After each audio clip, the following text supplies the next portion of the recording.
Wang Gang, said Zhao Tieju, rubbing his hands together, his voice trembling with nervousness. If the awakening fails, let's just accept our fate and not become ability users. We could do something else. Wang Gang shot him a sidelong glance. Have you forgotten our situation? What? What situation? I've been an orphan since childhood with nothing to my name. I have no choice but to succeed. And you? If you fail the awakening, what can you do? Apart from inheriting your family's pig farm, your father's several apartments, cars, and 500 acres of land, what else do you have? What else are you? Zhao Taiju opened his mouth at a loss for words. You make a good point. I can't argue with that. He thought for a moment, then added another sentence. But the way you say it makes me feel like you're insulting me. That's an illusion. Oh, the line continued, moving forward. In the Awakening Hall of Xingqian Sequence Academy, 800 students were lined up in 4 long rows, all staring at the 3-turtle metal pod ahead, the Sequence Awakening Pod. 300 years ago, the dimensional wall collapsed, and the demon tide surged in. Fortunately, humanity awakened sequence abilities to fight the monsters. This pod is the starting point for everyone to change their destiny. Either awaken as a sequence user, hunt demons, and have a bright future, or fail and live as an ordinary person barely surviving in the era of the demon tide. There was no third path. Next, Zhao Taiju. The homeroom teacher's voice blasted through the loudspeaker. Zhao Taiju's burly legs went weak on the spot, and he nearly fell to his knees. Wang Gang was quick and grabbed him by the scruff of his neck, forcing him a step forward. Go on, you won't die. What if I actually die in an accident? Then I'll inherit your family's pig farm. Get lost, you bastard. Zhao Taiju gritted his teeth with a look of resigning to his fate and climbed into the awakening pod. The pod door closed. The entire hall fell silent for 3 seconds. Buzz. A low vibration penetrated the metal wall, and dazzling blue spiritual light crazily spilled out from the gaps of the pod. 15 seconds later, the pod door hissed open. Zhao Taiju stood inside, his eyes as wide as 2 peeled hard-boiled eggs, his mouth grinning from ear to ear. He slowly raised his right arm. Rip! His entire arm instantly swelled to 3 times its original thickness, veins bulging. The curvature of the muscles was as if 2 basketballs were stuffed inside. The sleeve of his school uniform instantly burst into shreds, fluttering in the air. The detection screen above his head flashed a golden result. Sequence ability, muscle expansion. Grade B, battle assessment, melee reinforcement type, grade. Holy shit, that blockhead Zhao Taiju, who only knows how to eat 5 bowls of rice a day, actually awakened upgrade. Who can reason with this? Zhao Taiju's mental state at this moment could be described in 4 words: ascending to heaven on the spot. He raised his right arm, which was thicker than an adult's thigh, and charged out of the awakening pod with wild shouts. Direction: Wang Gang. Speed: 100-meter dash. Expression: twisted ecstasy. Wang Gang, I'm great. I'm a big freaking bee, boom. Before he could finish his shout, due to extreme excitement causing instability, his swollen right arm swung in an extremely wild arc as he ran. It slammed solidly into the shell of a brand new testing device next to him. The metal panel let out a screech. A fist-sized dent larger than a wash basin was directly punched in. It was even emitting crackling sparks. The entire hall fell dead silent. The proctor teacher Chen adjusted his precarious glasses on his nose. He took a deep breath, trying to keep his voice from sounding like a heart attack. Tieju, that's an imported machine introduced by the academy this year. 300,000, no discount. Teacher, I really didn't mean it. It swelled on its own. Teacher Chen smiled a gentle smile. He picked up a pen and made a heavy mark on the register. All right. Have your father bring the money tomorrow. Zhao Taiju's mouth instantly drooped down to his chin, feeling as if he had lost his dream on the spot. Wang Gang watched this scene expressionlessly, silently sidestepping 2 steps, pretending not to know this idiot. Just then, the awakening pod in the next row opened again. All the noise in the hall was forcibly cut off by some invisible force in an instant. Su Wanqing slowly walked out of the pod. The tips of her hair were covered with a layer of translucent frost, and every breath she exhaled turned into white ice mist in the air. With her steps, the metal floor beneath her feet crazily spread out, layers upon layers of crystalline ice patterns centered on her. The numbers on the detection screen began to jump, wildly skyrocketing until they finally stabilized. Sequence ability: Absolute 0, grade S, battle assessment, superlevel destruction type. The hall was dead silent for a full 5 seconds. Then it completely exploded through the roof. Holy shit's grade. A living grade sequence. Absolute 0, the strongest ice talent. This is a humanoid nuclear bomb. The proctor teacher Chen's register slipped from his hand and hit the floor with a slap. His hands trembled for a long time. He grabbed the walkie-talkie beside him and shouted, "Now notify the principal. Go get oxygen. No, go announce the good news. Su Wanqing walked through the crowd expressionlessly, as if the commotion around her had nothing to do with her, the ice mist slowly dissipating behind her. Zhao Taiju retracted his still swollen arms, sniffled from the cold, and muttered under his breath, "Damn, I suddenly feel that my grade not only doesn't smell good, but even makes me look like a clown." Wang Gang still didn't respond. His gaze swept over Su Wanqing's cold back before quickly retracting. "Next, Wang Gang," the broadcast urged. Immediately someone in the line jeered sarcastically, "Yo, it's the orphanage kid's turn. I bet inf grade physical enhancement, at most for moving bricks." Wang Gang completely ignored them and strode towards the awakening pod. The pod door closed heavily behind him, completely shutting out the noise from the outside. In the darkness, spiritual light began to shine. Countless tiny specks of light danced inside the pod, one by one merging into his body. Previously awakened ones boasted about this feeling. Blood-boiling power pouring into the body, like being struck by heavenly thunder that tingles the scalp with pleasure. Wang Gang tightly closed his eyes, waiting with anticipation for the arrival of that majestic aura. However, it didn't come. Instead, there was an indescribable, ticklish tingle. It felt like 80 low-power electric toothbrushes vibrating from the soles of his feet all the way to the top of his head. He frowned deeply. Wrong. Not only did it feel wrong, when he opened his eyes, he found the color of the light was simply outrageous. When others awakened, the spiritual light in the pod was either violent fiery red, aloof deep blue, or at the very least dazzling golden. But the spiritual light filling his pod was an extremely gaudy, blinding, death Barbie pink. And it was the kind of pink special effect with dynamic motion. The entire interior of the awakening pod was dyed a hazy rose color. Even the cold metal walls were illuminated as if one were in a midnight host club's private room. Outside, faint sounds of incredulous commotion could be heard. "Holy shit. What's up with that pod? Why is it leaking pink light? This is weird. Who replaced the bulb with a salon-style one? What ability has a pink color?" At that moment, inside the pod, an extremely enchanting pink orb materialized from the void like a small rubber ball and directly plunged into Wang Gang's chest. In his mind, a system notification sound rang. Ding.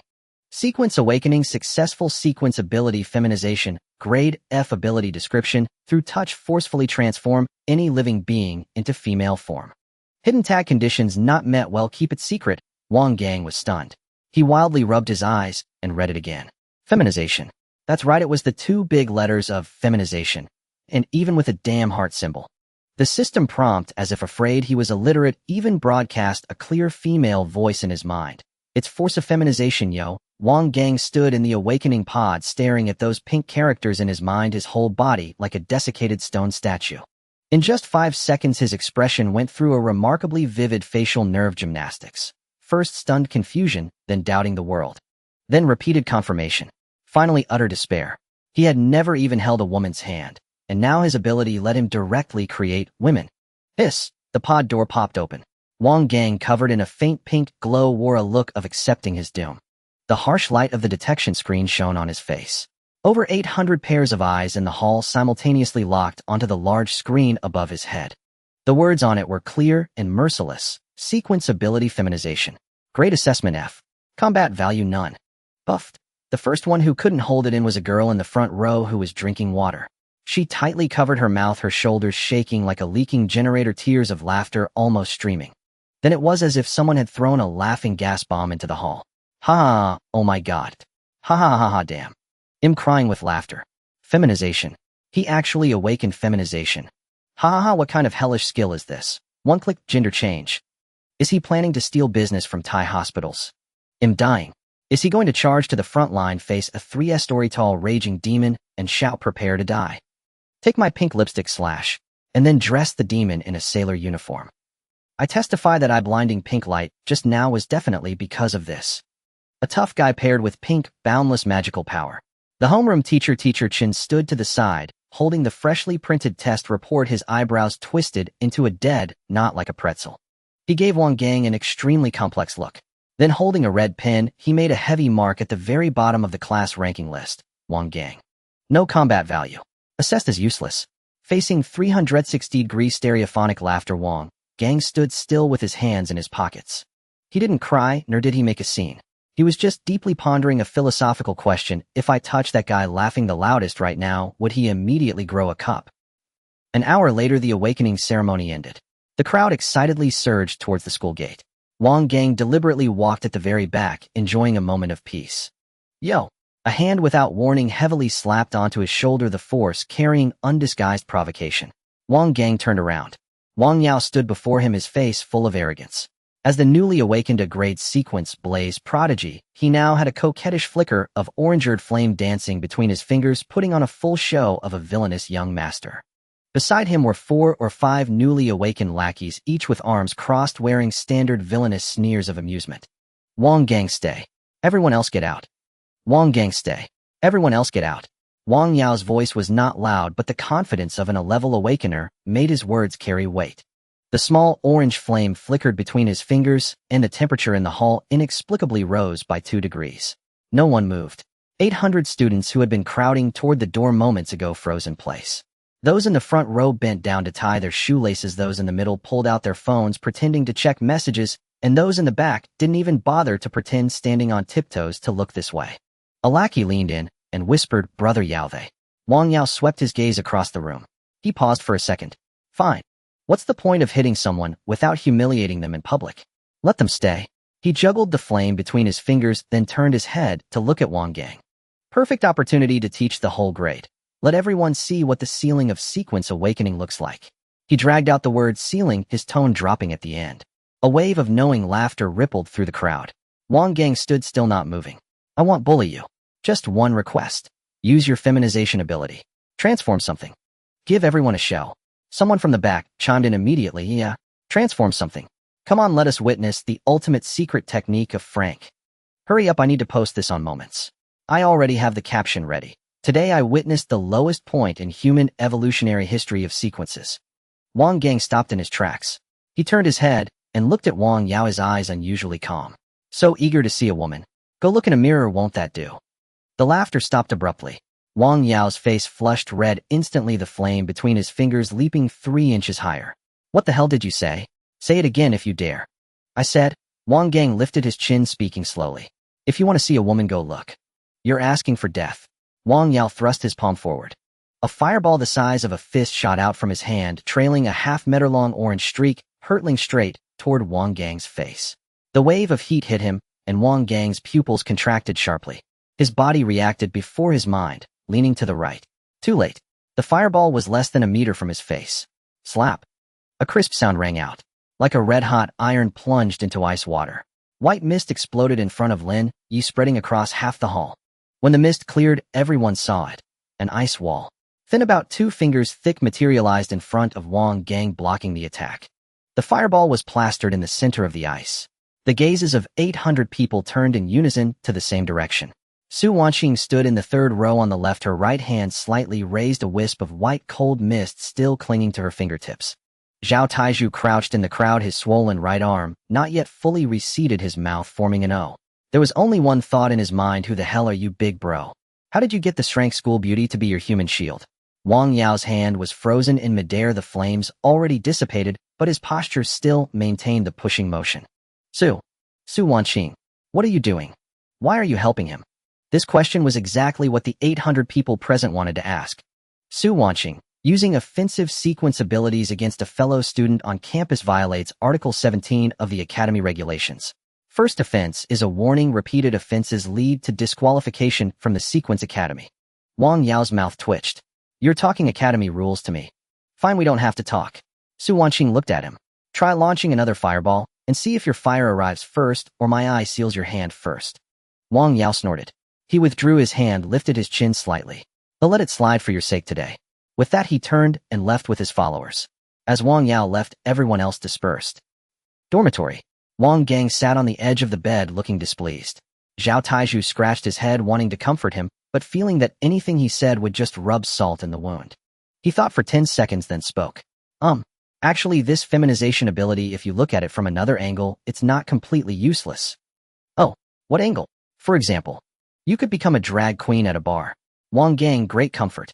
Next time, don't comfort me. Wang Gang sat on the bed, staring at his own palm. A faint pink glow flickered in his palm. Feminization can transform living beings into female form.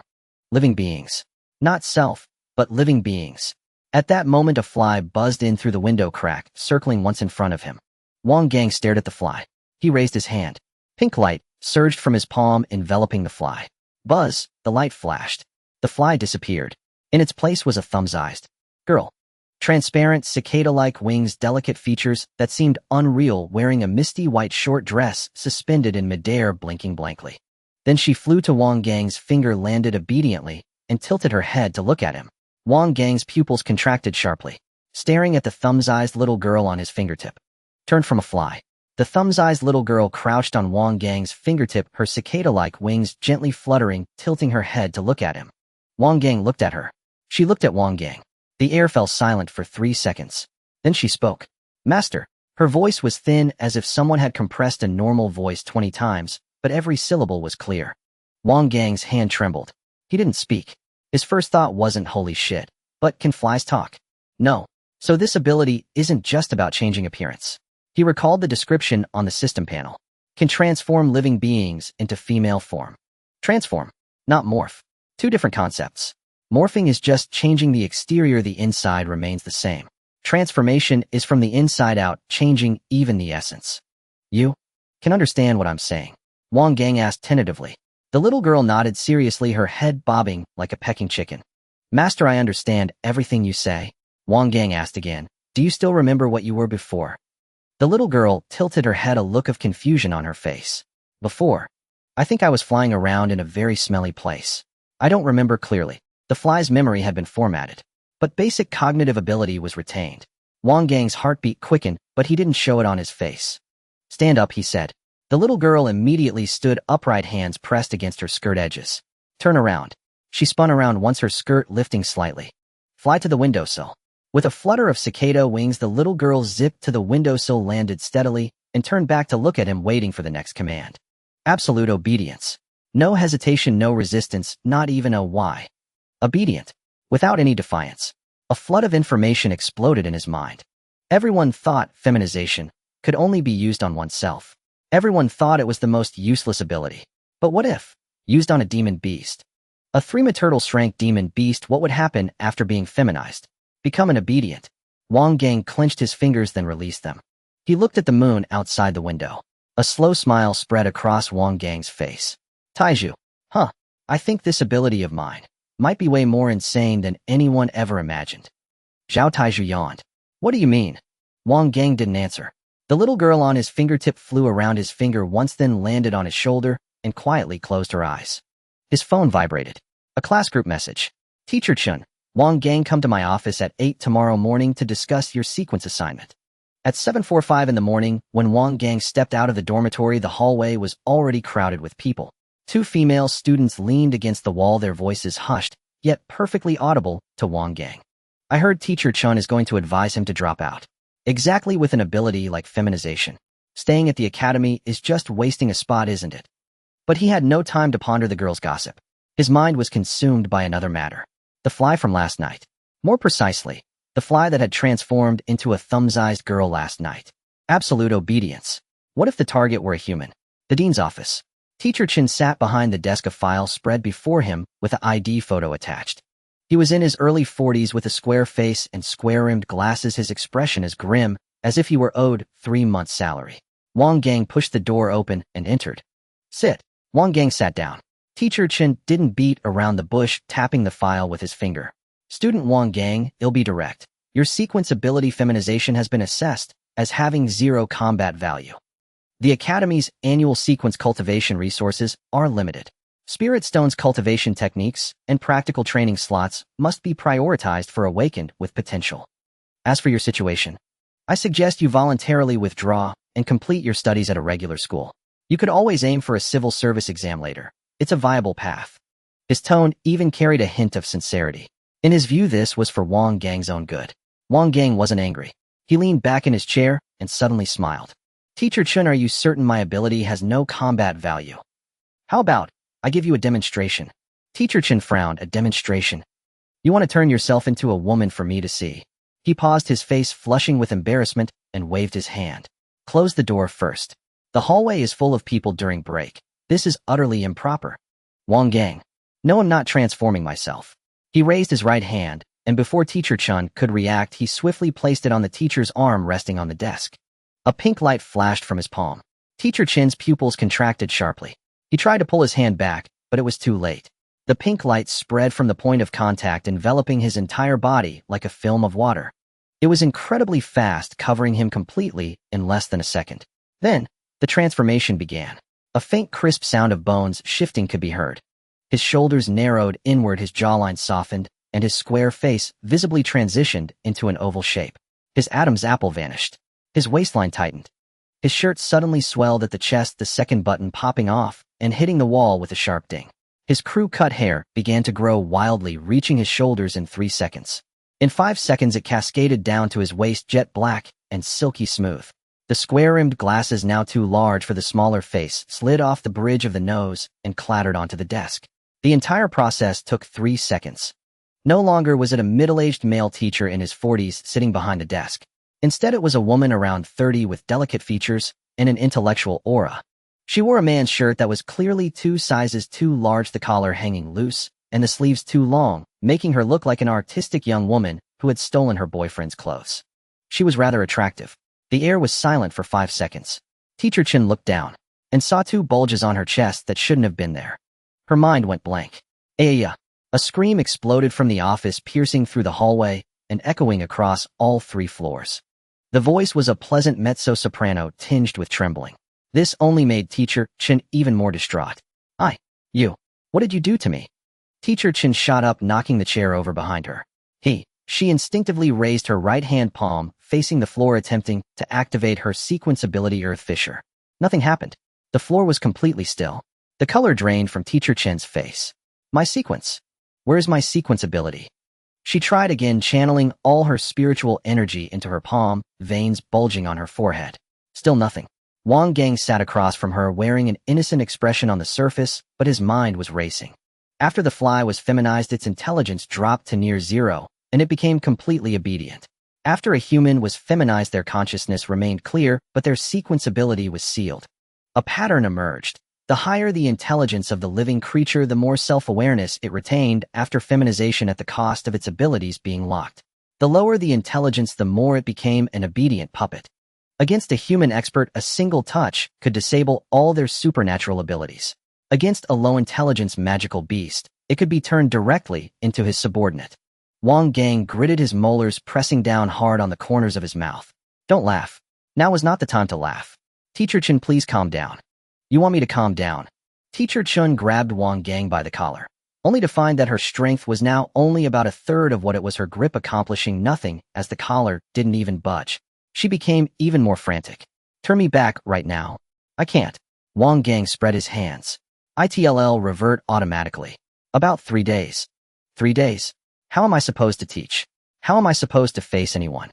This face of mine. Before she could finish, the office door was pushed open. 3 students poked their heads in through the doorway, onlookers drawn by the scream. The one in the lead froze completely upon seeing the scene inside the office. A strange, beautiful woman with long black hair, wearing an oversized men's shirt, was grabbing Wang Gang by the collar, the 2 of them less than 20 centimeters apart. Thighs. Who is this beautiful lady? Teacher Chin ground her teeth. I am your Teacher Chun. The expressions on the 3 students' faces seemed to hit a pause button. 10 seconds later, a shout erupted in the hallway, even louder than the commotion in the awakening hall. Wang Gang turned Teacher Chun into a woman. The news spread like a nuclear bomb. Within 10 minutes, over 100 people had gathered outside the dean's office. Phones were raised higher than their lives, and the sound of camera flashes clicked incessantly. Teacher Chun grabbed a jacket to cover her face and bolted through a gap in the crowd, fleeing in desperation. An hour later, the principal's office. The principal, surnamed Zhou, was in his 60s, and shrank sequence, a high-level demon hunter of military origin before his retirement. 20 years on the battlefield. He had personally slain at least a dozen rank monsters, and had crawled out of dimensional rifts more times than everyone present combined. On his desk lay before and after photos of Teacher Chin's feminization, along with Wang Gang's ability test report. The academic dean stood by, his expression unreadable. On the left sofa sat 3 high-ranking sequence teachers: Zhao Peng, a rank tactical instructor, Li Yun, a rank elemental instructor, and Fang Tieshan, a rank physical combat instructor. Essentially, everyone who mattered in the academy was here. Principal Zhou picked up the comparison photo and studied it. Is this really Chen Jigua? The academic dean nodded. He confirmed it himself, and the fingerprint match came back positive. After a third look, Principal Zhou placed the photo face down on the desk and removed his reading glasses. Let me read the report. Takes effect upon contact. No charging required. Transformation complete in 3 seconds. Target sequence ability is completely sealed. Duration 3 days. He finished reading, closed the report, and set it back on the desk. Silence fell over the office. Principal Zhou looked up, his gaze sweeping across each face. Chun Jigua Brank sequence ability Earth Fisher. 3 years ago, during a level 3-dimensional rift incident, he single-handedly held the Eastern District for 4 hours, evacuating 230 civilians. This morning, a newly awakened student brushed against his arm. 3 seconds. He's done for. Zhao Peng's Adam's apple bobbed. Principal Zhou continued. What if it wasn't Chun Jigua standing there, but an ranked sequence user? No one answered. 1 touch. Done. What about in rank? His voice didn't rise. Instead, he slowed his speech. Same. 1 touch. Done. He stood up and walked to the window. Have you considered this? The higher a person's sequence rank, the more vulnerable they become after losing their ability. And Shrank Sequence's entire combat system is built 100% on their sequence ability. Seal their sequence, and they can't even beat a crank physical combatant. Fong Taizhan interjected, a 3-day seal. Isn't that too short? Too short. Principal Zhou turned to face him. Teacher Fong, how long did it take you in your last fight against a ranked dimensional rift monster? Fong Taizhan paused. 47 minutes. 47 minutes. Principal Zhou repeated. If in the first minute someone touched that monster and sealed its ability for 3 days, how long do you think you'd need? Fong Taizhan was silent. The corner of his mouth twitched. Li Yun suddenly spoke, her voice tight. Principal Zhou, the report says, Wang Gang showed no energy consumption after using his ability. No cooldown, no recovery needed. She paused. That means he can use it consecutively. Touch 1, disable 1. Touch 10, disable 10. After these words landed, the atmosphere in the office shifted. Principal Zhou did not answer. He walked back to his desk, lowering his head to stare at Wang Gang's file. 23 years ago, in the northern border rift zone, I encountered an shrank monster codenamed the Silencer by the military. The expressions of the 3 ranked teachers in the room changed simultaneously, not because of the term shrank monster, but because of the codename the Silencer. It was documented in northern border war history, a specific case study in textbooks. Its ability was to briefly suppress its opponent's sequence. Suppression time, 1 minute. The cost was a 3-minute period of weakness. And with just that ability. He raised a finger. The military rated its threat level as the highest priority elimination target in the entire northern border war zone. 3 rank demon hunter squads, 2 rank support units hunted it for 11 days, lost 9 soldiers, and finally brought it down. 1 minute of suppression, 3 minutes of cooldown. He picked up Wang Gang's report and held it aloft. This student's ability, a 3-day seal, no cooldown. Zhao Peng's expression was beyond mere dismay. As the tactical instructor, he understood better than anyone what this meant. Li Yun opened her mouth as if to say something, but finally managed only, this ability is frank. That's why I said the assessment is flawed. Principal Zhou sat back down and picked up a pen. The pen tip hovered over the file for 2 seconds. He crossed out frank. He intended to write a rank. But the pen paused again. A rank couldn't contain this. Neither could shrank. Fire, ice, space, mental. None of the existing sequence classification systems had a category for an ability like seal on contact, no consumption, no cooldown. It was beyond the known framework. He wrote, rank special sequence pending. Keep him at the school. Intensive observation. Develop a tailored training plan. Principal Zhou closed the file and swept his gaze across everyone present. This matter is to remain among those in this room today. The official line will be Wang Gang's ability is feminization, no combat value, frank. Zhao Peng was startled. You want to keep it a secret? It's not about secrecy. Principal Zhou leaned back in his chair, his tone unchanged. It's about protection. If news gets out that there's someone who can disable and shrank with a single touch, who do you think will come knocking first? No one answered, but everyone knew the answer. Principal Zhou tapped the desk. Also, will privately contact my old contacts in the military. This matter might be beyond what the school can handle alone. The office was silent for a long time.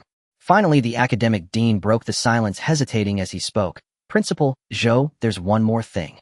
Teacher Chen just called crying, asking if the school can reimburse him for a set of women's clothing. Principal Zhou was silent for 2 seconds. The school's budget is limited. Tell him to buy his own. That evening, Teacher Chen, female version, cried in front of the mirror all night. The next morning, she discovered something even more devastating. This face was actually quite pretty. She got hit on 3 times while buying coffee outside. For the past 2 days, Wang Gang had been crouching on the dormitory balcony, engrossed in an odd task, filling marbles. More precisely, he was infusing them with a pink glow. He had been at it for 2 days. It all started when he recalled the description on his system panel: can transform living beings into female form. Keyword: living beings. What about non-living things? Could they not be transformed, but simply stored? Could he pour his ability into a glass marble, like charging a battery, then toss it out during a fight? He bought a pack of glass marbles from the school convenience store. Back in the dorm, he crouched on the balcony and began infusing them. Zhao Taizhu passed by once, glanced at him, and said nothing. The second time he passed, he stopped. The third time, he couldn't hold back anymore. What exactly are you doing crouching there? Cultivating marbles. Zhao Taizhu watched him. Crouched in the corner of the balcony, hands cupping a glass bead that glowed with a faint pink fluorescence, casting a pink hue across his entire face. A burly 1m guy squatting on the ground, holding a glowing pink glass ball. Did your awakening turn you into an idiot? Wang Gang ignored him. Look at yourself. Don't talk. It's pink. Shut up. You're glowing pink, you know that. I said shut up. If someone walks by and looks up, they'll see a grown man on our balcony, devoutly holding a pink bead, like some cult initiation ritual. Wang Gang. 10 minutes later. The pink glow inside the marble in his palm had become thick and even. The entire transparent glass bead had turned a soft pink, warm to the touch, with a strange, comforting heat. Wang Gang held it up to the light and looked. Beautiful. Zhao Taizhu leaned in for a look too. It's actually pretty. Gonna hit someone with it. Something like that. What happens if it hits? Turns them into a woman. Zhao Taizhu stepped back a few paces after hearing that. He looked down at the distance between himself and Wang Gang. Less than 2 meters. Then he looked at the pink, warm, harmless, and cute little marble in Wang Gang's hand. Stay away from me. On the afternoon of the 3rd day, Teacher Chun recovered.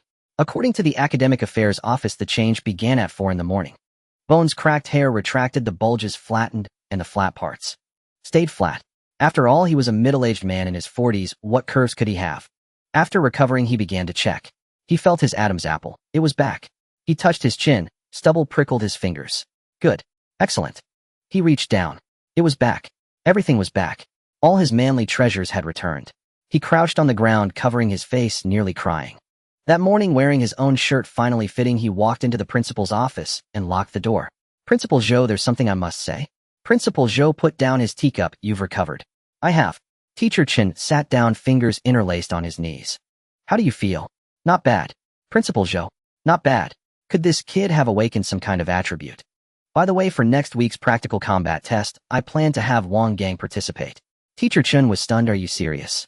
He needs a real combat test. Who's his opponent? We'll start with a brank, just to test the waters. Principal Zhou opened the course schedule and circled a name with his pen. Li Hao Brank Windblade. A speed-type fighter perfect for countering Wang Gang's close-range ability. Let's see how he handles it. Teacher Chun was silent. He recalled the moment when his arm was touched. He saw the hand reaching out. But he couldn't dodge it. That kid was too fast. The news was posted on the bulletin board in the teaching building lobby. Practical combat test match list. Dozens of pairs densely listed. The line for the 7th pair was circled in red pen. 7th pair, Wang Gang versus Li Hao Brank Windblade. A crowd gathered around the bulletin board, packed in layers. Have you guys seen the 7th pair? Hilarious, isn't this just feeding him to the wolves? Li Hao's triple wind blade. Wang Gang stands there taking 3 slashes. Match over, thanks for playing. But what if Wang Gang manages to touch Li Hao? Touch. Li Hao is wind blade, a ranged attacker. Wang Gang won't even get close. Even if he does, picture this. 2 grown men on the stage, one desperately trying to touch the other desperately dodging. Is this a combat class or a massive harassment scene? Ha ha ha ha, stop it. The laughter hadn't died down when someone in the crowd shouted, anyone want to bet? That shout silenced the crowd for a second. Then it exploded. Bet. Why not? I bet 100 on Li Hao. I bet 200 on Li Hao too. A shrewd, chubby kid squeezed out from the crowd, holding a notebook with a pen cap in his mouth. Come on. In the house. He'll set the odds. Chubby kid. Li Hao odds. Win in 10 seconds, 1-2, 30 seconds, 1-1. 5, 1 minute, 1-1. 2, over 1 minute counts as your loss. Wang Gang odds 1-1-0. Since Li Hao is a sure win, and you're all betting on Li Hao, would be the house. So when you bet on Li Hao, you bet on how many seconds he'll win. Someone peaked over 1-1-0. Then he'll bet 50 on Wang Gang. What if nothing? Have you never seen Windblade? A third-level Windblade can slice training dummies to pieces. What's Wang Gang going to block it with? The person backed off. In less than 10 minutes, the chubby kid's notebook was filled with a page. Everyone was lining up, writing their names one by one. Zhang Wei, I bet 100 on Li Hao winning in 1 minute. Zhou Xiaoming, Li Hao wins in 30 seconds, 500. Lu Yang, I bet 1,000 on Li Hao winning in 10 seconds. The chubby kid flipped to the second page. The bets on Li Hao had already exceeded 5,000. On Wang Gang's side, 0. The chubby kid raised the notebook and shouted, "Last call. Anyone betting on Wang Gang?" No one moved. Someone laughed and replied, "I wouldn't bet, even if you set the odds at 1100. This isn't gambling, it's just being rich and stupid." The chubby kid laughed heartily, ready to close the notebook. "Then I'll bet." A voice came from the outermost circle. The crowd parted. Zhao Taiju squeezed in. "I bet on Wang Gang to win. I bet 5,000. Silence for 2 seconds. Then, ha ha ha, someone crouched down laughing. "Taiju, are you serious? Did Wang Gang brainwash you? Or have you already transformed?" "Let me see." Zhao Taiju stepped back, his expression subtle. "Don't touch me." "So why are you betting on him? Give one reason, just one." Zhao Taiju thought for a moment. He recalled the expression on Wang Gang's face when he was crouching on the balcony filling marbles. It wasn't the face of someone playing. It was the face of someone sharpening a blade to strike. No reason. He slapped 5,000 yuan onto the chubby kid's notebook. Gut feeling. Gut feeling. Zhao Taiju added, "I suggest you all don't bet too much either." No one listened. The chubby kid quickly wrote in the notebook, "Zhao Taiju, Wang Gang wins 5,000. Afraid Zhao Taiju might change his mind. This was 5,000, and he was betting on Wang Gang to win. Wasn't this just free money for him? Someone patted Zhao Taiju on the shoulder. "Bro, after the match the day after tomorrow, I'll treat you to a meal. Consider it out of pity." Zhao Taiju said nothing. He shoved his hands in his pockets and walked away. He muttered under his breath, "You guys have no idea how terrifying the thing that kid is making right now is for men." He shoved his hands in his pockets and walked away. He muttered under his breath, "You guys have no idea how terrifying the thing that kid is making right now is for men."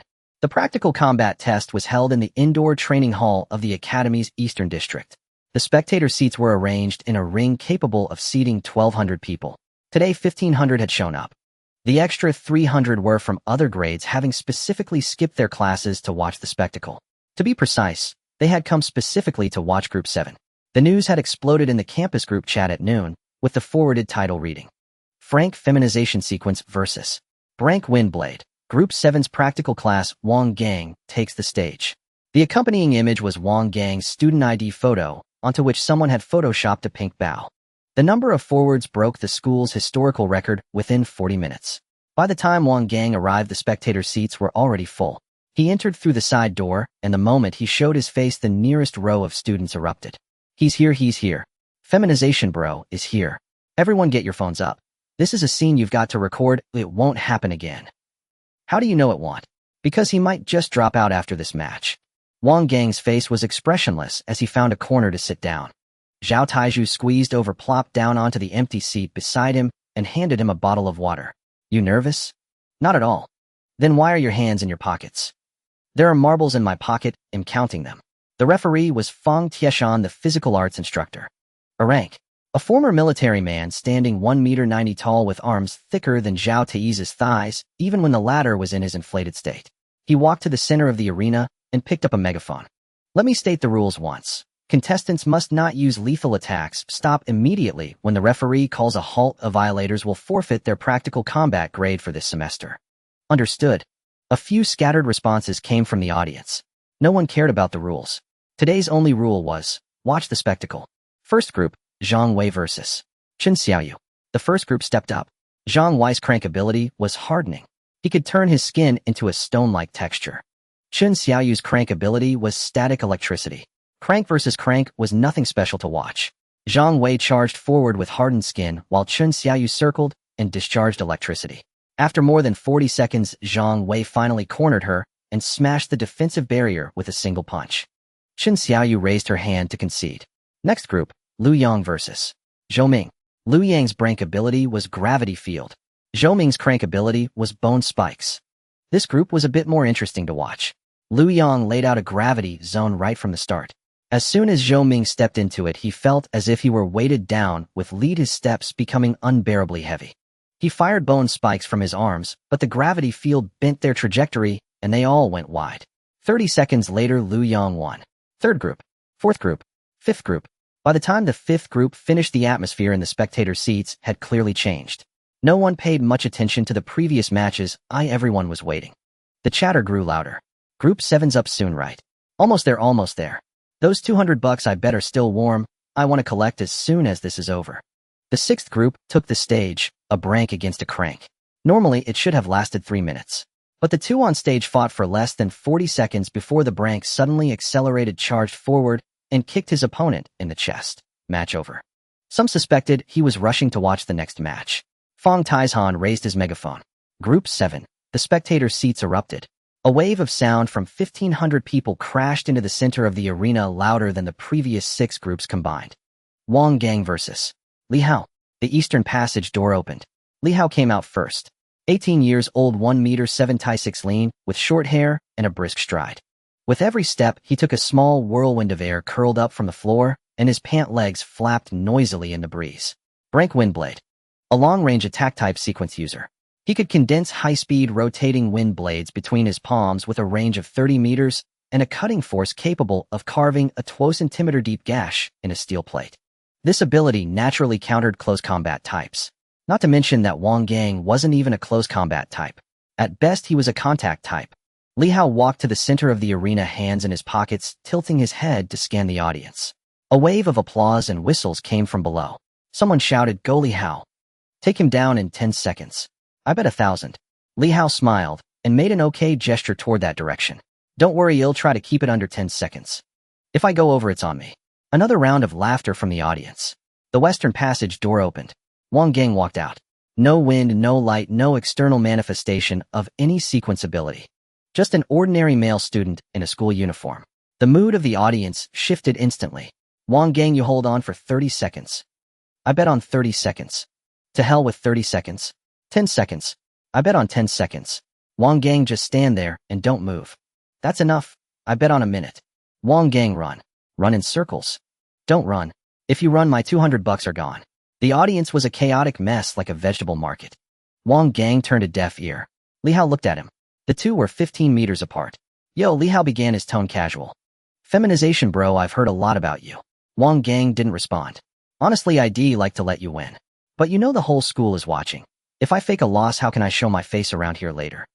Wang Gang still said nothing. Li Hao waited 2 seconds, got no response, and lifted his hand somewhat boredly. All right then, you talk too much. Wang Gang spoke his first words. Li Hao's smile froze for a moment. Fong Taizhan walked between them, giving each a look. Ready? Li Hao pulled his hands out of his pockets, his 5 fingers slightly spread. Tiny currents of air were already swirling between his fingers. Begin. The moment Fong Taizhan's voice fell, Li Hao moved. Flipping his right hand, he spread his 5 fingers, and 3 translucent wind blades flew out from between them. Wang Gang took a step to the left. The 3 wind blades whizzed past half a meter to his right, the closest one slicing off the cuff of his school uniform's right sleeve, sending fabric fluttering. 3 white scars were carved into the toughened alloy floor. Wang Gang dared not relax. As he turned sideways, he pushed off the ground and charged straight at Li Hao. 15 meters away, Li Hao frowned, his left hand conjuring 2 more wind blades. They precisely blocked Wang Gang's path forward. Wang Gang ducked his head. The first wind blade grazed 3 centimeters above his head, shearing off a few strands of hair. The second, he couldn't dodge it. The angle was too tricky, the speed too fast. The blade hurtled straight for his chest. Someone in the audience covered their eyes. Wang Gang reached his right hand into his school uniform pocket. He pulled out an object, the size of a thumbnail, entirely pink, faintly glowing in his palm. A marble. What? A boy in the second row stood up, grabbing the collar of the person in front of him. He pulled out a marble. Wang Gang flicked his finger. The marble spun through the air, trailing a short pink line, and met the wind blade heat-in. Ting! The sound was very light, like a fingernail tapping a glass. Then, the wind blade changed color. From the point of impact, the translucent air current visibly dyed pink, like ink dropped into clear water. The spinning stopped. The shape dissolved. The entire wind blade turned into a puff of pink mist, lingered for less than 2 seconds, and dissipated into the air. The entire audience of 1,500 people fell silent. The boy in the third row rubbed his eyes vigorously. He used a marble to shatter a wind blade. A pink marble. A pink marble shattering a brank wind blade. No one will believe this story later. No one understood the principle. But Wang Gang didn't give them time to figure it out. His steps had never stopped. When the marble left his hand, he had already taken 3 strides, and by the time it shattered, he had closed another 2 meters. 7 meters. 5 meters. 3 meters. Li Hao's expression finally changed. He finally realized Wang Gang was trying to use his feminization ability on him. And the distance was already dangerous. He stepped back, raising both hands simultaneously as 10 wind blades densely surged from his fingers, weaving a spinning wall of wind before him. Stay back. Wang Gang ignored him. He plunged headlong into the wind wall. His uniform was slashed with 7 or 8 gashes. A line of blood appeared on his left arm, and the fabric on his right shoulder was completely sheared off, revealing a shallow red mark on his skin. But his right hand pierced through the wind wall and pressed onto Li Hao's shoulder. A brilliant pink light blazed from his palm. Li Hao's pupils contracted sharply. That feeling came, starting from the point of contact like warm water flooding his entire body. Numb, tingly, itchy. Bones shifting, muscles contracting, skin transforming. 3 seconds. The wind wall dissipated. 2 people stood in the center of the ring. One was Wang Gang in tattered uniform with a shallow blood mark on his left arm. The other was a girl just over 1.6 meters tall with short hair, now turned into shoulder-length choppy locks and delicate handsome features. She was wearing a male school uniform that was clearly 3 sizes too big, the pant legs pulling at her ankles, and the belt tightened to its last notch, but still loose. Li Hao looked down. First he saw her chest. The uniform bulged in 2 places, straining the second button, as if it might pop. Not his. No, it was his. Growing on his body. He reached out and touched it. Soft. His mind went blank. Then his hand began to move downward. Past the waist, it was slender. Past the hips, they were wider. Lower still, his hand stopped. 5 fingers pressed there, feeling back and forth twice. Flat. Nothing there. Clean, smooth, and level like a wall. Li Hao's fingers began to tremble. He felt again, pressing hard. Still nothing. In the audience, someone realized what he was doing. What is he feeling for? What do you think he's feeling for? Holy shit. Li Hao crouched down. She covered her face with both hands. Her shoulders began to shake. Then sobs leaked through her fingers. It's gone. Her voice was a pleasant alto. That only made her cry harder. My thing is gone. How could it be gone? She took her hands from her face, eyes red, tears streaming down, nose also red, crouched in the 3 sizes too large male uniform, like a little girl bullied into crying. In the training hall of 1,500 people, there was complete silence for 2 full seconds. Then, what the hell? Li Hao turned into a girl. She changed. She really changed. Look at that chest. What are you looking at? Are you even human? I'm looking at the uniform, it's clearly stretched. That's called observation. That's a crime. A weak voice emerged from a corner in the 4th row. But, don't you think? She's actually pretty cute. The speaker was a bespectacled boy named Zhang Yu, whose usual presence was about as noticeable as the wall paint at the back of the classroom. Now his face was bright red, but his tone was dead serious. Look, shoulder-length hair, a straight nose, big round eyes, plus the way she was just crouching there crying. He swallowed hard. I'm smitten. The surroundings were silent for a second. Are you insane? 6 or 7 people spoke at once. That's Li Hao.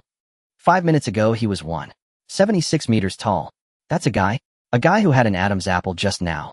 Zhang Yu covered his face in agony. You think I want this? But the way she looks now, what do you expect my eyes to do? You want me to not look? Control your eyes. I can't. I'm a normal man. She was a normal man 5 minutes ago. She's not one now. Another boy beside them, after listening, looked down at the figure crouching in the ring. Shoulder-length hair falling to cover half her face, the oversized uniform hanging loosely, revealing a sliver of pale, delicate collarbone, her nose red from crying. He snapped his head back, staring straight ahead with a blank expression. Damn, what's wrong with you? Nothing. Your face is red. It's hot. The training hall's air conditioner is set to 22 degrees. I said it's hot, so it's hot. Stop asking. An even more absurd voice came from the back row. If Li Hao changes back in 3 days, could I ask her out for a bubble tea within those 3 days? The entire hall was silent for half a second. Get lost.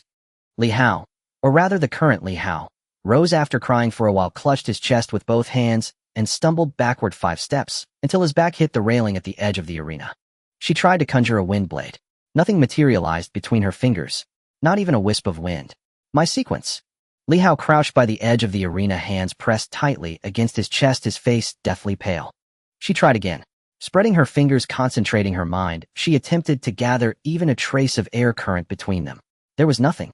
What's going on? She looked up at Wang Gang. Wang Gang stood 2 meters away, his school uniform slashed by wind blades into something resembling a beggar's costume, blood still seeping from the gash on his left arm, but his expression was unnaturally calm. Change me back. Li Hao's voice trembled. Can't change you back, Wang Gang shrugged. What do you mean can't change me back? Automatic recovery, 3 days. There's no way before that. Li Hao froze for 2 seconds. 3 days. She looked down at herself. The 2 mounds straining against her shirt, the loose trousers, a body that wasn't hers. Her eyes reddened instantly. I don't care. Change me back right now. I don't even have my, down there. Wang Gang remained expressionless. I know, but I really can't. Li Hao's tears fell in torrents, her nose flushed red, her whole body crouched inside the male school uniform, 3 sizes too large, like a little girl whose lollipop had been stolen. She wiped her face vigorously, but the tears only multiplied. I concede. Her voice was hoarse, choked with sobs. I concede, all right. She stood up and turned to leave. The oversized uniform trousers tripped her, causing her to stumble, but she steadied herself on the railing and ran towards the passage door without looking back. After 2 steps, she tripped on the trousers again. She bent down to roll up the cuffs twice, her hands trembling with urgency, then continued running and disappeared through the passage door. 1,500 pairs of eyes watched her retreating figure vanish. The training hall fell silent for 3 seconds. Fong Taizhan picked up the megaphone. Match 7 concludes, he paused. Wang Gang wins. As soon as the words were spoken, a male student in the 5th row of the audience slowly stood up. He cleared his throat, his expression deadly serious. Well, Li Hao is my roommate. He scanned the surroundings, his voice neither too loud nor too soft. In her current state, I'm not comfortable letting her go back alone. As a roommate, I feel it's my duty to go back and comfort her. With that, he hunched over and squeezed out from between the seats. 2 seconds later, another person stood up from the 3rd row. I've known Li Hao since middle school, we're old friends. I'm going to check on him too. A third emerged from the 6th row. I'm his deskmate, well, his former deskmate. It's only right to show some concern, isn't it? A 4th simply patted his backside and stood up. I'm the class monitor. No further excuse was needed. A 5th, Li Hao lent me his notes last week. I owe him one. It wouldn't be right not to go now. A 6th stood up and left without a word. Someone grabbed his arm. What's your relationship with Li Hao? No relation. Then why are you going? To give him a jacket. Running out in that oversized uniform must be cold. It's 32 degrees. I say it's cold, so it's cold. A 7th, an 8th, a 9th. One after another, a dozen male students rose from their seats and headed in the same direction, filing out like a procession to a market fair. Fong Taizhan stood on the arena, his temples throbbing. He raised the megaphone. All of you sit back down. There are still matches to come. No one listened. On the other side, the chubby bookie sat in the 3rd row of the audience, clutching a notebook, his face ashen. He lowered his head and flipped open the notebook. Bets on Li Hao winning. 2 full pages totaling over 5,000. Bets on Wang Gang winning, 1 entry. Zhao Tieju 5,000 yuan, odds 1 to 10. Payout amount 5,000. The chubby guy stared at that number 3 times. With each look, his face grew paler by a shade. The winnings weren't enough to cover the losses. Zhao Taizhu strolled over from the crowd. He stood before the chubby guy. Pay up. The chubby guy looked up, his expression like a condemned man on his way to the execution ground. T's huge, 50,000. Can I pay in installments? No. 10 minutes after the match ended, the training hall was still not empty. Small groups of people huddled together in the corridors, their voices loud, as if they were arguing. The topic was only one, match 7. So what the hell was that marble? He stuffed his ability into a marble. You're asking me. I don't even understand how the gender bending worked. When Wang Gang came out the back door of the training hall, his school uniform was still in tatters. The blood on his left arm had stopped forming a thin scab. Zhao Taizhu followed behind, clutching 50,000 yuan in an excellent mood. Wang Gang glanced at him. How much did you bet? 5,000. Where did you get 5,000? Zhao Taizhu was silent for a second. I got an advance. An advance from who? My dad gave me next semester's living expenses. Wang Gang stopped walking. He turned around. You gambled with your living expenses, eh? I won, didn't I? Wang Gang looked at him, saying nothing. After 2 seconds. Thanks. For what? Zhao Taizhu stuffed the money into his pocket. You just need to treat me to some barbecue. Deal. They walked towards the dormitory. The looks people gave Wang Gang on the way were different from the morning. In the morning, it was suppressed laughter. Now it was curiosity. Some even carried an indescribable something. Not reverence, but at least it wasn't mockery anymore. A passing girl tugged her companion's sleeve, lowering her voice. Is that him? He's not bad looking. Wang Gang quickened his pace. Back in the dormitory, he stripped off his torn uniform, changed into a clean t-shirt, sat on the edge of the bed, and pulled the remaining marbles from his pocket. He had made 6 in total. He used 1 today. 5 left. Zhao Taiju lay on the opposite bed munching an apple. How did you actually make that marble? The wind blade just dissipated when it touched it. The gender-bending ability works on living things. The wind blade is a product of sequence ability, not a living thing, but it has a mental connection to the user. When the marble touches it, the pink light travels back along that connection and interferes with the source. Wait, how do you know that? I guessed. You guessed. It took over 30 marbles to find the method for infusing it. The first 20 all exploded. Zhao Taiju remembered the image of Wang Gang squatting on the balcony those few days. So it wasn't a cult ritual. He was doing military RD. So what happens if the marble hits a person? Same effect as if you touched them. Don't know.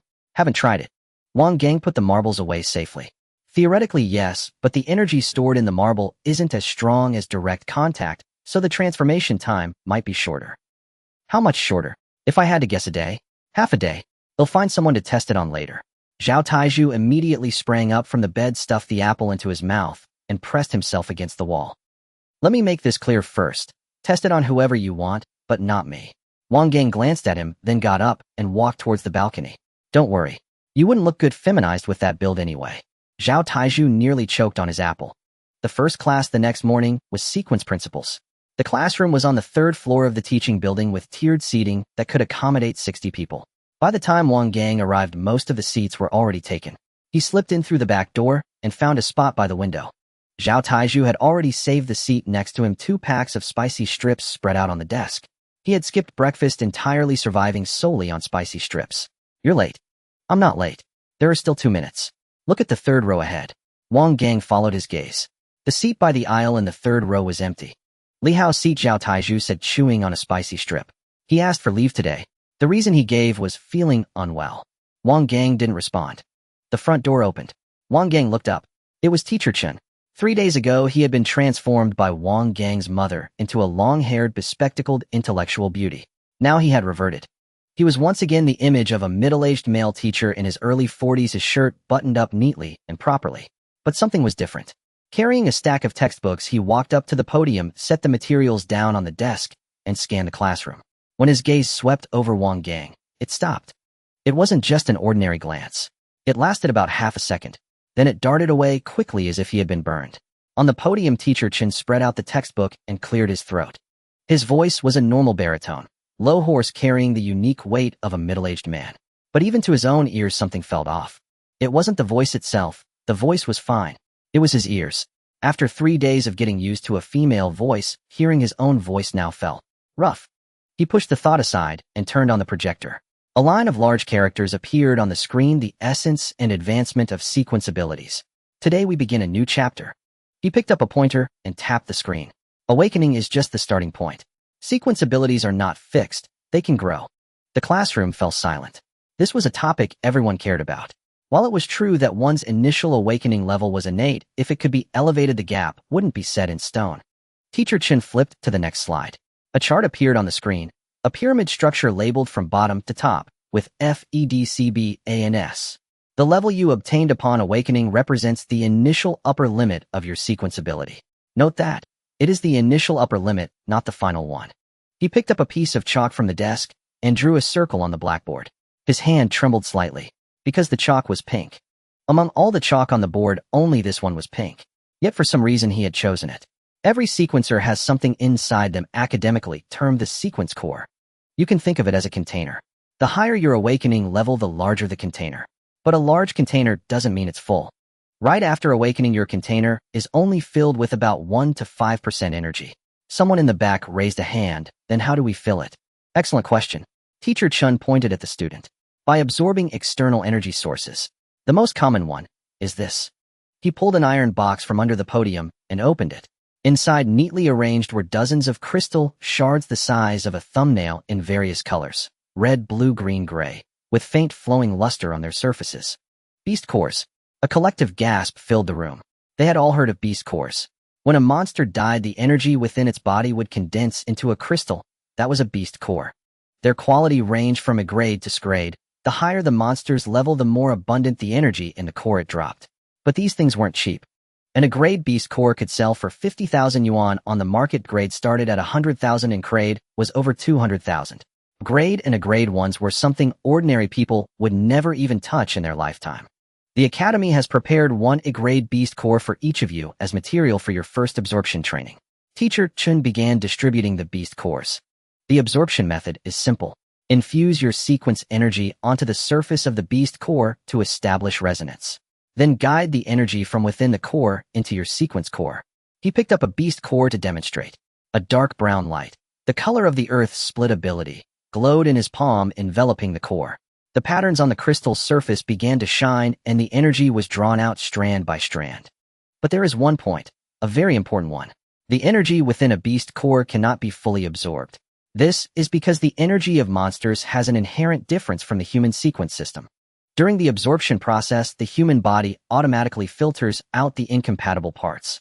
This filtration rate based on tens of millions of experiments over 300 years. He turned and wrote a number on the blackboard. 50. He used the same pink chalk. After writing it, he stared at the two pink numbers for a second, and a vein throbbed on his temple. Regardless of your level or ability, the maximum absorption efficiency for beast cores is 50%. The remaining half will be expelled as waste by your body during the conversion process. This ratio is fixed. There are no exceptions. Someone in the classroom muttered quietly, half. That's such a waste. It can't be helped.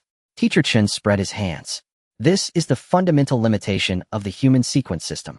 It's like using an Android phone charger to charge an iPhone. It would be a miracle if it even worked. The compatibility between different systems is just this low. 50% is already the limit. Alright, enough talk. Try it yourselves. Hold the beast core in your hand, infuse it with sequence energy, and feel the resonance. A rustling sound filled the classroom. 60 students, 60 beast cores, and 60 colors of light began to glow in their palms. Some were fast, others slow. The fastest was a girl in the second row, a grade with the ability absorption. Her sequence trait was naturally suited for this kind of thing. As soon as her hand touched the core, the light on its surface began to burrow into her palm. The slowest ones were struggling in the back rows, their faces reddening, the beast core completely unmoved. Zhao Taiju gripped his beast core in his right hand. The hand that had swollen had long since returned to its normal size. He closed his eyes and furrowed his brow, looking like he was constipated. 30 seconds later, the beast core finally flickered. I got it. I got it. I got it. Zhao Taiju was so excited he nearly jumped out of his seat. A faint earthy yellow halo appeared on the surface of the gray beast core, and energy began to flow slowly into his palm. It's so slow. He looked around and saw that several others were absorbing steadily, making him anxious. That's normal, a classmate in front said without turning around. You're a close combat enhancement type. Energy manipulation isn't your strong suit. Zhao Taiju let out an "oh" and continued absorbing with his head down. Wang Gang hadn't moved at all. He turned the beast core over and over in his hand, thinking about one thing. What was the essence of the feminization ability? The system panel described it as the ability to transform living creatures into a female form. But its actual effects went far beyond simple sex change. During the transformation process, the target sequence ability was sealed and low intelligence beings entered a state of complete obedience. This meant that when his sequence energy made contact with a target, it performed an extremely violent act, invading the target's sequence core and forcibly rewriting its underlying structure. It had even managed to seal Teacher Chen's great Earth split ability for 3 days. So if he changed direction, what if instead of using it to seal others, he used it to unlock a beast core? He placed the beast core in his palm. A pink glow illuminated. The instructor, correcting a front row student's gesture, caught the pink hue in his peripheral vision and stiffened. Among the 60 students, 59 palms glowed with varied colors: red, blue, green, gold, and earthy yellow. At the last row by the window, pink. And it was exceptionally bright. The instructor's lips moved as if to speak, but he held back. Principal Zhou's words still echoed in his ears. Maintain a unified front, frank, no combat value. He averted his gaze. Wang Gang's focus was entirely on the beast core in his palm. The moment the pink light touched the core's surface, he sensed resistance. But it was slight, like a thin membrane. The energy system within the core rejected him. Normal. He increased the influx. The pink light seeped into the cracks on the core's surface like water penetrating parched soil. The core grew hot. On its gray shell, delicate pink veins spread from the contact point outward. Zhao Tieju, absorbed in his own core, caught a glimpse of what Wang Gang held and nearly crushed his own core in shock. Why is your core turning pink? Don't bother me. The pink veins covered the entire surface of the core. Then, the whole core changed color. From gray to pink. Translucent pink throughout. Like a small marble. The moment the color shift completed, the energy barrier inside the core vanished. All the energy surged toward Wang Gang's palm. Not 50%, not 70%. But all of it. 100%. The entire energy stored in an erupt beast core without any loss or filtration poured directly into Wang Gang's sequence core. His palm tingled with heat, then fell still. The beast core became an empty husk. Its color faded from pink to a translucent white devoid of any residual energy. Completely clean. Like a licked clean plate. The entire process took less than 10 seconds. Zhao Tai's core was still glowing sluggishly in his hand, its absorption rate perhaps at 10%. He looked at his own core, then at the transparent husk in Wang Gang's hand. You finished? Yeah. How much? All of it. All of it means how much? 100%. Zhao Tai's hand trembled, nearly dropping his core. His voice shot up an octave. How many percent? That shout turned half the classroom's heads. Wang Gang placed the drained core shell on the desk. Transparent. Not a trace of energy left. Teacher Chen stood at the podium 6 rows away from Wang Gang. He stared at the empty shell, unmoving. According to the normal teaching procedure, he should walk over to inspect it. He dared not. Zhao Taizhu. Huh. Bring that beast core shell from beside you up here. Zhao Taizhu paused me. You? Why not have him bring it himself? Teacher Chen's expression froze for half a second. The entire class of 60 was watching him. Teacher Chen gritted his molars. It's a teaching arrangement. Stop talking and bring it. Zhao Taizhu glanced at Wang Gang. Wang Gang shrugged. Zhao Taizhu carried the empty shell to the podium and set it down. Teacher Chen picked it up, examined it against the window light. Turned it over, looked again. No energy residue on the surface. None. 0. This meant all the energy in the core had been drained, not a single drop left. He had taught for 12 years. Mentored over 1,000 students. Ranks ranks, and 1 year, even in rank prodigy. Everyone 50%. No exceptions. 300 years of statistics, tens of millions of experiments. The conclusion was written in textbooks. The empty shell before him was telling him the textbook was wrong. Teacher Chen's fingers trembled. He couldn't tell if it was from shock or because the faint pink glow on the core reminded him of something. That warm, numbing sensation spreading from the soles of his feet to his scalp. He abruptly set the core down. He set it down too hard, and it bounced on the desk. Teacher Chen, are you okay? A front row girl asked. I'm fine. Teacher Chen's voice was stiff. Old injury. What old injury? You don't want to know. He placed the empty shell into a detector and scanned it. The result popped up. Core residual energy 0. 0 inch. Absorption rate 100. Note data anomaly. Please confirm if the detector is malfunctioning. Even the detector didn't believe it. Teacher Chen projected the result onto the big screen. The entire class of 60 stared at the 100 figure silent for 3 seconds. Is the detector broken? Someone asked weakly. Teacher Chen said nothing. He took another erupt beast core from the iron box. He paused. He placed the core on the edge of the podium and tilted his chin toward the back row. Zhao Tieju, one more trip. Give this to him. Zhao Tieju. He took the core, walked back, and handed it to Wang Gang. The whole class head swiveled from the podium to the back row in unison, like watching a tennis match. Wang Gang took the core. A flash of pink. 10 seconds later, the second beast core turned into a transparent, empty shell. Zhao Taizhu carried the shell up to the podium for the 3rd time. His expression was numb. Placed it in the detector. Core residual energy 0. 0 inch, absorption rate 100. The sound in the classroom vanished completely. Teacher Chen placed the second empty shell next to the first. The 2 transparent shells sat side by side, refracting a faint light in the sunlight. He looked down at them, his right hand unconsciously touching his chest. He felt a flat masculine chest. His fingers paused for a moment, as if confirming something, as if reminiscing about something. He lowered his hand. The movement was quick, but a girl in the second row saw it, pursed her lips, and dared not laugh. Zhao Taizhu returned to his seat, looking down at his own core that was still glowing sluggishly. He had been absorbing for 10 minutes. Progress, about 15%. He slapped the core on the desk and lay his head down. I'm not practicing anymore. The person next to him asked, what's wrong? I'm traumatized. The murmurs from below the podium grew louder. So is he Frank, or what rank? And Frank can absorb a beast core at 100. Do you believe that? I don't believe a damn thing. And Frank can barely manage 50%.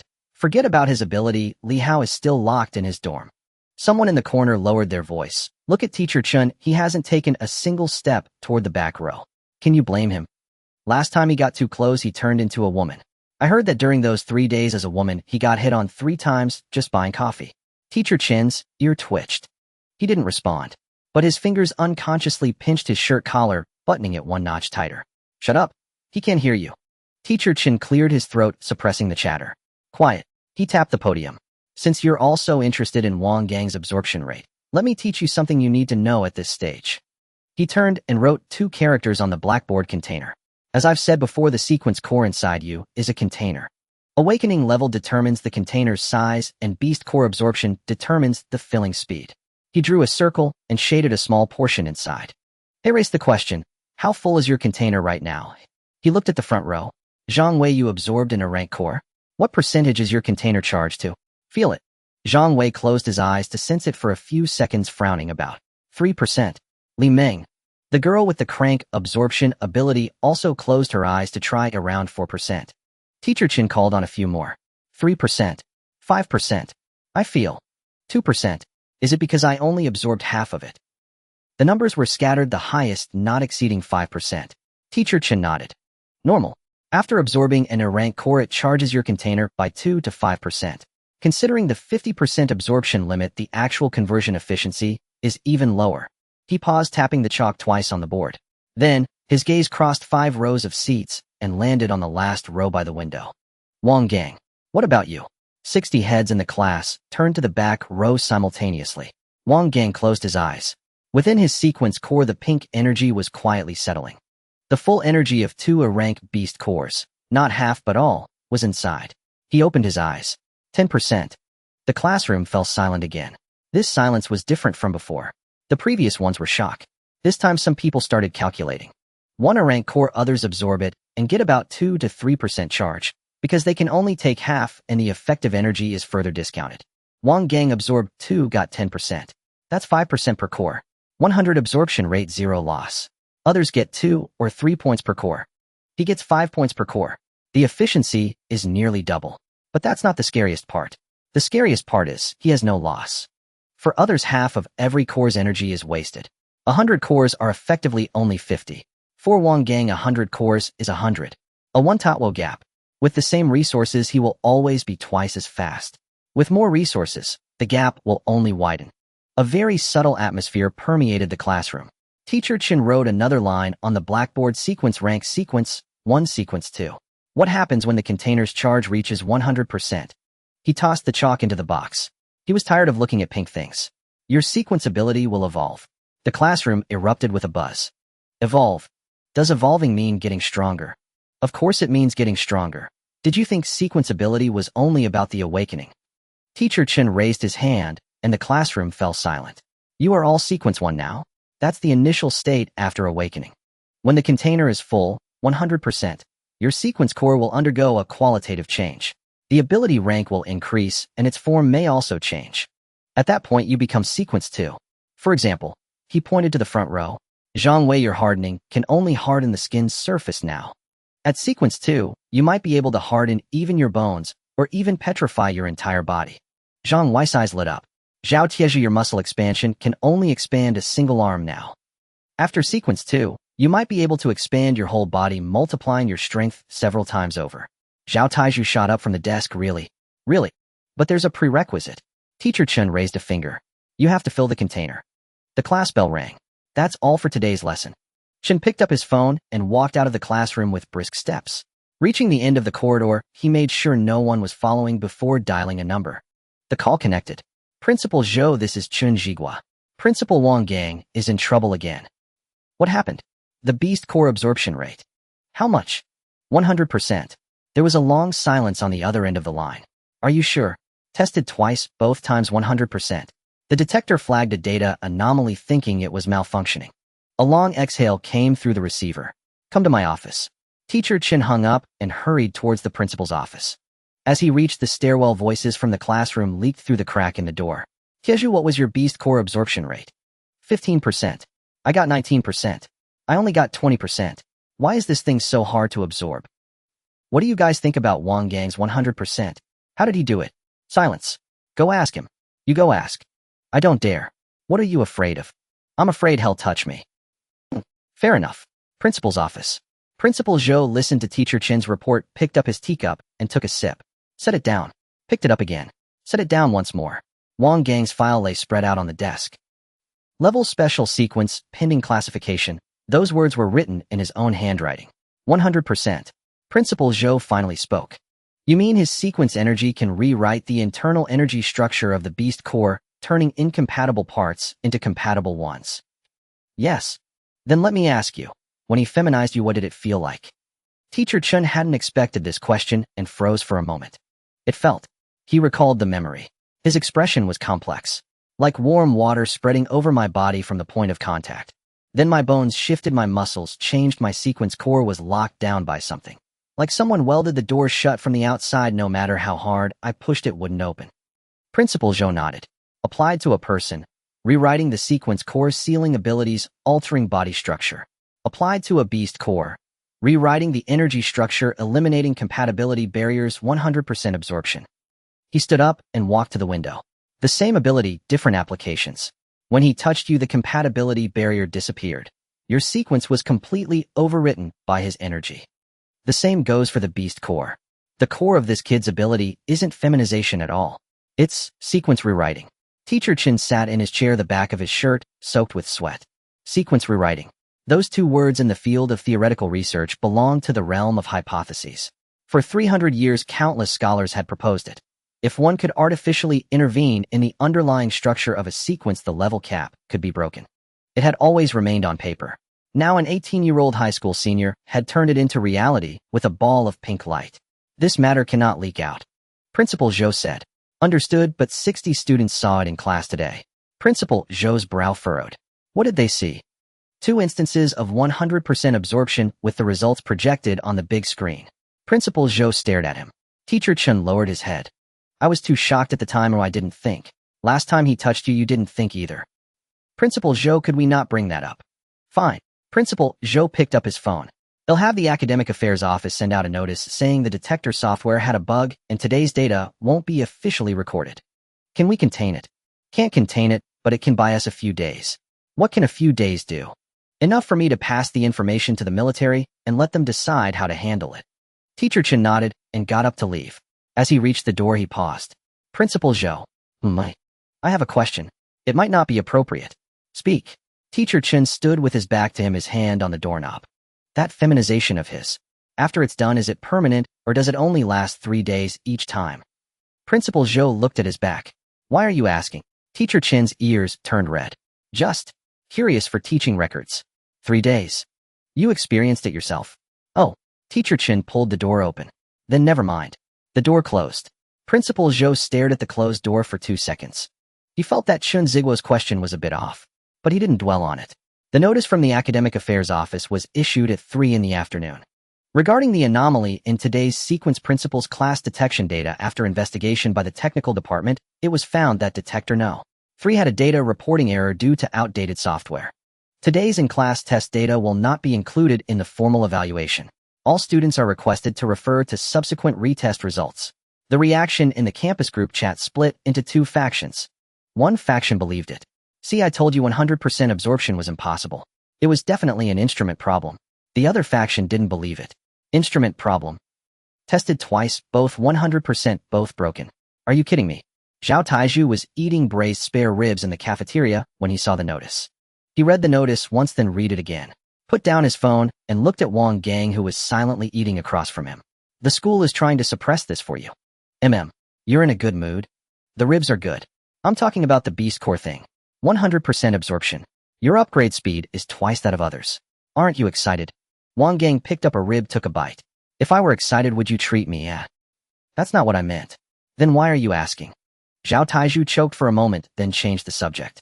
That thing in class today, what did it feel like exactly? Was it like when you touch a person? Wang Gang thought for a moment. Pretty much.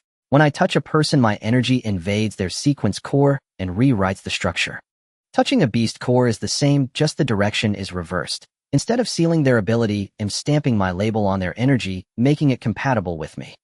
Stamping a label, you could think of it as, I feminize the beast core first, and then I eat it. Zhao Taiju nearly snorted a spare rib out of his nose. You feminized the beast core. It's a metaphor. So the beast core turned into a female beast core. Shut up and eat. At 9 in the evening before lights out in the dorm, Wang Gang sat cross-legged on his bed, a napkin head snagged from the cafeteria spread out before him covered in numbers. Zhao Taiju came out of the shower, a towel draped over his head, and leaned in for a look. Doing math. What kind of math? Wang Gang didn't look up, his pen scratching across the napkin. 1 a grade beast core fills my container by 5%. From 10% to 100%, I need 90 more percentage points. That's 18 a grade beast cores. Zhao Taiju nodded. 18, that doesn't sound like much. 1 a grade beast core costs 50,000 on the market. 18 of them 900,000. Zhao Taizu's nodding head froze mid-motion. 900,000. That's the most economical estimate. A-grade cores have low energy, a charging efficiency will drop in the later stages. A high-level container can't sustain itself on low-level cores for long. Ideally, it'll need grade cores later on. Wang Gang scribbled another line on the napkin. A grade beast core costs 100,000. If I used grade for the second half, it'll need about 6 to 8. That's 600,000 to 800,000. Zhao Taiju pulled the towel off his head. Adding the A-grade ones from before, the total is 1.5 million minimum. The dorm was silent for 5 seconds. Zhao Taiju sat down on the edge of the opposite bed facing him. How much savings do you have now? 430. I topped up 200 for the cafeteria last week, so I have 203 left. Zhao Taiju rubbed his face. So how are you planning to get it? Wang Gang put down his pen, staring at the numbers on the napkin. Over 1 million. His biggest asset was a pair of running shoes he'd worn for 2 years. Don't look at me. Zhao Taiju immediately raised both hands. I only have 50,000. Wang Gang set his pen down. Do you have any ideas? Zhao Taiju counted his assets on his fingers. My dad's advance on living expenses is used up and the gambling money is still with the chubby guy in installments. I have cash on me. He rummaged through his pockets. 37 yuan and 50 cents. The two sat in silence over the sum for 10 seconds. How about you sell blood? Zhao Taiju suggested. You go first. I'm afraid of needles. You're 1 meter 85 and afraid of needles. Needles don't care about height. Another 10 seconds of silence. Zhao Taiju scratched the back of his head, then suddenly sat upright. Wait, why do we need to buy? Where do the beast cores come from? They drop from monsters. Where are the monsters? In the rifts. Who can enter the rifts? Sequencers. Are we sequencers? Wang Gang looked at him. Zhao Taiju grew increasingly excited. We go hunt them ourselves. A-level rifts are full of low-grade monsters. Each A-level monster drops in a level beast core. 10 kills equal 500,000 yuan worth. The key point, no money needed, the beast cores absorb themselves, cutting out the middlemen. Wang Gang said nothing, took out his phone and browsed the Academy's official website. After 2 minutes he found it. Xingqing Sequencer Academy Off-Campus Demon Hunting Internship Task System.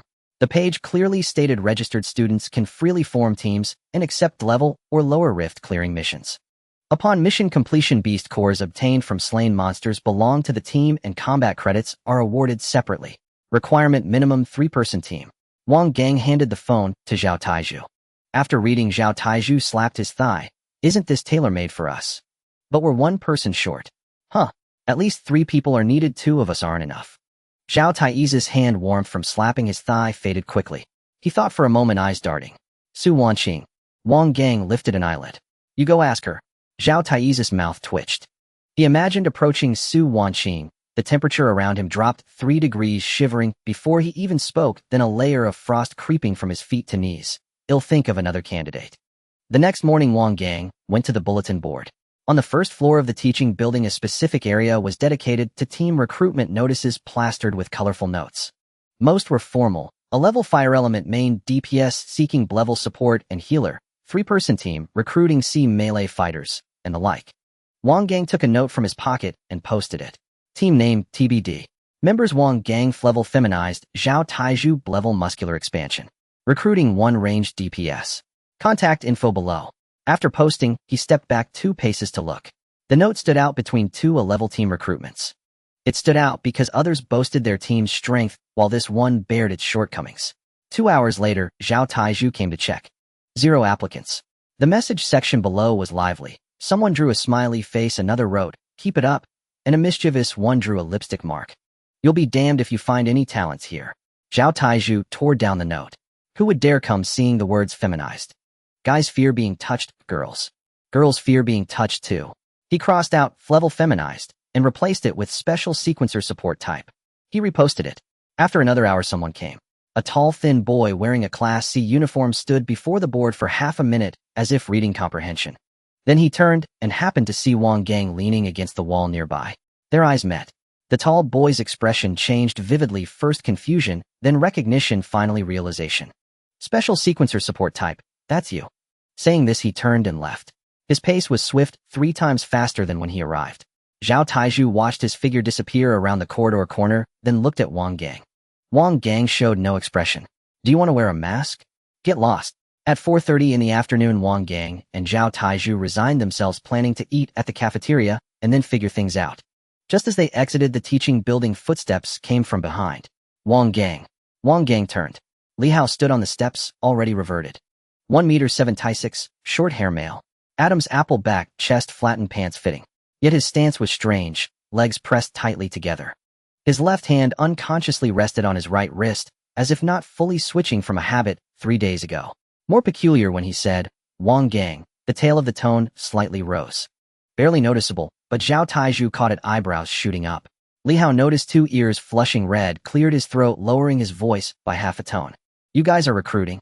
Wang Gang nodded. I saw the bulletin board. Li Hao's gaze flickered. Level wind blade range DPS. I meet the criteria. Zhao Taizhu opened his mouth to speak, but was silenced by Wang Gang's gaze. Do you want to join? Yes. Why? Li Hao's face reddened more, but looked serious. First, you owe me 3 days. Second, I want to understand why my wind blade was shattered by a marble.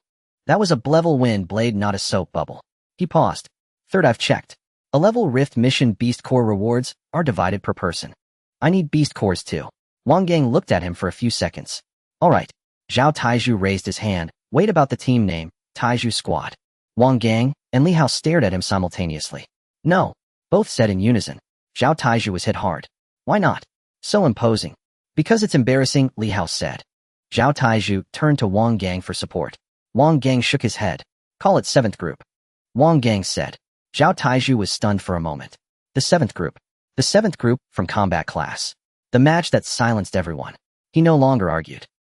The mission window was at the far east of the Academic Affairs building's first floor, a small window where an elderly teacher with graying hair named Zheng sat. He was said to have served at the front lines before retiring and had been issuing tasks here for 8 years. Wang Gang handed over the team form. Teacher Zheng took it, put on his reading glasses, and scanned it from top to bottom. Wang Gang special sequencer. Muscular expansion level. Wind blade level. His eyes returned to the first line, pausing for 2 seconds. Feminized? Yes. Teacher Zheng pushed his glasses up his nose, peeked half his head out the window, appraising Wang Gang from head to toe. He glanced at the form again. A twitch appeared at the corner of his mouth. Your lineup. Going to clear a level rifts. Yes. Teacher Zheng wanted to say more, but saw Wang Gang's expression and swallowed his words. He picked up the stamp and sealed it. Task number E1174, Xingqing East Suburb Rift Point No. 3, a level. Mainly low-grade demon worms and stone-armored beasts, inside estimated 30 to 50 in number. Time limit 48 hours. He pushed the task sheet out, adding, be cautious. The academy only recovers bodies in case of accidents. Understood. The 3 left the Academic Affairs building. Zhao Taizhu carried an iron rod borrowed from the sports equipment room, about 1.2 meters long, stainless steel, substantial in weight. He said it matched perfectly with the muscular expansion. Li Hao was empty-handed, fingers moving twice, subtle airflow swirling between them. Wind blade required no weapon. The hand itself was the weapon. Wang Gang's right hand slipped into his pocket, feeling the contents. 5 marbles. Exiting the academy's east gate and walking along the road for 20 minutes led to the rift control area in Xingqing's east suburb. From afar, military barbed wire fences and warning signs were visible. On the way, Zhao Taizhu led iron rod resting on his shoulder, then suddenly looked back. Once inside, what's your plan? Wang Gang pondered. I touched them. Zhao Taizhu stopped. Li Hao stopped. The two exchanged a glance. That look conveyed much. Why am I teaming with this person? Is it still possible to quit now, But it seems too late. Are you serious? Li Hao asked. Serious. Li Hao opened his mouth, then closed it. The 3 continued forward. 15 minutes later, the entrance to the level rift appeared in sight. A gray spatial fissure hovered midair, its edges twisting irregularly, about 2 meters tall and 1 meter wide, as if someone tore a slit in the air. Inside was chaotic gray blackness, nothing visible. But sounds could be heard. Deep growls muffled coming from the depths like something dragging its body within. Zhao Taiju gripped the iron rod tightly. Li Hao had already begun forming the wind blade between his fingers. Wang Gang stood at the back staring at the rift. The marbles in his pocket were clenched in his palm, pink, faint light leaking through his fingers. He was about to verify something he had wanted to confirm since his awakening. Flies can be feminized. Humans can be feminized. Beast cores can be feminized. What about monsters? The report from the Academic Affairs task window reached the principal's office. Principal Zhou was holding a cup, taking a large gulp of premium Maojian tea. The screen on the desk lit up. Special observation student Wang Gang has claimed the E-1174 Fisher cleanup mission. Target Star City, East Suburb No. Free Fisher Point. Team members, Zhao Tieju Li Hao. Status departed. Buffed. The academic director who was reporting the next week's class schedule was splashed half in the face. He silently wiped the tea leaves off his face, not daring to utter a word. Principal Zhou slammed his phone on the desk and abruptly stood up. The chair slid back half a meter, its wheels screeching against the floor. Investigate. Check the main gate surveillance. See when that brat Wang Gang left. The academic director quickly pulled out his phone to retrieve the footage. A red line appeared on the screen. Principal 20 minutes ago. Principal Zhou paced behind his desk twice. Wang Gang's ability works on humans.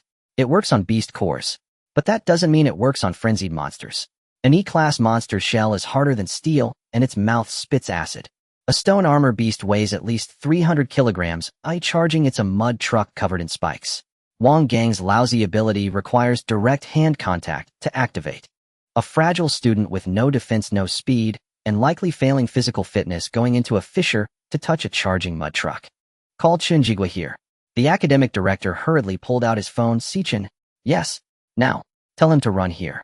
3 minutes later. Teacher Chen burst through the door, gasping for breath. Principal What's? Wang Gang went to the fissure. Teacher Chen's left foot, which had just crossed the threshold, froze midair. Then he slowly withdrew it. An E-class fissure, 3 of them left 20 minutes ago. Teacher Chen stared at the tea stain on the carpet, his scalp tingling. You don't mean for me to go after them, do you? Principal Zhou looked at him, his gaze unwavering. You're the only Brank sequence who knows his background. And your Earth Fissure ability can be maximized within the secret realm. Teacher Chen swallowed hard. Principal, there are so many teachers at the school. What about Zhao Peng? On a business trip. Li Yun. Leading Class A on a training expedition. Fong Taizhan. Water on the knee, just had 2 syringes drained last night. Teacher Chen paused for 2 seconds. Then he'll swap classes with another teacher, Chen Jigua. Principal Zhou interrupted him. This is a confidential mission for the special observation list. You are the most suitable candidate. Teacher Chen's eyelids twitched violently. Can I apply for a full body blast suit and insulated gloves? You're going for covert protection, tailing them without being discovered. What if in the chaos of a fight he accidentally touches me? The office fell silent.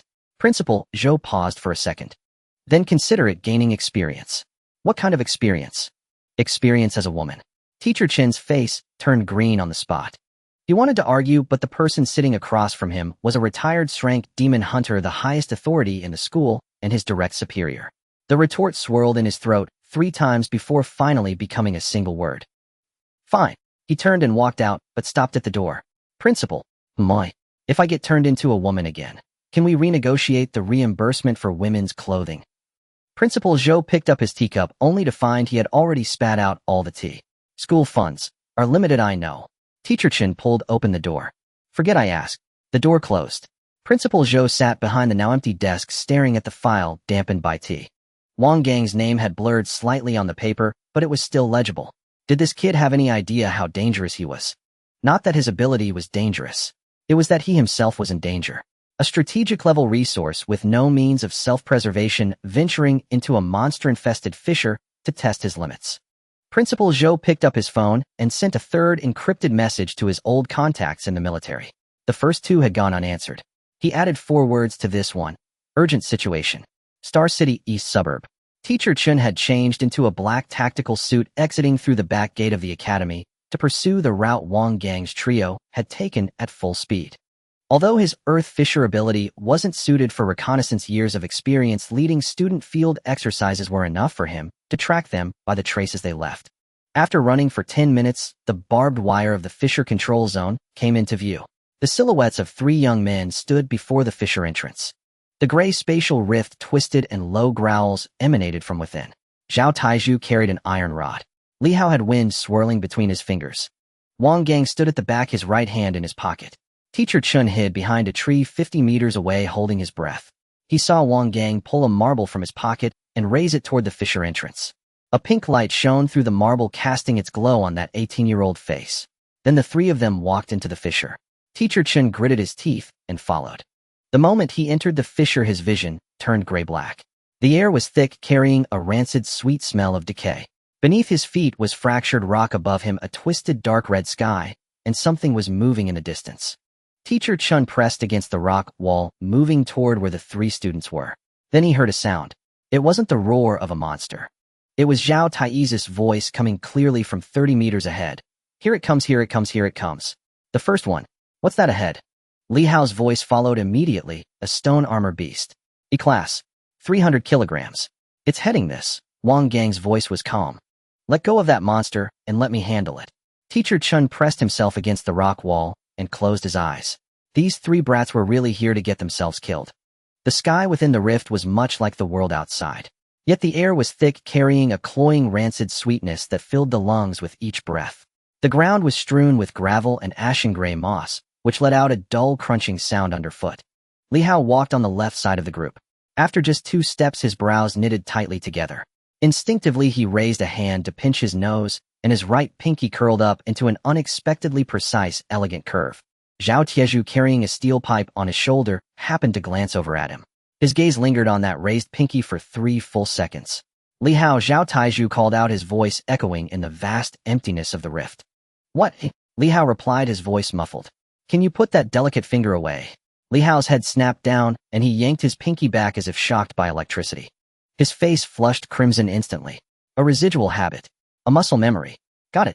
Got it, I totally get it. Zhao Taizhu nodded with a simple, honest expression. You were walking with your toes turned in just now. Zhao Taizhu. Li Hao's hands began to swirl with air currents, 3 wind blades on the verge of taking shape. Zhao Taizhu added another remark. And the end of your sentences lilt upwards. Li Hao's wind blades dissipated. They weren't withdrawn, they simply scattered into nothing. He opened his mouth to curse, but dared not speak, fearing that if he did, his voice would indeed rise at the end. Shut up, Wang Gang said from the middle of the group without breaking his stride. It's coming. The wind blades Li Hao had been reforming froze instantly. Zhao Taizhu swiftly swung the meter-long steel pipe off his shoulder, gripping it with both hands. The ground began to tremble. At first it was just a faint vibration, but it quickly intensified. Pebbles danced on the surface.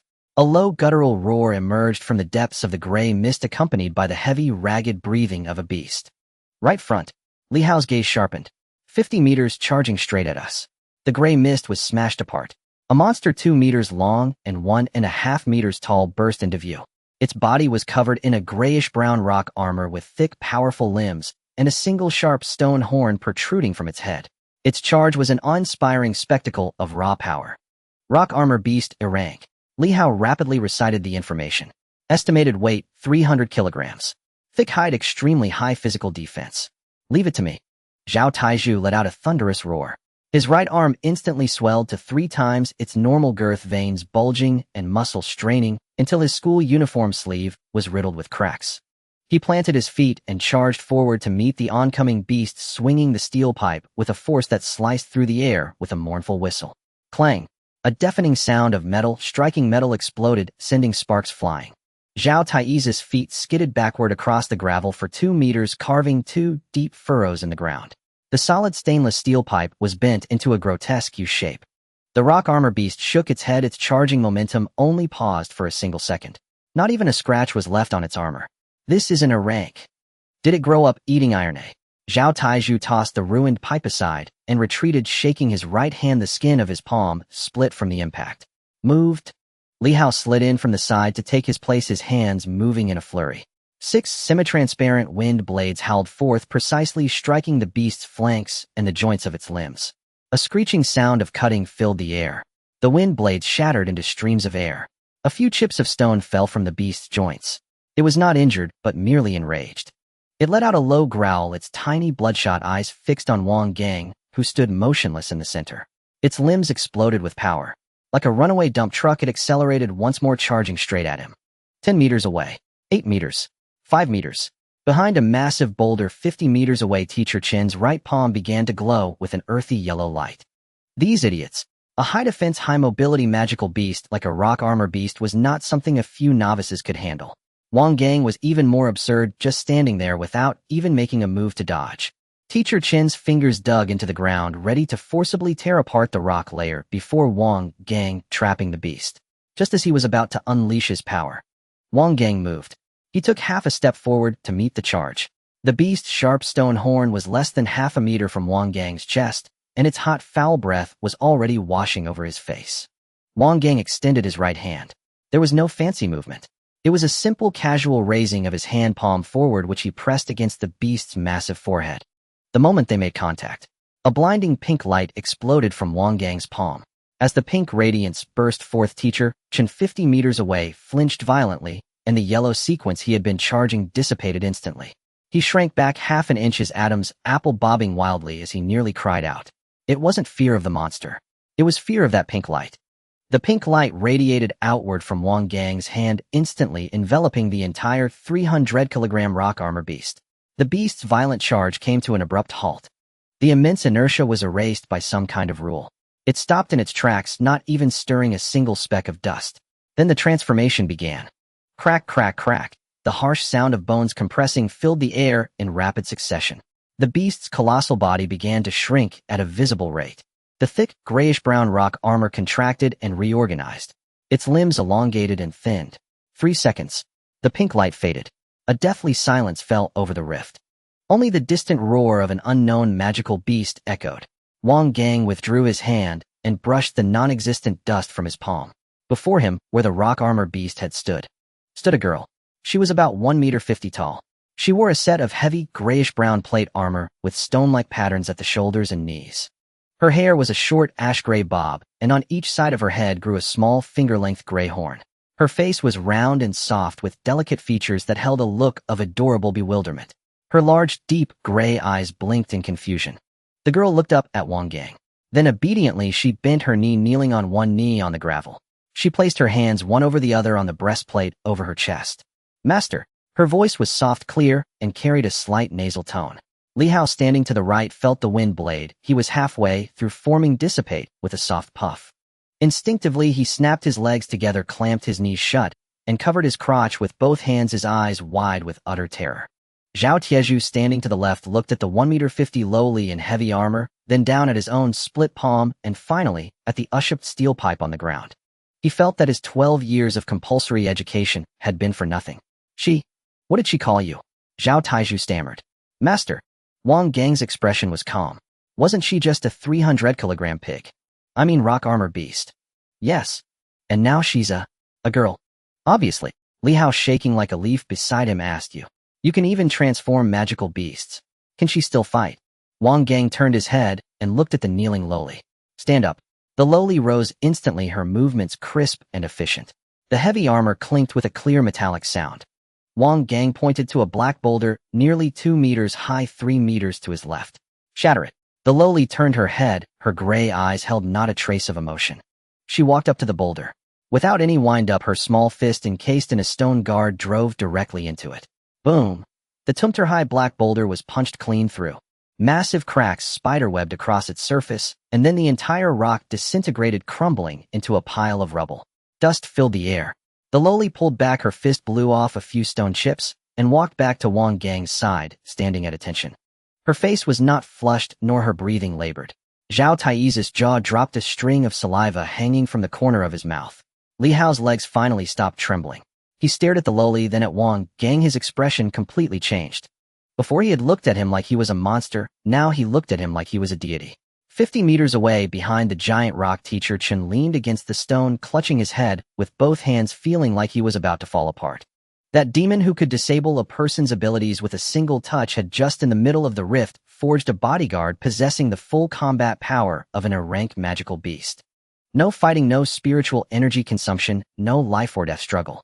Just a single touch. A magical beast was transformed into a short-haired guardian who would sweetly call him master. With trembling hands, Teacher Chun fumbled a military-grade, encrypted satellite phone from the inner pocket of his training uniform. It took him 3 tries to press the right button.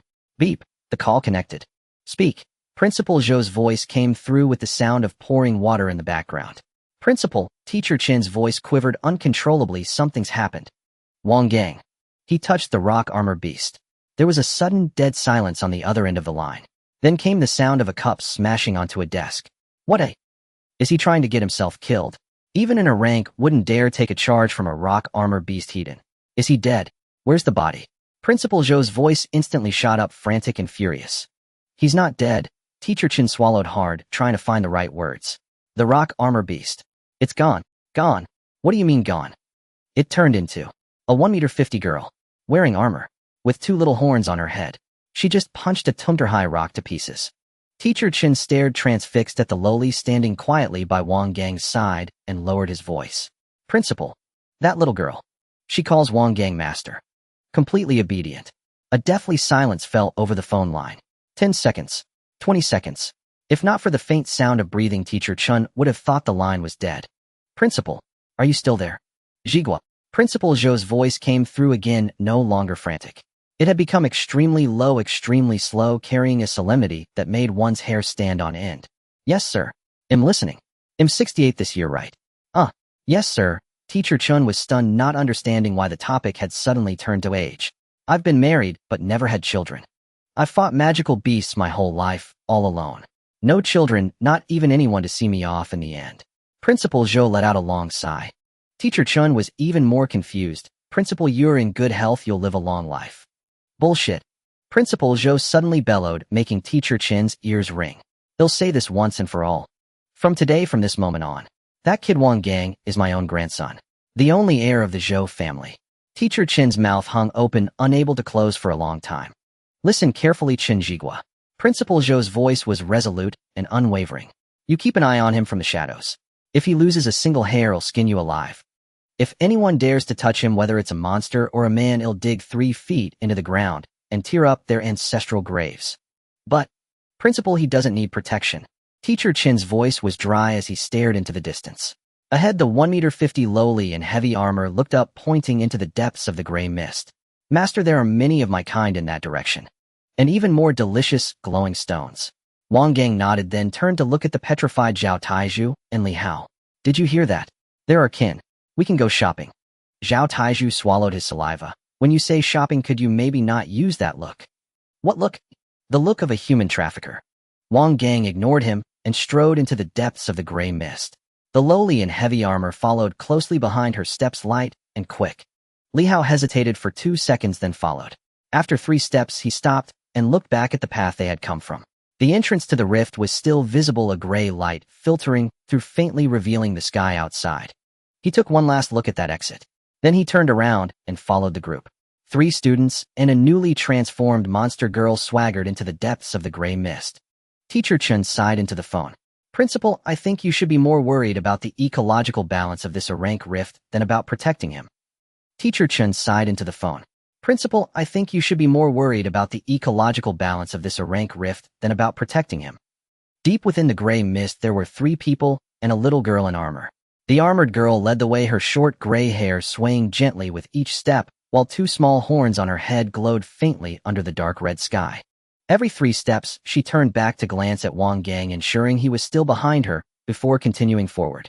Zhao Taizhu carried the bent, U-shaped scrap steel pipe at the rear of the group, his gaze darting between the girl and Wang Gang like a scorekeeper. I have a question. Speak. Does she have a name? Wang Gang looked down at the girl. What's your name? The girl tilted her head, her big gray eyes blinking twice. Whatever my master calls me, that's my name. Zhao Taizhu chimed in. How about Iron Girl? Wang Gang and Li Hao ignored him simultaneously. Stone, Wang Gang said. The girl nodded earnestly, her head bobbing as she repeated it twice. Stone. Stone. That sounds nice. Zhao Taizhu's face twitched. A 300-kilogram erranked demon beast, and you name her Stone. You wouldn't even name a dog that, would you? She was originally a stone armor beast. Then at least call her Stone Beauty or Stone Flower. Stone. The girl repeated, looking satisfied. Zhao Taizhu shut up. 50 meters away, Teacher Chin silently followed along the rock wall. He stared at the armored girl, quietly staying by Wang Gang's side, his right hand gripping the collar of his training uniform tightly. 5 minutes ago, she was a 300-kilogram mud truck. Now she was discussing what to name herself. There's something ahead. Li Hao suddenly spoke, air currents swirling between his fingers. From the depths of the gray mist came a rustling sound, like countless legs scraping quickly over gravel. Dense and chaotic. Demon insects. Li Hao's gaze sharpened. At least 8. Zhao Taiju raised the scrap steel pipe, the old scars on his tiger's mouth aching with the effort. Wang Gang didn't move. He glanced at Stone. Go. Stone turned around, her gray eyes lighting up. Yes, master. She trotted into the gray mist. Her movements were light. The heavy armor made no sound on her body, and her steps were as if treading on cotton. Then from deep within the gray mist came the first dull thud. Boom, boom, boom, boom, boom. The crisp sound of carapaces shattering formed a continuous chain. The demon insect cried out half a sound, then went silent. 12 seconds. Stone emerged from the gray mist, a few drops of green mucus splattered on her plate armor. She wiped her cheek with her sleeve, trotted up to Wang Gang, and raised her right hand. Her 5 fingers were spread apart, each gap holding a dull gray crystal. Master, 8 crystals. I accidentally crushed 2, sorry. Her lips were pursed, her big gray eyes filled with a plea of, please don't be angry. Wang Gang reached out and took them. With a flash of pink light, all 5 beast cores turned into transparent, empty shells. Zhao Taizu's mouth hung open, unable to close. Li Hao looked at his own hand, then at Stone's hand. The wind blade between his fingers quietly dissipated. I feel useless. You are useful, Zhao Taiju patted his shoulder. For what? You can help me carry this clothes rack. Li Hao pushed his hand away. For the next 40 minutes, Stone was like a cleaning robot that didn't need charging. Demon insects, stone armor beasts, mixed squads of both, all ended the same way. She charged in a series of dull thuds, walked out, and piled the beast cores at Wang Gang's feet. Wang Gang absorbed them one by one. Each time the pink light flashed, one core turned into an empty shell. Zhao Taiju and Li Hao crouched nearby watching. They stared at the growing pile of transparent shells in silence. Zhao Taiju hadn't made a move the entire time, not using his expansion ability once. He paced in circles, anxiously, finally unable to hold back. Let me fight one. Just one. Stone looked back at him. Her big gray eyes held confusion. She looked at Wang Gang and whispered, Master, does he need to fight too? Zhao Taizu's pride suffered a devastating blow. Give him the next one, Wang Gang said. Stone nodded, considerately stepping aside, her hands folded in front of her as she quietly watched Zhao Taiju. Like watching a child perform. Zhao Taiju took a deep breath, his right arm expanding, veins bulging. Roar! He punched down the demon insect's carapace cracked, and green mucus splattered all over his face. The insect was dead. He panted heavily, wiped the mucus off his face, turned to the others waiting for praise. Stone tilted her head. So slow. Zhao Taizu's expression shattered. After Zhao Taiju killed that demon insect, his fighting spirit completely died out. He stood the unshipped steel pipe upright on the ground, pressed his palms together, and bowed to it. You've worked hard. I won't need you anymore. Stone tugged at Wang Gang's sleeve. Master, is that slow when your friend? Zhao Taiju heard it clearly. I killed that demon insect with one punch. Stone tilted her head and said seriously, I can kill several with one punch. Zhao Taiju walked over to a rock, sat down, and buried his face in his hands. Taiju, what are you doing? Reflecting on life. Another 20 minutes passed, and Wang Gang's absorption speed began to slow down. It wasn't obvious, but he felt it. For the same rank beast core, what used to take 3 seconds now took 5 or 6. The last one took nearly 10 seconds before the pink light dissipated. He held the last 2 beast cores without absorbing them immediately. He sensed his container. 87%. The container was nearing its limit, the remaining space compressing, and the absorption efficiency was declining. More critically, the energy density of these 2 rank cores was insufficient. Even if he absorbed them fully, they'd only fill 3 or 4%. Wang Gang stared at the cores in his hand, thinking for 2 seconds. Taiju, Li Hao. The 2 looked up from their respective rocks. What's your container charge now, eh? Zhao Taiju counted on his fingers. I'm at about 15%. Before coming in it was 10. I absorbed a few E-cores, didn't increase much. Li Hao paused, closed his eyes to sense it. 12%. Wang Gang tossed 1 beast core to each of them. Absorb them. Zhao Taiju caught it, turned it over, and looked at it. This is for me, eh? If not for you, why keep them? The 2 each held their beast core, activated their sequence energy, and began guiding the absorption. A minute passed. The light on the surface of the cores flowed slowly, seeping into their palms. Zhao Taiju frowned, his face turning red from exertion, as if solving the last difficult math problem. Li Hao's condition was slightly better, but still slow. The energy at the edges of the core trickled inward with no sign of speeding up. 5 minutes later, Zhao Taiju turned the core over in his palm, looked at it, and clicked his tongue. There's still over half the energy left. I feel like I can't absorb anymore. My body is rejecting it. Normal. You can only absorb 50%, the rest is waste. Zhao Taizhu stared at the still glowing core, his expression complicated. This is such a damn waste. It's a shame to throw them away. Wang Gang held out his hand. Give them to me. Zhao Taizhu handed his core over. Li Hao hesitated for half a second, then did the same. Wang Gang held one core in each hand. Pink light surged from his palms, not inward but outward, as if he was pressing something into the cores. Both cores changed color simultaneously. The originally dull, translucent crystals were dyed pink from the point of contact bit by bit. In 2 seconds, the entire core turned a light pink. Warm to the touch, like holding 2 pieces of warm jade. This is... Li Hao stared at his core, his voice hesitant. It's been feminized. Wang Gang placed the 2 pink cores back into their palms. Now try again. Zhao Taizhu stared at the pink core for 3 seconds, then reluctantly gripped it and activated his energy. His hand trembled. It wasn't rejection. It was an influx. The feeling of pushing energy in only for the body to push it back halfway was gone, replaced by a completely smooth, natural flow that required no effort. The energy in the core actively drilled into his sequence core, like water flowing downhill, without any resistance. This, Zhao Taizhu's voice caught. He looked down, staring intently at the pink core in his palm, watching it gradually turn transparent. Finally, only a clean crystal shell remained. Not a single drop wasted. He looked up at Wang Gang. Li Hao also stopped holding the empty shell. A hint of bewilderment and disbelief on his face. You feminized the beast core, and now I can absorb it 100%. Yes. The energy system in beast cores isn't compatible with human sequences, so normally, you can only absorb half. The other half gets filtered out. You feminized it, rewrote its underlying structure to make it compatible, so I could absorb it all. Right. Li Hao was silent for 4 seconds. Then he turned to look at Zhao Taizhu. Zhao Taizhu was also looking at him. They exchanged a glance, then simultaneously turned their gaze to Wang Gang. Li Hao, I have drifted through half my life. Zhao Taizhu, same here. Li Hao, only regretting not meeting a wise master. Zhao Taizhu, same here. Li Hao, if you do not despise me, I wish to become your adopted son. Zhao Taizhu, same here. Wang Gang.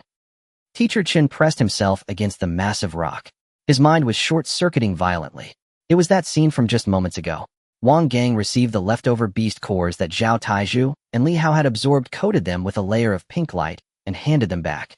Then both of them absorbed it 100%. Zero loss. Zero waste. Zero rejection. Teacher Chen's lips moved, but no sound came out. He had taught for 12 years, leading over 1,000 students. In every new freshman's first lesson on beast core absorption, he would write that number on the blackboard. 50. 50%. An ironclad rule for 3 centuries. Written into textbooks. Etched into the very genes of every sequence researcher. The human sequence system and the monster energy system were inherently incompatible. The absorption cap was half, not a single drop more could enter. This rule was as unshakable as gravity. Then an 18-year-old kid with a ball of pink light rubbed gravity against the ground. But that wasn't the main point. The main point was, he had always assumed Wang Gang's 100% absorption could only be used on himself. A personal cheat. Impressive, but limited. That scene just now completely overturned this judgment. The beast cores he modified could also be fully absorbed by others. Zhao Taizhu could. Li Hao could. Then, could 60 students. What about 600? Teacher Chen's fingers began to tremble. He quickly did a mental math problem. Under normal circumstances, the effective absorption rate for students was 50%. 100 beast cores effectively used only 50 cores worth of energy. After Wang Gang processed them, 100 cores became 100. With the same resources, the effect doubled. The core reason Star City Sequence Academy ranked low wasn't poor student talent, it was poverty. With the same budget, others would waste half, but Wang Gang could make every drop go into their stomachs. Once this gap was closed, Teacher Chen's fingers clenched the cuff of his training uniform. He suddenly raised the satellite phone and dialed. Beep, beep, speak. Principal Zhou's voice came through. No sound of pouring water this time, the background was eerily silent. Principal, what now? Wang Gang, what did he touch again? Teacher Chen took a breath. He took the leftover beast cores, processed them with pink light, then returned them to Zhao Taizhu and Li Hao. And then, both absorbed 100%, zero residue. There was silence on the other end. 3 seconds. 5 seconds. Principal. Say that again. Principal Zhou's voice had changed. After he processes the beast cores with pink light, others can also absorb them 100%. Not just himself, it's everyone. The air fell silent instantly. Teacher Chen could almost hear the principal's heartbeat accelerating through the radio waves. 10 seconds later. Jigwa. Here. How old are you this year? 43. Married? No. Have a partner? No. Principal, what exactly? Don't bother looking anymore. Huh. From today on, you are Wang Gang's exclusive homeroom teacher. 24-hour personal supervision. Eat with him, attend class with him, sleep. Guard the room next door. Wait, principal. I'm a 43-year-old single man sleeping next to an 18-year-old male student. If this gets out, what if it does? People will think I have issues. You already have issues. You've been a woman before. Teacher Chin's mouth opened and closed silent for a long time. Principal Zhou didn't give him a chance to retort, his speech suddenly quickening. Think about it. If this kid can mass convert beast cores, then he's more than just a combat-type sequencer. He's a factory. A mobile, unplugged, infinitely productive beast core refinery. What's our school's annual beast core budget? 20 million. With a 50% absorption rate, the effective utilization is only 10 million. If he can boost absorption to 100%, same budget, double the effect. What does doubling mean? The Imperial Capital Sequence Academy's annual effective beast core utilization is 3 times ours. The core of the gap isn't talent, it's resource conversion efficiency. Now this gap can be cut in half. Teacher Chin finished. You finally get it. Teacher Chin leaned against the rock wall, his mind roaring. He suddenly remembered something. Principal, did you throw away the invitation for the joint academy sequence rankings last month? Didn't throw it. It's pressed in the drawer. I recall you said that with our school's strength, participating in the rankings would be like sending lambs to the slaughter. I've changed my mind. The sound of a drawer opening and paper rustling came through the phone. Joint rankings next month on the 15th. From now, 32 days. Teacher Chin's temples pulsed twice. You're not thinking. How many beast cores can that kid Wang Gang convert in a day? I don't know, he doesn't seem to have any drain. Then assume it's unlimited. 32 days. 800 students. If each person absorbs 2 extra processed beast cores per day in a month. Principal Zhou's voice paused for a moment. Teacher Chin did a quick calculation in his mind. 2 extra per person per day, all of it effective energy. 60 per month. Calculated at 100% absorption, that equaled 3 months of training for other schools. 32 days compressed into 3 months of progress. 800 students accelerating simultaneously. Those privileged prodigies from Imperial Capital Sequence Academy, with their smug faces when they saw the scores. Teacher Chin's breathing grew heavy. Teacher Chin, alright, I understand.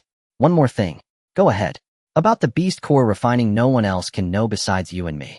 The public explanation is that Wang Gang's ability is only feminization with no additional effects. Understood. The call ended.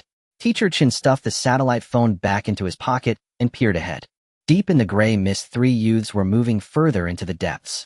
Sure, 2 ran in front, punching demon insects one after another, as if swatting flies. Zhao Taizhu carried a scrap steel pipe as a walking stick. Li Hao followed behind, occasionally spinning a wind blade between his fingers, then retracting it, practicing repeatedly. Wang Gang walked in the middle, right hand in his pocket, left hand taking the beast cores, sure 2 handed over. A flash of pink light, and he tossed them to the 2 behind. His movements were casual, like playing cards.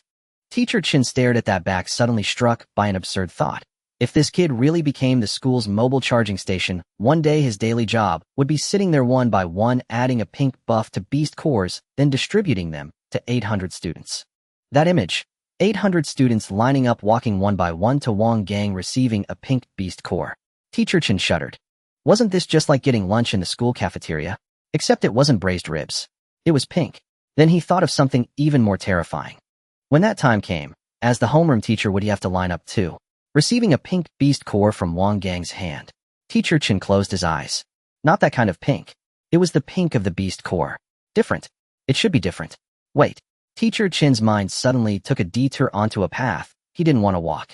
After Wang Gang processed the beast core, in essence, it had been feminized. The energy structure had been rewritten by pink sequence power. So if he absorbed this feminized energy long-term, day by day, quantity leading to quality, wouldn't he slowly become effeminate? Teacher Chin's eyes widened. His thoughts drifted uncontrollably again. Drifted to those 3 days. The 3 days he became a woman. He was hit on 3 times while buying coffee. The first was a bespectacled, refined boy who said, "Sister, you look just like my ex-girlfriend." A very cliché pickup line. But that boy was indeed quite handsome. No. Teacher Chin fiercely pinched his own thigh. What are you thinking, Chinjigua? You're 43. You're a man. You educate and nurture. You are upright and honorable. But if he really would slowly become effeminate, then that. Teacher Chin's face under the reflection of the fisher's dark red sky visibly reddened. Red all the way from his ears to his neck. His lips moved twice. His voice was so low only he could hear it. It doesn't matter anymore. Then he froze completely, as if struck by lightning. 3 seconds later he fiercely slapped himself. No. What did I just say? I said nothing. No one in the gray mist heard his monologue. From a distance came Shirtu's crisp voice master. There's a big one ahead. Really, really big. Followed by Zhao Taiyi's scream, what is that thing? It's 2 stories tall. Li Hao's voice was low and tense. That's not a rank. That at least drank. Teacher Chin's pupils contracted sharply. He abruptly stood up from behind the rock and peered into the depths of the gray mist. A massive black shadow was slowly rising from the end of the mist. A 2-story tall black shadow rose from the gray mist. 2 scaly forelimbs propped against the shattered rock layers as the massive lizard-like body slowly lifted itself. Grayish-brown scales densely covered its entire body, each the size of a palm with edges sharp enough to gleam. 2 rows of bony spikes grew from its head, extending all the way to the tip of its tail. Its mouth opened, revealing a half-meter-long black forked tongue. A wave of hot, fishy stench rushed forward. The detection bracelet flashed data. Rift Lizard rank D-type, close-range suppression, special ability rock armor hardening. Zhao Taiyi's scrap steel pipe slipped from his hand, clattering twice on the ground. Drank. Didn't you say it was in a rank rift? Why is this thing here? Li Hao's face turned pale. Rank rifts occasionally spawn over-level monsters. The probability is low, but not 0. How low? 3%. Damn, you're 3%. The Rift Lizard's eyes were vertical slits, golden, and at that moment they were fixed on the foremost Shirtu. Shirtu did not retreat. She stood still, her gray eyes also fixed on the giant lizard, her 2 small horns faintly glowing. Then she turned to look at Wang Gang. Master, that one's huge. Much, much bigger than I used to be. It doesn't look very happy. Shirtu tilted her head, her gray eyes scanning the Rift Lizard from top to bottom, her lips slightly moving, as if performing some calculation. After 3 seconds, she reached a conclusion. Master, I suggest we run. Zhao Tieju, didn't you punch a 2-meter boulder to pieces? It's drank. A rank. It's 6 times heavier than me. Its hide is twice as hard. She raised her hand, comparing the Rift Lizard's size to her own, a mere 1.50 meter figure. Wrapped in heavy armor, standing before the 2-story tall giant lizard, she looked like a peanut facing a truck. Li Hao interjected, so you can only bully those weaker than you. Shirtu nodded. This clarity, so pure it defied argument, left the 3 men momentarily speechless. The Rift Lizard gave them no time to discuss. It slammed its forelimbs against the ground, charging forward. The earth cracked under its weight, sending gravel flying. Scatter! Wang Gang shouted. The 3 men and the little girl scattered in 3 directions. The Rift Lizard plowed through the middle of the wind from its momentum, nearly knocking Zhao Taiyu off balance. Behind a giant boulder 50 meters away, the earthen yellow glow in Teacher Chin's right palm flared again. 3 idiots and a peanut picking a fight with a drank. Asking for death, he muttered under his breath. Li Hao, draw its attention. Wang Gang's voice came from ahead. Li Hao gritted his teeth, waving both hands. 12 wind blades slashed toward the Rift Lizard's head from different angles. Clang, clang, clang. The wind blades struck the scales, sparks flying, leaving behind 12 shallow white marks. The Rift Lizard shook its head and lunged toward Li Hao. Li Hao turned and retreated, his steps agile, his dodge clean and sharp. After 3 steps, Zhao Taiyu noticed something. Li Hao's running posture was off. His arms weren't swinging normally, but were slightly tucked at his sides, forearms turned outward, wrists loose. Zhao Taiyu opened his mouth, then closed it. He said nothing. Not because he didn't want to, but because he feared Li Hao might stop running and come after him instead. Conclusion: never let Wang Gang feminize you. There are side effects. Wang Gang Taiju. Got it. Zhao Taiyi's right arm swelled to its limit. He picked up a piece of rubble, about 50 or 60 gene, and hurled it at the Rift Lizard's hind leg. Bang! The rubble exploded against the scales, sending stone chips flying. The Rift Lizard's hind leg wobbled. It stopped. Then it slowly turned its head. Its golden vertical pupils locked onto Zhao Taiyu. Zhao Taiyi's swollen arm froze in midair. I didn't mean to. He turned and bolted.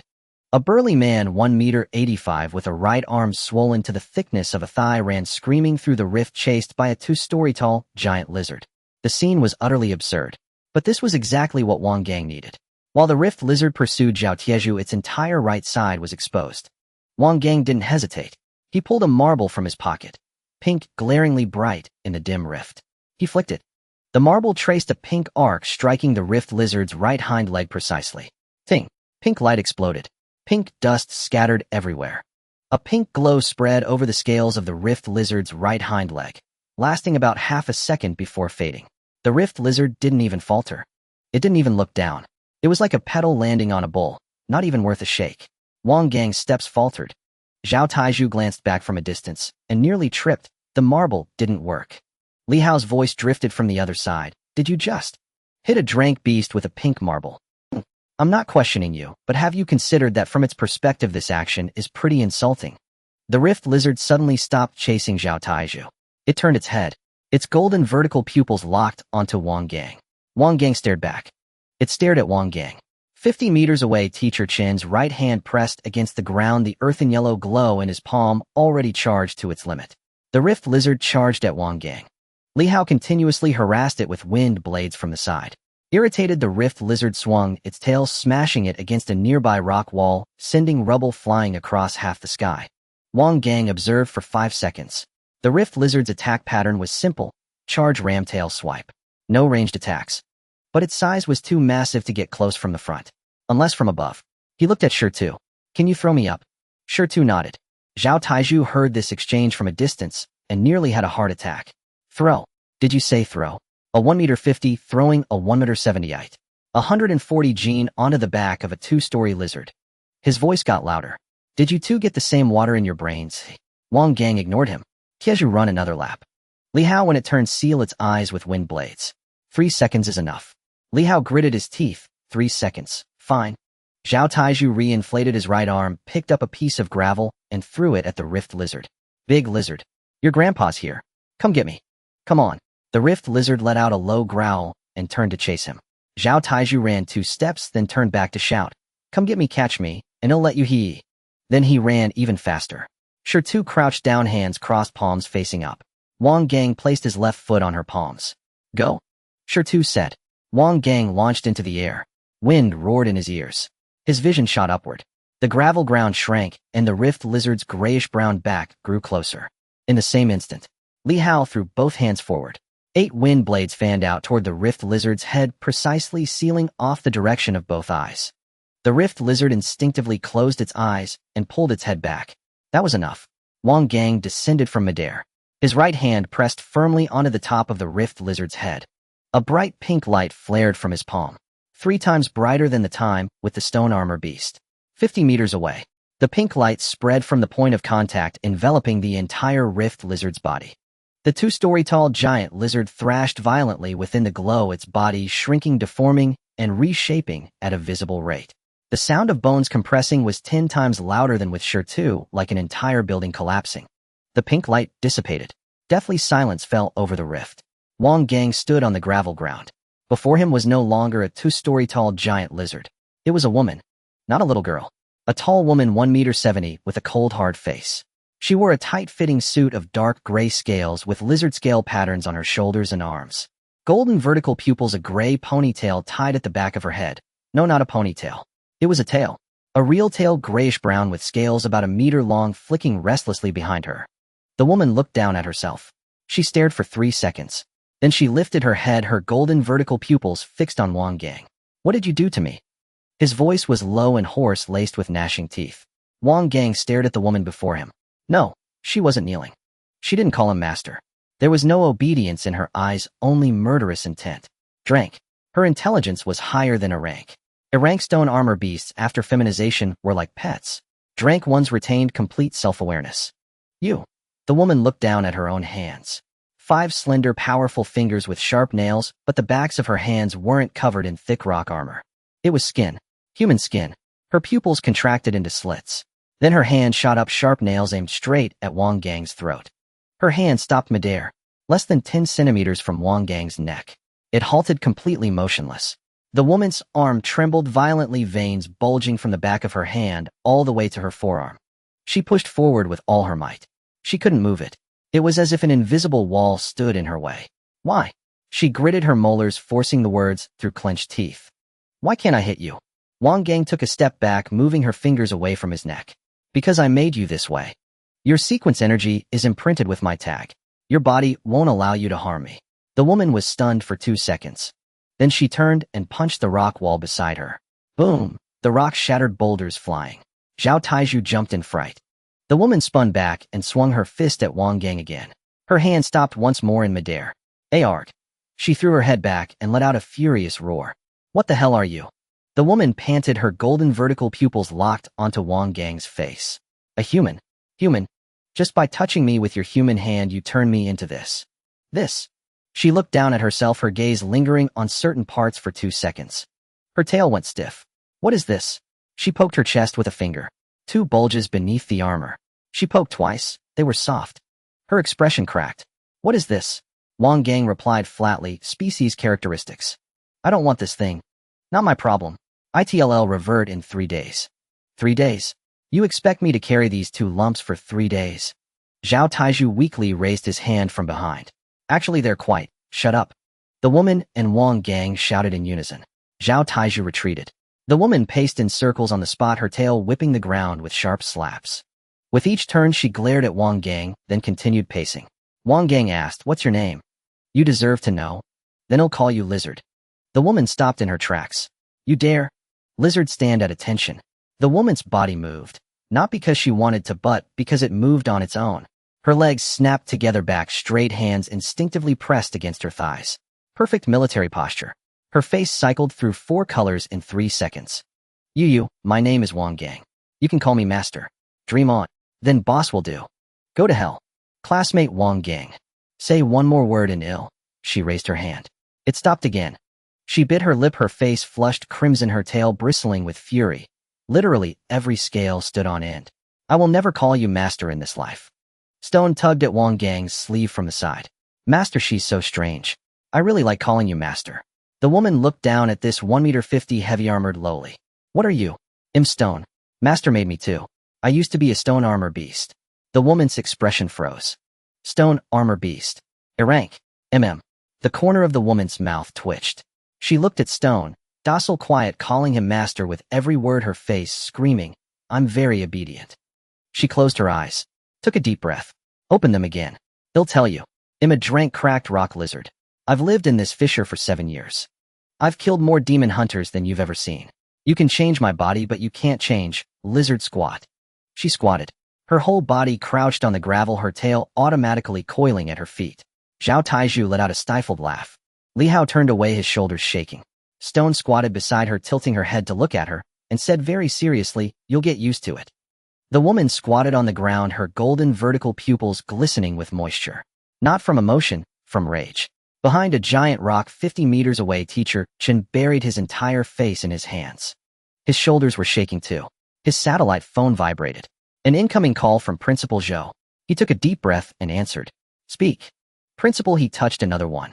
Drank cracked rock lizard. And the result? Turned into a 1.70 m girl. With a tail. Obedient. Teacher Chen glanced ahead. The woman was squatting on the ground, cursing nonstop, her body unable to move. Her mouth hadn't stopped. She was cursing Wang Gang's ancestors for 18 generations in 7 or 8 monster languages he didn't understand. Wang Gang squatted opposite her, calmly waiting for her to finish. Stone squatted beside them, looking left and right like she was watching a ping-pong match. Zhao Taiju and Li Hao leaned against a distant rock, one laughing, the other recording. Teacher Chen paused for 2 seconds. Body obeys. Mouth doesn't. What do you mean? She can't hit him, but she can curse him. Been cursing for almost 5 minutes. There was 3 seconds of silence on the other end. Drank has self-awareness. Complete. And she tried attacking Wang Gang several times, all locked out. Absolute physical restriction. But language and emotions aren't restricted.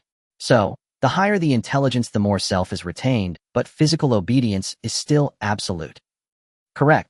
Principal Zhou pondered for a few seconds on the other end. Then what if the target is a rank? Srank.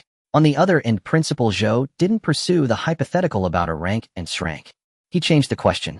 Chen Jigua, compile all the currently known information. I need the complete version.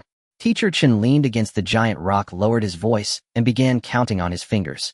First, when the feminization ability takes effect on a rank monsters, the target completely loses self-awareness, becomes absolutely obedient, but retains its original combat power. Representative case, Stone, originally an A rank stone armor beast, can shatter rocks with one punch. Second, when it takes effect on drank monsters, the target retains complete self-awareness, can speak, curse, and throw tantrums, but is physically absolutely unable to attack Wang Gang. Combat power is also retained. Representative case. Lizard, originally a drank cracked rock lizard, can break walls with one punch. Third, when it takes effect on humans, the target retains complete awareness and mobility, but their sequence ability is sealed for 3 days. Representative case. He paused. Me. The principal coughed. Coughed. An extremely restrained cough came through the phone. Teacher Chun pretended not to hear and continued. Fourth, when it takes effect on beast cores, it can rewrite the energy structure, eliminating compatibility barriers. He absorbs 100% himself, and others who absorb the processed beast core also get 100%. In summary, the essence of this ability isn't gender transformation. It's sequence rewriting. Takes effect on contact, no charging needed, no cooldown, and no upper consumption limit has been observed so far. Silence stretched on the other end for a long time. Principal Zhou finally spoke. You missed one more point. What? His rewriting depth differs depending on the target's rank. A rank. Consciousness wiped complete control. Drank. Consciousness retained physical control. Human. Consciousness retained ability, sealed body, not controlled. Teacher Chun froze for a second. The higher the rank, the shallower the rewriting. Think of it the other way. The lower the rank, the more thorough the rewriting. A rank gets directly formatted, turned into a puppet. Drank can't be formatted, so only a physical lock is applied. Humans are the hardest to change. Only the ability is sealed, the body isn't locked. Teacher Chun felt a chill down his spine. So his current ability strength is overwhelming against a rank, just enough for drank, and discounted against humans. But he's only just awakened. Principal Zhou spoke each word deliberately. The vessel is only 87%. What about when he reaches sequence 2? Sequence 3? Teacher Chun didn't respond. An image flashed in his mind. Wang Gang at max sequence, slapping and shrank monster on the head, and it instantly turning into a big sister calling him master. The image was too absurd, he quickly cut it off. Don't think too far ahead for now. Principal Zhou said the most important thing right now. Keep him alive. You keep watching. Understood. The lizard woman cursed for 10 minutes straight. She never repeated herself. The first 3 minutes were in human language, her vocabulary astonishing, cursing from Wang Gang's origins to his looks, from his looks to his taste, from his taste to the name he gave a rock. A rock? You call an rank magical beast a rock? Do you have any idea what naming means? You wouldn't even call a dog dog, would you? The rock crouched nearby, earnestly raising its hand. I think rock sounds nice. Shut up, you traitor. Then for the next 3 minutes, she switched to the language of magical beasts. Gurgling gibberish, incomprehensible. But judging by the tone, she was most likely cursing Wang Gang's ancestors up to the 18th generation. For the final 4 minutes, she was exhausted, crouching on the rubble, panting heavily, her tail slapping the ground weakly. One slap, then a 3-second pause. Wang Gang didn't respond the entire time. He leaned against a broken rock face, pulled out his phone from his pocket, and glanced at it.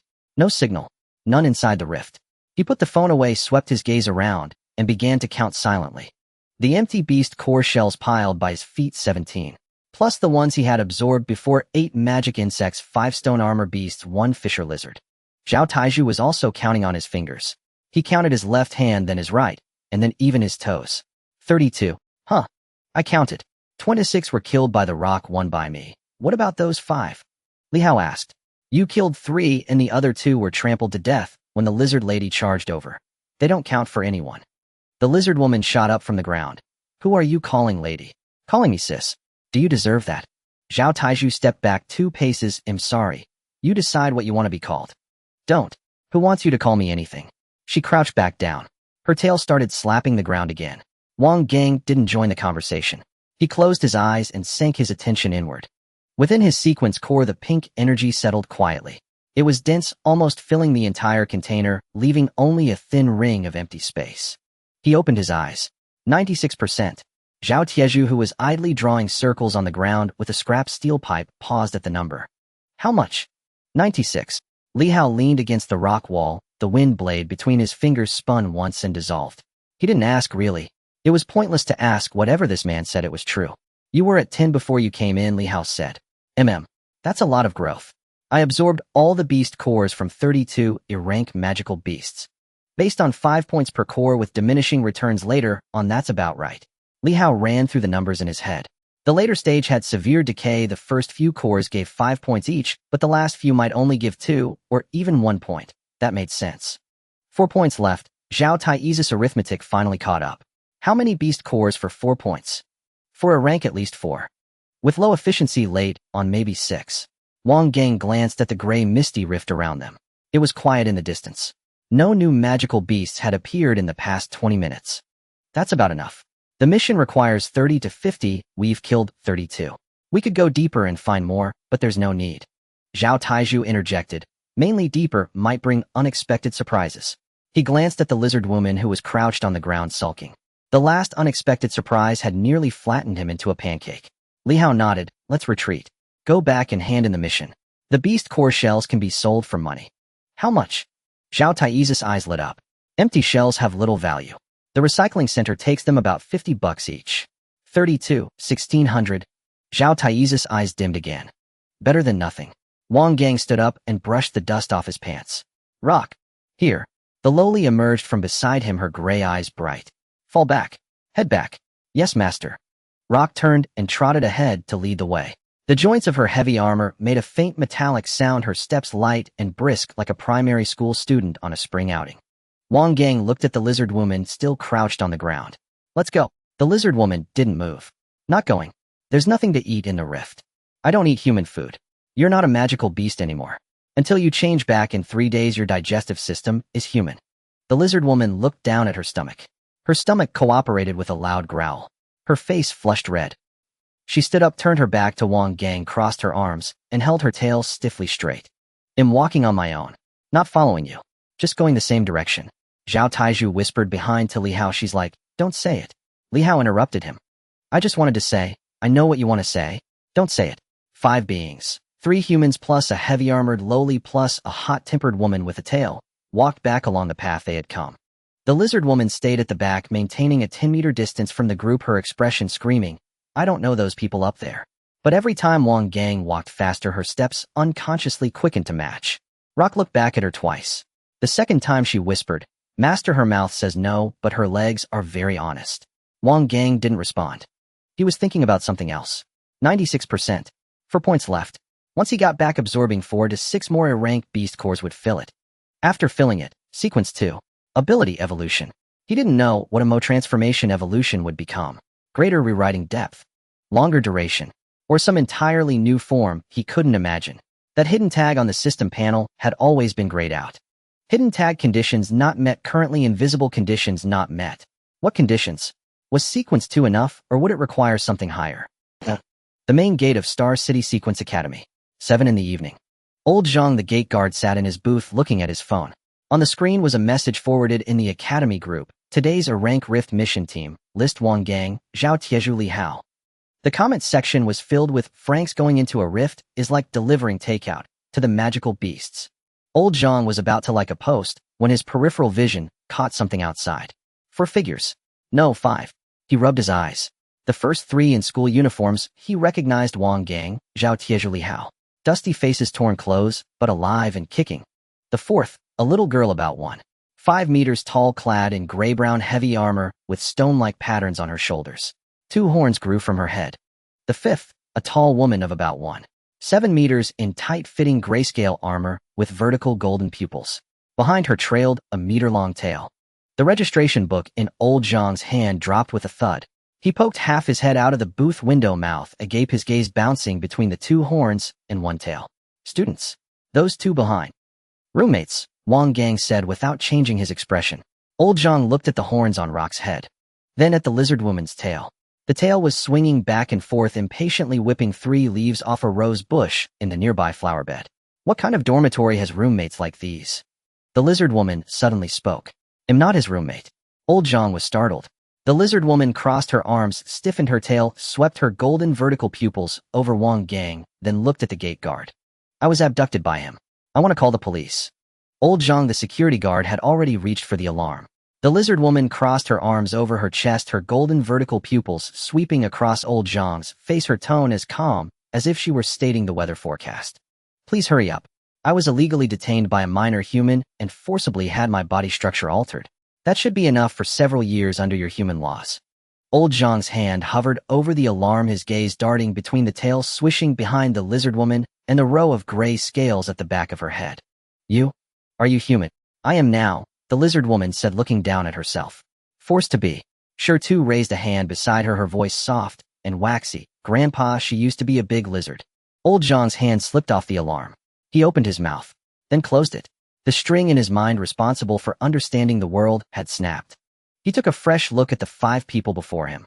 3 students covered in dust and grime, a little girl in heavy armor with long horns, and a tall woman with a dragging tail and vertical pupils. Then he made a very reasonable decision. He picked up the walkie-talkie. Security office. This is old Zhang at the east gate. Please send someone over. Yes, all of you. Bring your gear. Zhao Taiju leaned in close to Wang Gang. How about we slip out the back? 3 minutes later, 6 security guards arrived. For a moment, chaos reigned. The security captain charged forward, stun baton raised, pointing it at the lizard woman. His hands were trembling. Don't move. What are you? The lizard woman didn't even lift an eyelid. Her tail lashed out casually. Smack. The stun baton flew 8 meters away, spun 4.5 times, and landed perfectly in the rose bushes of the flower bed. The security captain stumbled back 3 steps, his legs weak, and pulled out his phone to dial 110. A younger guard beside him leaned in, staring at the lizard woman's tail, and whispered to the captain, "Is this cosplay or real?" The tip of the lizard woman's tail cracked against the ground, shattering 2 paving stones. Did I ask for your opinion? The young guard retreated behind the captain. Sure too crouched by the flower bed, tilting her head to look at the stun baton stuck in the roses, then at the lizard woman's tail, and said very earnestly, "Big sister is so amazing." Don't call me big sister. Then what should I call you? Don't call me anything. Then I'll call you Liz. If you dare say lizard, I'll break your horns off. Sure too clamped her mouth shut and covered the 2 small horns on her head with her hands. A dozen or so people had gathered at the gate. There were students passing by after class, a pancake-selling auntie, and an old man walking his dog. The dog caught sight of the lizard woman's tail, let out a whimper, turned around, and dragged the old man away. The security captain still hadn't dialed the phone. Wait. The voice came from the right side of the school gate. Everyone turned. Teacher Chun emerged from the greenery. More precisely, he squeezed out sideways from behind a 2-meter-tall holly bush. His black training uniform was covered in leaf debris and dust. A small twig hung from his left sleeve, swaying with his movements. A palm-sized plain leaf was lodged in his hair, sitting perfectly on top of his head like a hat. The whole scene went silent. The security captain recognized him. Teacher Chun. How did you come out from behind the tree? Teacher Chun expressionlessly plucked the plain leaf from his head, crushed it in his hand into a ball. Morning jog. It's 7 in the evening. Evening jog. In the bushes, A vein pulsed in Teacher Chen's temple. Taking a shortcut. The security captain opened his mouth. He had worked security at the academy for 9 years and seen all kinds of people, but he had never seen a teacher take a shortcut by squeezing through a holly bush. Teacher Chen strode quickly to the gate, scanning the scene in 3 seconds. These are my students, Teacher Chen said, flashing his staff ID to the security captain. And those 2. The security captain's gaze bounced between Sure 2 horns and the lizard woman's tail. Teacher Chen looked at Sure 2. Then he looked at the lizard woman. He swallowed hard. An experiment. An experiment. Sequence ability, practical combat, topic validation. Approved by the principal. He raised his ID a little higher. Those 2 are assistants for a special academy project. The security captain stared suspiciously at the lizard woman's tail for 3 seconds. The tail was swishing impatiently from side to side, each sweep stirring a gust of wind. The lizard woman let out a cold laugh. Her golden vertical pupils turned to Teacher Chun. Are you his accomplice? Teacher Chen's mouth twitched. I am his homeroom teacher. The lizard woman looked him up and down for 2 seconds, her pupils contracting slightly. You carry his scent. As these words fell, the gate fell silent. Teacher Chen's smile froze on his face. What scent? Pink. Faint but present. Everything he touches has this residual trace. She tilted her head, her tail slowly curling up behind her. Did he transform you? 6 security guards, old Zhang the gatekeeper, and over a dozen watching students. Everyone's gaze landed squarely on Teacher Chen's face. Teacher Chen drew in a sharp breath. Academic discussion. Not at the gate. He grabbed Wang Gang's arm. The moment his fingers touched the sleeve, he flinched back, confirming it was fabric and not skin before gripping it again and pulling him inside. Move. Everyone inside. Back to the office to talk. The lizard woman didn't budge. I'm not going in. Going in means walking right into a trap. Teacher Chen stopped. He took a deep breath of the fisher's acrid scent.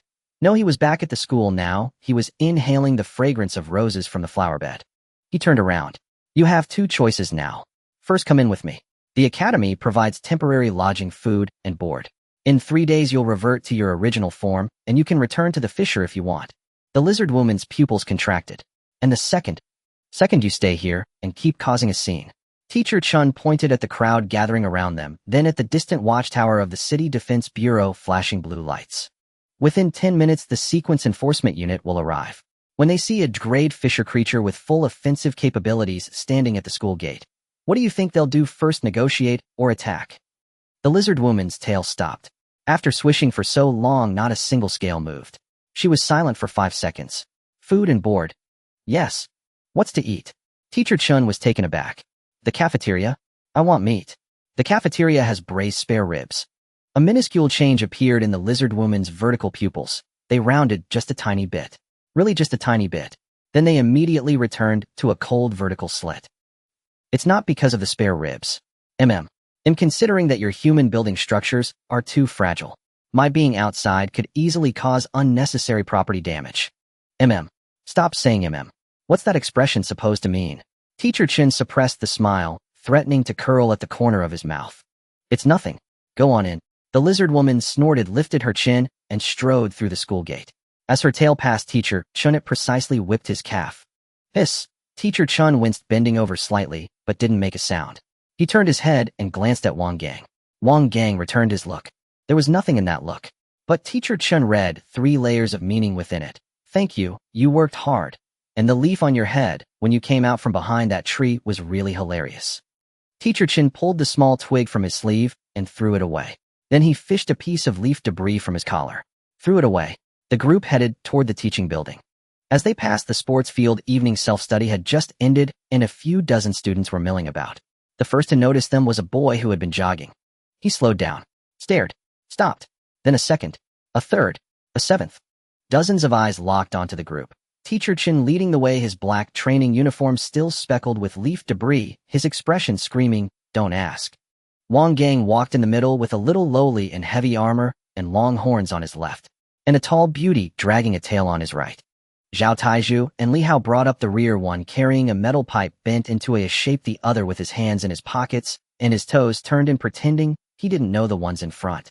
Shirtu walked along, pointing out landmarks to the lizard woman. That looks like the cafeteria. The lizard woman's tail perked up. That looks like the library. The tail didn't react. I heard from humans that the cafeteria has late-night snacks. The noodle soup with spare ribs should be really tasty. The tail perked up again. The lizard woman caught her tail's act of betrayal, abruptly pressing down on its tip, a flash of annoyance crossing her face. Shirtu turned her head back, her big gray eyes bright. Big sister, your tail is so honest. Shut up.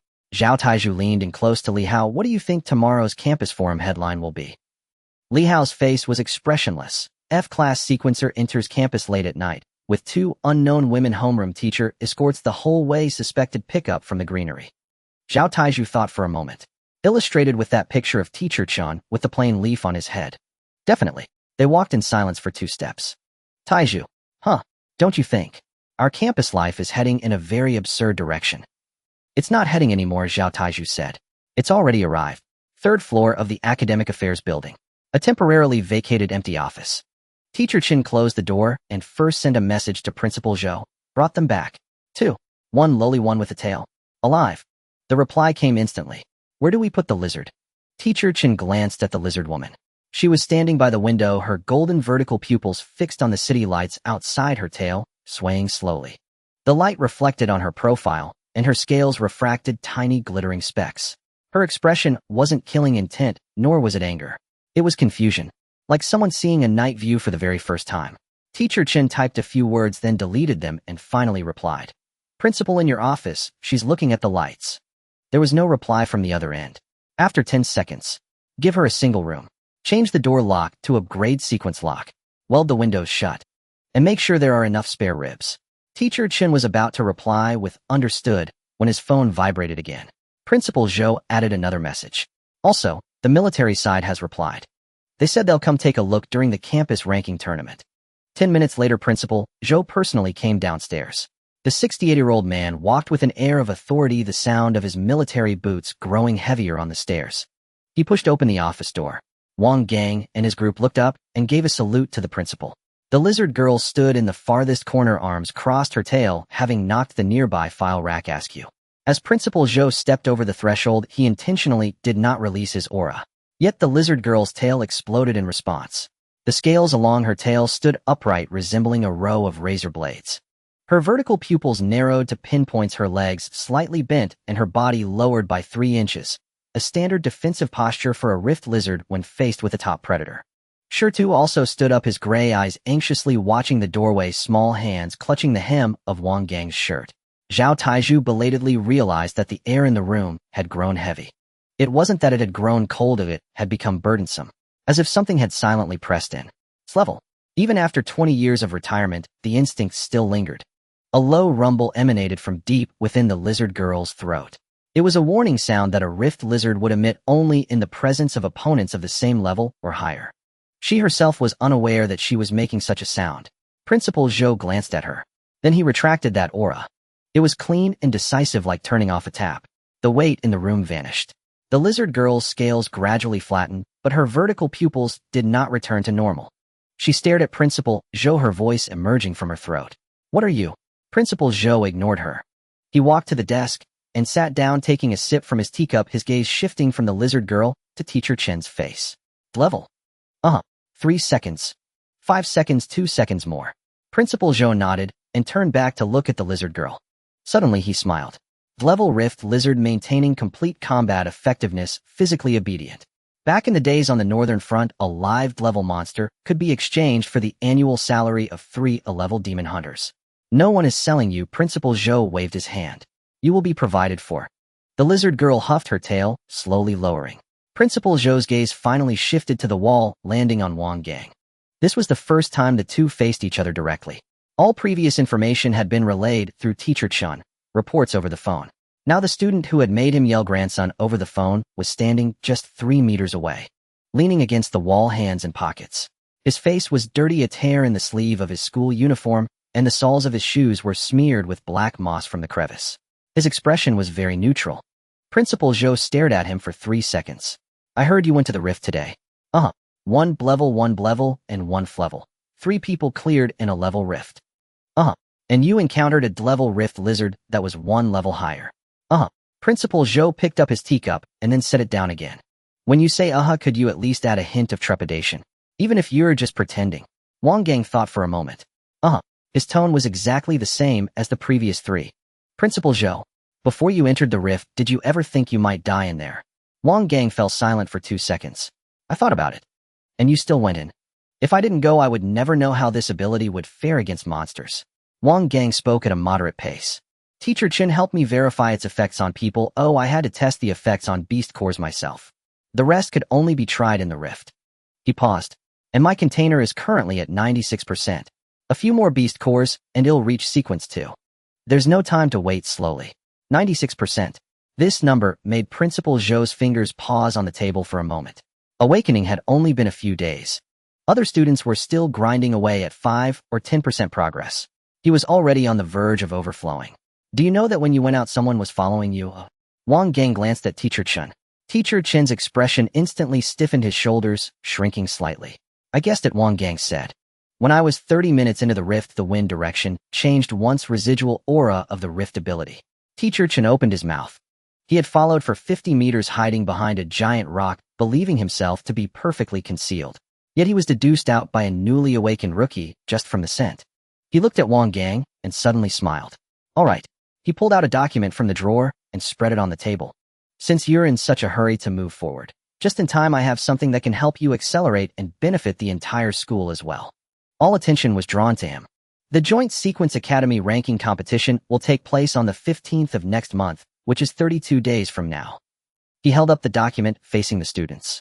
The cover was embossed with several gilded characters. The 17th National Joint Sequence Academy ranking competition. Zhao Taizhu leaned in for a closer look, taking a sharp breath. National. 64 sequence academies nationwide once a year. The Capital Sequence Academy, Northern Military Sequence Academy, Southern Sea Sequence Academy, Western Region Sequence Academy. 64 in total, not one less. Principal Zhou counted down the list, pausing at one line. Xingqing Sequence Academy Comprehensive Ranking, Middle Tier. Zhao Taizhu blinked. Middle Tier. That's not too bad, is it? Better than the bottom, but not quite at the top. Teacher Chun coughed from the side. Comprehensive ranking is based on enrollment numbers, campus facilities, faculty titles, and such. As for the results of the practical ranking competition, last time we got eliminated in the first round. Principal Zhou. Principal Zhou turned his head and glanced at Teacher Chun. Just one glance. Teacher Chin's mouth closed, and the latter half of her sentence, along with the remnants of her dignity, was swallowed back down her throat. Zhao Taizhu kept his hand raised. What does it mean to be eliminated in the first round? Last place. Third from last. Teacher Chin's voice had dropped by half. There are schools worse than us. Yes. One is the Mining District Academy, which formed a team temporarily last year. The other, they filled out the registration form wrong and submitted the substitute list as the main roster. Principal Zhou set his teacup on the desk, his voice taking on a heavier tone.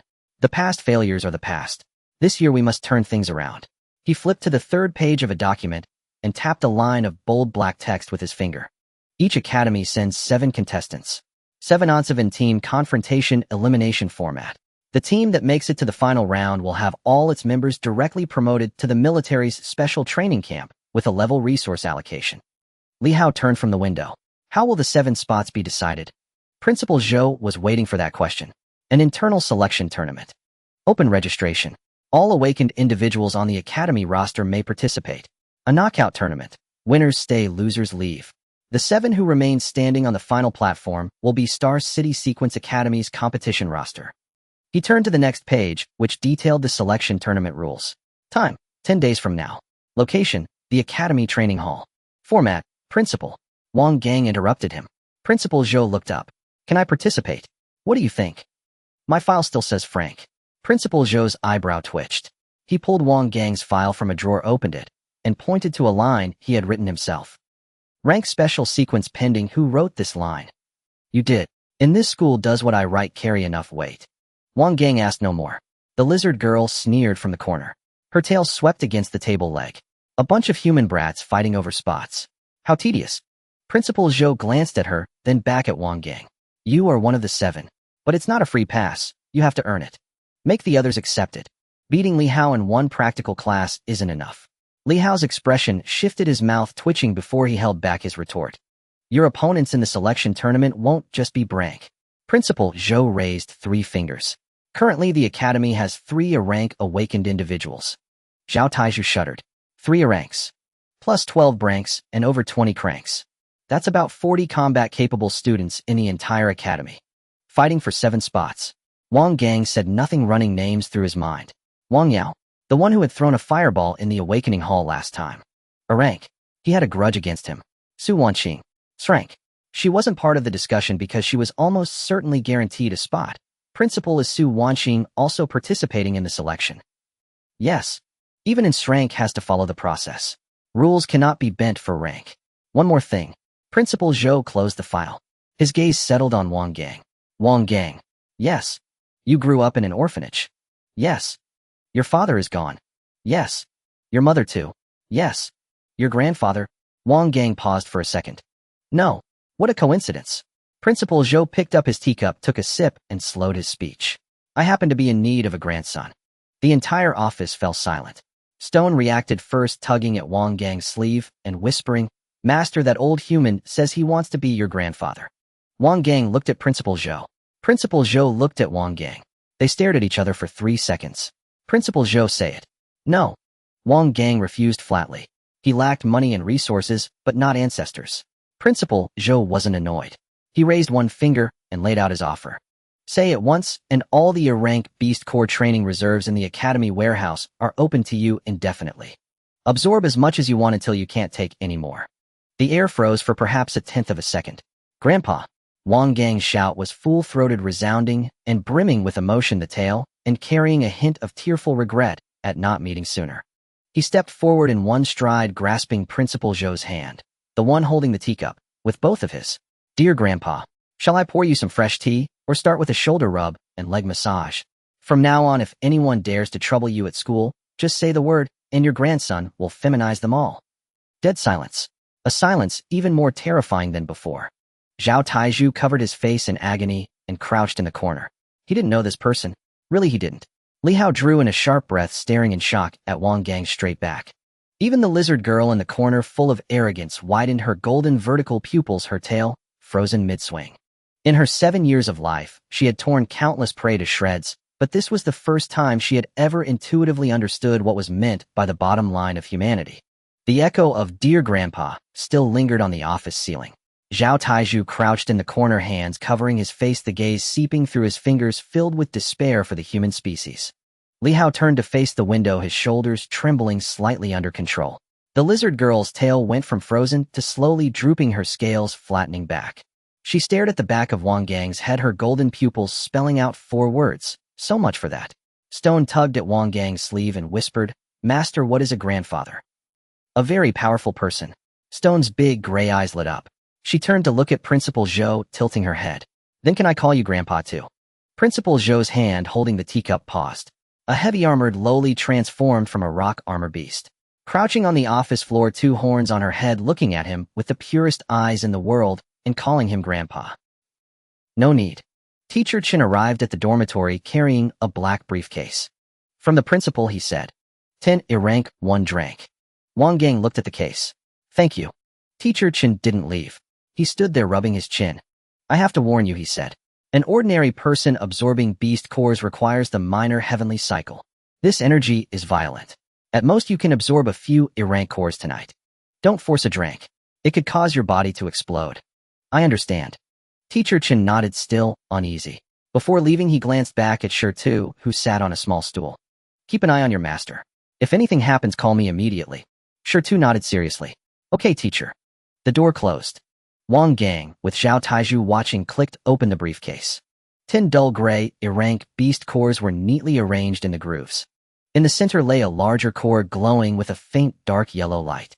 It was the unique Earth attribute core of a drank fisher lizard. Zhao Taizhu wiped the corner of his mouth, though no drool was there. "So this is what it's like to have a grandfather," he mused. "Is it too late for me to become an adopted relative?" "You can try," Wang Gang replied. "As long as you're not afraid of Principal Zhou slapping you into the foundation." Zhao Taizhu fell silent. Wang Gang picked up a beast core. A pink light surged from his palm. There was no minor heavenly cycle, no energy guidance, and no rejection phase.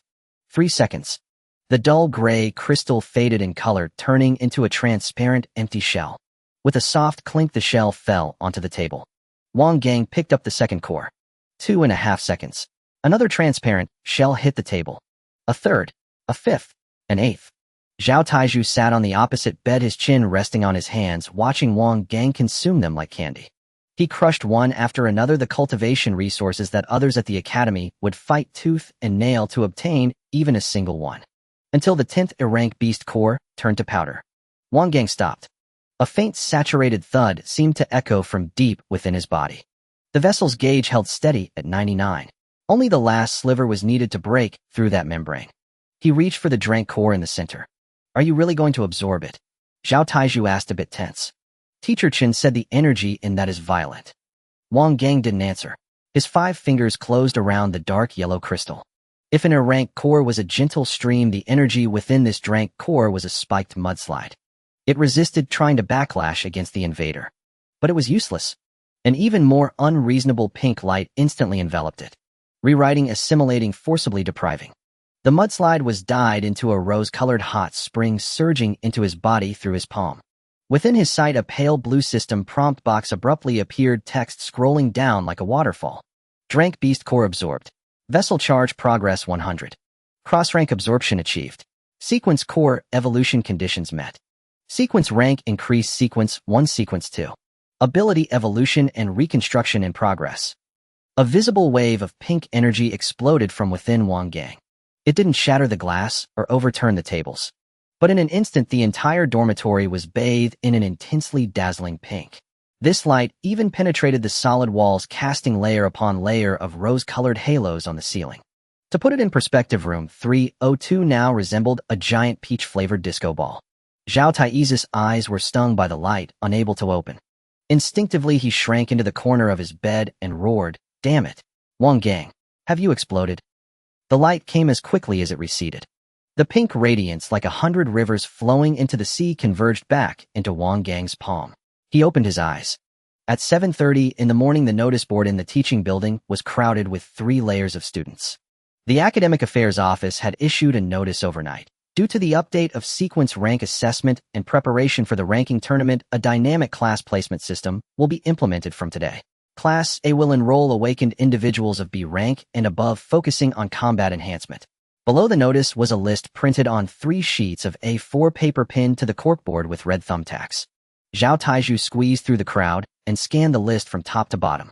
Su Wanqing S rank Class A. Wang Yao A rank Class A. Zhang Hai A rank Class A. Lin Qier A rank Class A. Zhao Tieju B rank Class A. Li Hao B rank Class A. His finger continued sliding down. Wang Gang. Rank Special Sequence Class A. Zhao Taiju turned around and shouted toward the other end of the corridor, "We made it in." "We all made it." Wang Gang leaned against the wall holding a cup of soy milk from the cafeteria. He grunted in acknowledgement. Within less than 20 minutes of the list being posted, the comment section below was filled with scribbles. Someone had drawn a question mark next to Wang Gang's name with a ballpoint pen. Someone else had written a line, "How did an F rank get into Class AF?" "Through the back door." Another person nearby answered, "He's not F rank anymore. The Academic Affairs Office changed it. It's called Special Sequence now." Beneath that, someone added, "What rank is Special Sequence?" "Lower than F." "Is it G?" And below that, "I'm dying of laughter. This is the first time I've seen a sequence rank marked with a question mark. A is A, B is B. He is." Might as well just draw a question mark when writing his name on the exam paper. The most absurd part was the crooked line of small text in the bottom right corner. "So what if he touches you? You just turn into a girl. Become a woman, endure it for 3 days, and it's over. It won't kill you. I have Brank Iron Wall defense fully activated, he can't even touch me. Worst case scenario, if he does get me ill, just experience being a girl for a bit. What's there to fear?" When Zhao Taiju saw that line, the corners of his mouth twitched. He turned to look at Wang Gang's expression. Wang Gang was drinking his soy milk, his face utterly expressionless. "You're not angry. What's there to be angry about? At worst, he'll just fight them." Zhao Taiju glanced at the line on the notice board. "Endure it for 3 days, and it's over." Endure 3 days. He remembered those 3 days after Li Hao had been feminized. His sequence ability was completely wiped out. He couldn't even summon a breeze. He also recalled how even after Li Hao had transformed back, his walking posture occasionally turned pigeon-toed, and the tone of his voice lifted at the end of sentences. 3 days. 3 days was just about the body. The body changed back, but some things never returned. But Wang Gang had never spoken about these things outside. The school had never announced them either. Among the 800 students in the school, those who truly knew the consequences of feminization could be counted on 2 hands. The rest still thought it was just a skin swap, like disconnecting the internet for 3 days and your max level account would be back. Zhao Taiju said nothing. There was no need to speak. They'd find out for themselves when they experienced it. The Class A classroom was at the easternmost end of the 4th floor, larger than an ordinary classroom. Energy sensing panels were embedded in the walls, and the desks and chairs had alloy frames, supposedly to prevent awakened students from accidentally crushing the desks when they got distracted in class. When Wang Gang walked into the classroom, it was already more than half full.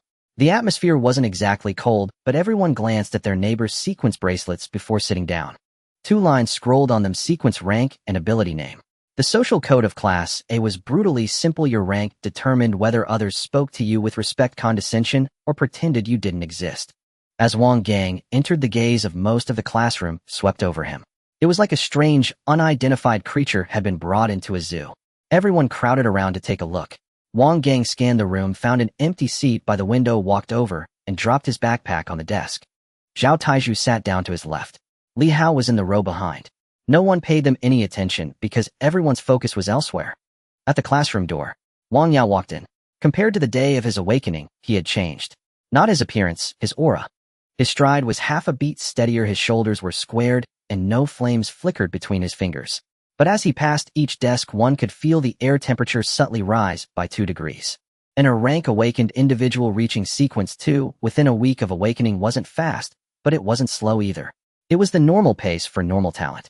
But he deliberately made sure everyone knew. "Bro Yao sequence 2. A hangaron nearby chimed in, his voice loud enough for the whole class to hear. "MM. The tone of that MM dropped half a note, carrying an implication of "you can try to catch up."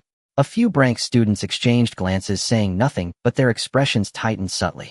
And a rank reaching sequence 2. It meant the temperature of his flames had nearly doubled, and the kill radius had expanded from 3 meters to 5. Wang Yao scanned the classroom, his steps moving toward the window. Then he stopped. Because the seat by the window he was used to sitting in, Wang Gang was sitting there. You're sitting here. Wang Gang was flipping through his textbook. He was on page 3 and didn't look up. I got here first. I know you got here first, I'm saying. What rank are you to sit in this seat? The classroom suddenly fell silent. Everyone watched the two of them. What rank? Seats in Class A are for sequence bearers of B rank and above. I'm a rank sequence 2. You. The corner of Wang Yao's mouth lifted, not quite a smile, but the meaning was clear. Someone in the back immediately chimed in. It was a boy with a crew-cut B rank iron wall. His is called special sequence. Special means specially weak. The crew-cut boy, sensing the moment was ripe, delivered another jab. Actually, I really want to fight him. He tilted his chin toward his buddy beside him. Think about it. His feminization ability's biggest threat is that if he touches you, he turns you into a woman. And then what? After that, he's done. No damage, no control. You're still kicking. At worst, you're a woman for 3 days. 3 days later, everything's back to normal. Someone else added, the worst that can happen is wearing a skirt for 3 days. You can even post a 9-grid selfie on your moments. Ha. Laughter spread from the back row to the middle. Zhao Taizhu shot to his feet. His bulging right arm slammed onto the alloy desk, and with a boom, even the desk legs trembled. Say that again if you dare. The crew-cut boy raised an eyebrow. He didn't respond, but he didn't wipe the smile off his face either.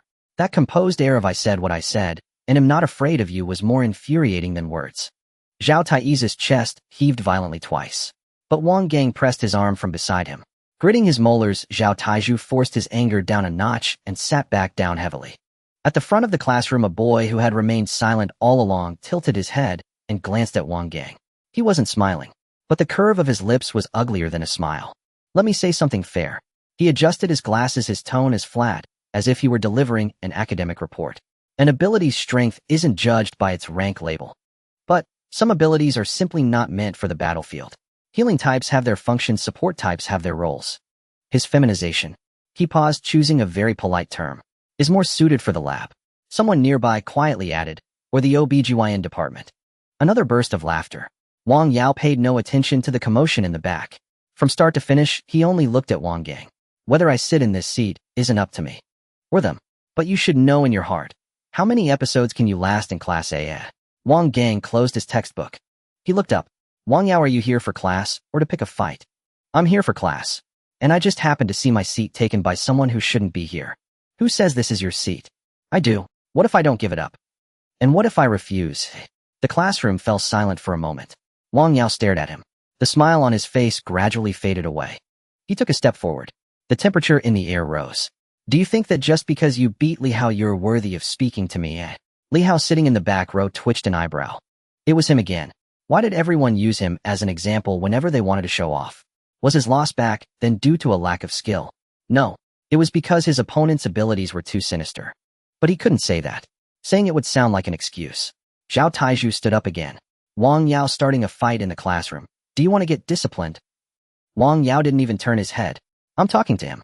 Who asked for your input? A flash of fire. A tongue of flame shot from Wang Yao's fingertip, grazing the corner of the desk in front of Zhao Taizhu. Sizzle. A black scorch mark was burned into the alloy desktop. Zhao Taizhu's face darkened, and the muscles in his right arm bulged on the spot. You want to try that again? Taizhu. Wang Gang spoke up. Zhao Taizhu looked down at him. Wang Gang closed his book and slid it into the drawer. His movements were unhurried. He even aligned the corners of the book. Then he stood up. I'm sitting here now. Wang Gang looked at Wang Yao. If you have a problem with that, you can take it by force. Wang Yao laughed. Fine. The moment the words left his mouth, he raised his hand. Flames exploded from his palm. It wasn't the small, fist-sized fireball from the awakening hall. This time the flame was compressed into a line of fire as thin as a whip, but its speed was absurdly fast.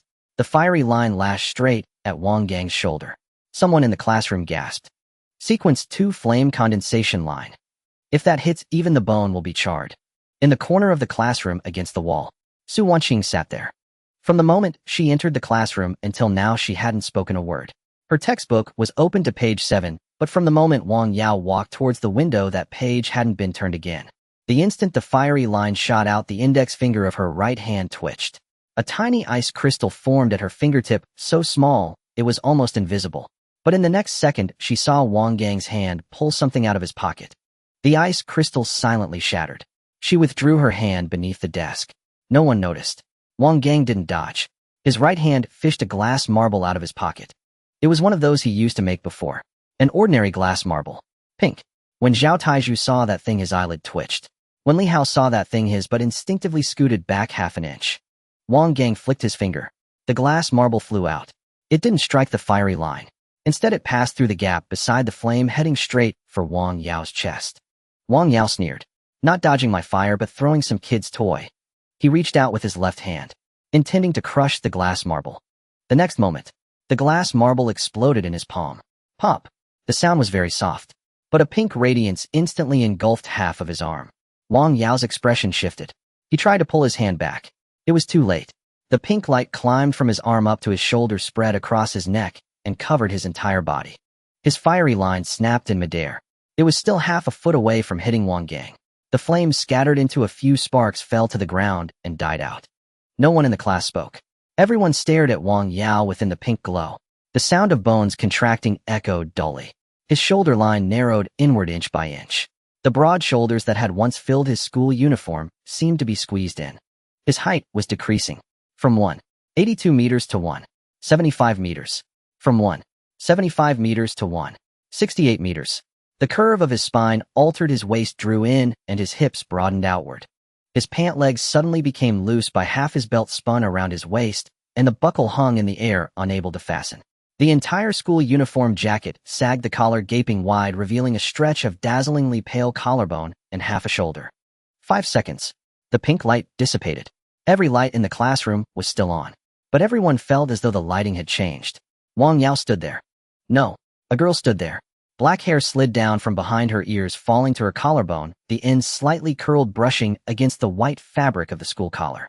The light played upon it strand by strand, the kind of texture only shampoo commercials dared to capture. Her features were still Wang Yao's foundation, heroic, sharp, aggressive. But they had been softened. The brow arch was slightly rounder, the eye shape, elongated lashes so thick they cast a half circle of shadow. The most devastating part was those eyes. They were still Wang Yao's eyes, but now they glistened, carrying a thin layer of physiological redness. She was gritting her teeth. Her lips were a shade thinner than before, but the color was deeper, naturally tinted without lipstick. When she bit down, her lower lip indented slightly, revealing a hint of teeth.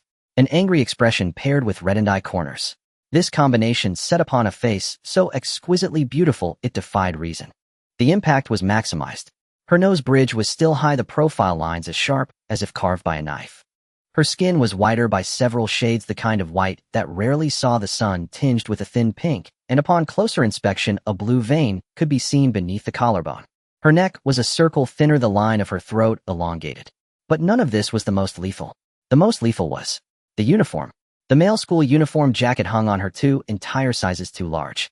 The collar slipped off her left shoulder, revealing a small stretch of fair shoulder and a thin strap line that made one's heart tremble. Below the waist, the jacket reached her mid-thigh, wrapping her upper body like a loose-fitting mini dress.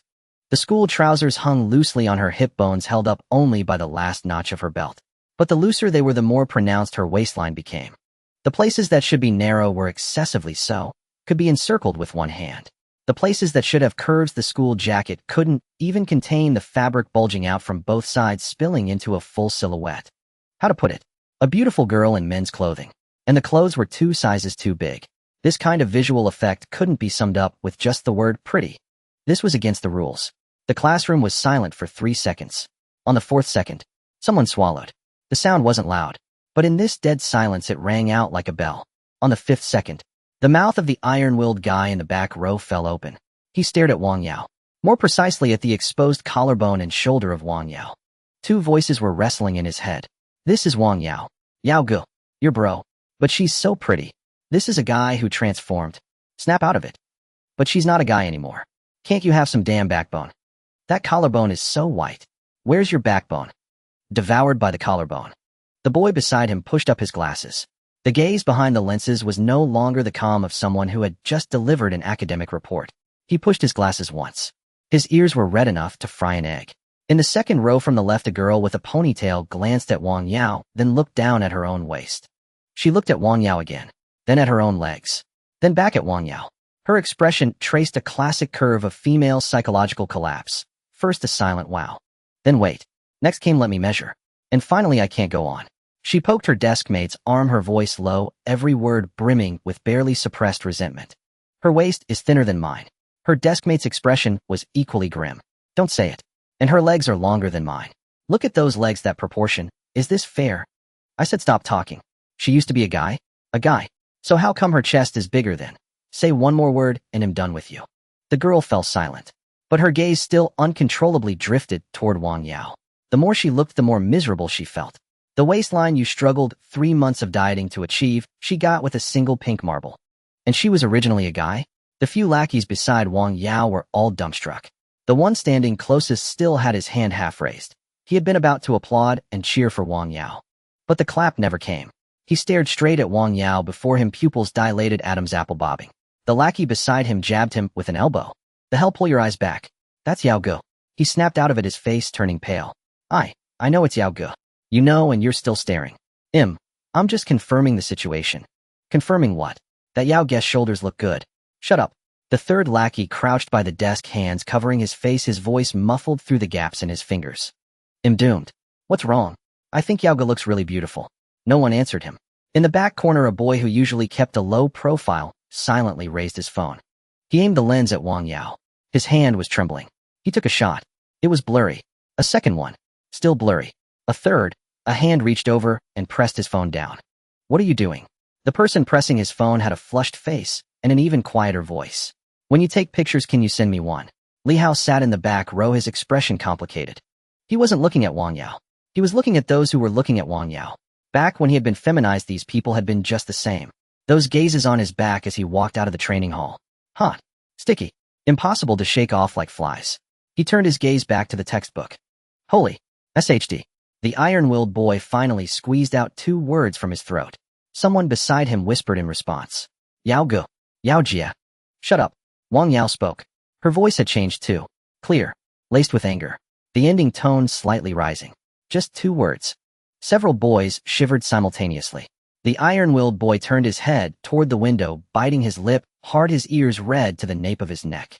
In his mind, he frantically built up his mental fortitude. That's Wang Yao. It's Yao Ge. He's a guy? Then Wang Yao spoke again. What are you looking at? The iron-willed boy's mental fortitude collapsed on the spot. The boy in the back row whose phone had dropped didn't pick it up. He didn't dare to bend over.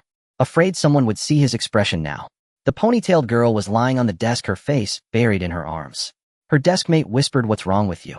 She replied, muffled, her voice is beautiful too. I can't go on. Wang Yao herself froze. She had heard her own voice. No. Completely wrong. She raised her hand to touch her throat. No Adam's apple. Her fingers traced her neck twice. Smooth. Sleek. Her hand slowly moved down. Touched her collarbone. Touched her collar. Lower. And touched something that shouldn't be there. 2 mounds. Soft. They created a curve under the school uniform jacket. She looked down. She was completely frozen. 1 second. 2 seconds. 3 seconds. A boy in the front row desperately averted his gaze. Then looked back. Then looked away. Then looked back again. Someone kicked him under the desk. He buried his face in the textbook. Wang Yao jerked her head up, her eyes nearly shooting flames. Wang Gang. She raised her hand. Palm facing forward. She activated the sequence core. Nothing. Absolutely nothing. She was stunned for a moment, thinking she was too excited and hadn't focused. Again, she pushed with all her might. From the depths of the core came an indescribable dull ache, as if something had been stuffed with a layer of cotton blocking everything. No flames came. No energy. Not even the faintest temperature change between her fingers. Her palm was utterly clean. A third time. She strained with every ounce of strength. The core felt as if it had been soaked in pink glue, every energy channel completely clogged. It wasn't that her abilities had vanished. It was that they had been locked away from the root.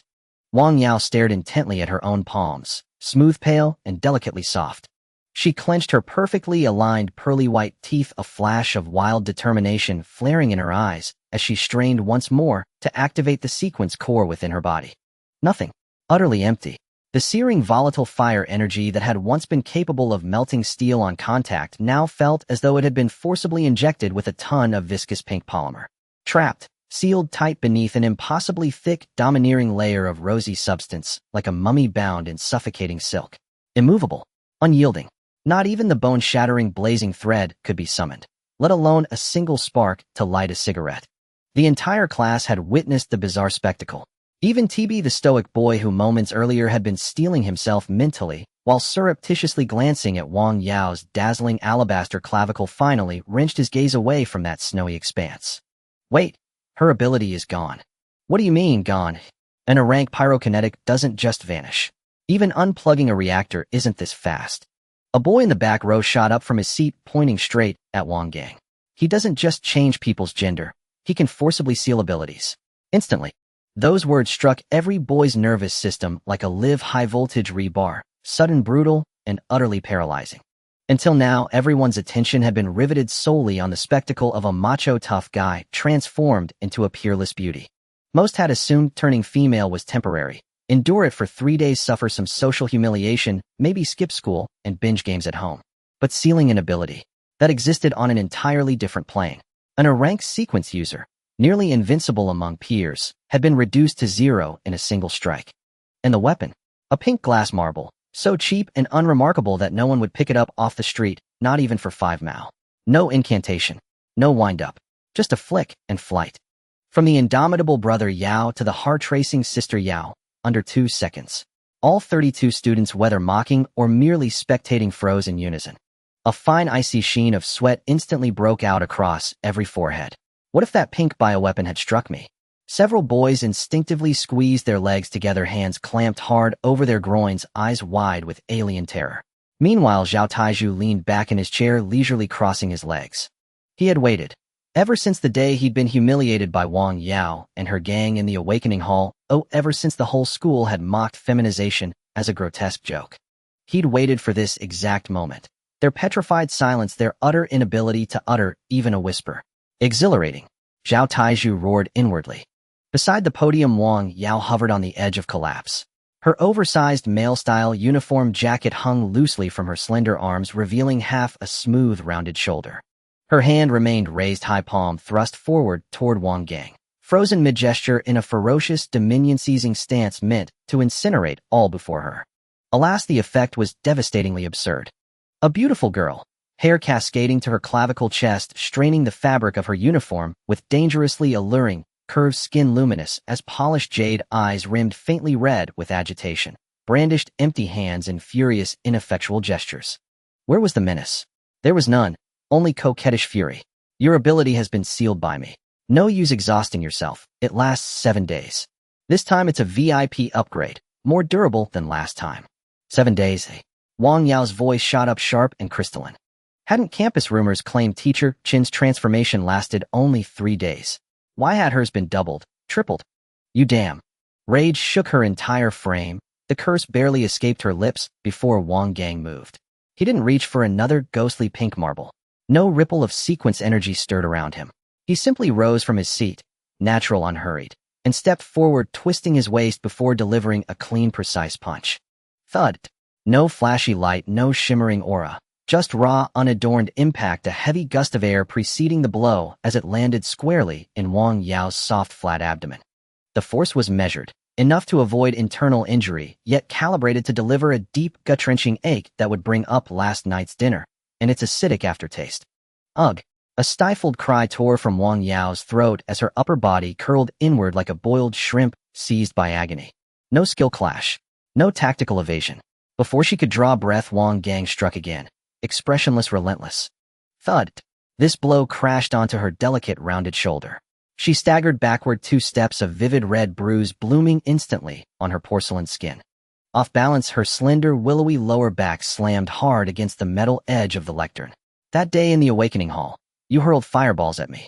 Quite bold, weren't you?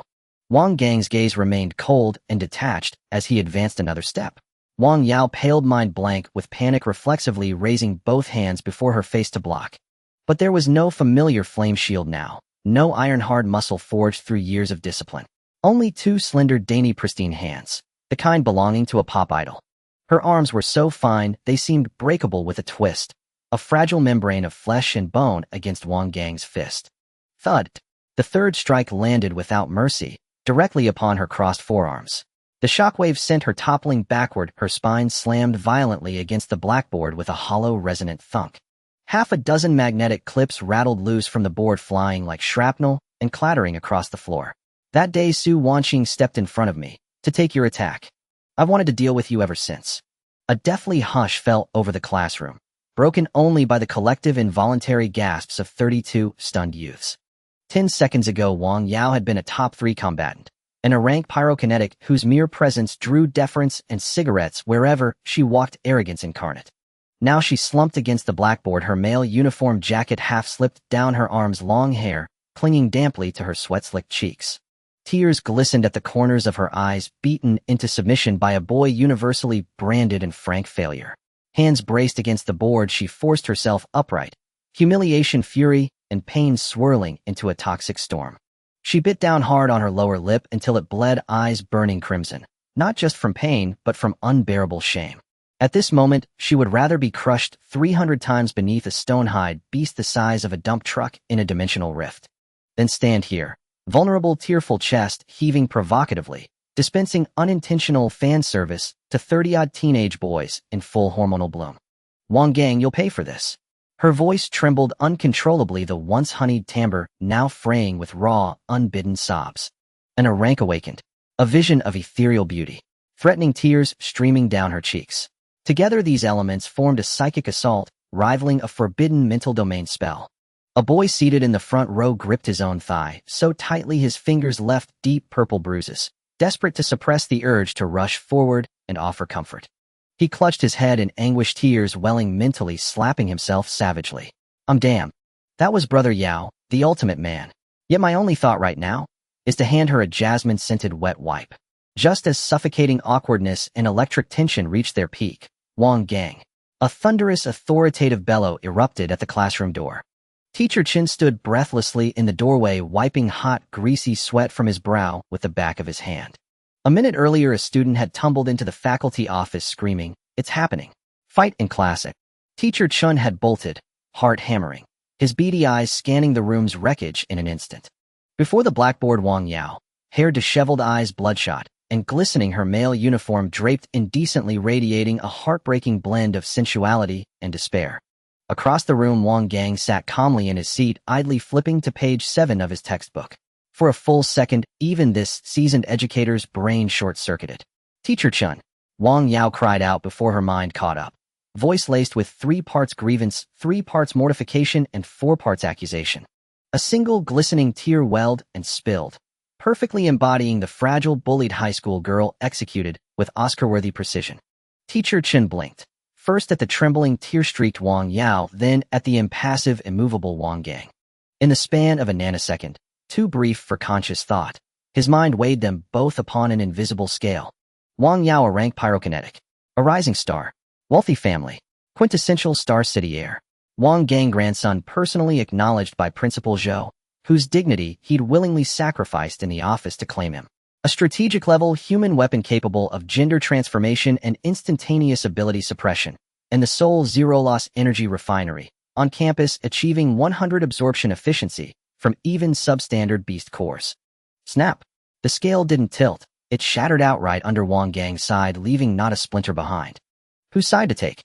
Was there even a choice?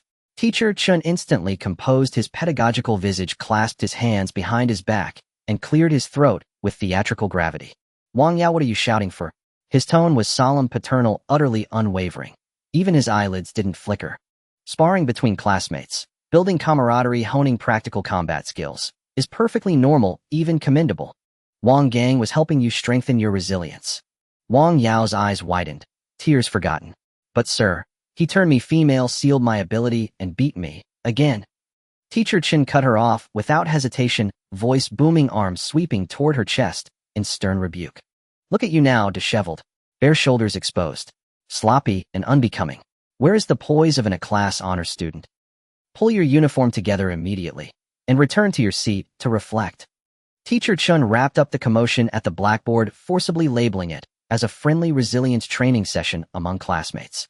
Wang Yao gritted his teeth, clutching the collar of his oversized school uniform tightly as he endured the sticky gazes of the entire class. He lowered his head and slunk back to his seat. There was no room for rebuttal. He couldn't win in a fight, couldn't argue his way out, and didn't even have the courage to run. Just stepping out of the classroom meant facing at least 100 people in the hallway, all queued up to catch a glimpse of the newly minted Yaojia. The storm had been quelled, but the aftershocks were only beginning. In the back corner of the classroom, Su Wanqing never lifted her eyes. Beneath her desk, the screen of a specialized pure black communicator flickered to life. Her fingers flew across the keys, transmitting all of Wang Gang's information. After 5 seconds, the screen glowed again. A single line came back from the other end. Protect Wang Gang at all costs, no matter what. Su Wanqing flipped the communicator face down into her palm, and the screen went dark. She turned her head, her gaze sweeping past a few people in the front row before settling on a figure idly spinning a pen. Sequence rewriting, seal, contact level disregard. If this news ever leaked beyond the school gates, the madmen lurking in the shadows would be scrambling for tickets to snatch him up overnight. Behind the desk, Principal Zhou leaned back in his leather chair. The old man had his eyes closed, his right hand massaging his temples. The cup of tea on the desk had long gone cold untouched. The door was open. Chun Jigwa stood before the desk, having just finished reporting the morning's events in class, standing as rigidly as a recruit being reprimanded. After a long moment, Principal Zhou cracked open an eyelid. So in front of all 32 students, he tossed a pink glass bead and turned Wang Yao into a girl. Yes. And then he casually beat him up and loudly announced a 7-day seal duration. Word for word. Principal Zhou's chest heaved once. He tapped his knuckles against the solid wood desk one after another. Did I forget something last night? Chun Jigwa nodded. You were too busy acknowledging him as your grandson to tell him not to show his hand outside. Principal Zhou slammed his palm on the edge of the desk. A small crack split the solid wood. That little brat. The old man couldn't help but curse. How could he not be furious? A mobile refinery with 100% lossless conversion of beast cores paired with a rule-based seal that was like a dimensional strike. This precious treasure was too valuable even for a vault, yet here he was setting off fireworks in a crowd first thing in the morning. That in a rank flame had been ground into the dirt by a glass bead. Who could keep that quiet? Does this brat not understand priorities at all? Principal Zhou slammed the freshly compiled battle damage report onto the desk. I just finished covering up the mess he made in the rift, and now he's broadcasting it to the whole school. He had his fun with that punch, but those old foxes have sharp noses. Before tonight, the intel will be flying all over Star City. Chun Jigwa dared not respond. As a witness, he knew the power all too well. It was a strike against the very common sense of sequences. With such power laid bare, attracting greed and covetousness was only a matter of time. Principal Zhou pointed at the door. Go. Seal the lips of that class. Anyone who leaks a single word outside will be dealt with as a traitor. Chun Jigwa sighed. Principal, it's too late. When Wang Yao transformed, at least half the grade was watching from outside the windows. Now if you take a walk through the cafeteria, even the lunch ladies are talking about class as new school beauty and how the original parts were male. As Chun Jigwa said, the sky over Star City Academy had changed. Within 2 short hours, Wang Gang's name had spread like a plague to every corner. The boys' restroom during break became the most intense hub of information exchange. Water ran from the faucets. 3 boys leaned by the sink whispering. Have you guys been to the Class A hallway? That Frank Wang Gang really feminized Wang Yao. I squeezed in by the window for a look. Those legs, that waist. TSK, TSK. A shorter boy rubbed his chin. Think about it, brothers. If someone gets on my bad side and I had that bead of Wang Gang's ID, just toss it at them. He paused, his tone shifting.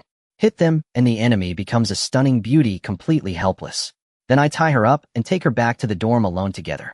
Isn't that beating them in a physical sense? The other 2 looked at him differently. That's a crime. Bullshit.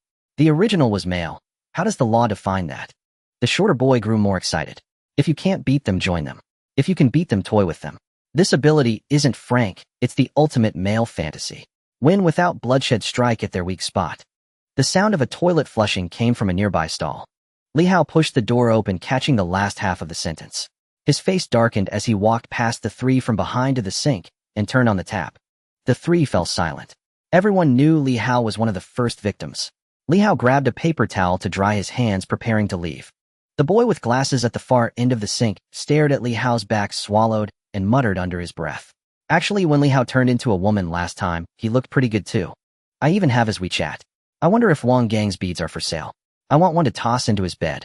Li Hao stumbled, didn't dare look back, and bolted out of the restroom. The outside world was too dangerous. The looks from his peers were scarier than monsters. The gossip among the boys took a lewd turn, but among the girls the tone shifted 180 degrees. On the bleachers of the sports field, a few girls gathered to snack. Did you get the photo of Wang Yao after the transformation? A girl with a ponytail shoved her phone screen into her friend's face, showing a blurry, secretly taken picture. In the photo, Wang Yao leaned against the blackboard, his oversized school uniform slipping off to reveal pale collarbones. Look at that skin tone, cool porcelain. Wang Yao used to play basketball under the sun every day and was as dark as charcoal. One hit from that bead, and he got a whole new skin. The crank vine girl leaned and zooming in on Wang Yao's face. Look at the texture, not a single pore in sight. I got a pimple the day before yesterday and slathered on expensive cream, but it didn't go away. Her companion touched her own cheek with a sigh. And the bone structure is completely changed. I measured the proportions, standard strength figure. This isn't an ability, it's a walking top-tier medical aesthetics assembly line. More than aesthetics. Think about it. Liposuction takes half a month and bed bone shaving is agony, and even fillers have a recovery period. Wang Gang's bead. Zero recovery, instant results, all natural and harmless with a full package of hair removal, whitening, and pore tightening. The girl's eyes lit up. Besides losing the ability to use skills, there are no other side effects, right? Haven't heard of any. Even basic physical strength remains. Let's pool some money and buy one from Wang Gang to try. The ponytail girl suggested. Think of it as a trial card. Auto recovery in 7 days. If the transformation looks good, I'll use that as a template for plastic surgery. The proposal had the girls nodding frantically. I've made up my mind. They'll go find out which dorm Wang Gang is in later. I've got 3,000 left from this month's allowance. Enough to ask for a basic package. Count me in. I want to slim down my thighs. I want to change my eyelids. The topic had completely devolved into a plastic surgery exchange seminar. Even a passing female teacher slowed her steps, leaning in to eavesdrop on where they could find Wang Gang. In this era where looks are justice, the love of beauty had trampled all fear of unknown abilities. Who wouldn't want to be 10 years younger? On the second floor of the cafeteria, Wang Gang sat by the window with a meal tray of 2 meat dishes and 1 vegetable. Zhao Taiju sat across from him, his tray in front of him, chopsticks, holding a piece of braised pork that hadn't made it to his mouth for ages. He looked around. All 5 tables around them were packed. At the table on the left, 4 boys' eyes wandered, occasionally darting toward Wang Gang, whispering and letting out creepy laughs that raised goosebumps. At the table on the right, 5 girls had abandoned their meals, entirely staring in unison at Wang Gang's hands, as if trying to decipher if they possessed some magical property. Whenever Wang Gang looked up, the gazes from all directions would tactfully shift away. As soon as he bowed his head to eat, they'd stick back like flies. I can't eat anymore. Zhao Taiju put down his chopsticks with a sigh. No appetite. Wang Gang chewed on a rib. Noam creeped out by all the staring. Zhao Taiju leaned in and lowered his voice. You're famous now. This is bigger than when Su Wanqing awakened her strength. Do you know what they're saying about you out there? Go on. In the boys' circles, some are pooling money to buy your glass beads to hit their sworn enemies and then start a twisted cross-gender romance. Wang Gang paused mid-bite. In the girls' circles, a dozen rich heiresses have put out word. They'll pay 100,000 for one of your beads as a miracle weight loss and whitening cure. Wang Gang spat the rib bone onto the edge of his tray. Clear supply and demand. Sounds like a good business. He gave his verdict. Good my ass. Zhao Taiju grew anxious. Didn't you see the way those guys were looking at you? A few perverts even want you to make a bead to hit themselves just to experience what a period feels like. Wang Gang wiped his mouth with a napkin. Perverts are everywhere. Get used to it. As they spoke, a figure rushed up from the stairwell, heading straight for their table. It was Li Hao. He sat down next to Wang Gang, his movements so abrupt he knocked over a cup of free soup. Li Hao had 2 huge dark circles under his eyes, his face paler than paper. What's wrong? A monster chasing you. Zhao Taiju handed him a napkin. Li Hao didn't take it. He gripped the edge of the table, staring intently at Wang Gang. Wang Gang, do you have anything to undo the state? Or a way to end the bead's effect early? No. You have to tough it out for 7 days. Wang Gang answered curtly. Li Hao buried his head in his arms on the table, his voice laced with despair. I switched dorms. Why? My old roommates. Last night they stayed up late, gathered around my bed, discussing my leg shape. Li Hao lifted his head, his eyes bloodshot. Zhao Taiju gasped. Even worse. Li Hao shuddered. This morning when I was washing my face, they said they'd ask you for a bead to turn me into a girl. The table fell into a brief silence. Wang Gang stood up, picking up his tray. Move out soon. He patted Li Hao on the shoulder. Those roommates of yours aren't human anymore. They're potential bachelor thugs. Li Hao sat in his chair on the verge of tears. Wang Gang carried his tray to the return station. Zhao Taiju quickly grabbed his tray and followed. Along the way, students parted like the Red Sea, creating a wide path for Wang Gang. No one dared come within 3 meters of him, afraid he might slip up or that a pink glass bead might fall from his pocket at any moment.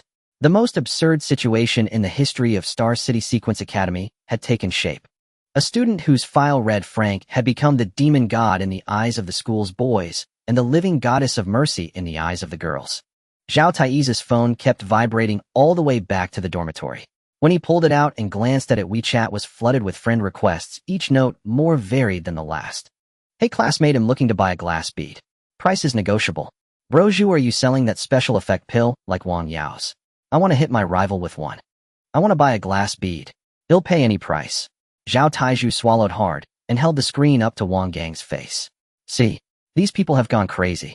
Wang Gang glanced at it, but didn't stop walking. Expected. You sure you don't want to make some extra cash? Zhao Taiju rubbed his hands together as he followed, eyes gleaming.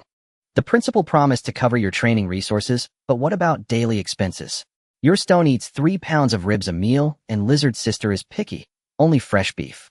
How many days can your meal card last? That sentence hit the sore spot perfectly. Wang Gang stopped. Stone was in a rapid growth phase, and was indeed a glutton.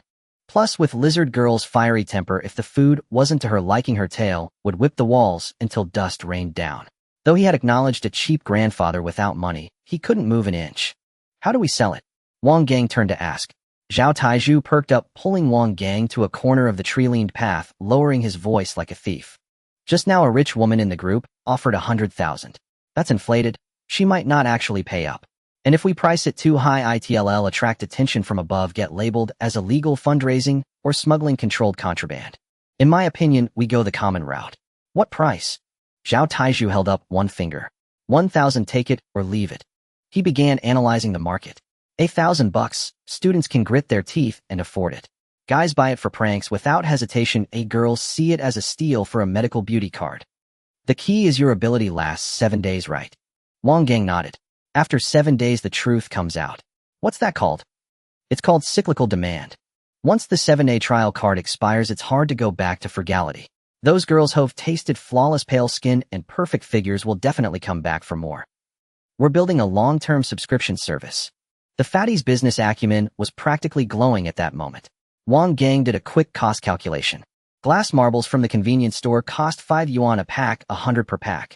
That's 5 cents per bead. Selling for 1,000. The profit margin would make even bank robbers curse their career choice. Let's do it. Wang Gang sealed the deal. That evening, Dorm 302 became a temporary arsenal.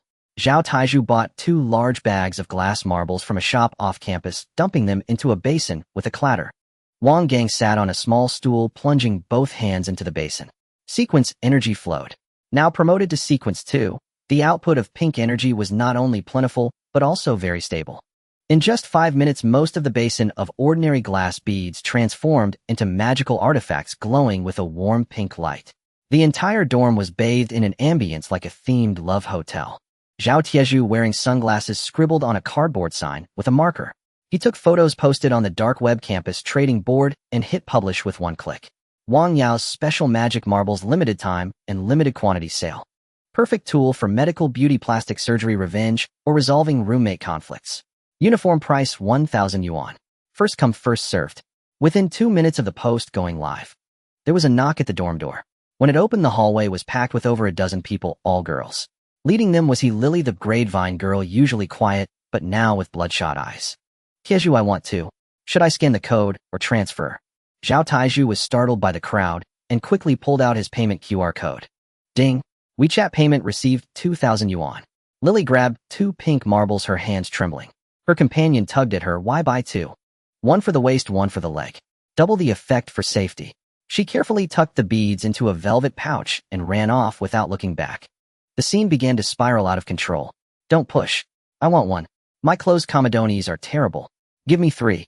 I want to give them as birthday gifts to my besties. The girls' combat power rivaled a rush for discounted designer bags. 1,000 yuan was less than a fraction of what they'd spend on a hydrofacial at a beauty salon. Swapping it for 7 days of flawless skin was a steal. In contrast, the male buyers seemed incredibly suspicious and pervy. A muscle-bound guy who could punch through sandbags in training crept along the wall to the door wearing a black cap and mask. He handed over 2,000 in cash. Bro, give me 2, he whispered, voice barely audible. Zhao Taiju counted the bills and casually asked, getting into medical beauty too? The muscle guy coughed dryly, his eyes darting around. It's for my roommate. He's been sleeping poorly lately. I thought I'd help improve his constitution. Zhao Taiju paused, looking at the guy's nearly 2-meter frame, and was silent for a long moment. Buddy, a word of advice, your roommate's still human. Have your fun, but don't kill him. The muscle guy's ears turned bright red. He grabbed the beads and fled. In less than 2 hours the stock was completely cleared. Zhao Taiju stared at the 7-figure balance in his WeChat wallet, grinning from ear to ear. Wang Gang, I've decided. I'm dropping out. Let's just go public. Wang Gang was wiping his hands with a towel, unimpressed by the number. Over 1 million. Outside it could buy 1 or 2 decent grade beast cores. In the world of demon hunters, money was the least valuable thing. Resources were everything. Keep 10,000 for food expenses. Use the rest to buy me monster materials. Wang Gang planned to experiment with deep rewriting on inanimate objects or materials. Now that his ability had evolved, he needed to explore new uses. Zhao Taiju nodded eagerly. No problem, leave it to me. But in that last batch there was a guy in a hood. I swear he looked familiar. Who? The build looked like Teacher Chun. Wang Gang's wiping motion froze. Chen Jigua sat at his desk with only a low-wattage desk lamp illuminating the room. Under the light lay a glass orb emitting a soft pink glow. This was the item he had queued for disguised after spending 1,000 silver dollars at Zhao Taiyi's place. Chen Jigua was 45 years old and single. Sequence level B, Sequence 3, Earth Fisher. At middle age, every ailment had come knocking. His hairline receded higher each year, now only manageable with a comb-over. His belly was large enough to hold 2 watermelons, and every time he bent over to tie his shoes he had to hold his breath. Then there was the chronic rheumatism in his legs, which predicted rainy weather more accurately than the forecast, aching deep in his bones. As a battle-hardened demon-hunting teacher, these injuries were medals of honor. That was how he had always comforted himself. Until 3 days ago, after being touched by Wang Gang, he had turned into that state. Honestly, at first he wanted to die. A rugged man in his 40s suddenly growing a chest. Who could endure that? For the first 2 days he locked himself in his office, not daring to step out. But on the 3rd day he slowly began to come around. While washing his face in the morning he discovered that his age spots and enlarged pores had vanished, leaving his skin so supple it seemed to drip with moisture. When combing his hair his fingers ran through thick waist-length locks. The texture was so good he no longer worried about going bald. The most striking change was his body. Young, light, and brimming with vitality. His potbelly had disappeared, replaced by a firm, flat stomach. Climbing 6 flights of stairs left him neither out of breath nor with a racing heart. The rheumatism in his legs was completely gone, and even his cervical spondylosis had healed. After 3 days the transformation wore off. His bones stretched, muscles expanded, and his chest flattened. His manhood returned, but with it came the familiar ache in his knees and the faint cool draft across his balding crown. Falling from the clouds back into the mud. It's hard to go from luxury to poverty. Chen Jigua stared intently at the orb on the table. The desk lamp cast a sheen of oil on his slightly balding forehead. He reached out and touched his stubbly chin. "I'm doing this for research," he muttered to the air, forcing out an excuse. Principal Zhou made it clear that this kid's ability is extremely dangerous. As the discipline director, I must personally test the strength after the upgrade. Wang Yao is sealed for 7 days, and I don't believe this orb can seal me for that long. If I don't enter hell, who will? He spoke these words with an air of righteousness. He almost believed it himself. Yet his hand honestly pulled open the drawer, retrieving from the very bottom a large-sized women's dress he had secretly bought at a mall yesterday afternoon when no one was around. Pure cotton with lace trim. There was even a matching fitted blazer. Seeing the outfit, Chen Jiguo's aged face flushed red. When he bought it yesterday, he told the saleswoman, "I'm picking out 2 pieces for my niece." The saleswoman looked at him as if he were a repeat offender just out of prison. He laid the clothes neatly on the bedside. Clasping his hands together, he bowed to the ceiling. "Ancestors bless me, the Chen family line won't end. I'm just borrowing this shell to rest my legs for a few days." After the bow, he picked up the pink orb and smacked it forcefully against his forehead. Crack! A crisp sound. The orb shattered and an intensely rich rose-colored mist instantly exploded, enveloping him completely. A familiar wave of heat poured down from the crown of his head. The cracking sounds of bones contracting were exceptionally clear in the quiet room. His potbelly caved in visibly, the flab on his waist and sides forcibly pulled and reshaped into 2 exquisitely defined lines. His rough skin shed like a snake's, replaced by a delicate cool-toned pallor, so fine it seemed ready to break. The barren Mediterranean. On his crown suddenly sprouted dense follicles, and jet-black glossy hair cascaded down to his waist like a waterfall. Since this time he used an upgraded bloom orb, energy, the transformation was more thorough. 5 seconds later the pink mist dissipated. In its place stood a stunning tall woman of about 1.7 meters with an impeccable figure. Her brows and eyes still vaguely hinted at Chen Jiguo's features, but they had been softened to the extreme. A high-bridged nose, thin red lips, paired with long, straight black hair. She was the epitome of cool, intellectual allure. Because her body had shrunk, the oversized oldman shirt he had been wearing turned into a knee-length nightgown. The collar loosely slipped to one side, revealing dazzlingly white shoulders and delicate collarbones. Most importantly, Chen Jigua moved his legs. No pain. Absolutely no pain. The rheumatism was completely gone, and his body was filled with boundless energy. He walked to the full-length mirror and stared blankly at the breathtakingly beautiful woman reflected. His fingers uncontrollably touched his own cheek. Smooth. Too smooth. Then he touched his hair. Thick. Too thick. 7 days. A clear, melodious female voice rang out in the room, trembling with barely concealed excitement. Chen Jigua covered his burning cheeks with both hands and squirmed slightly. As long as I lock the door and take 7 days of sick leave, who knows what I'm doing in the dorm. She turned and walked to the bedside, picking up the pre-prepared lace-trimmed dress and fitted blazer. Before putting them on, she glanced at the mirror. Actually, these legs could be a bit slimmer. The dignified B-sequence demon hunter and discipline director of Star City Academy had completely fallen. Meanwhile, at the other end of the dorm building, several muscular men who had bought the orbs were gathered around the bed of a sleeping roommate. One of them held a warm pink orb, his hand trembling as if he had Parkinson's. Boss, are we really going to smash it? Nonsense. He kept me awake last night with his snoring. Today I'm going to fix him. But this thing turns people into women. If he turns out good-looking, can any of us resist? The leading muscular man swallowed hard, staring at his brother sound asleep in bed. We're doing this to punish him. Whatever happens, we'll bear it together. With that, he smashed the orb onto the bed. A pink light shot up. A scream pierced the night of the male dormitory a minute later. As night descended, the door and windows of room 315 in the Star City Academy male dormitory were tightly shut. Zhang Wei stood by the head of the lower bunk. His right hand, which could ordinarily lift an 80-gene barbell with one arm, was now clutching a pink glass bead, his palm slick with sweat. Lu Chang on the lower bunk was sprawled out, snoring thunderously with one leg hanging off the blanket at his feet, emitting a pungent, aged pickle-like odor. Zhang Wei looked up at the upper bunk. Wang Bo poked out half his head, rubbing his hands excitedly, and made a throat-slitting gesture with his thumb pointing down. The meaning was clear: make a move. Zhang Wei hesitated no longer. The goods bought for 2,000 yuan had to at least make a sound. With a flick of his wrist, the pink bead struck Lu Chang precisely on the forehead. There was no sound of shattering, only an intensely rich rose-colored mist exploding outward, enveloping the rough man on the lower bunk like a vast net. 5 seconds. Just 5 seconds. The snoring ceased. Rustling sounds came from under the blanket, as if someone was shedding skin. A head emerged. Long hair spread across the pillow, a delicate oval face, a straight prominent nose bridge, eyelashes long enough to fan the wind. Her skin was luminescently white, glowing with an alluring cool radiance under the dim desk lamp of the dorm. Lu Chang groggily opened her eyes, rubbed the corners of them, and sat up. What the hell are you two up to in the middle of the night? The moment the voice came out, Zhang Wei's legs went weak first. It was charming, soft, and laced with the petulance of just waking up. How the hell could this sound come from the unappointed middle Lu Chang? Zhang Wei leaned against the metal bunk bed, his atoms, apple bobbing wildly. The scene before him was devastatingly impactful. That oversized, faded oldman's undershirt now hung on a petite, delicate frame, the collar slipping far down, revealing a breathtakingly alluring curve. Lu Chang finally realized something was wrong. Her chest was too heavy.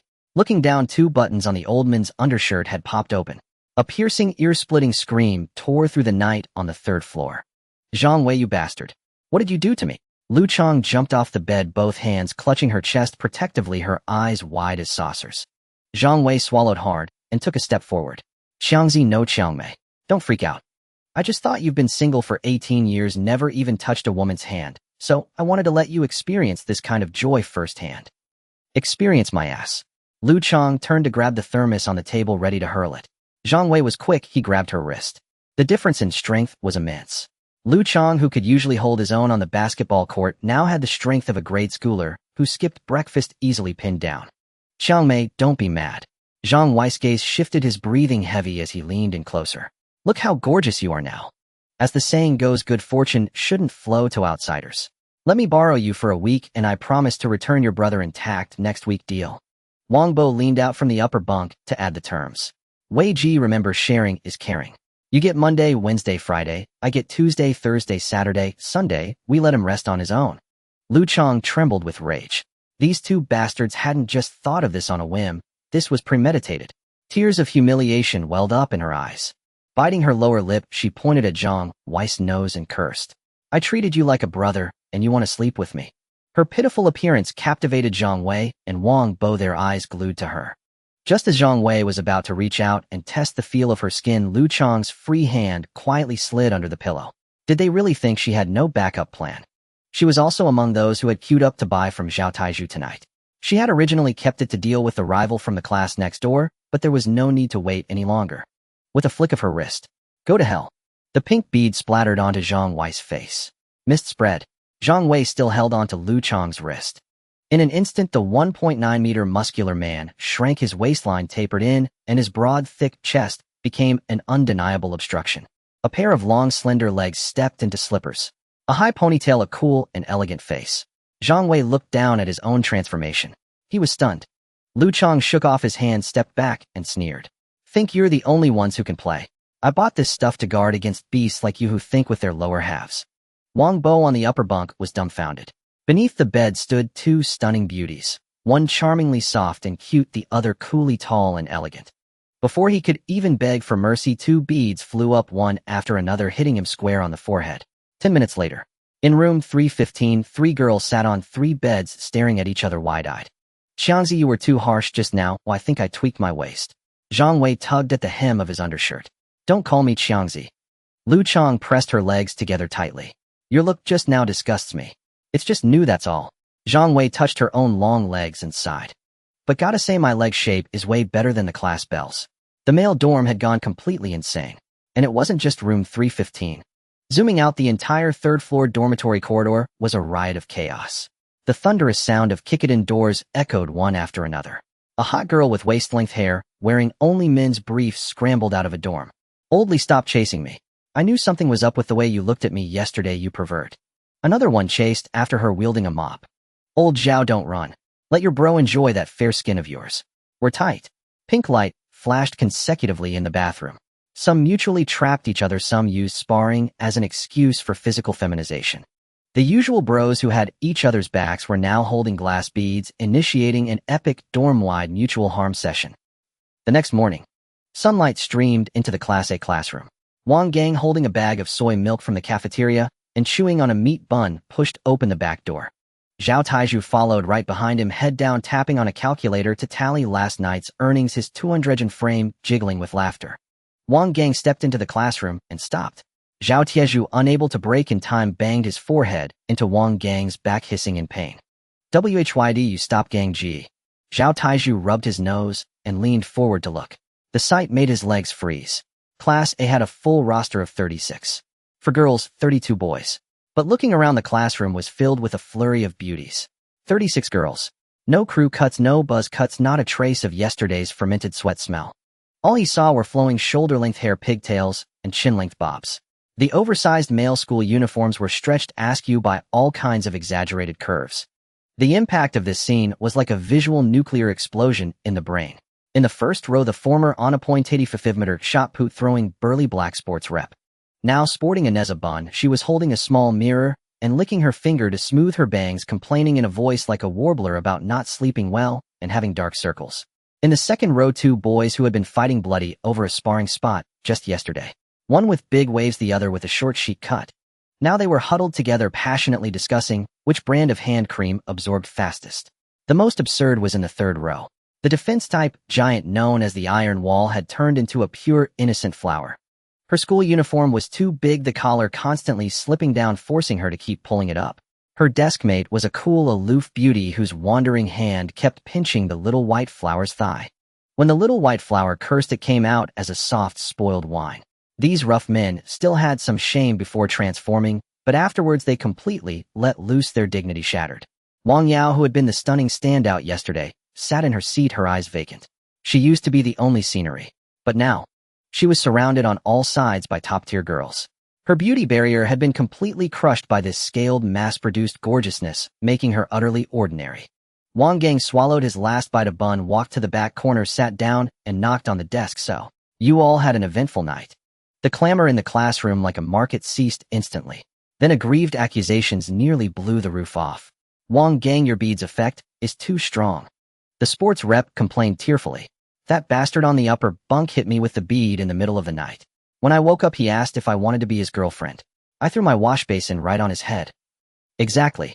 My roommate is a beast too, saying things like brothers are like limbs, women are like clothes, and today, he wanted to wear my clothes. I broke his leg. Zhao Taiju pulled out a chair and collapsed into it, his abs cramping from holding in his laughter. He pointed to the class monitor's seat. The class monitor, originally over 200 Jean, was now a mature, voluptuous woman with curves, using a few safety pins to barely hold her uniform together against wardrobe malfunctions. Monitor, you got ambushed too. The monitor rested her chin on her hand, her eyes full of a world-weary exhaustion. Keju, I really didn't see this coming. My sworn brother has had a crush on me for 3 years. Last night he confessed and got handsy right away. I can't live like this anymore. Li Hao sat in the furthest corner. As the only person in the class who had already turned back into a male, he stuck out like a sore thumb. Expressionlessly flipping through his book, listening to the chirping voices around him, he exuded an aura of transcendence, as if he had seen through the mortal world. He had once been a victim too. Now, he just wanted to exorcise this horde of demons. A long-haired girl in the front row turned around and threw an incredibly stiff, flirty glance at Li Hao. How, gee, let me copy your notes. Li Hao didn't even lift his eyelids. Copy them yourself. Wang Dayong, if you look at me like that again, I'll pull down your male uniform, snap a photo of the red underwear underneath, and post it on the school forum. The long-haired girl named Wang Dayong blushed, let out a coquettish humph, and turned back around. Li Hao's hands trembled under the desk. What a disaster! How did he end up with a class like this? The morning bell rang. Homeroom teacher Chin pushed the door open. He wore a black turtleneck under a loose, long trench coat. A baseball cap sat on his head, and a large black mask covered his face. He was bundled up as if on a secret mission. But it was useless. That swaying gait, those impossibly long legs, and the slender waist, even the trench coat couldn't hide. Even a blind man could tell. It was a real mess. Last night, unable to resist his curiosity, teacher Chun had secretly crushed a bead in his dorm. This morning he had intended to call in sick to escape reality. But Principal Zhou had given a strict order: he must leave the class. With no choice, he had to grit his teeth and come. Before entering, he had mentally prepared himself countless times, ready for the class-shocked stares. He even had a line prepared, planning to calm them with a "don't make a fuss." Then he stepped onto the podium and swept his gaze across the room. 36 students. 33 stunningly beautiful women. All of them wore oversized male school uniforms, a surreal fashion show. Teacher Chin's mask puffed out as his face muscles twitched wildly. He opened his mouth to speak. Everyone. A charming, mature female voice drifted out from behind the mask, echoing through the classroom. Teacher Chin flinched at the sound of his own voice. He quickly cleared his throat, forcing his voice low to sound deep. Take out your books. The low tone didn't hold. The end of the sentence still rose. Dozens of girls rustled through their books, the scene deeply bizarre. Teacher Chun was dazed for several seconds. Had he walked into the wrong class? Then he remembered Wang Gang setting up a stall to sell beads last night. It all clicked. Just then someone in the front row bravely raised a hand. Teacher, your trench coat is a really flattering cut. Did you buy from Wang Gang too? Teacher Chun grabbed the blackboard eraser and slammed it hard on the lectern. Quiet. One more word and you'll stand outside. He had some authority. But with that voice, it was like hitting someone with an embroidered pillow. Looked fierce, but had no bite. The whispering below couldn't be suppressed. Wang Gang sat in the back row, chin resting on one hand, quietly watching this absurd play. Zhao Taiju hunched over and scooted close, shoving his phone screen right in front of Wang Gang, his voice low, but his excitement impossible to hide. Gang. The group is flooded with orders again. Students from other schools are pulling strings to get stock. The price is up to 1,500. Bro, we're about to get rich. Wang Gang tapped his fingers lightly on the desk. The money was coming fast. But he looked down at the group of former brothers now decked out in finery, then up at the homeroom teacher on the podium, whose mature charm was impossible to conceal. The style of Star City Sequence Academy, it seemed, had been single-handedly steered by him from a hot-blooded battle story straight into a romance game, where everyone had undergone a gender swap. Oh well, as long as the gold coins were clinking, who cared about the genre? Gambling on your buddies was a mutually agreeable arrangement. Principal's office. Behind the mahogany desk, Principal Zhou leaned back in his leather chair, holding a freshly brewed purple clay teapot. He had slept well last night. The 68-year-old had even had a sweet dream. One where Star City Academy took first place in the national rankings this year, and military bigwigs lined up to toast him. Bang, bang, bang. The knocking was urgent and heavy. Before he could say come in, Vice Dean Li from the Academic Affairs office pushed the door open and rushed in. Old Lee, usually immaculate in his suit, was now drenched in sweat, his glasses crooked, his tie loosened halfway. Principal Zhou gave him a look, unhurried. Old Lee, you're 60. You need to maintain composure when things happen. He took a sip of tea slowly and deliberately, setting the pot down. You should be like me. Steady. The sky won't fall, and even if it does, I'll hold it up. Principal, the sky hasn't fallen. Old Lee adjusted his glasses, his voice trembling. Our school has collapsed. Principal Zhou raised an eyebrow. Old Lee placed the tablet he was holding on the desk, his finger jabbing at the screen, shaking as if had been electrocuted. The data Old Zhang, the security guard, reported this morning. Our school has a total of 2,800 registered male students. He swallowed, choking on his words. How many came out? Tell me. This morning, walking out of the 3 male dormitory buildings. Old Lee took a deep breath. Over 1,000 stunning beauties in male uniforms. Principal Zhou's hand froze. And several hundred more are hiding in the dorms, refusing to come out. Old Lee's voice shot up an octave, cracking, saying they can't face anyone. The male dorms now reek of perfume. The dorm matron went in to check and had a heart attack on the spot. The ambulance just took her away. Principal Zhou's hand holding the lid of the teapot went stiff. The lid slipped from his fingers, clattering onto the desk and spinning twice. The surveillance footage. Principal Zhou spat out 2 words, his voice flat. Old Lee quickly opened a video on the tablet. The screen showed the hallway of dormitory building 3 the previous night. 1 in the morning. First a pink light flashed in the corridor, then a second, a third. In less than 10 minutes, the entire building had turned into a giant pink disco ball, dazzling to the eye. Immediately after, doors were kicked open. One by one, girls with long flowing hair and stunning figures poured into the hallway. Some were fighting. Some were pulling hair. One was running barelegged down the hall, chased by a girl with long black hair and a short skirt wielding a mop. In the far right corner of the screen, 2 girls were hugging and sobbing, yelling, "Bro, I'm so sorry." Principal Zhou stared at the screen. For a full minute, he didn't say a word. His blood pressure shot from 120 straight to 180. The veins on the back of his hand, gripping the handle of the purple clay teapot, bulged one by one. Go. Principal Zhou's voice dropped to its lowest.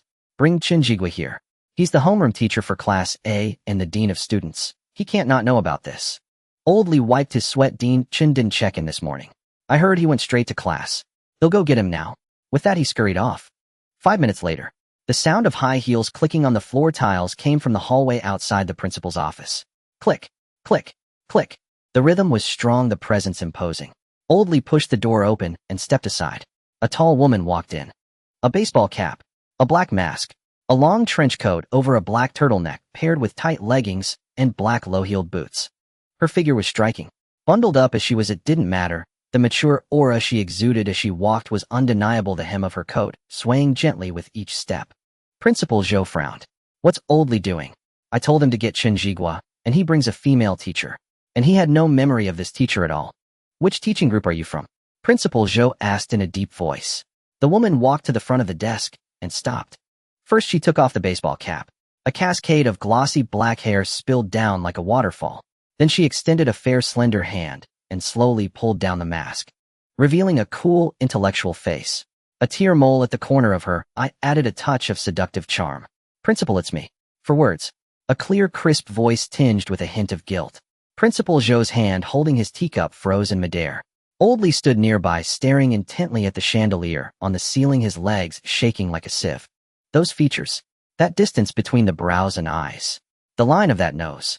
Principal Zhou's eyes grew wider and wider. Tea spilled onto his pant leg, and he didn't even notice. Chen Jigua. The woman's face flushed bright red. Her eyes darted away and her hands nervously twisted the belt of her trench coat, her knuckles turning white. Principal, this. I can explain. The office was silent for 3 seconds. Principal Zhou slammed his teacup down on the desk. Explain, my foot. Did that little bastard Wang Gang do this to you too? Chen Jigua's lips moved, but he dared not respond. Principal Zhou turned to Old Lee. Where is Wang Gang? Where is that little bastard? Drag him here. Old Lee, as if granted amnesty, turned and ran, nearly forgetting to open the door. 10 minutes later, Wang Gang and Zhao Taizhu were led into the principal's office. Principal Zhou sat in his chair, pointing at Wang Gang. His finger trembled like a branch in the wind. You. The old man took a deep breath. Look what you've done. Wang Gang stood before the principal's desk, hands clasped behind his back, his posture ramrod straight. A perfect student's stance. Beside him, Zhao Taizhu lacked such composure. He cowered in the corner, his gaze wandering his massive frame of over 200 gene, desperately trying to hide behind the curtains. Principal Zhou rose from his chair. Without a word, he circled Wang Gang once. Then again. On the third circuit, he stopped before Wang Gang, jabbing a finger at the tablet on the desk. The screen still played last night's hallway footage from the boys' dorm. A chaotic blur of pink light, flying long hair, and whirling mops. See this? I see it. What do you see? I see the students' friendship enduring a trial. Principal Zhou's right eyelid twitched 3 times.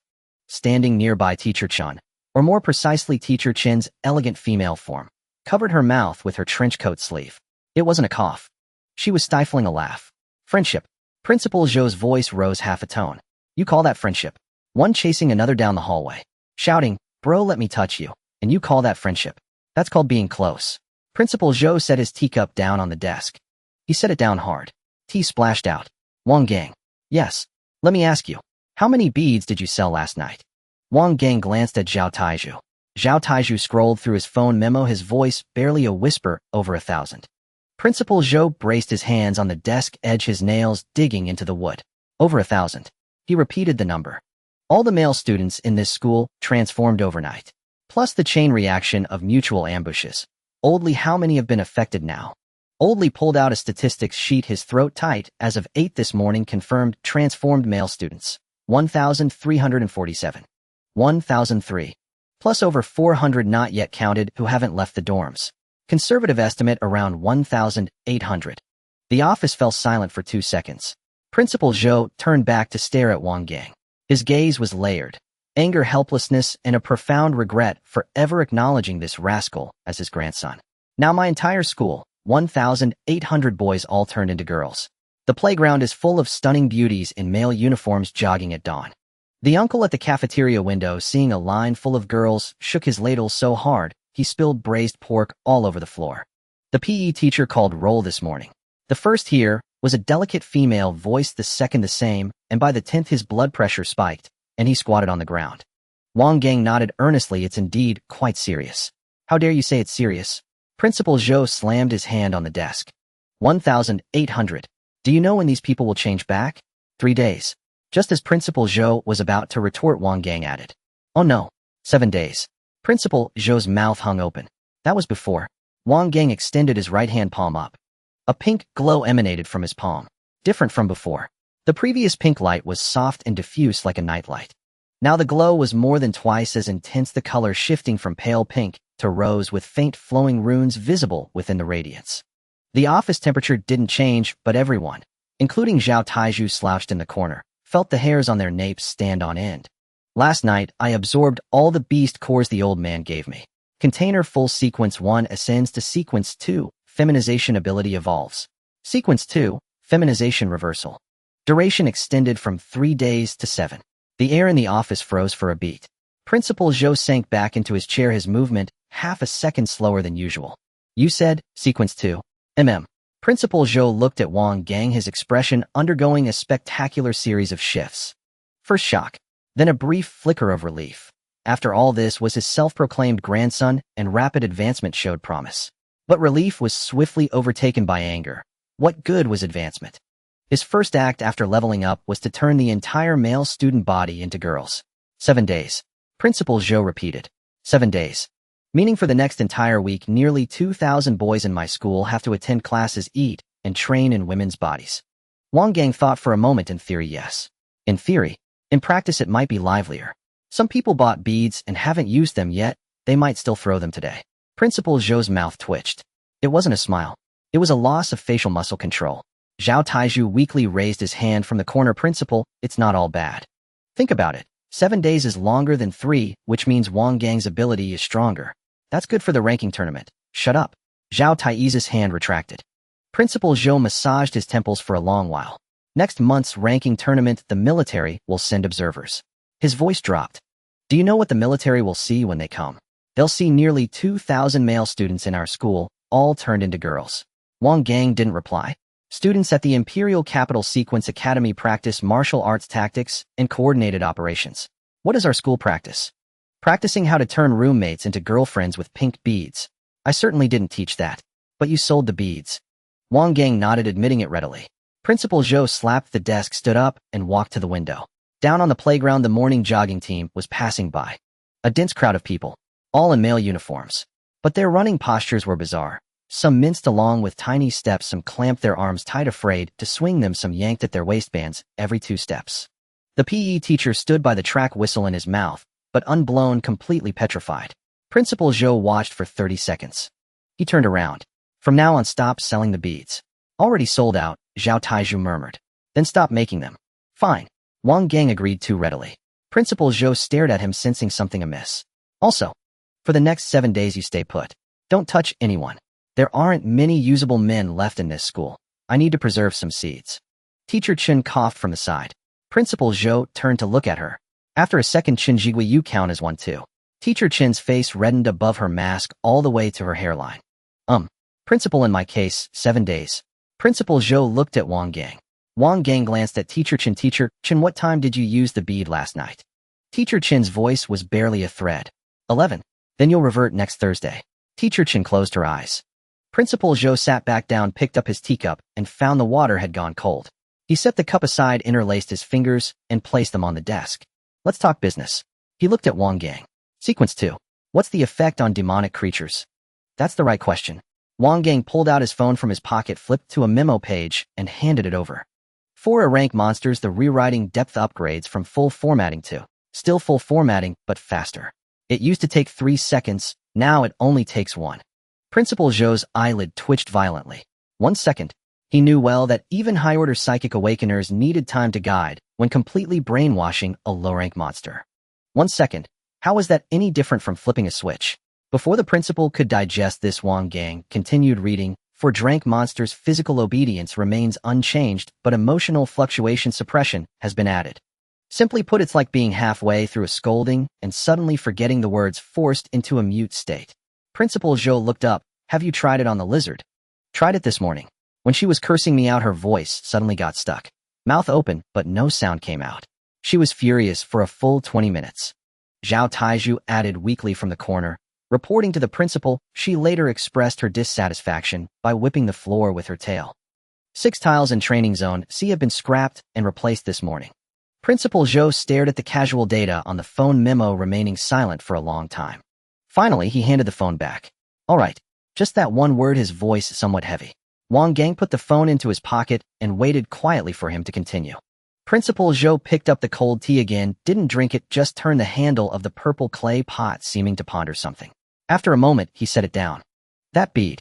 The pink glass bead you made and sold to the boys' dorm. Principal Zhou slowed his speech, fixing his eyes on Wang Gang. If left unused, how long can it be stored? Wang Gang thought for a moment. Theoretically, no limit. I tried keeping them for 3 days. The energy structure was very stable, with no degradation in effect. What about a month? Haven't tried. But based on the underlying logic of the sequence, it should be fine. Principal Zhou tapped heavily on the desk, lowering his voice by a third. And the effect when thrown, is it the same as your direct contact? Same. Same duration, same rewriting depth. The only difference is that the bead can only be thrown as a ranged projectile, while direct contact allows active control over the intensity and details of the transformation. Principal Zhou's breath completely stopped for a second. Theoretically, no limit. No degradation in effect. Identical to the original. He knew that for 300 years since the wall's collapse, an unbreakable rule pervaded the entire sequence system. Once sequence energy leaves the host body, no matter how heaven-defying your level, it rapidly dissipates back into the world in an extremely short time. But what had this kid just said? He could actually solidify his ability into a physical entity. This causal dimension strike that forcibly rewrites life structures and ignores defenses. He had directly shaped it into glass beads that could be carried in a pocket, had no expiration date, and could even be thrown by ordinary people. What the hell was this if not some special sequence ability? This was practically mass-producible biochemical nuclear weapons. Principal Zhou swallowed dryly. In his mind, a wildly outrageous scene uncontrollably emerged at next month's National 60 School ranking tournament, facing those geniuses from the Imperial Sequence Academy who looked down their noses at everyone. Facing those battle-crazed brutes from the Northern Frontier Military Academy, the students of Star City Academy wouldn't draw blades or form ranks. At the start, they'd just pull out handfuls of pink beads from their pockets and scatter them like flower petals toward the opponents. After the pink light exploded, the entire screen of a rank-shrank, peerless geniuses would all turn into delicate, soft young maidens clutching the chests of oversized male uniforms, screaming in terror and flailing in the wind on the arena. Military bigwigs on the viewing platform would spray nosebleeds. The referee's brain would freeze on the spot. This image. Too beautiful, too wicked, and damn too thrilling. Aftershock, dread, and a shattered worldview and unprecedented tactical fervor abruptly surged into the old principal's heart. He forcibly suppressed his wildly pounding heart, nodded slightly, and grunted, Then the entire office fell into a deathly silence. The silence lasted a full 5 seconds. Wang Gang watched him, waiting for him to speak. During those 5 seconds, Principal Zhou's expression became extremely subtle. He quietly pushed his teacup a little farther away. He straightened his already upright back a bit more. Then he cleared his throat tactically. Finally, in a tone that made a strenuous effort to sound calm and selfless, he spoke. Make me 100 of those. Spare ones. Those 2 words landed with weight. Wang Gang stared at him silently, not responding. Principal Zhou straightened his spine, looking composed. His gaze deepened as he looked toward the solid wood bookshelf on the left, striking a lofty pose, as if what had just said was merely a far-sighted administrative decision, purely official business. But his ears were red. Thoroughly red from the lobes all the way to his temples. Teacher Chun, in her mature form, standing to the side, silently averted her gaze and began studying the 3rd button of her trench coat with intense focus, as if that button held the secrets of the universe.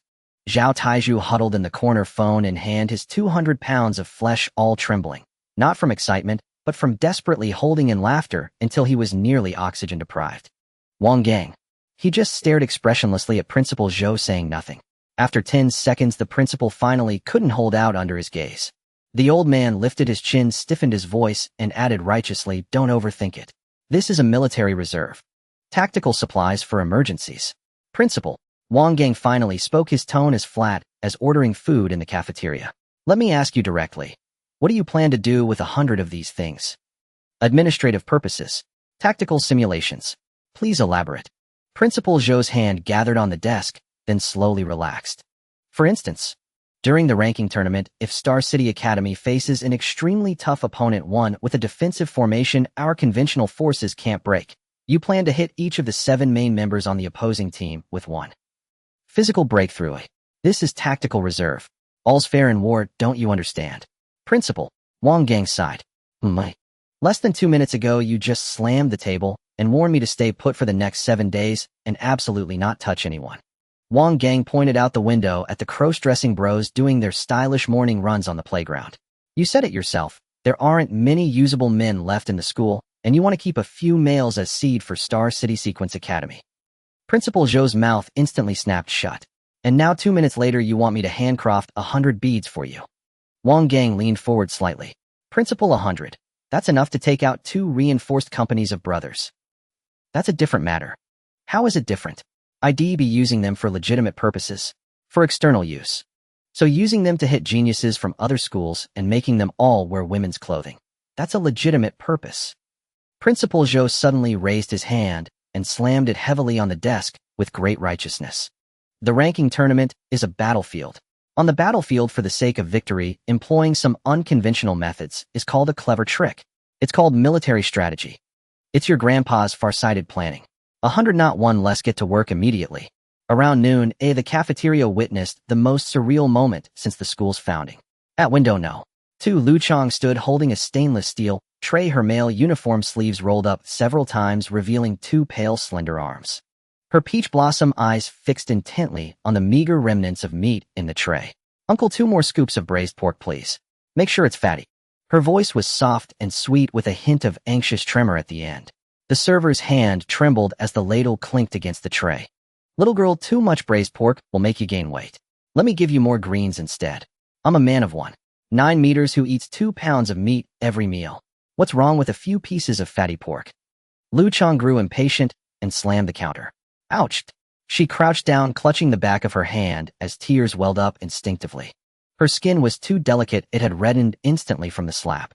Zhang Wei walked over with a tray. At 175 meters in a fitted tank top, she had the cold, stunning face of a queen. She pulled Lu Chong up. "Xiangzi, stop embarrassing yourself. With your current looks, slamming the table is just acting cute." "Wei Gu, I'm hungry." Lu Chong pouted pitifully. Her appetite hadn't changed, but her body couldn't handle greasy food anymore. Just a few bites of oily dishes made her nauseous, yet she was starving without eating. Wang Bo, waiting in line behind them, craned his neck, his eyes fixed on Lu Chang's collar. "Xiangzi, if you can't eat, I'll give you my greens. Just let me sneak a peek at your baby kitchen." "Get lost." Lu Chang quickly covered her chest. "You peeped on me in the bathroom last night. I haven't settled that score yet. We're bros. We used to scrub each other's backs in the shower. What's the big deal now?"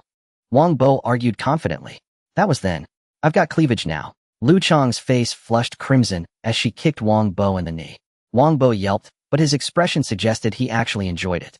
After shoving him away, Lu Chang carried her tray of greens with just 2 slices of fatty pork to an empty table by the window.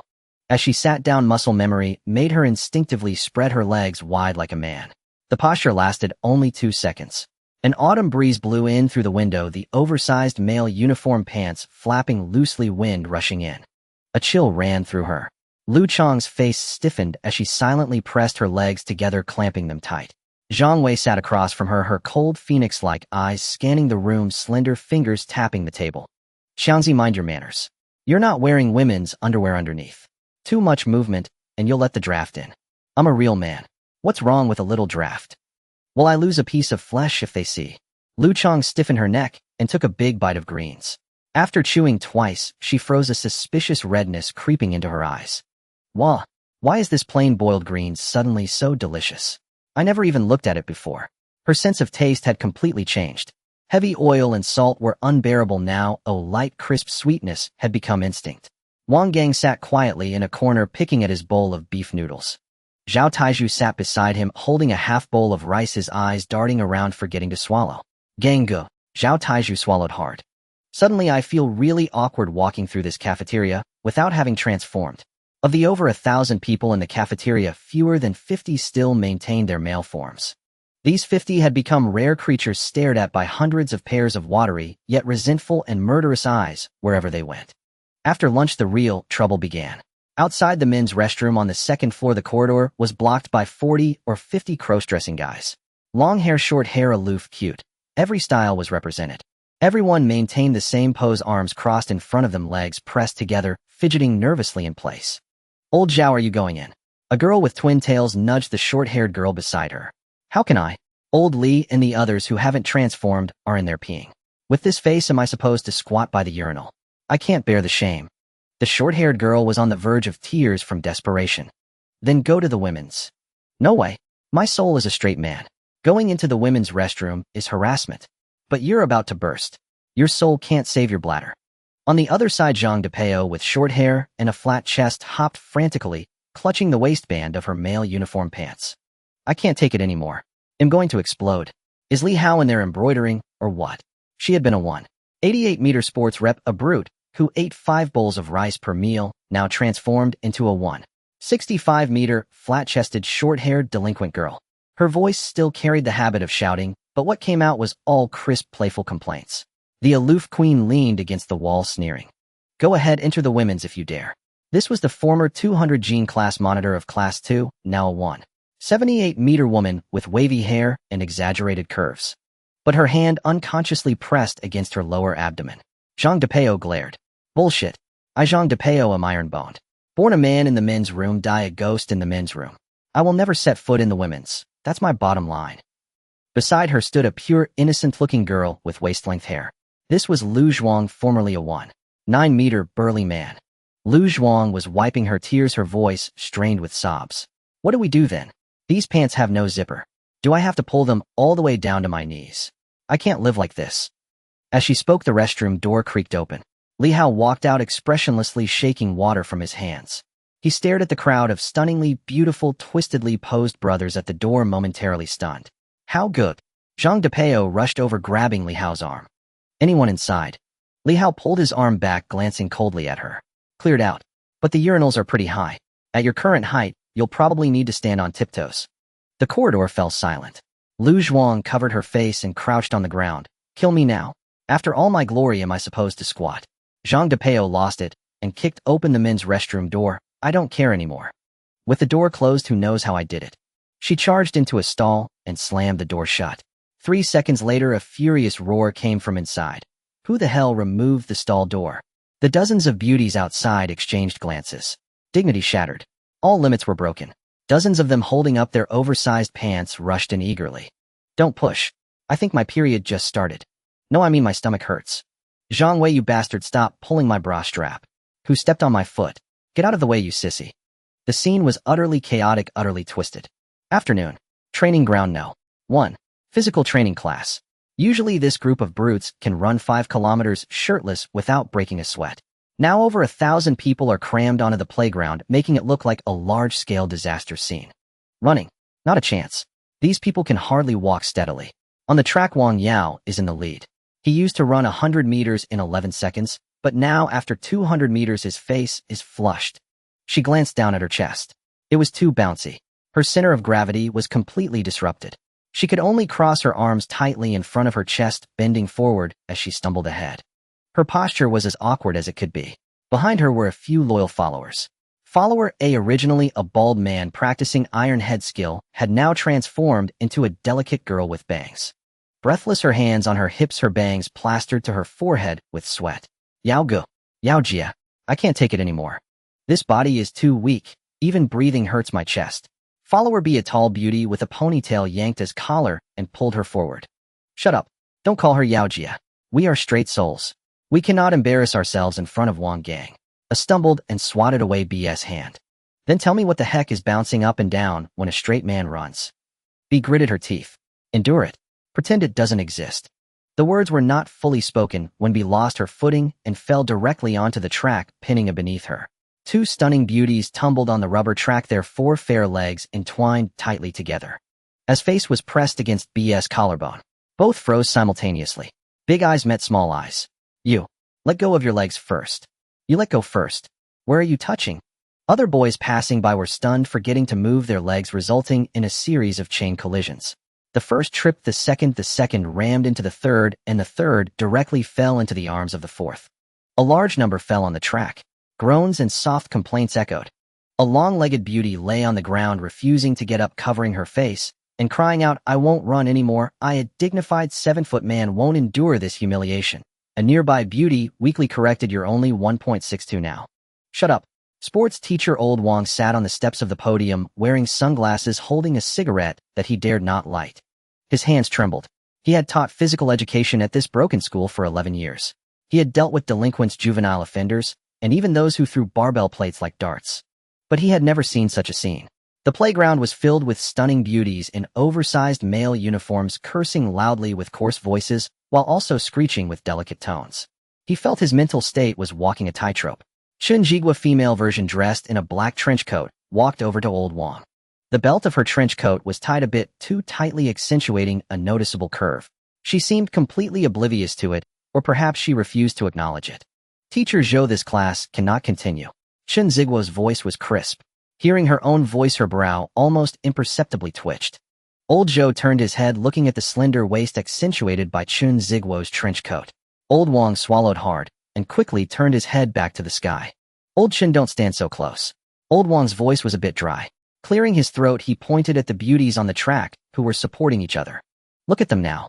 Just standing and looking at each other makes their heart rates soar to 140. After a few steps, when these brutes glance at themselves, their heart rates jump to 180. Someone might even die from running. Teacher Chun. At 5:30 in the afternoon, the school bell rang throughout Xingqing Academy. The road at the school gate was blocked to the brim. A long line of private cars from various brands had formed. Car doors opened, and several middle-aged men got out. They were there to pick up their sons. Yesterday, they were still sturdy young men. Now a group of stunning beauties in oversized male uniforms and sneakers emerged from the school gate. They walked in an extremely awkward manner. Some hugged their chests, some adjusted their pants, and some pulled their uniform hats down as low as possible, as if that would somehow hide their exquisitely beautiful faces. A middle-aged man with a receding hairline stared at a girl with a high ponytail walking by, his eyes wide open. Dad, what are you looking at? It's me. The high ponytail girl spoke in a rough voice, but it came out as a soft and sweet tone. The middle-aged man stepped back a half step, his back pressed against the car door. His lips trembled, and after a long while he managed to utter, don't talk nonsense. Where would I have a daughter? My wife would kill me if she found out. The high ponytail girl grew anxious and reached out to grab her father's arm. I'm Zhang Meng. Your son Zhang Meng. Zhang Meng is 185 centimeters tall. Look how tall you are. I shrank. My soul didn't shrink. The expression on the middle-aged man's face could no longer be described as shocked. It was a despair, as if his worldview had shattered before him. He took out his phone. The screen lit up. His wife was calling. He answered. A lioness roar came from the other end. Did you pick up our son yet? The middle-aged man glanced at the stunning girl with the high ponytail in front of him. The girl stood with her hands on her hips, her face full of anger. Did I pick him up? Let me see how our son is doing. Turn on the video. No way. The middle-aged man hung up the phone abruptly. The sweat on his forehead was larger than the area of his receding hairline. Chaos erupted at the school gate. Panic-stricken shouts and soft curses mixed together. A father squatted by the roadside holding his head. Beside him stood a lowly wearing male basketball shoes. The lowly patted his back. Dad, I know you can't accept it, but you need to stand up. Everyone is watching. The father muttered, let me die for a while. Wang Gang, carrying a canvas bag, walked through the edge of the crowd with one hand in his pocket. No one called out to him. No parents were waiting for him. The orphanage was in the old town. It was 4 kilometers away from the school. The first 2 kilometers were bustling, while the last 2 kilometers were abandoned old streets waiting for demolition. The sky had darkened. Streetlights lit up one by one. At the busy intersection, Wang Gang waited for the red light. Out of the corner of his eye, he caught sight of a black van across the street.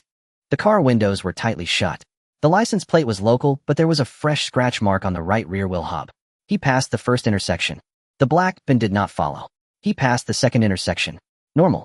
He passed the third intersection, entering the boundary between the old town and the bustling area. The crowd began to thin. Wang Gang unconsciously took his left hand out of his pocket and then put it back. A faint chill crept over the nape of his neck. It wasn't the wind. It was the feeling of being watched. Like a needle lightly pressed against the skin at the back of his head. He didn't turn around. His pace remained unchanged. Breathing unchanged. Heart rate unchanged. He continued walking, entering the old town. On both sides were mottled brick walls with faded red slogans painted on them. The ground was uneven with puddles reflecting the dim yellow light of the street lamps. There were no pedestrians around. Wang Gang slowed his pace, stepping on a piece of gravel with his right foot. The pebble made a slight scraping sound. The wind stopped. The autumn old town should have had a breeze, but at this moment the airflow at both ends of the street had ceased. A strange sense of heaviness enveloped him. It was as if something had sliced this stretch of street from the entire city. Wang Gang halted his steps. He did not turn around. 3 meters to his right was a dark alley without streetlights. 5 meters to his left was an abandoned distribution box. The rusted iron door of the distribution box was half open and the wires inside had long been stripped away. In the overflowing state of sequence 2, his perception abilities had greatly enhanced. There was another person's heartbeat nearby. It was slow and unhurried. Start following after passing the third traffic light from the school gate. Wang Gang spoke to the air. His speech was calm without any fluctuations. Do you think that if you walk without making any sound, others won't know you exist? Silence. The streetlight emitted an extremely faint sound of electricity. 5 seconds. 10 seconds. From the shadow of the abandoned distribution box on the left, a person walked out. Dressed in black work clothes, the fabric was treated specially, making it nearly non-reflective in the dim light. He wore a mask and a baseball cap. The brim of the cap was pulled very low. In his hand, he held a 30-centimeter long short blade. The blade's surface was coated with light-absorbing material, appearing as a solid shadow. Your perception is quite good. The man spoke, his voice processed by a voice changer, sounding mechanically hoarse. Level special sequence. It can cause such a large-scale disturbance within the school. Your background and the report don't match. He positioned the short blade in front of him, the tip facing down. This was a standard reverse grip stance suited for close combat. Wang Gang turned around and faced him. The streetlight cast a beam from behind him, creating a long shadow on the ground. His expression was very calm. So calm that he did not appear to be a 17-year-old boy facing an armed man. Which organization are you from? The man did not answer this question. He shifted his weight to his toes, knees slightly bent, his posture resembling a folded spring knife. A suggestion. The man's voice changer emitted a crackling noise. Don't struggle and come with me, or you die. Wang Gang looked at him. Are you done talking? The man's toes tapped the ground. No unnecessary words. The sound of the shoe soles rubbing against the ground was extremely brief. Almost in an instant, a distance of 10 meters was closed. Sequence 3. Agility specialization. The short blade cleaved through the wind. Wang Gang had only one reaction time, twisting his waist to the left. He was half a beat too late. The spine of the blade scraped fiercely along the outside of his right arm, tearing the entire sleeve of his school uniform and carving a 2-inch-long bloody gash across his arm. It hurt. Not the kind of pain you could grit your teeth and act through with a hiss. It was the kind where flesh split open agony, so sharp his molars nearly bit through his tongue. But what chilled him more than the wound was that he hadn't even seen how the other had struck. The sprint, the draw, the cut, the restraint, the retreat. 5 movements left only a blurry afterimage on his retina. By the time he registered it, the black-clad figure had already retreated 5 meters away, the short blade hanging at his side, his breathing as steady as if he were strolling through a park. And there he was, Wang Gang, 17 years old, sequence 2, hands braced on his knees, blood seeping through his fingers, looking as pathetic as if he'd just been dragged out of a trash bin. His mind completed a painful yet precise self-assessment in an instant. The gap was not a small one. The black-clad figure stood still, tilting his head. Your reaction speed is passable. An ordinary person would have lost their entire arm from that strike. You dodged 2/3 of it. His tone was flat, like a teacher grading a student in class. Wang Gang clenched his teeth, thinking, are you praising me? I get cut, and am supposed to thank you for holding back. But your first instinct wasn't to defend or unleash your sequence ability. It was to dodge physically. The black-clad figure spun the short blade in his hand. That means your ability has no passive defensive effect. Wang Gang didn't reply. His left hand fumbled in his pocket and found 2 glass marbles. The black-clad figure glanced at his bulging pocket, but didn't move. You turned in a rank flame sequence user at school into a woman in public.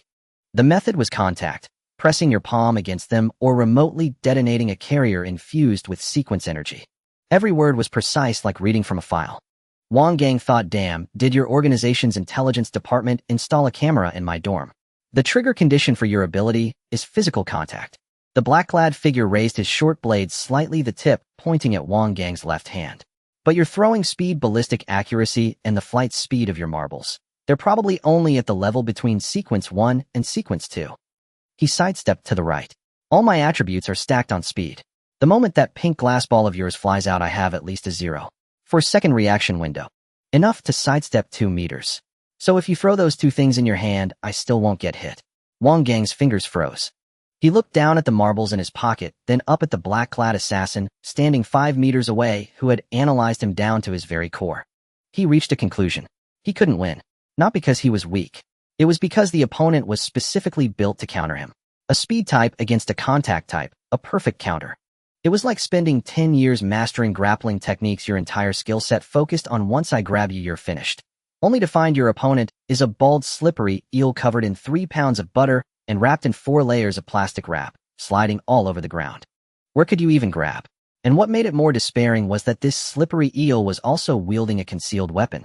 Wang Gang pulled his hand out of his pocket. Since you've studied my file so thoroughly, you should also know what would happen to you if I touched you. The black-clad figure paused for a moment. It was subtle. So subtle it was almost imperceptible. But Wang Gang caught it. This man was afraid. Afraid in a restrained professional way, but afraid nonetheless. The black-clad figure sheathed his short blade behind his back, adjusted his stance, always keeping the distance at 5 meters. Like 2 hedgehogs, one covered in spines, the other covered in pink powder. Neither dared to get close. So, I won't let you touch me. Then why did you come find me? Wang Gang was genuinely puzzled. You can't slash me up close and you can't get near me. Are we just going to stare at each other from 5 meters away? He looked around. What are you after? The night view of this street? Or is that stray cat under the street lamp reminding you of your ex-girlfriend? The black-clad figure was silent for 2 seconds. Why are you so much faster than me? Wang Gang asked, then realized the answer himself and pressed further. Sequence 3. The black-clad figure answered bluntly. All resources stacked on agility. Stamina, endurance, perception, all sacrificed. Only speed remains. A pure speed build. So pure, I don't even have an active sequence ability. Just one passive, acceleration. Wang Gang stared at him for 3 seconds. This guy had built his character like a crippled giraffe with one leg 2 meters long and the other 3 sawed off. And yet this twisted specialization was exactly his natural enemy. What kind of script did the heavens write? Pitting someone who turns anyone he touches into a girl against someone he can never touch. I didn't come here to kill you. The black-clad figure's tone suddenly changed, the electronic distortion of the voice modulator softening a notch. Killing you is the last option. Then what's the first? Join us. The wind gusted through the old city district, lifting a few dead leaves from the ground. Wang Gang stared at him, not answering immediately. The black-clad figure continued. Your ability is very special. So special that the entire Star City sequence evaluation system couldn't classify it. The people above us are very interested in you. Who's above? Can't say for now, but I can tell you. They have far more power than that so-called cheap grandfather you've acknowledged. Wang Gang was momentarily stunned. This man even knew his connection with Principal Zhou clearly. What's in it for me if I join? The black-clad figure tilted his head. He seemed not to have expected such a direct question. Most people at this point would put on a righteous refusal, get beaten up, and then be forced to comply. But this kid had jumped straight to negotiating terms. Resources, beast cores, information. Each word was spaced with a beat. And the whereabouts of your father. Wang Gang's fingers, which were flicking a marble, paused for half a second. Only half a second. Then he stuffed the marble back into his pocket, shifted to a more casual stance, hands in his pockets. You know where my dad is? His tone was as casual as asking if the cafeteria had braised pork today. But his right hand, buried in his pocket, had its nails digging into his palm. I'm just an errand boy. Oh, I don't know the details. The black-clad figure spread his hands. But the higher-ups said if you agree, everything can be discussed later. The black-clad figure sheathed the short blade into the scabbard at his waist. If you don't agree, then you won't be going home today. It's not a threat, it's procedure. If you don't join, you're eliminated. Wang Gang looked at him. 5 seconds. One question. Go ahead. Did you get your intel from the school? The black-clad figure didn't answer. But he didn't deny it either. Wang Gang nodded, swallowing that piece of information. This recruitment method of yours is interesting. First a slash, then a business card. He glanced at his still bleeding arm, his tone sincere. Which training institute did your organization's HR graduate from? The same people who hand out flyers at the school gate. The black-clad figure didn't respond. And you say if I don't join, you'll kill me. But you don't dare touch me. Wang Gang tilted his head, unconsciously mimicking the other's earlier gesture. How are you going to kill me? Yell me to death from 5 meters away. The black-clad figure's breath quickened for a beat. Don't get cocky. I just don't want to touch you. It's not like I have no other way to kill you. What way? The man in black reached his right hand around the scabbard at his waist, delving into the hidden pocket within his work overalls. What he pulled out was pitch-black ice gold, its muzzle aimed directly at Wang Gang's chest. A pistol. A genuine, physical, ordinary citizen Sanlai's Anthony's pistol. Wang Gang was stunned. His brain underwent a violent cognitive shock in 0.3 seconds. You a Sequence 3 Awakener. Possessing extraordinary skills. Moving like the wind. Speed too fast for the naked eye to track. And you pull a gun. It was like a mighty cultivator descending from a mountain, unable to defeat a demonic beast, so he pulls a 5-shot shotgun from his storage pouch. Where was the style? The dignity? The martial virtue of a sequencer? Your ability requires contact to activate. Bullets don't need contact. Wang Gang stared at that dark, cold muzzle. He suddenly realized something. All his previous psychological games, verbal sparring, and tactical analysis were built on one premise. That his opponent was a sequencer who adhered to martial virtue. Now that premise was gone. His opponent had no martial virtue. He had simply pulled out a physical cheat. Sweat broke out on Wang Gang's back. Not figurative sweat. Real physical sweat trickling drop by drop down his spine. A marble can't outrun a bullet. A pink barrier couldn't stop a lead bullet. His feminization ability, however overpowered, had one prerequisite. He had to be alive to use it. He couldn't exactly visit the king of hell in a dream to feminize him. Last chance. The man in black's index finger rested on the trigger. Come with me, or crack. The sound was crisp. It wasn't a gunshot. It was the sound of ice cracking. A thin layer of frost had formed on the man in black's right wrist, seemingly out of nowhere. The ice spread from his wrist towards his fingers. Incredibly fast. In 0.2 seconds, the frost reached the first knuckle of his index finger. The man in black's reaction was top tier. He sidestepped to the right, while violently shaking his right hand to shed the ice. The ice came off. The gun also flew from his hand. The pistol spun 1.5 times in the air, but before it could hit the ground, an icy blue light shot out from the dark alley on the left side of the street. It struck the gun with precision. The pistol froze into a lump of ice midair, crashing to the ground and shattering into 3 pieces. The man in black landed, retreated 5 meters, his eyes locked onto the dark alley. From the mouth of the alley, a figure emerged. A female school uniform with a thin gray jacket over it. Her hair was tied in a low ponytail. Her right hand hung by her side, a wisp of white frost clinging to her fingertips. Her face was utterly expressionless. Su Wanqing. The instant she stood there, the temperature of the entire old street plummeted by 15 degrees. Puddles on the ground froze into thin ice at her feet, cracks spreading outward with a delicate crunching sound. The man in black's breathing became ragged. The voice changer emitted a series of distorted static as he took half a step back. Absolute zero. High-tier destruction type. He recognized her. Su Wanqing didn't look at him. She looked at Wang Gang first. Her gaze lingered on the wound on his right arm for less than half a second. Then she turned to the man in black. Acting outside the academy's surveillance range. Choosing a solo route after school. Deploying a signal jammer in advance. Her tone was as flat as reading a weather forecast. Thorough preparation.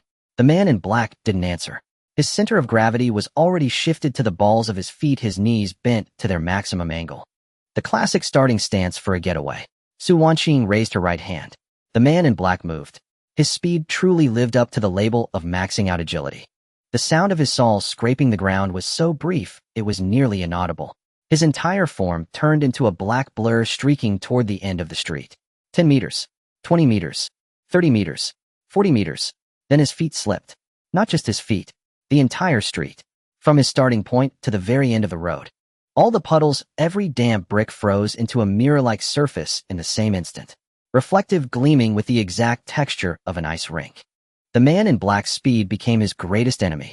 The inertia of a 100-meter sprint combined with zero friction on the ice. His body was completely out of control.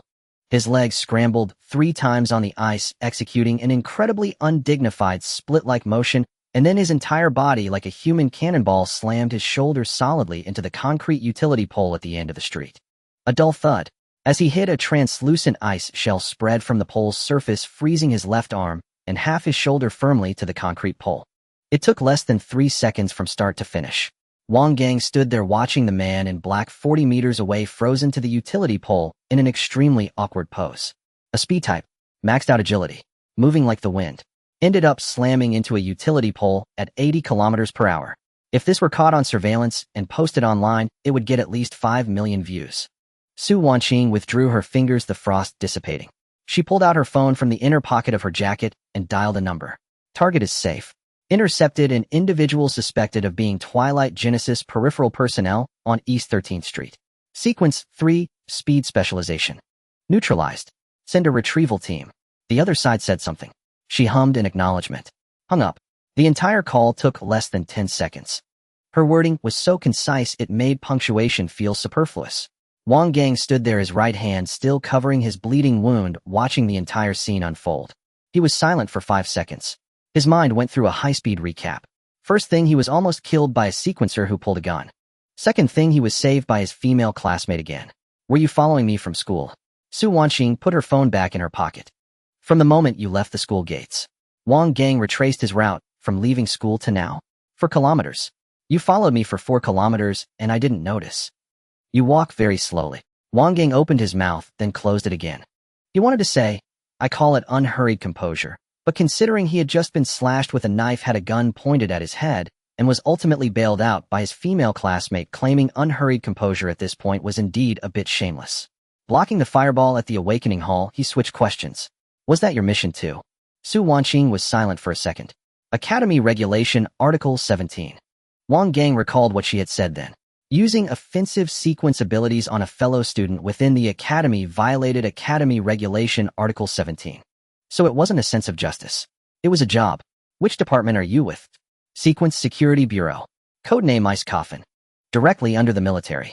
Principal Zhou is my direct contact. Wang Gang processed this for 2 seconds. Rank School Beauty. The universally acknowledged aloof goddess of the entire school. Her real identity. A bodyguard placed in the academy by the military. Specifically assigned to protect him. His first reaction wasn't gratitude or shock. It was a subtle, indescribable feeling. Like you've had a crush on the front desk receptionist at your company for a month, and one day she tells you. She's actually a private investigator your dad hired to make sure you're working hard. Wang Gang looked down at his still bleeding arm, then looked up at the man in black frozen to the utility pole 40 meters away. That guy was still struggling. Speed-type fighters have their strength stat crippled to the ankles anyway, and now with half his body frozen, he was twitching on the pole like a loach nailed to a chopping block. Wang Gang squinted at the scene. In this state, I should be able to touch him, right? Su Wanqing turned her head. For the first time, her expression shifted. What are you going to do? Nothing much. Wang Gang pulled his hand from his pocket, a pink glow flickering in his palm. Just wanted to see if a bald loach slathered in butter, after turning into a beautiful girl, would still be slippery. Su Wanqing looked at the pink glow in his palm. Then she looked at the man in black still struggling desperately on the pole. She was silent for 3 seconds. Don't touch him. He needs to be interrogated. Wouldn't a beautiful girl be easier to interrogate? Don't touch him. Her tone left no room for negotiation. Wang Gang sighed and put his hand back in his pocket. Fine. A straight-laced person. What's this Twilight Genesis he mentioned? An organization. Su Wanqing tilted her head slightly, her gaze landing on his wound. Can't discuss details here. Follow me. There's a military safe house 800 meters away. Someone will explain things to you there. Will there be someone to bandage me up there? Yes. Will there be a midnight snack? Su Wanqing looked at him. Her expression seemed to say you almost got killed just now, and you're worried about a midnight snack. Wang Gang looked back at her with sincerity. He was genuinely concerned about the midnight snack. Being slashed with a knife, having a gun pointed at him, and having enshrank school beauty reveal her true identity.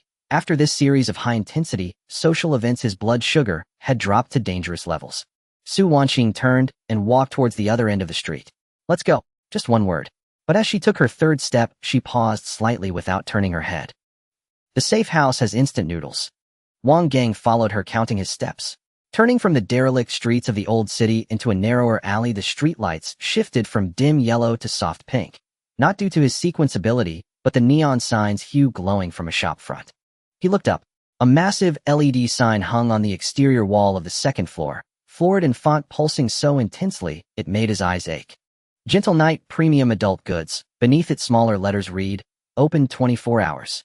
Free shipping on orders over 200. Wang Gang froze mid-step. He turned to look at Su Wanqing, but she did not pause.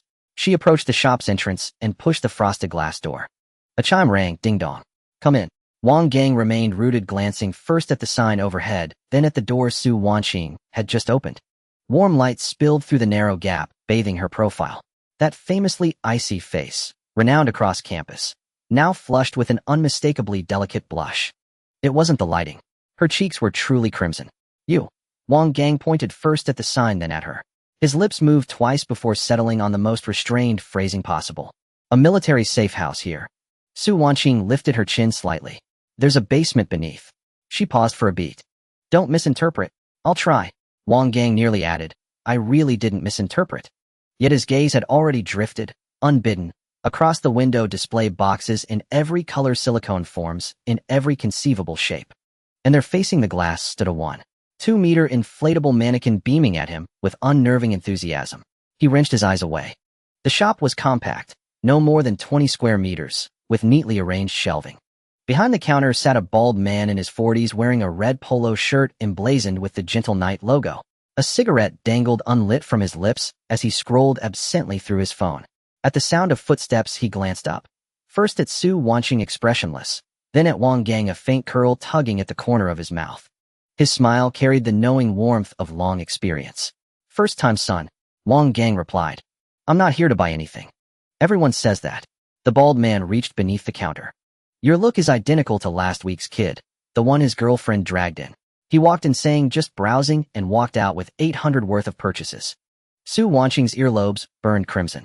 She turned sharply, her voice glacial, opened the door. The bald man chuckled, pressing downward with his palm. A soft click echoed as a concealed hatch, half a meter square, sprang open beside the register. Below it descended a flight of cold, white-lit metal stairs. Wang Gang stared at the hatch for 2 seconds, then swept his gaze across the shelves.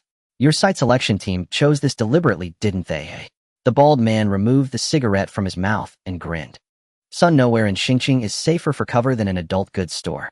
Tell me, what serious surveillance operative would stake out its front door? Wang Gang considered it.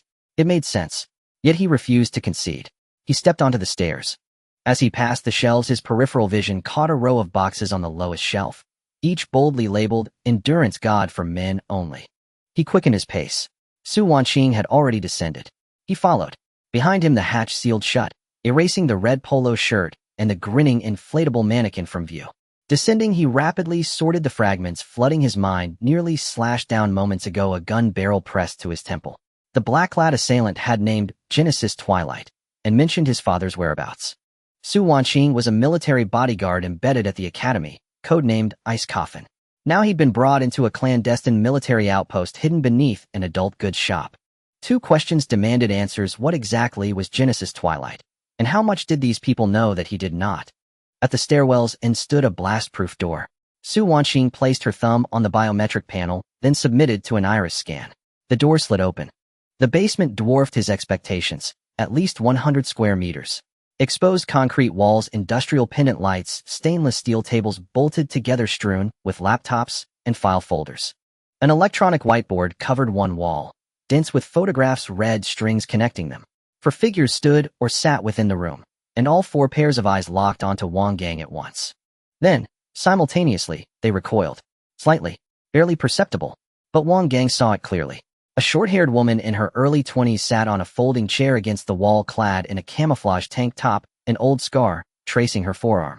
She'd been disassembling a standard-issue rifle, then stopped mid-motion. Without shifting her expression, she slid her chair back precisely 15 centimeters.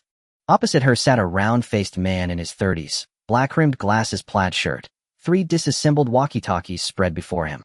His first reaction upon Wang Gang's entrance, pulling both hands off the table and slipping them deep into his pockets. Before the whiteboard stood a lean man in his 40s, buzzcut, gripping a marker pen. His stance hadn't changed, but his feet had subtly widened half a step, the textbook posture of someone braced to retreat instantly. In the corner leaned a woman in her late 20s, ponytail tied tight, black tactical uniform, arms crossed. She was the most direct of all, her left hand clenched tightly over her right sleeve, dragging it down to her fingertips to ensure not a single millimeter of wrist skin remained exposed. Wang Gang scanned them all and understood instantly. They'd read his file. They knew his ability could transform others into women with a touch. Wang Gang. Sequence rank 2. Unique sequence feminization. Enrolled student at Xingqing Sequence Academy. He tossed the marker onto the table. I am Station Chief of the Rift Special Response Unit, Xingqing Branch. Codename Iron Anchor. He gestured toward the short-haired woman, Thorn. Close quarters combat. She gave Wang Gang a curt nod, her chair unmoved. He indicated the man in the plaid shirt, Channel, Communications and Intelligence. The man nodded, hands still buried in his pockets. Then he pointed to the ponytailed woman, String. Sniper. She stared at Wang Gang, expressionless, her right hand resting lightly on her holstered sidearm, her left still gripping her sleeve. Wang Gang's gaze traveled slowly across their faces. Do you honestly think if I walk over and shake your hands you'll all spontaneously become women? All four stiffened, just slightly. My ability requires conscious activation. Wang Gang raised both palms, turning them outward. When inactive, I'm utterly ordinary. A mere touch changes nothing. A brief silence followed. Wang Gang added, is this really the standard courage level for a military special response unit? Iron Anchor remained impassive. Caution is professional discipline. Thorn murmured under her breath, you turned 1,800 male students into girls. Who knows what twisted preferences you might harbor? Our caution is perfectly justified. Wang Gang. Wang Gang spread his hands. Me perverted. He pointed at himself, then gestured upward, toward the adult store. The four of you huddle beneath a shop selling inflatable dolls, doing military intelligence work, and you've never once thought your aesthetic was off. Now a 17-year-old high schooler walks down, and you dare call me twisted. The four didn't answer. My classmates bought beads to throw at each other. That was their choice. One willing to sell, the other willing to buy? If someone buys a knife to kill, do you blame the knife seller? Thorn loosened his grip on the rifle parts, muttering under his breath. Your beads are far worse than a knife. A stab wound only needs a few stitches, but one hit from your thing, and they change gender completely. Still, they spend $1,000 of their own free will. Wang Gang was unabashed. And I only manufacture them. Am not responsible for how they're used. If they throw them at roommates, that's a friendship issue, not a product quality problem. Channel adjusted his glasses. His hands still hadn't left his pockets, his voice a bit muffled. But you've got all 1,800 males in the school. 1,800 consumers. Wang Gang corrected him. Every single transaction was voluntary. I didn't tie them down and force-feed them. The four exchanged glances. String, leaning against the corner, finally couldn't hold back. You changed your homeroom teacher too. Was that voluntary? Well, Wang Gang paused. He bought it secretly on his own. I had no prior knowledge. String's mouth twitched. Iron Anchor raised a hand to cut off the increasingly off-track debate. Enough. He pulled a craft paper envelope from the stack of files on the table and tossed it in front of Wang Gang. Drop the nonsense. We didn't call you here tonight to discuss consumer protection laws. Inside the envelope were sheets of A4 paper printed with black and white photos and dense text. Twilight Genesis. Iron Anchor walked to the whiteboard and tapped twice on a symbol circled in red, a torn sunset. The dimensional wall collapse 10 years ago wasn't a natural disaster. It was these people detonating 7-dimensional anchors across the globe simultaneously. Man-made. Wang Gang picked up the stack and flipped through a couple of pages. The photos were blurry, but silhouettes in black uniforms were discernible. The speed type who came for you today is one of their peripheral operatives. Codename unknown. But based on his movement patterns and equipment, he's at least Twilight Hunter level. Twilight Hunter. The operational tier of Twilight Genesis. Between Sequence 2 and Sequence 4, specializing in infiltration, intelligence gathering, and assassination. Iron Anchor tapped several spots on the whiteboard. They've planted at least 2 people in Star City Academy. The one you encountered today was likely an external reinforcement. Reinforcement? You've been too high profile lately. Su Wanqing spoke up from the side. Wang Gang turned to look at her. News that all 1,800 male students got feminized spread through the entire Star City sequence circle within half a day. You think Twilight Genesis wouldn't target you? Wang Gang was silent for 2 seconds. True.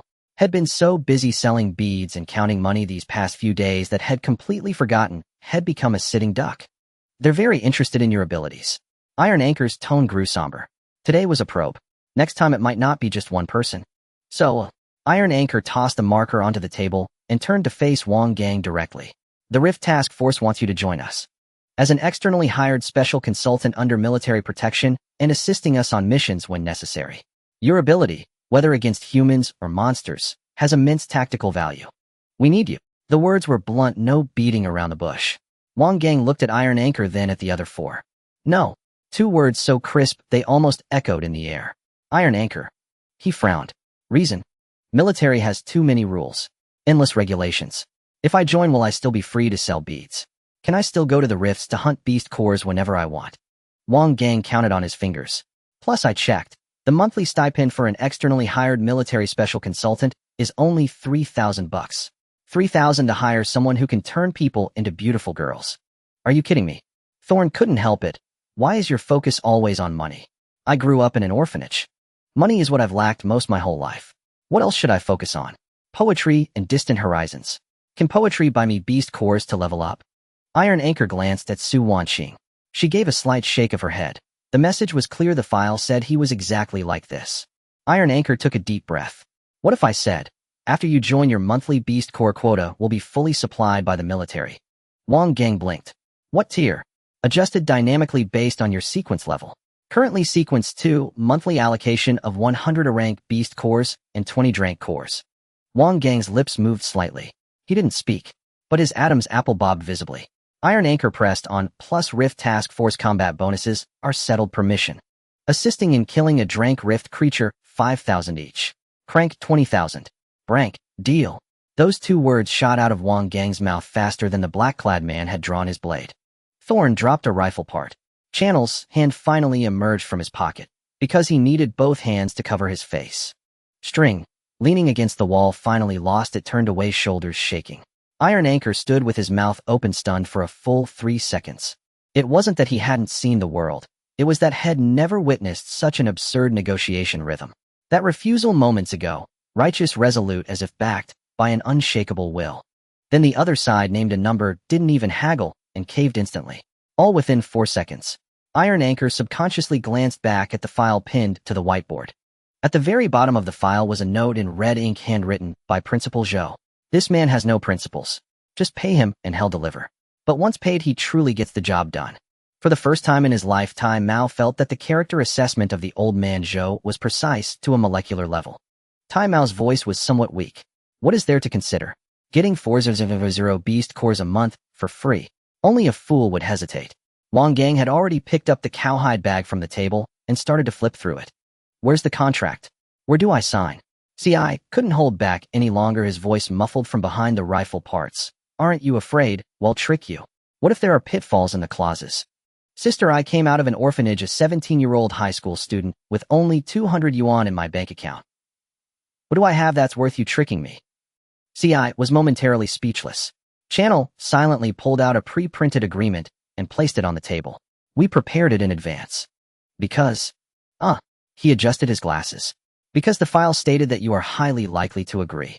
Wang Gang paused, his hand flipping through the contract. He looked at Su Wanqing. Su Wanqing averted her gaze, looking down at the fire extinguisher in the corner. She was so focused as if her fate was written on that fire extinguisher. Wang Gang looked around once more. The expressions of the four were surprisingly uniform. A complex expression of as expected. What else is written in my file? Channel reflexively closed the folder, confidential. CI whispered beside him, shameless index. Nothing. Wang Gang lowered his head and continued reading the contract. The terms were clearly laid out in the last few pages. Monthly Beast Core Quota Task Allowance Confidentiality Obligations, and a clause stating, the assisting party has the right to refuse the use of sequence abilities on friendly personnel under involuntary circumstances. The translation of this sentence means you cannot casually turn us into women. It was specified as a separate clause. Wang Gang's gaze lingered on this line for 2 seconds. Who added this clause? The four of them raised their hands simultaneously. Wang Gang twisted the pen cap off and signed with a swift stroke. All right. From today on I am one of you. Tai Mao stepped forward and extended his right hand. It was a standard handshake. In that moment, he noticeably stiffened his hand suspended in midair. Wang Gang looked at that hand. I told you. It won't trigger unless released voluntarily. Why are you trembling? Tai Mao replied, it's a professional habit. He steeled himself and shook hands. Palms meeting palms. 1 second. 2 seconds. 3 seconds. Nothing happened. Tai Mao retrieved his hand. He instinctively lowered his head to take a look. 5 fingers rough calluses clear joints. Nothing had changed. He visibly sighed in relief, quickly adopting a poker face that said I was not nervous at all. Beside him CI was stifling a laugh. Xian's shoulders shook a couple of times. Channel was rapidly jotting down notes. Parentheses noted, Station Master confirmed no transformation into female after handshake expression management failure. Wang Gang folded the contract and stuffed it into his pocket, glancing at the clock on the wall. It was 9:10 at night. What about supper? The four of them simultaneously looked at Su Wanqing. Su Wanqing walked to the corner and bent down to pull out 2 tubs of instant noodles from a cardboard box. Beef flavor. She placed them on the table. The kettle is on the left. Wang Gang tore open the instant noodle package. Hot water poured in, and the aroma of beef spread throughout the closed basement. He squatted beside the stainless steel table, skillfully picking up noodles with chopsticks, clearly accustomed to this form of dinner from countless past experiences. Tai Mao leaned against the whiteboard, somewhat surprised at this youth.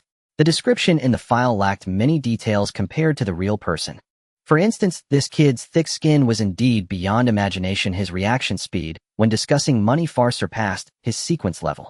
But the tranquility while eating instant noodles was a stark contrast to his earlier demeanor. One more thing. Tai Mao paused to gather his thoughts. Wang Gang chewed his noodles, replying, the man in black mentioned your father tonight. Wang Gang did not stop chewing his noodles. However, his speed slowed down a beat. His exact words were the whereabouts of your father. We are already interrogating him. It's still uncertain how much he knows. Tai Mao picked up a photo from beside the whiteboard and handed it over. The photo showed a middle-aged man in military uniform standing in front of a cement wall marked with numbers, with hard features and a distinct vertical line between his brows. Wang Yuan, your father, the last missing powerhouse in the collapse of the wall incident 10 years ago. Wang Gang took the photo. The steam from the noodles blurred his face, making his expression hard to discern. The military's classification of him is missing in action during a mission status unknown. It was quiet for a few seconds.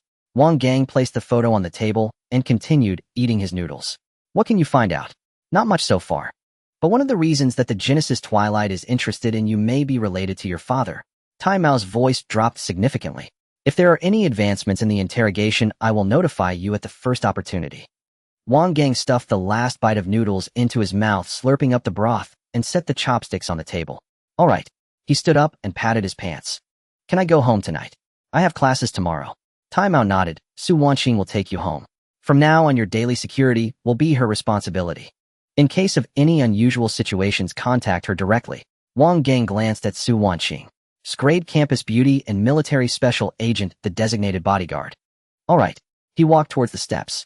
As he passed by Xian, the girl with the ponytail instinctively stepped aside, tightening her sleeves. Wang Gang stopped. Sister, I really won't touch anyone casually.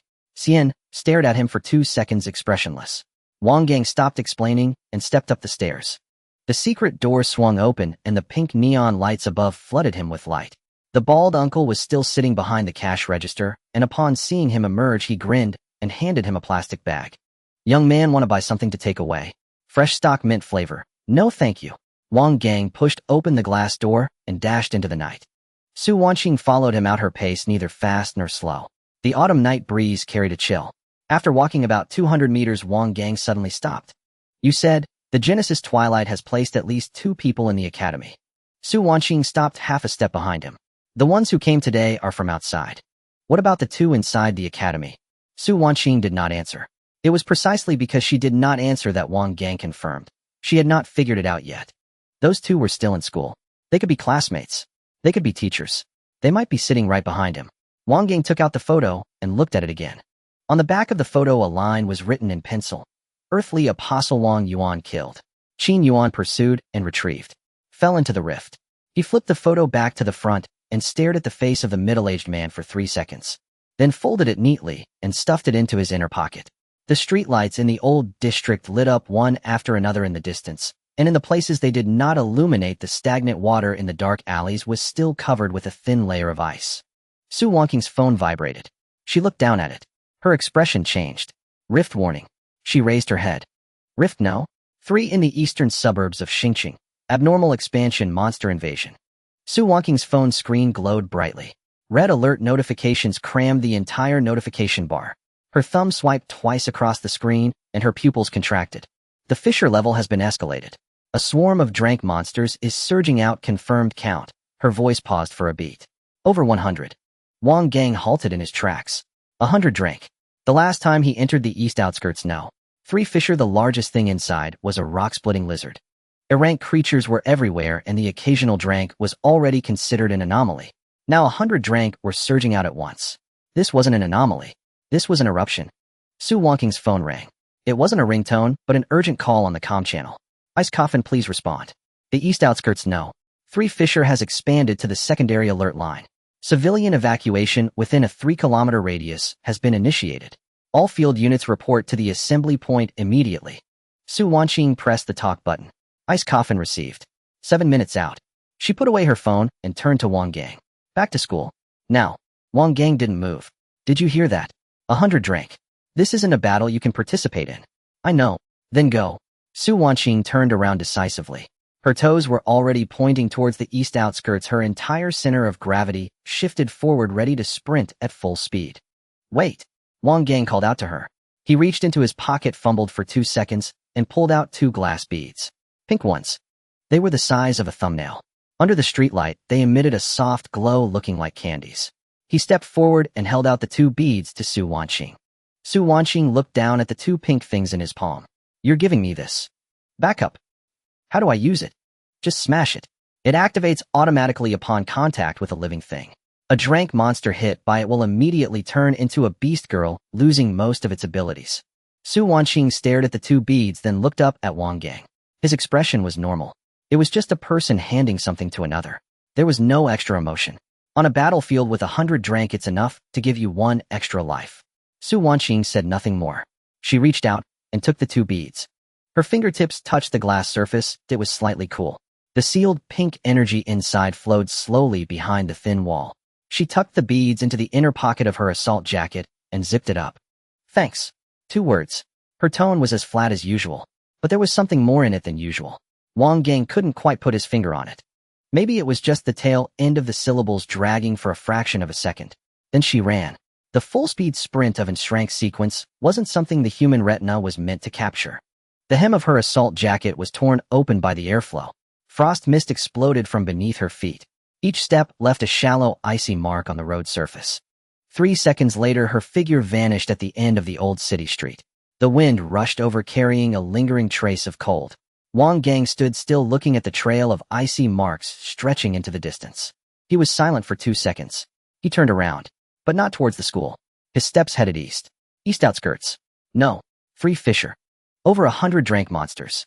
Each monster's core, according to military market price, was 20,000 per drank core. 100 would be 2 million. Even if he could only scoop up the scraps, even if it was just 10 of them, 200,000 worth of cores in hand, and his container's charge would skyrocket. Besides, the military and Su Wanqing would be drawing fire on the front lines. The main force would charge ahead, and he could pick off leftovers on the flank. Risk. There was. But ever since he left the orphanage, he had understood one thing. The biggest risk for a poor man was missing a chance to get rich. Wang Gang quickened his pace and ducked into a secluded alley. Behind him, the street lights of the old city were sliced into narrow strips by the walls, casting a long shadow. He still had a few dozen marbles in his pocket. The knife wound on his right arm had mostly stopped bleeding. His Sequence 2 recovery had sealed most of the wound, but it still hurt. The pain only made him run faster. Pain meant he was still alive. Being alive meant he could make money. The location of the No. 3 Fisher was in the heart of the abandoned industrial zone in the east outskirts, a steel mill that had been out of production for years. At this moment, the sky above the steel mill was torn open by a dark red rift. The rift was over 50 meters wide, its edges constantly expanding outward. Gray-black, demonic energy surged from the crack like thick fog. The ground below the rift was unrecognizable. The concrete floor was cracked, steel bars were exposed, and abandoned factory buildings had been smashed into debris by the monsters rushing out of the fissure. Dust and demonic fog mixed together, reducing visibility to less than 30 meters. The first wave of Drank monsters that had rushed out of the fissure had already scattered. Stone armor beasts, rock-splitting lizards, ironback centipedes. A mix of species ranging from 2 to 5 meters in size, densely occupying the entire periphery of the industrial zone. From a high vantage point, it looked like a pot of boiling black porridge. The military's temporary command post was set up on the top floor of a 3-story concrete building 800 meters west of the abandoned steel mill. On the rooftop were 4 high-power searchlights, 2 portable sequence energy scanners, and a 3-meter-wide tactical projection screen. The heat source signals on the screen were densely packed. Red dots represented monsters. Blue dots represented friendly personnel. The number of red dots was still growing. Third wave surging out confirmed 37 new Drank individuals. Total exceeds 140. The communications soldier's voice was tight. The fissure mouth is still expanding, expected to reach the primary alert line in 15 minutes. The man standing before the projection screen said nothing. He wore a crisp military uniform with 2 stars on his shoulder. A major general, deputy commander of the Fissure Special Task Force, Qin Beishan. In his early 50s, his face was etched with knife-like wrinkles, and his jawline was hard enough to sharpen a blade. He stared at the constantly expanding outline of the dark red rift on the screen, his right thumb rubbing the cigarette case at his waist 3 times without pulling it out. How many of the Star City garrison have arrived? The first echelon of 42 personnel has entered the outer containment circle, including 11 above Sequence 3 and 3 at Sequence 4. Not enough. Qin Beishan's voice was curt. He turned his head to look behind him. 2 officers stood at his back. One held a tablet, the other carried a communication case. The tablet displayed a distribution map of all deployable sequence combatants within a 50-kilometer radius of Star City. Nearest reinforcements. North District 7th Special Task Force, a 40-minute drive. Too late. Qin Beishan turned his gaze back to the screen. A mass surge of Drank numbers in the hundreds, no sign of slowing expansion. This doesn't look like a natural overflow. The tablet officer was taken aback. You mean, 3 years ago the dimensional wall collapsed, 7 nodes lost control simultaneously. Qin Beishan's voice dropped even lower. Before that, it also started with the abnormal expansion of a certain fissure. A burst of static suddenly erupted from the communication case, followed by a hoarse voice cutting in. Deputy Commander Qin Headquarters just sent an encrypted telegram. Qin Beishan took the earpiece. He listened for 15 seconds. His expression remained unchanged, but the hand holding the earpiece tightened. Understood. He returned the earpiece to the communications soldier, turned, and walked to the edge of the rooftop, casting a glance at the rolling gray-black mist above the distant fissure. Transmit the order. The first echelon is to fully contract the defensive line. No reckless advances. Wait for my reinforcements to arrive before engaging. And he turned back. This is Star City, Zhou Zenen's territory. The tablet officer nodded. Old Master Zhou's Sequence Academy is in the west of the city. Qin Beishan was silent for 2 seconds. A few days ago, headquarters received a special sequence registration. It was filed from Star City Academy. He reached out, took the tablet from the officer, flipped through it a few times, and pulled up an electronic file stamped with a red, top secret mark. The file cover had only one line: Special Sequence Feminization. Host Wang Gang. Sequence Level 2. Assessment Level. The tablet officer leaned in for a look, a highly subtle expression crossing his face. Is that the one who turned all the boys in the school into girls? Qin Beishan didn't answer that question. He flipped to the 3rd page of the file. Zhou Zenen's handwritten annotation in red ink. The essence of this ability is suspected to be sequence rewriting. Its conversion effect on monsters far exceeds its impact on humans. Drank monsters lose their will to fight upon contact. Recommend inclusion in the National Strategic Sequence Reserve list. Qin Beishan stared at the words sequence rewriting for a long time. The communications soldier nearby couldn't hold back. Deputy Commander, a Sequence 2 high school student, is he really that extraordinary? Qin Beishan handed the tablet back. I don't know if he's extraordinary, but that old coot, Zhou Jinan, has never reported to headquarters asking for resources in his entire life.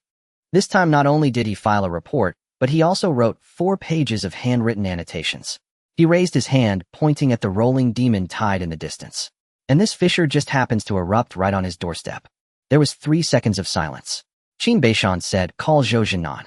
Tell him about the fissure situation. Have him keep that student safe. Don't let the people from Twilight Genesis sneak in amidst the chaos. Yes, sir. The communications soldier turned to dial. Qin Beishan looked back at the tactical screen. The red dots were still increasing. 143. 147. 152. He finally pulled a cigarette from the case, put it in his mouth, but didn't light it. Feminization. He chewed on the 2 words, shaking his head. Old man Zhou is either senile this time, or he stumbled upon a treasure. Old man Zhou is either senile this time, or he stumbled upon a treasure. Old man Zhou is either senile this time, or he stumbled upon a treasure. Old man Zhou is either senile this time, or he stumbled upon a treasure. Old man Zhou is either senile this time, or he stumbled upon a treasure. In the top-floor meeting room of Star City Academy, the sky above the eastern outskirts had been completely stained crimson by the dark red mist of the demonic tide visible through the panoramic floor-to-ceiling windows. A pungent smell of sulfur hung in the air. Zhou Jinan hung up the red secure phone and slammed the receiver heavily onto the base. News from Kinbishan. Zhou Jinan set his hands pressing down on the conference table as his gaze swept across the 8 teachers seated before him. The No. 3 rift in the eastern outskirts has completely collapsed. Over 100 level monsters have poured out. The outer defense line couldn't hold. Some of the monsters have deviated from the main battlefield. The atmosphere in the entire meeting room instantly grew heavy. Old Wang stubbed out his half-smoked cigarette in the ashtray. How many deviated? Which direction are they heading? About 20-odd level stone armor beasts and rock crack lizards mixed together. Zhou Jinan swiped his finger across the tactical tablet. The good news is that the main force is being held back by the military. The bad news is that these 20-odd stragglers are heading straight for our academy through the abandoned old city. Old Li pushed up his reading glasses and spoke rapidly. 20-odd level creatures. Normally that's not a hopeless situation. We can organize personnel, set up a defense line, and follow the old tactics. Zhou Jinan raised his hand, signaling him to continue. Old Li stood up and drew a semicircle on the whiteboard with a marker. Old tactics. Pick 30 A-level and B-level male students. Good physiques, tough and sturdy. Have them hold the front line, raise shields, and provide cover. We main attacking teachers will flank from the sides. 1 concentrated volley, and we can clean them up in half an hour. As soon as he finished speaking, Old Wang, still seated, let out a cold laugh. Raise shields. He lifted his eyelids and stared at Old Li as if he were an idiot. You expect students to use cups to block the horns of a stone armor beast. Old Li's hand holding the marker froze midair. There are 1,800 male students in the entire school. Old Wang pointed toward the dormitory building outside the window. Right now they're all in their dorms looking for properly sized underwear and safety shorts. If you go kick their doors down and order them out to fight, they might refuse just because their uniforms are too see-through. Even if they did fight, how would they do it? Talk the stone armor beast to death with their delicate voices, eh? The meeting room fell into a deathly silence. Old Zhang quietly added from the side. And it's not that they don't want to fight. Their energy channels have been completely locked down by Wang Gang's sequence. Right now they're nothing but a bunch of beautiful, powerless women. Bang! Old Wang slammed his hand on the mahogany table, making the teacup lid jump. So this is what it's come to. A nationally key academy like ours can't even find 30 male students who can hold the front line. Has that one kid soloed every single man in the entire school? No one dared to respond. Another female teacher quickly stood up, trying to salvage the situation. If the male students are useless, we still have the female students. Level Su Wanxing isn't here, but we still have plenty of promising Clevel and Blevel talents. The female teacher grew more confident as she spoke, and they're already women. Even if they've been exposed to Wang Gang's pink energy, at most, they'll get a free cosmetic treatment. Their physiology won't change. Old Wang stared at her as if she were mentally challenged. You didn't check the female dorms yesterday, did you? The female teacher froze. No, why? You don't know? They've all been using that kid Wang Gang's glass beads to make themselves prettier. So what? They've become more beautiful, but their sequences are still there. Like hell they are. Old Wang's voice suddenly rose. As long as it's Wang Gang's energy, the underlying seal lock is absolute. Whether you're male or female, once you touch that stuff, your sequence core turns to stone within 7 days. Right now, those girls have nothing but faces fit for a beauty pageant. They can't even spark a flame.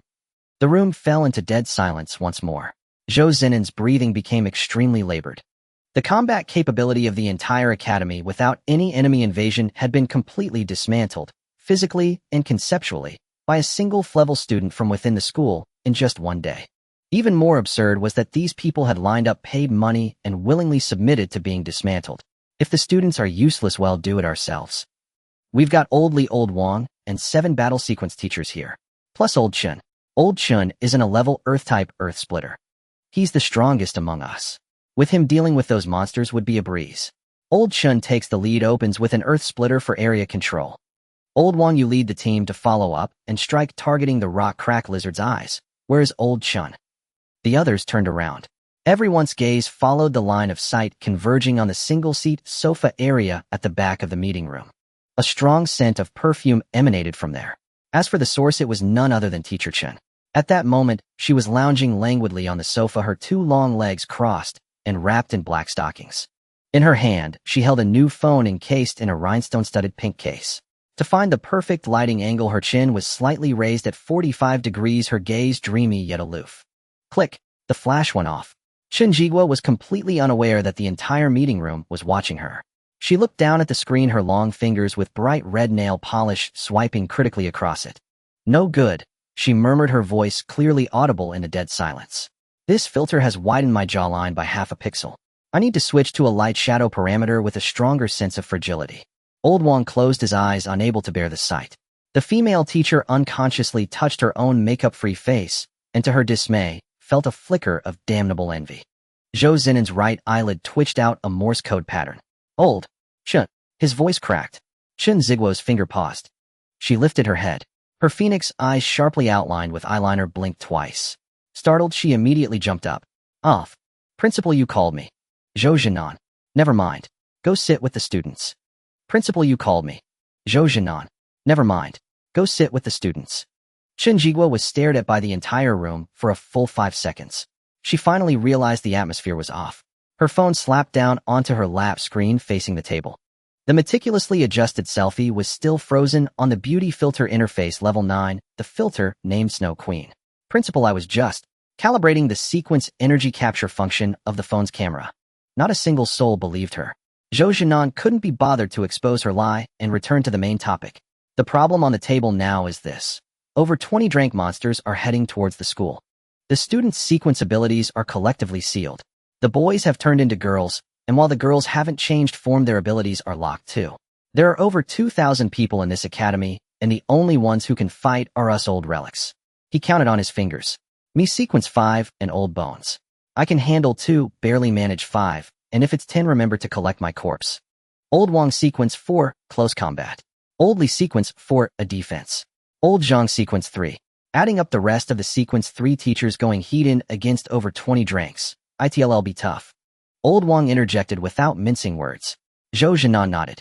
Tough indeed. The meeting room fell silent for a few seconds.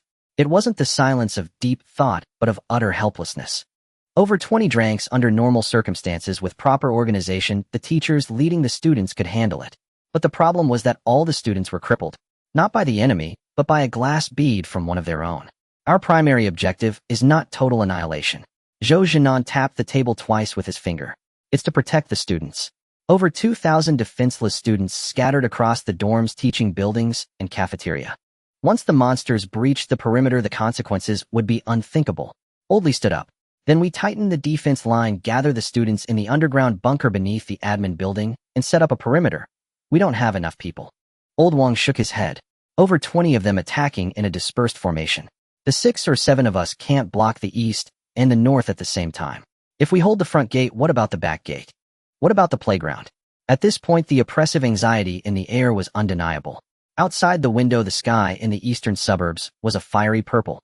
In the distance, the low, guttural howls of monsters could be heard mingling with the wind like muffled thunder. Just then, Chen Jigua moved. She sat up straight on the sofa and tucked her pink Funekaseclad phone into her pocket. She uncrossed her legs, her silk-stocking toes touching the floor, and stood up.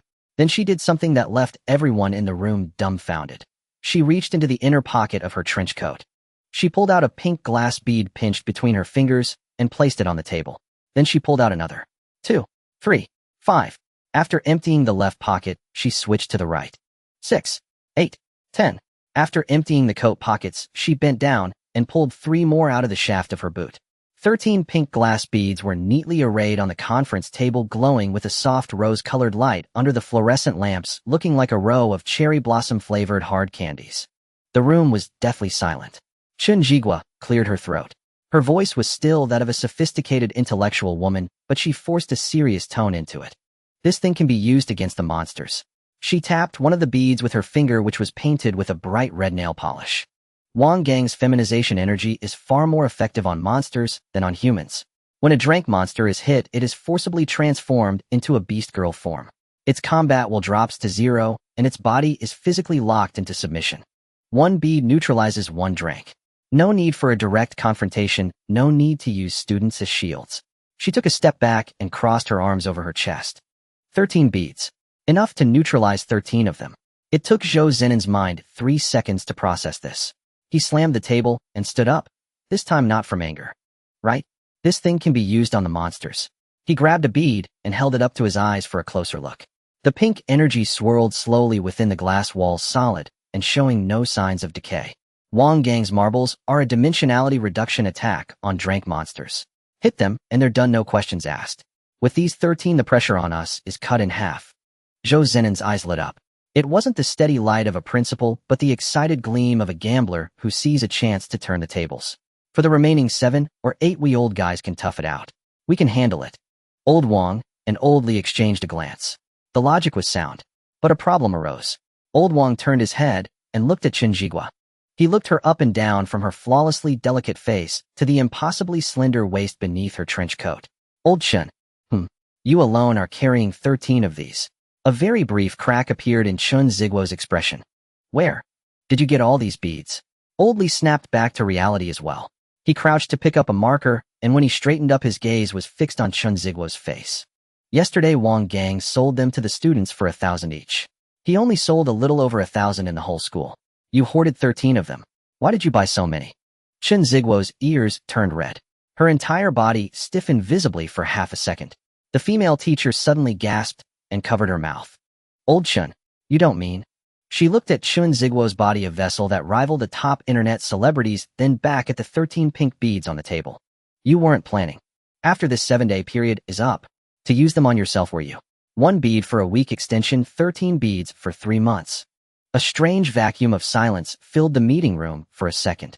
Chun Jigua's face went from red to white, then from white back to red. No. Her voice of protest shot up half an octave, the intellectual woman's tone laced with a sweet, cracking urgency. I was preparing for emergencies. What kind of emergencies? Old Wang pressed. What if an urgent situation arises? Like a monster invasion today, or an attack from an unknown enemy. As the school's dean of students, shouldn't I have some contingency supplies on hand? So your contingency supply is 13 glass beads that can turn people into pretty girls. They are tactical tools that conceal a monster's combat capability. Chun Jigua slammed her hand on the table. Then by reflex she hissed in pain. She hadn't controlled her strength and had stung her palm. She quickly pulled her hand back and rubbed it a couple of times. Zhou Zenon had had enough. Enough. He slammed his hand on the table, and the teacup lid bounced up and spun twice. Whatever she bought them for. Right now these 13 beads are a lifesaver. Whoever's asking, shut up. Old Wang closed his mouth. Old Li closed his mouth. The female teacher turned her head away, stifling a laugh. Zhou Zenon picked up the beads from the table and distributed them one by one. He kept 3 for himself, gave 2 to Old Wang, 2 to Old Li, and 1 to each of the other teachers. After distributing them, there was 1 left. He handed that bead back to Chun Jigua. Keep 1 for yourself. For emergencies. Chun Jigua took the bead, her head lowered. The nail polish made a faint scratching sound against the glass surface. She said nothing. Her ears were completely red. Zhou Zenon clapped his hands. Everyone move out. Old Wang, take 2 sequence 3s and guard the north gate. Old Li, hold the east playground. Old Zhang and I will meet the enemy hidden. All students are to evacuate to the B1 floor of the admin building. He walked to the window and looked at the eastern sky, which was burning an even deeper red. The howls of the monsters were closer than they were 5 minutes ago. Priority goes to the beads. If you encounter a drank, throw the bead first, then fight. Once the beads are gone, go and heat in. He paused. And, if you run into something bigger than a drank, don't be a hero. Your life comes first.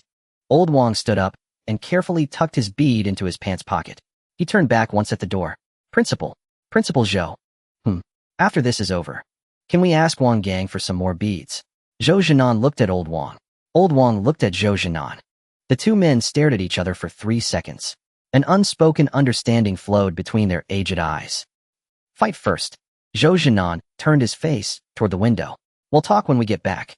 On the outskirts of the eastern abandoned industrial zone, approximately 2 kilometers from the No. 3 rift, Wang Gang ran along the barbed wire fence separating the old city from the industrial area for 10 minutes, circled around 2 derelict warehouses, and stopped on a broken concrete road. 300 meters ahead, 10 stone armor beasts were gnawing at a scrapped van. The metal shell crunched under their bites and shattered glass cascaded from the window frames. 2 of the stone armor beasts were a size larger than the rest. The rock layers on their dorsal shells were deeper, their color darker, with dark red remnants of magical tide energy clinging to the edges. Likely drank. 10 of them. Wang Gang crouched behind a broken wall, pulling a few marbles from his pocket. A pink light pulsed twice in the center of his palm. He slowed his breathing, calculating the distance and angle. 300 meters was too far. The effective range of the marbles was about 50 meters. He needed to get closer. Stooping low, he crept along the broken wall for roughly 40 meters. The stone armor beasts were still chewing on the van. The grating sound of crushed metal came from their mouths, and saliva mixed with rust dripped down, burning small pits into the ground. 260 meters. Still too far. Wang Gang edged forward another 20 meters. Then he heard footsteps. Not from a monster. Human footsteps. More than one. From behind a half-collapsed factory building on the left, 3 people moved out quickly. The rhythm of their combat boots on the rubble was measured, the standard tactical marching steps of trained personnel. The 3 wore camouflage combat uniforms, likely from the nearby military. 2 men and 1 woman, all between 25 and 30. The leader was a square-faced man named Li Zhuang, the squad captain. Broad-shouldered and thick-backed, he held a standard-issue tactical short blade in each hand with faint red sequence energy coiled around the edges. He spotted Wang Gang crouched behind the broken wall at a glance. Then he saw the pink glass marbles in Wang Gang's hand. Li Zhuang halted. The 2 behind him stopped as well. The 3 stared at Wang Gang. Wang Gang stared back. Between them lay a waist-high broken wall and an open stretch of rubble-strewn ground. Li Zhuang spoke first. Who are you? Wang Gang stood up, dusting off his pants. Just passing by. Passing by. Li Zhuang glanced at his Star City Sequence Academy uniform and frowned. The monster invasion zone is completely sealed. Civilians and students are forbidden from entering. How did you get here? Climb the fence. Li Zhuang's expression twitched. The female team member behind him, short hair and old scar across her face, carrying a heavy warhammer wider than her own back, was Li Nana. She tilted her head, eyeing Wang Gang for 2 seconds. A student? What sequence? Sequence 2. The 3 exchanged glances. Wang Gang knew that look all too well. He had seen it countless times since childhood. Is that all? Was written all over their faces. Li Zhuang snapped back to reality, first his tone slowing by a beat. Wait. He looked Wang Gang over again. The uniform. The academy badge. The youthful air still lingering on his face. You said sequence 2. Yeah. Li Zhuang, when did you awaken? 3 days ago. As these words left his mouth, all 3 fell silent. Not out of politeness, but because they genuinely had no immediate response. The normal sequence awakening process, awakening sequence 1, then slowly charging the container with beast cores. Enduring months, even half a year before one could even touch the threshold of sequence 2. And this kid in the uniform said 3 days. Li Nana rested her hand on the warhammer's handle, saying nothing, but her gaze lingered on Wang Gang for an extra second. The tall, lanky one adjusted his jaw, his tone unyielding. So what if you're sequence 2? This is a drank monster battlefield, not a place for a sequence 2. Get out of here now. Li Zhuang sheathed one short blade and pointed toward the direction Wang Gang came from. Go back. There are 10 drank stone armor beasts ahead. A sequence 2 going there is pure suicide. I have a plan. Whatever you're planning, this is an operational zone. The temporary command's order is for all non-combatants to evacuate. You're a sequence 2 student with no tactical team, no communication gear, no backup, wandering in front of drank monsters. Who takes responsibility if something happens? They'll take responsibility for myself. You can't afford it. Li Zhuang's tone hardened. If you die here, we can't bear that. You're still a student, you need to be responsible for yourself. The words were blunt. Too blunt for Wang Gang to argue back with words. Yet he didn't move. He still needed to collect beast cores. He had inexplicably joined one organization, then inexplicably encountered another that seemed to target him. The best course now was to grow stronger quickly. Li Zhuang could see it. This kid wasn't going to leave. What exactly do you want? To fight monsters. Then sign up with the military and go through proper procedures. No time. Wang Gang pointed at the dark red rift burning brighter in the distant sky. That thing's still expanding. In a little while drank might not even be the biggest problem. If I clear a few more here, your side will have less pressure. Li Zhuang didn't respond. He admitted the logic was sound. But sound logic didn't mean he could let the kid through. Kid. His tone softened slightly, but his body didn't step aside. Fighting drank monsters takes more than just ideas. You need real capability. He raised his right hand, and a cluster of dark red sequence energy flared up in his palm. Heat waves rolled out, scorching the rubble-strewn ground. I'm a fire sequence. I can control fire. The tall, lanky man stepped forward and flicked his finger. A water-blue whip shot from his fingertip, lashing against an abandoned steel pipe beside him. The pipe was sliced into the cross-section, perfectly smooth. Water sequence. I can control water. After stating their abilities, they both turned to look at Wang Gang. He glanced down at the pink marbles in his hand. What about you? What can you do? Wang Gang raised his hand, and a burst of pink light flared out. I can control your current scar. The three individuals were momentarily taken aback. Then Li Nana was the first to crack. Her shoulder, burdened by the war hammer, shook violently for a moment. Her lips pressed tightly together, and her cheeks puffed out. The tall and thin Zhang Wei was more straightforward, bursting into laughter. What did you say? What do you mean by control? Wang Gang replied expressionlessly. If your ears are functioning properly, I don't want to repeat myself. Zhang Wei couldn't stop laughing, slapping a broken wall with his hand. Bro, we have 10 class monsters gnawing on a bread truck over here.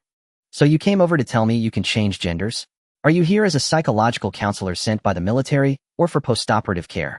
Li Nana finally couldn't hold it in any longer and chuckled softly. Li Zhuang no smile.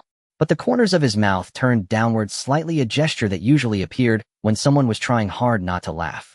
So your sequence ability is to turn people into women. To transform living beings into female forms, Wang Gang corrected. Is there a difference? Yes, when a person changes, they become disobedient. When a monster changes, they are very obedient. The three of them processed this for 2 seconds. Zhang Wei was the first to respond. So you mean that with just a touch you can turn the monsters into obedient little girls? Not little girls. They are beast girls. That sounds rather nice.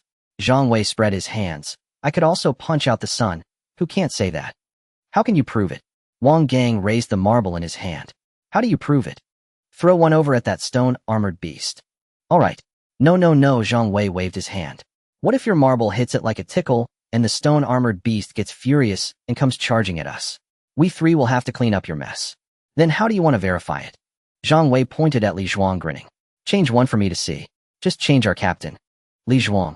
Zhang Wei feigned innocence. Captain, didn't you say we need to see the ability in action? The most direct way to test it is to try it out ourselves. Li Nana coughed beside them, her shoulders shaking again. Li Zhuang shot a glare at Zhang Wei. What are you scheming, you rascal? I swear, Captain, I have no interest in your body.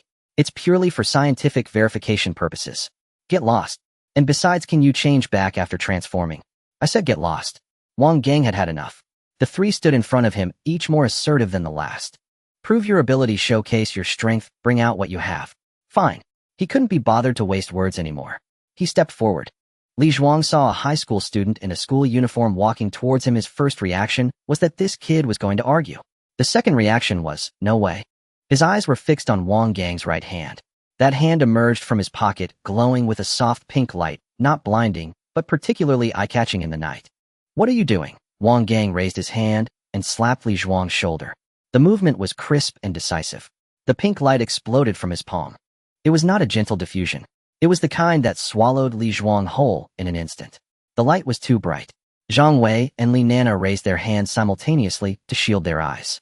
Buzz. A low-frequency vibration resonated from within Li Zhuang. His bones crackled. It wasn't a break, it was a reorganization. His shoulder lines drew inward, his waistline pressed down, and his hips expanded outward. The contours of his body under the military uniform were undergoing drastic changes. The entire process lasted 4 seconds. The light dissipated. Li Zhuang stood in place. No, it was no longer Li Zhuang standing there. It was a girl. About 165 centimeters tall, the previous combat uniform was so loose it could pass for a skirt. Her shoulders had shrunk significantly, and the collar hung loosely, exposing her collarbone and a small section of her fair neck. Her square face had transformed into an oval shape, the features shifting from rugged to soft, yet retaining a certain fierceness in her brow, the kind of beauty that made it obvious she was not to be trifled with. The two tactical short swords at her waist were still there, but the handles seemed oversized in her hands. Zhang Wei's jaw dropped. It wasn't a figure of speech. It was real. He opened his mouth and forgot to close it. Li Nana's grip on the war hammer loosened. The 60-kilogram hammer thudded onto the ground, embedding itself 3 centimeters into the rubble. She didn't notice. All her focus was on the face in front of her. Captain! Captain! Li Zhuang looked down at herself. First she looked at her hands. The once broad, knuckly hands had transformed into delicate fair fingers with long nails, and even the calluses had thinned out. Then she looked at her chest. The military uniform hung loosely, and inside, it was rising and falling. Her mind short-circuited for about 2 seconds. Then the scream came. Oh! The pitch was absurdly high. The originally husky and deep male voice soared straight into the soprano range. Her vocal cords couldn't adapt to the new physiological structure in time, and halfway through the scream it split into a bizarre twist.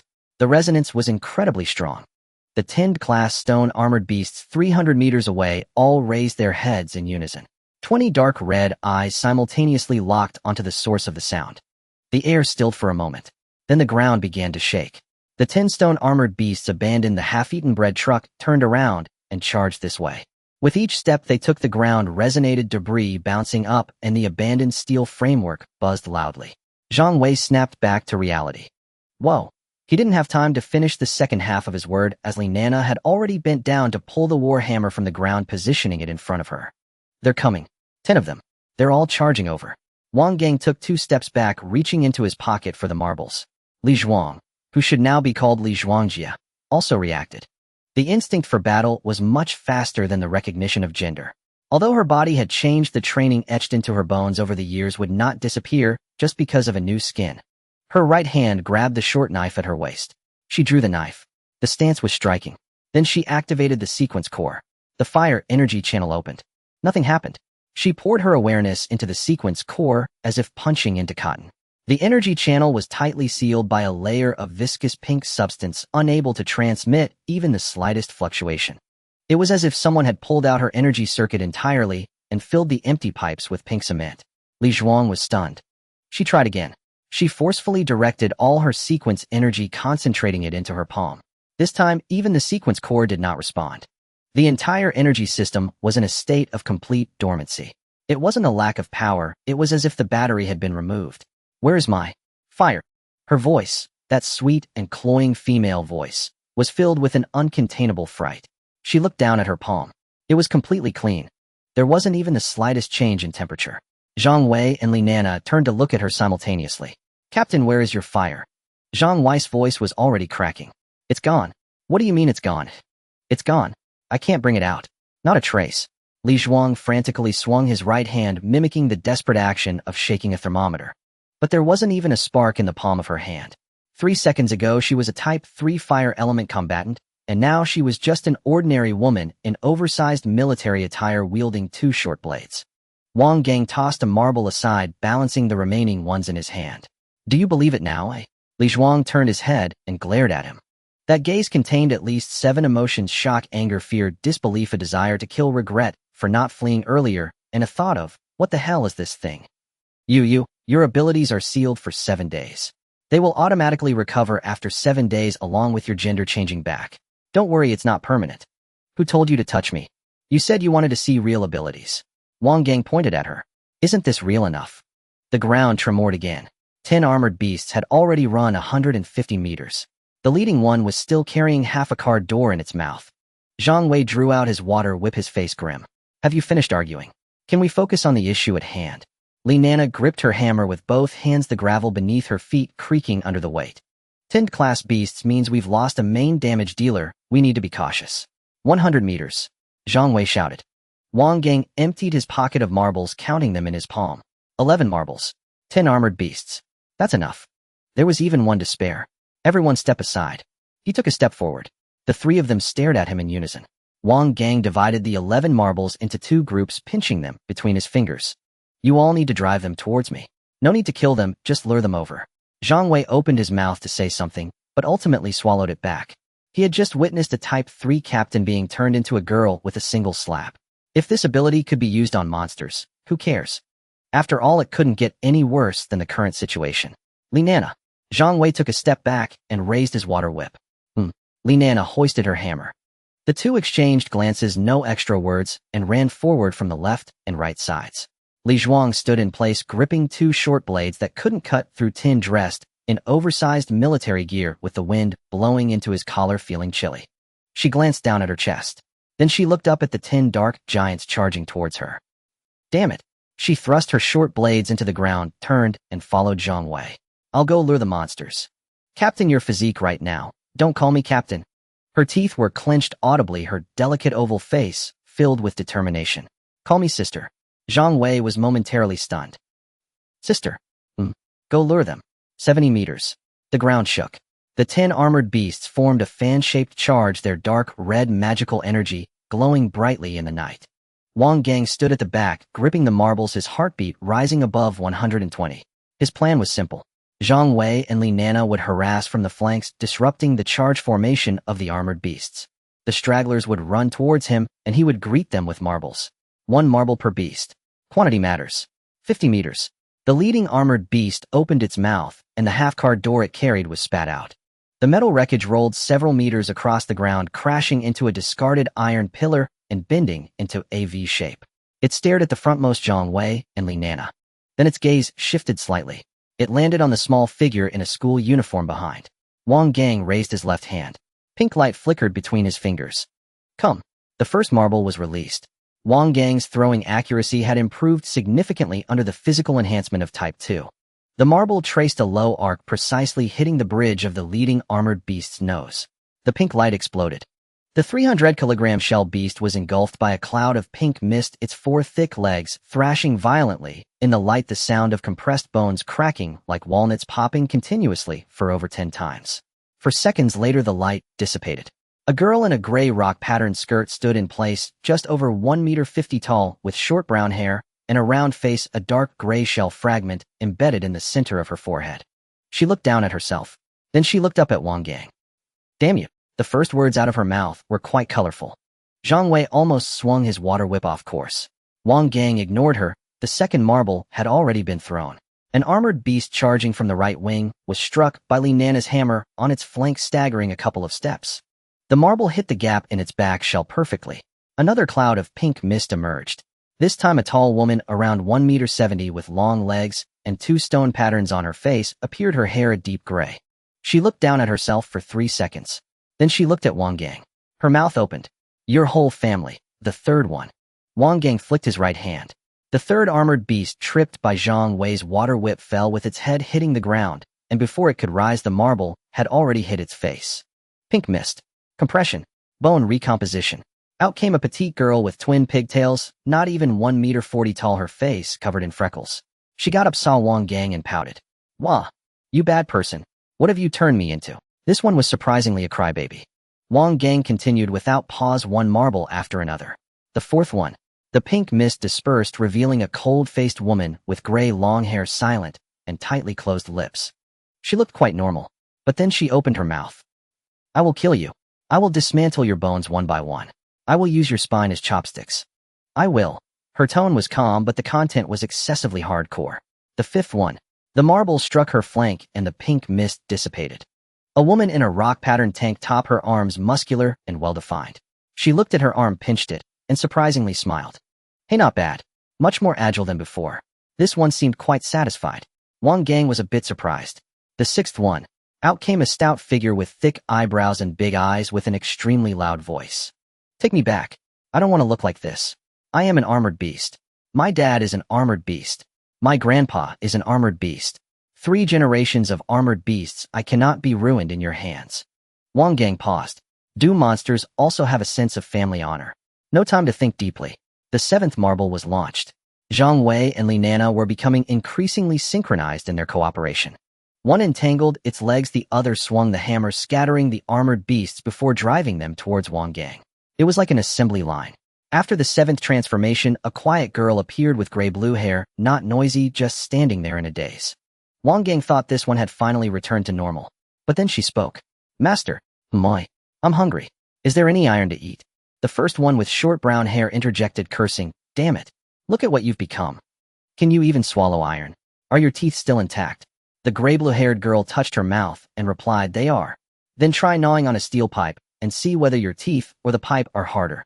The gray-blue-haired girl really walked over to a discarded steel pipe, bent down, and opened her mouth. Stop. The brown-haired girl rushed over and stopped her. The two beast girls immediately got into a scuffle. No, it was the brown-haired one stopping the gray-blue one from gnawing on the steel pipe by pinning her head under her arm. Let go of me. I'm hungry. Being hungry doesn't mean you can eat iron. How embarrassing. But the master didn't give me anything else to eat. Stop calling him master. He is an enemy. Wang Gang watched this scene for 2 seconds before turning back to continue his work. The 8th one. The 9th one. Number 8 had a bad temper and charged at Wang Gang. After 3 steps her legs went weak and she dropped to her knees. It wasn't that she wanted to kneel, her body wouldn't allow her to maintain an attacking stance while approaching the master. Her knees bent automatically. She lay on the ground pounding her fists against the cement, her nails breaking. Damn it. Damn. What kind of broken body is this? I clearly wanted to hit him. Why can't my legs listen to me? Number 9 remained silent for a long time after appearing, looking around at the miserable state of the other 8 beast girls, and made a very rational judgment. She sat on a stone, legs crossed, resting her chin on her hands. I'll observe the situation first, and then decide whether to collapse. The 10th marble was launched. The last stone-armored beast was the largest, with dark and deep rock patterns on its back armor, and its front claws scraped the ground, sending shards of stone flying.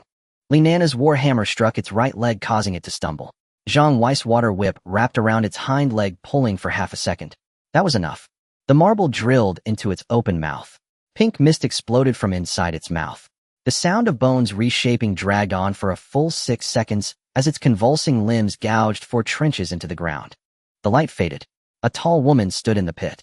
At 1.75 meters tall, with broad shoulders and short gray hair, she had a stone pattern running across her face, from her left brow to her right cheek, revealing a fierce expression in her round eyes. She looked down, first at her hands, then at her chest, finally at her groin. The trajectory of her movements was precise and filled with despair. After 3 seconds of silence, she spoke. Damn your ancestors to the 18th generation. Her booming voice stunned all 9 beast girls in front of her.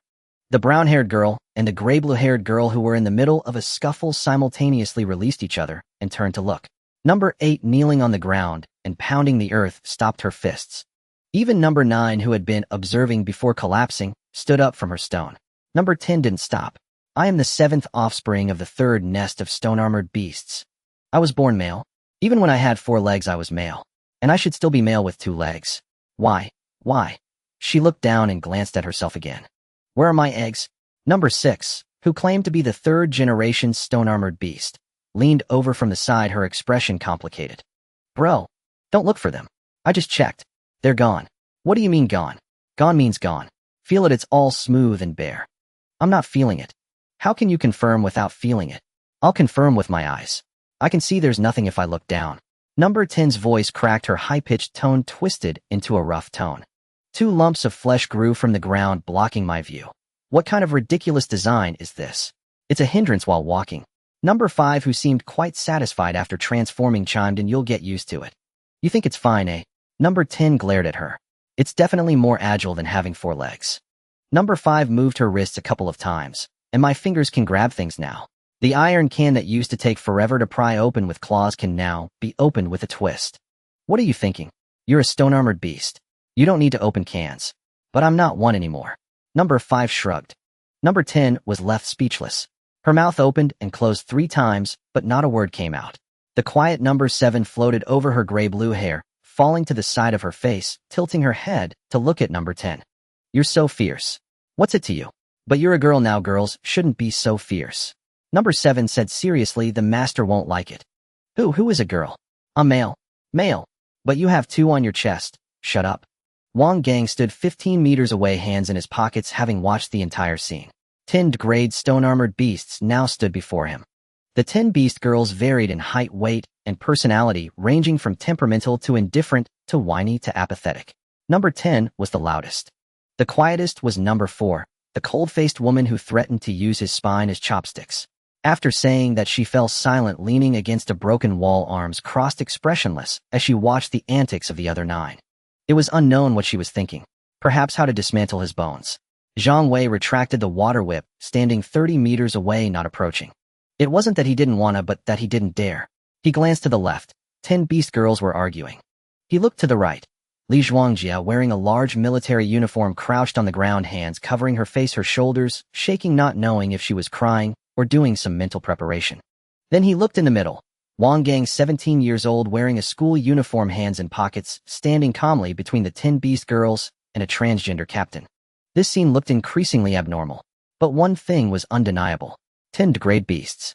All wiped out. From the first marble launched to the last stone-armored beast transforming. In less than 3 minutes. No one was injured. No buildings were additionally damaged. The intensity of the battle couldn't even be described as a battle. The real fight only occurred during the few seconds when Zhang Wei and Li Nana drove the stone-armored beasts away. The rest was Wang Gang standing behind, tossing marbles. One by one, like tossing rings. Zhang Wei's mouth opened and closed, finally squeezing out a sentence from his throat. This is just too outrageous, right? Li Nana planted her war hammer into the ground, hands resting on the top of the hammer, forehead against the back of her hands, staring at the chaotic pile of beast girls ahead. Sequence 2. Huh. He said he sequence 2. Awakened 3 days ago. Zhang Wei swallowed. A sequence 2 who awakened 3 days ago used 10 glass marbles to clear out 10 degrade monsters in 3 minutes. Not by killing, but by recruiting. These 10 stone-armored beasts were still alive.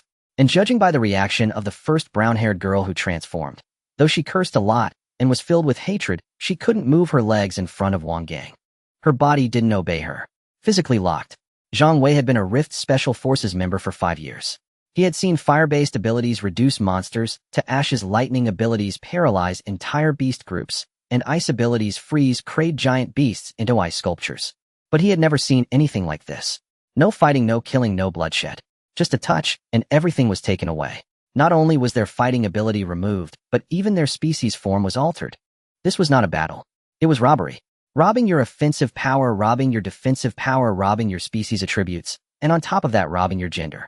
The coverage of one pink marble was equivalent to that of a complete combat squad. Zhang Wei turned to look at Li Nana. Li Nana was also looking at him. The two exchanged a silent gaze filled with information. Translated, it roughly meant, if the military doesn't take this person back, they must have a screw loose. Li Zhuang crouched for about 30 seconds. She stood up. Her legs were still weak, the trouser legs of the military uniform dragging over her feet. With every step she trod on them, with the next she did it again. She bent down and rolled the trouser legs up 3 times, her movements so practiced it was heartbreaking. Then she walked over to Wang Gang, keeping a distance of 2 meters. Not too close, not too far. How long until I change back? 7 days. Is there a way to undo it early? No. Are you sure? Yes. Li Zhuang's brow furrowed. That expression on her original square face was the standard military authority, but on this oval face now. How to put it? Like an angry cat. Are you laughing at me? No. I'm stating facts. Wang Gang spread his hands. ITLL reverse automatically in 7 days. Both gender and sequence abilities will return. What good would lying do me? Li Zhuang's mouth tightened at the corners. She wanted to argue but couldn't find an angle. The kid was telling the truth. Lying to her that it was irreversible would bring him no benefit at all. Then these 7 days, get through them. Get through them. Other men who changed managed. Over 1,800 at our school, and they're doing fine. Li Zhuang's temple throbbed. She took a deep breath. Then another. Her military discipline physically suppressed the urge to throw a punch. This isn't over. Wang Gang nodded. Come find me whenever you want to settle this once you've changed back. But you can't beat me right now. Those words choked off Li Zhuang's last bit of temper. She really couldn't beat him. Not that she couldn't defeat Wang Gang. He was sequence 2, with less than half her original physical combat power. The problem was that her sequence core was locked now. A punch thrown would have the strength of an ordinary woman. Hitting Wang Gang would hurt him not at all. Not hitting Wang Gang would only frustrate her. Li Zhuang turned around and plopped down on a piece of concrete rubble, scuffing her military boots on the ground twice. Just then Zhang Wei withdrew his water whip and walked over. His gait was a bit odd, to be precise, a little constrained. A water sequence user, a 5-year veteran of the Special Operations Unit, a man who wouldn't blink at killing a degrade monster. and now he was walking with a shy, hesitant air. He stood before Li Zhuang. He didn't speak. Li Zhuang looked up. What? Zhang Wei opened his mouth, then closed it, then opened it again. The color on his face shifted from normal to a subtle pink. Not the pink of sequence energy like Wang Gang's, but a natural inner blood vessel dilation pink. Captain, speak like a human. Actually, Zhang Wei scratched the back of his head, his gaze drifting to the ruins on the left, then back, landing on Li Zhuang's face for a fraction of a second before darting away. Actually, Captain, the way you are now, it's not bad. The air fell silent. Wang Gang stopped the hand that was counting marbles. Li Nana's shoulder bearing the warhammer stiffened. Even number 10, the loudest of the 10 beast girls, shut her mouth. Everyone was staring at Zhang Wei. Li Zhuang, what did you say? Zhang Wei's face reddened further, but the words were out, and there was no taking them back. He straightened his back, trying to reclaim a shred of military bearing. I said, Captain, you look quite beautiful like this. Li Zhuang didn't move. Zhang Wei added, if anything's inconvenient from now on, I'll take care of you, Captain. He added another line, like, carrying heavy stuff. Li Zhuang slowly stood up. The sleeves of the uniform were too long, hanging past her wrists, revealing a sliver of fair, delicate hand. Her expression was utterly calm. Zhang Wei, yes. You've been with me for 3 years. Yes, Captain. 3 years. Every meal you sat across from me, every patrol you applied to be on my team, every shift change you helped me move my bedboards. The corner of Zhang Wei's mouth twitched upward uncontrollably. I always thought you were a good soldier, Li Zhuang said slowly. Yes. Today I finally understand. What? You're not a good soldier. You're a pervert. Li Zhuang grabbed the half-length rebar at her feet and swung it. Zhang Wei agilely hopped back 2 steps. The rebar whistled past the tip of his nose. Captain, I didn't mean anything by it. Then why are you blushing? It's hot. Hot my ass. Zhang Wei ran. Li Zhuang chased. The uniform trousers were too long. After 3 steps, she tripped on the hem and nearly stumbled. Li Nana reached out and steadied her. Gasping for breath, Li Zhuang pointed at Zhang Wei's retreating figure. When I get back, I'm writing a report to discipline you. Zhang Wei was already 30 meters away. He turned his head and shouted, Captain, the way you run now is also kawaii. A length of rebar flew through the air with a whoosh. The angle was off. It hit the ground 2 meters to Zhang Wei's right, bouncing 3 times. Can't aim anymore. Li Zhuang looked at her own arm, gritting her teeth. Even my arm strength has shrunk. Wang Gang had watched the entire scene without saying a word. He turned his gaze to the 10 beast girls.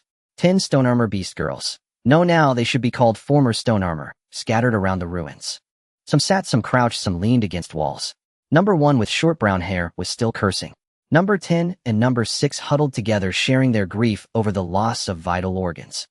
Number 4, the cold-faced one, stood farthest away in silence. Number 7 with gray-blue hair was trying to lick rust off the wall. The noise was like a market. Wang Gang spoke. Attention. His voice was not loud, barely a normal speaking tone. Just 2 words. The bodies of the 10 beast girls froze simultaneously. It wasn't that they wanted to freeze. Their bodies executed the command automatically. 10 pairs of legs snapped together, 10 spines straightened at once.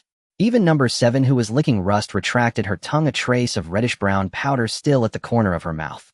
The 10 stood ramrod straight. Number 1's mouth was still open. A curse half-formed was stuck in her throat, the first part out, the rest forcibly swallowed back by her body. At ease, 10 left feet simultaneously stepped forward. Perfectly uniform. Their movements were so precise they could have been on a parade ground. The expressions on their faces were a riot. Every single face bore the same thought: my legs aren't mine anymore. Count off. 1. Number 1 shouted first. As soon as she finished, she burst into curses. I don't want to do this for you. Why do you make me? 2. The long-legged one with stone-patterned skin followed. 3. The small twin-tailed freckled one, her eyes already red. 4. The cold-faced one with long gray hair, her voice flat and emotionless. 5. The short-haired muscular one shouted with surprising enthusiasm. 6. The third-generation stone armor descendant, her lips trembling. 7. I'm hungry. Number 7's count-off merged seamlessly with a plea. 8. The hot-tempered one whose knees still hadn't straightened. 9. The rational observer, disturbingly calm. 10. Count-off done. Who said I have to listen to you? Number 10's neck veins bulged, but her legs remained motionless. Her at ease stance was perfectly maintained, the angle of her left foot textbook perfect. Wang Gang lowered his hand and nodded. Zhang Wei ran back, after confirming Li Zhuang wasn't throwing rebar anymore. He stood 20 meters away watching the scene. 10 degrade monsters. Lined up. Attention. At ease. Count off. From 1 to 10. Neat and orderly. Zhang Wei's brain processed the information for about 3 seconds. What the fuck? Beside him, Li Nana planted her warhammer on the ground, rested her chin on the hammer handle, and stared without blinking. Absolute obedience, she said softly. No matter how fiercely they cursed, their bodies dare not disobey a single word. Wang Gang stood there, and with 6 words 10 grades lined up and counted off for him. The gap wasn't in combat power. It was conceptual. You? Zhang Wei turned to Wang Gang, his voice a little dry. Can you make them do other things? Like fight other monsters. Wang Gang looked at the 10 glaring beast girls. Yes. Number 1 exploded. I'm not fighting for you. Right face. 10 bodies turned 90 degrees to the right in unison. A battle. Number 1's second half of the sentence shattered in the inertia of the turn. Zhang Wei retracted his water whip and stuffed it into his bag. He pulled out his communicator. Command, this is Outer Perimeter Cleanup Squad 3 reporting. A crackle of static came through. Received. Go ahead. 10 grade stone armor beasts that strayed from the main battlefield. All neutralized. Oh, 10. Just the 3 of you. The operator's voice rose a notch. Zhang Wei glanced at Wang Gang. Not 3 people. Then how many? Zhang Wei opened his mouth, trying to figure out how to phrase it. In the end, he chose an extremely conservative expression. We picked up a student. Zhang Wei's report caused a stir in the communication channel. Picked up a student. The communication soldier's voice was clearly confused. What do you mean? The student fought for you.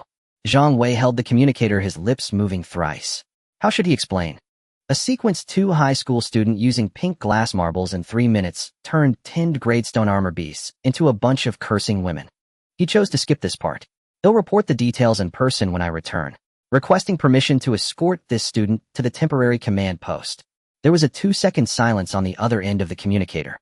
Understood. Command is aware and is arranging a rendezvous. Zhang Wei switched off the communicator and glanced back at the team. The style of this team was probably unmatched in military history. At the front was Li Nana clearing the path with a warhammer on her shoulder. In the middle was Wang Gang, hands in his pockets, his school uniform dusted with ash. Half a step behind, and to the left of Wang Gang, was Li Zhuang walking with a shuffling gait in military trousers rolled up 3 times. Her combat boots were 3 sizes too large. With every step her heel slid inside the boot shaft. Behind her, 10 beast girls marched in 2 columns in step. They marched very neatly, not out of self-discipline, but because Wang Gang had said follow. Their bodies automatically executed standard column marching, even their strides synchronized. But their mouths never stopped. Number 1 with short brown hair at the far left of the first row marched with standard steps, while cursing most ungracefully from her delicate face. Fuck you.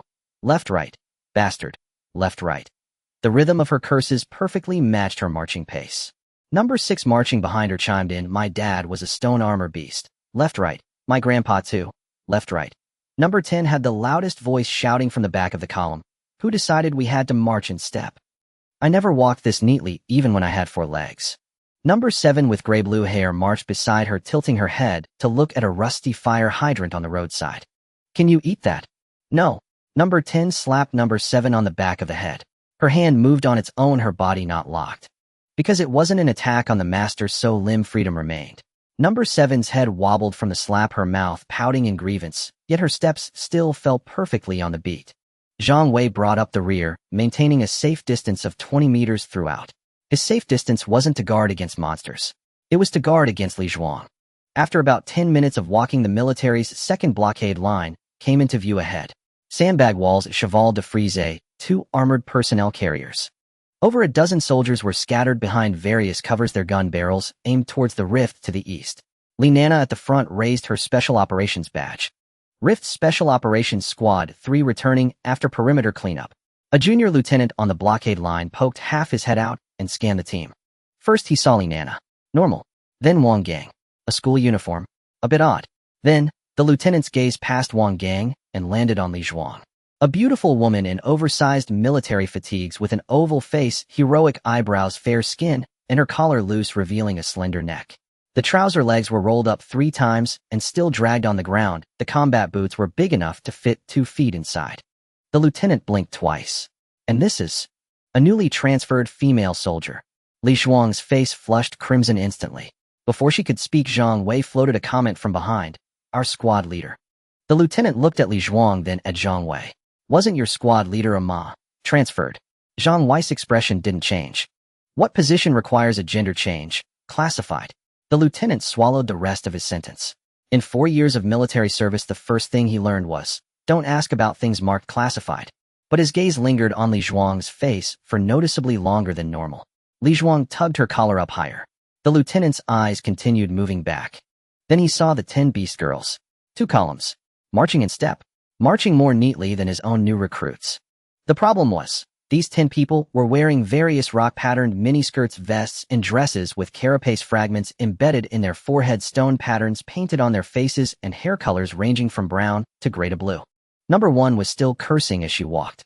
Number 10's voice pierced the entire blockade line. Number 7 was trying to lick the barbed wire on a nearby sandbag wall with her tongue. The lieutenant's expression went through a rapid series of shifts. And, who are these people? Li Nana, hoisting her warhammer, didn't even turn her head. Prisoners. Prisoners? Prisoners from where? What hostages could there be in a monster invasion zone?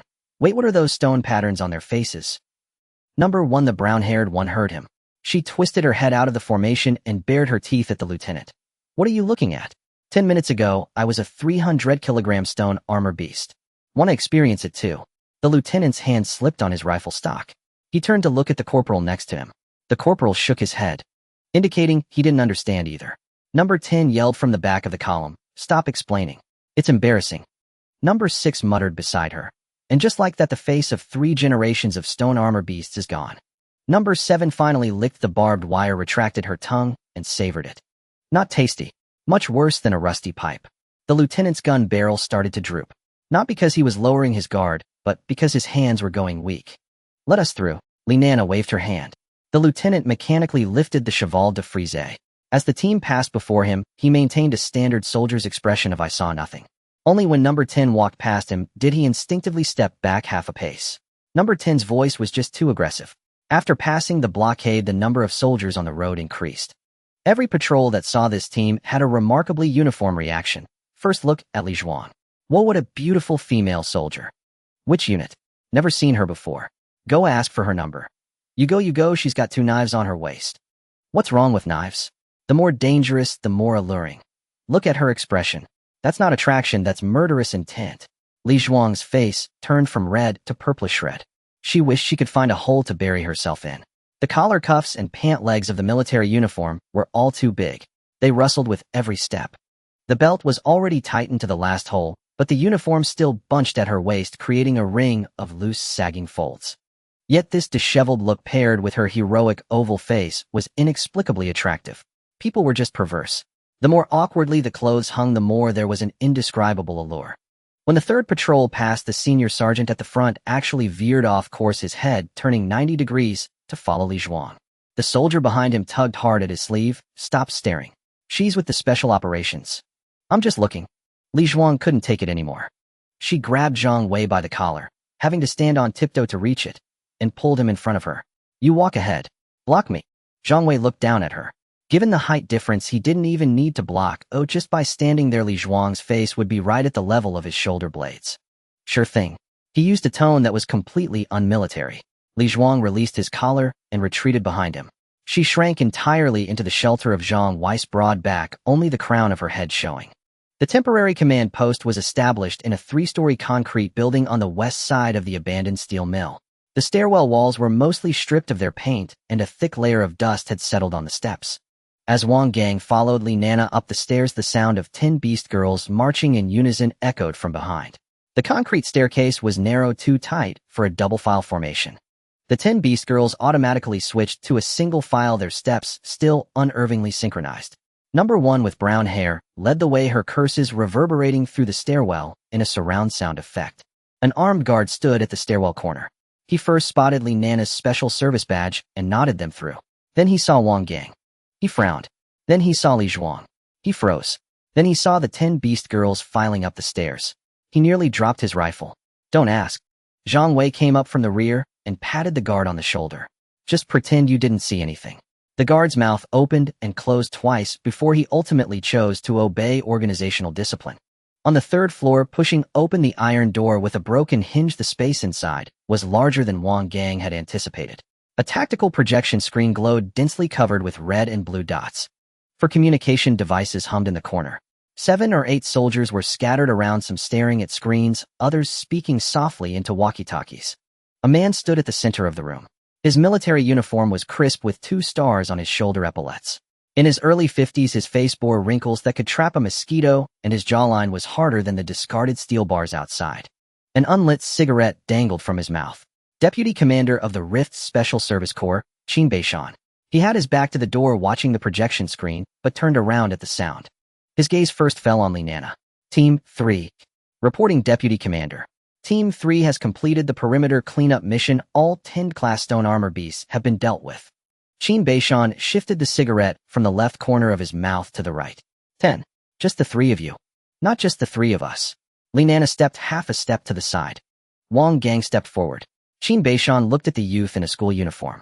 A dusty white shirt, a crooked school badge, and a streak of not-yet-dried blood on his right sleeve. His face was youthful, but his eyes held a look that didn't belong to a 17-year-old. Qin Beishan's gaze lingered on him for 2 seconds, then shifted to behind him. Li Zhuang walked in. An oversized military uniform, pants cuffed, 3 times boots, 3 sizes too large. An oval face, heroic brows, a striking beauty that seemed anything but easy to mess with. Qin Beishan knew Li Zhuang. No, the Li Zhuang he knew was 1 meter 82, broad-shouldered with a square face and a booming voice. And this is... I am Li Zhuang. Li Zhuang squeezed the words through her teeth. The cigarette fell from Qin Beishan's mouth. It landed on his boot, rolled twice, and fell to the floor. The entire command room went silent for a beat. The communications operator turned around. The staff officer stopped writing. Even the red dots on the projection screen seemed to pause. Qin Beishan bent down to pick up the cigarette. His movements were slow. He needed that moment of bending to process the information before him. He straightened up. The cigarette went back between his lips. Li Zhuang. Present. What happened to you? The weight of those 3 words was immense. They encompassed, but were not limited to why have you become a woman. Where did your height go? Where did your square face go? Why does your voice sound like a freshman broadcasting major? Li Zhuang took a deep breath. In an extremely restrained tone, she reporting to the deputy commander. I was touched by this student. She pointed at Wang Gang. Qin Beishan turned his gaze to Wang Gang. He then walked to the table and opened the electronic file stamped with a red, top secret mark. The tablet's screen reflected on his face. Special sequence feminization. Host Wang Gang. He read it for 2 seconds. He closed the tablet. He looked up. So it's you. Me. Wang Gang nodded. Qin Beishan took the cigarette from his mouth and rubbed it between his thumb and fingers. The file says you can turn monsters into women. Yes. Did you test it, eh? I did. Wang Gang tilted his head toward the door. The proof is outside. 10 beast girls were crowded at the entrance, peering inside. Number 1 with brown hair leaned against the doorframe, her eyes darting around as she sized up the soldiers inside. Number 10's head popped up from above Number 1's, her expression like a tiger that had stumbled into a wolf's den. Number 7 with ash blue hair crouched at the bottom, gnawing on the iron plating at the base of the doorframe. Qin Beishan stared at those 10 faces for 5 seconds. Stone patterns. Shell fragments. Great in hair colors. He recognized these features. Stone armor beasts. These 10 are old-class stone armor beasts. They were 15 minutes ago. Qin Beishan stuck the cigarette back into his mouth, then took it out, then stuck it back in. The staff officer beside him leaned in and reported quickly but quietly. I verified it. Before Team 3 departed, there were indeed 10 stone armor beasts deviating from the perimeter. Heat source tracking shows all have switched from red to blue dots. The time frame matches their report. Qin Beishan fell silent. He walked to the door. The 10 beast girls all looked up at him in unison. Qin Beishan's boots stopped half a meter from Number 1.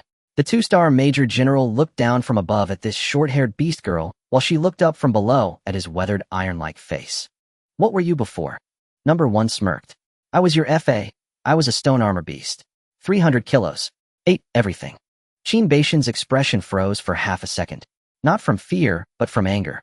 In his entire life, he had never encountered such a foul-mouthed young girl. For a moment, he couldn't react. A creature claiming to be his father's demon, now wearing the face of a 17 or 18-year-old girl, was squatting at his feet, her lips curling into a provocative smirk. He had been a soldier for 30 years, traversing life and death through the rifts countless times. Never had a grade demon dared to speak to him like that. Of course, he had never encountered a grade demon in this form speaking to him. Qin Beishan took the unlit cigarette from his mouth. He said nothing. His silence was more oppressive than his words. The two-star shoulder insignia reflected a cold light under the fluorescent lamp, emanating an aura forged from 30 years of military service. The brown-haired girl met his gaze. Her lips moved slightly. The second curse she wanted to utter got stuck in her throat, not because her body was restrained. It was pure biological instinct. The instinct of a mammal facing a top predator in the food chain. She shrank her head back. Qin Beishan shifted his gaze towards Wang Gang. At that moment, a thin layer of sweat had already formed on Wang Gang's back. The instant the girl spoke, his heart nearly jumped out of his throat. Is number one out of her mind? Facing Major General Shuangxing, she told him she was his father. Does she believe he wouldn't send her to a military lab for dissection with a single phone call? Wang Gang maintained a calm expression. Sir, he began, speaking slightly faster than usual. These creatures just transformed from the stone-armored beast. It's their first day as humans, and their mouths are a bit foul. What do you mean you're replacing her? Number 10 poked half of her body through the door, her voice raised to the max. Who gave you the right to represent me? Moreover, I've long wanted to ask you, why can you control our bodies? Number 6 chimed in. Exactly. I didn't even acknowledge you as left, right, left. After saying the first half of her sentence, her body automatically followed the command to march and step. She froze for a second and slapped a hand over her mouth. What the hell is wrong with this body? Number 3, a short girl with pigtails and freckles, squatted on the ground, her eyes red, quietly adding, "You're the one who stinks. Your entire family stinks. I used to eat, or in the rift, and my mouth didn't stink at all." Number 7 with gray-blue hair raised a hand beside her. "Master, I used to eat iron, and my mouth didn't stink either." Who asked you? Number 1 turned around and yelled. Wang Gang stood between the beast girls and a major general, feeling an unprecedented social near-death experience. His current situation was akin to, at a company annual meeting, bringing 10 newcomers to meet the big boss, only for the newcomers to curse the boss' entire family on the spot. Taking advantage of the chaos, number 10 stepped forward, pointing at Wang Gang's nose. "Turn me back. I'm a male. I've always been a male. You have no right to change my gender. You can change mine too. Just give me back my eggs." Number 6 vigorously nodded from behind. "Right. I want that too. As a third-generation stone-armored beast, we can't be cut off at this generation." Number 4, a cold-faced girl, leaned against the wall and finally spoke. Her voice was flat, as if announcing news. "He won't give them back to you. He never gives them back." Number 10 turned her head. "How do you know?" "Because the way he looks at us isn't as living beings. He looks at us as inventory." Wang Gang. This cold-faced girl's observation was somewhat terrifying. Qin Beishan watched all of this unfold. His gaze shifted from number 10's fury to number 6's indignation, then to number 4's indifference, and finally settled on number 7, who was gnawing on the doorframe hinge.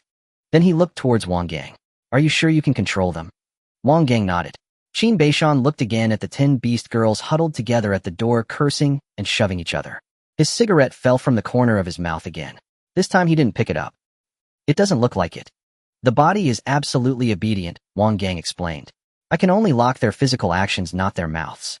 "What good is that? They can curse all they want, but when it comes to fighting, they're not holding back. I say charge, and they charge. I say stop, and they stop. They are as good as those who have been trained." Qin Beishan did not respond immediately. He turned to Zhang Wei. "Did you see it with your own eyes, eh?" Zhang Wei stood straight. "Report, Deputy General. I saw it with my own eyes. From when the marble was released to the stone-armored beast completing its transformation, it took no more than 4 seconds per unit. 4 10th-grade creatures, the total time was less than 3 minutes. The transformed beast girls retained the defense and strength attributes of the stone-armored beast, but their fighting will was eliminated. For him, he pointed at Wang Gang, there is absolute physical obedience." Qin Beishan was silent for 5 seconds. 5 seconds is a long time for a decision-maker. He turned to look at Li Zhuang. Li Zhuang shrank behind Zhang Wei, revealing only half of his head. His oval face was filled with a clear message, "Don't look at me." Qin Beishan recalled the patrol report Li Zhuang had sent him 3 hours ago. The wording was firm, signed Li Zhuang with 3 filled in the sequence level column. Now this spirited woman, hiding behind her subordinate with a voice like a yellow warbler, narrow shoulders, and a size 3 military boot, no longer required him to check the files. Everything written in the files was right before him as living evidence. "How old are you?" Qin Beishan looked at Wang Gang. 17. Qin Beishan tucked the unlit cigarette into his chest pocket. Sequence 2. Can transformed grade demons. Conceal a grade sequencers. He read each point as if checking a list. Zhou Zinan's report was still conservative. Wang Gang did not respond. Qin Beishan walked back to the projection screen. The red dots on the screen were fewer than 10 minutes ago. The effects of the outer area cleanup were becoming evident. But the red dots near the rift mouth remained dense. He stared at the screen for 3 seconds, then turned back. Wang Gang. Here. You came here today not purely to help, right? Wang Gang did not blink, not purely. I want the beast cores too. Qin Beishan's lips quirked slightly. It wasn't a smile, but a form of acknowledgement. He had heard too many grandiose statements. This straightforward admission of, I'm here to make money, instead made him feel comfortable. And if his abilities were truly this remarkable, this talent needed to be recruited no matter what. I'll give you a choice. Qin Beishan's voice dropped a notch. The Rift Special Operations Team is in need of personnel, especially lacking people like you, those who don't follow the conventional path. He picked up a tablet and pulled up a blank external hiring agreement. Beast Corps Resources Protection Intelligence. Everything you want we have. It's not the level Zhou Jinan can provide. Wang Gang looked at the agreement. The beast girls at the door were still causing a ruckus. Number 10 was shouting, turn me back. Number 7 was asking, can they eat iron? Number 1 was cursing. Number 3 was crying. But Qin Beishan's eyes were fixed on him. That kind of gaze Wang Gang had seen once on Zhou Jinan. It was the gaze of a chess player looking at the pieces. But unlike Zhou Jinan, it held an extra element, urgency. Wang Gang opened his mouth. Before he could say anything, the communication device suddenly exploded. An ear-piercing alarm filled the entire 3rd floor. Emergency! Emergency! New high-energy reaction detected at the rift mouth. The communications officer's voice was cut off. Detected Kraid demon entities. Quantity 3. They are breaking through the 2nd lockdown. Everyone in the command room stood up simultaneously. Qin Beishan's expression changed. Kraid. Not great. Kraid demons under the current structure meant that the frontline troops would at least incur casualties. He turned back to Wang Gang. How many marbles do you have left? Wang Gang reached into his pocket, fumbled for 2 seconds, and pulled it out. In his palm. 1. Just 1 pink marble glowing softly amid the blaring alarms. If you think that's insufficient combat strength, you can count those 10 beast girls at the door, as they now belong to our side. At the eastern outskirts, directly beneath the fissure at the 3rd rift, the main workshop of the abandoned steel mill had been utterly ravaged by the demonic tide's energy. Steel beams were twisted, the ground was cracked, and a gray-black mist poured endlessly from the rift above. 3 individuals sat atop the wreckage of a fallen chimney at the center of the workshop. To be precise, 1 was seated, 1 was crouched, and 1 hung upside down from a deformed steel beam. The one seated was a skinny man, thin as a bamboo pole, clad in a black turtleneck with a string of bone beads around his neck. He was Feng Chi Sequence 3, a dusk hunter of the Order of the Dusk. The short, crouching figure was gnawing on a meat pie, his mouth smeared with sauce, chewing noisily. His code name was Toad Sequence 3, specializing in sonic-based abilities. The one hanging upside down from the beam was even more peculiar. A bald man with his feet hooked over the beam, head dangling downward, arms crossed, eyes closed, resembling a bat. His code name was Chandelier. No one knew why he preferred hanging upside down. When asked, he claimed that the reversed blood flow helped him think. Feng Chi twirled a small bone bead from his necklace between his fingers, his gaze fixed on the monsters pouring out of the rift, his tone calm. Almost there. 150 will do. Toad chewed and mumbled indistinctly, hey old Feng, if we let that many out, the military will hunt us to the ends of the earth. Let them chase, Feng Chi said, crossing his legs. Our goal isn't to fight. The monsters are a smokescreen, while the military is busy dealing with stone armor beasts and rock fracture lizards on the outskirts. Who's going to bother with what's inside the rift? Chandelier, still hanging upside down with blood rushing to his head, his face as red as a monkey's rear, spoke in a muffled voice. What about Wang Gang? The apostle said, alive. Don't kill him. Feng Chi pulled a photo from his pocket. It was Wang Gang's ID photo, the kind taken for a student card, a dull expression, vacant eyes, and a hairstyle beyond description. Toad leaned in for a look. This guy? Not much to look at. Is his ability really as freakish as the apostle says? Freakish or not, I don't know. Feng Chi put the photo away. But our people tried to grab him in the old district before, and he was rescued by that ice-wielding woman. The higher-ups want us to take advantage of today's rift explosion, while the city's in chaos, slip into the school, and take him away. Toad stuffed the last bit of his meat pie into his mouth and wiped his hands on his pants. One more thing. Old Zhao got caught. He's in a military temporary detention center. With this wave of monsters hitting, the detention center's defenses will be thinned out. We can grab him on the way. On the way? Chandelier swayed on the beam like a human chandelier. Are you sure that's on the way? Why not? Grab someone east, snatch someone west, grab a midnight snack in between. Perfect. Feng Qi ignored these two clowns. He stood up and walked over to a device beneath the rift. It didn't look like standard military equipment. A black metallic base topped with 3 crystal-like anchor pillars from which a dark red light seeped out. This was the thing that tore open the rift, a simplified version of the dimensional wall anchor. A piece of the Order of the Dusk's technology. Feng Qi patted the anchor pillar. The apostle also wants us to bring back a few ordinary people. The lab is running low on supplies. Toad belched. How many? At least 5. Preferably young, in good physical condition. Those male students at the school who were turned into girls would be perfect. Their sequences are sealed anyway, so they'll be easy to take. Chandelier muttered from above using people as supplies. Sounds pretty shady. Feng Qi glanced back at him. Chandelier quickly added, but I'm not against it. Shady, or not as long as the money's right. Toad slapped his thigh. Your conscience sure is flexible. Conscience can't feed you. As the 3 chatted, Feng Qi's ears suddenly twitched. Footsteps. Many footsteps rapidly approaching from the edge of the rift. The footsteps grew closer. They weren't the heavy 4-legged tremor of monsters. They were human combat boots. A fast, even rhythm, at least 4 people. Feng Qi pinched a small bead from his bone necklace and tilted his head toward the rift. They're here. He stood up lazily, hands in his pockets. At the eastern entrance of the abandoned workshop, 5 figures swiftly entered. Leading them was Tai Mao. Lean with a buzz cut, his marker pen replaced by a standard-issue pistol. Behind him was Thorn, a short-haired female soldier, her rifle held at her waist, muzzle angled down 45 degrees. Channel and String flanked her, with Su Wanqing bringing up the rear. Her windbreaker was zipped to the highest, a wisp of white frosty mist hanging from her fingertips. The first thing the 5 did upon entering the workshop wasn't to search. It was to simultaneously notice the bald man hanging upside down from the ceiling. String's sniper rifle snapped up instantly. Then Tai Mao saw Feng Qi. He stopped in his tracks. It wasn't a tactical decision that made him stop. It was recognizing that face. Feng Qi saw him too. The bamboopalethon man stood up from the abeam wreckage, tilted his head, and flashed an insincere smile. Yo, old Tai. Tai Mao raised his gun a couple of inches. Feng Qi. The 2 men stared at each other across 20 meters of rubble. The air was thick with the smell of sulfur and the stench of the demonic tide. One of the beads on Feng Qi's bone necklace was emitting a faint dark red glow, barely noticeable in the dim light. String whispered into her earpiece, "Station Chief, knows him." Tai Mao didn't answer.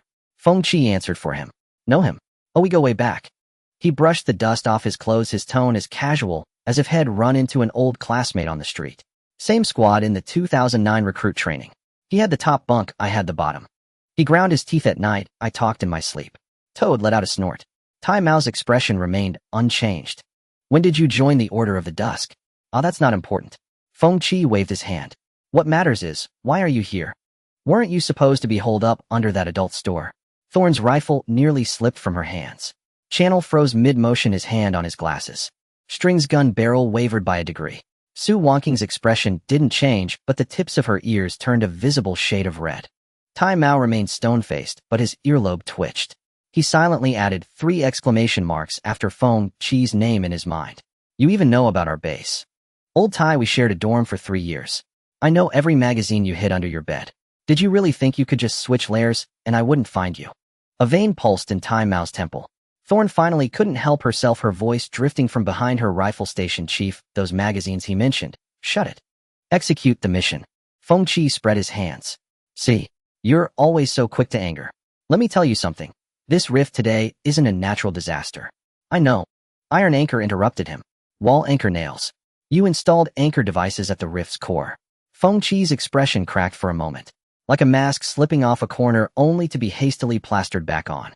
Then that nonchalant grin returned. Well-informed, aren't you? The device beneath your feet. Iron Anchor's gun shifted from Feng Qi to the black metal base at the center of the distant workshop. 3 crystal anchor pillars flickered faintly in the dark red glow. The base structure is VX-7 type. Top secret military blueprints from 3 years ago. His voice dropped half a tone. How did those blueprints end up in your hands? Feng Qi fell silent. Not because he was stumped. He simply wasn't going to say. The chandelier on the steel beam finally turned over, shifting from an upside-down hang to an upright seat. Its legs dangled like a bald, oversized baby on a swing. Old Feng done chatting. My blood's flowed back and my head's clear. Toad stood up, dusting off his pants. His short, stout frame straightened, the belly fat squeezed into several creases within the black uniform. Your brain's the same right side up or upside down? Feng Qi didn't turn around. Iron Anchor swept his gaze over the three of them. Sequence 3. 3 Sequence 3s. His team. Thorn was Sequence 3, a non-combat channel type. String was Sequence 3, a ranged fighter, and he himself was Sequence 4. Su Wang's sequence rank was only level 2, but with her rank absolute 0. In terms of raw lethality, no one present could match her. On paper they had the advantage, but the three across from them dared to wait at the rift's core, meaning they had aces up their sleeves. Old Iron. Feng Qi took a step forward. Iron Anchor's index finger rested on the trigger. I'm not here to reminisce today. I'll ask just one thing. He raised a finger. Hand over that kid named Wang. We'll take him and leave. He'll leave the rift device as a peace offering. Iron Anchor's reply was curt, get lost. Feng Qi sighed. See, I knew you'd say that. He pulled his right hand from his pocket. Between his fingertips, he held the dark red, glowing bone bead. The light on the bone bead suddenly flared. String fired first. The sniper rifle's blast exploded in the enclosed workshop. The bullet aimed precisely at Feng Qi's right hand. Bang! Toad opened his mouth. Not to speak. A low-frequency tremor erupted from his throat. A sonic wave. Invisible to the naked eye, but it tore through the air. The bullet veered off course half a meter from Feng Qi, burying itself in the nearby wall. Fragments of bricks scattered everywhere.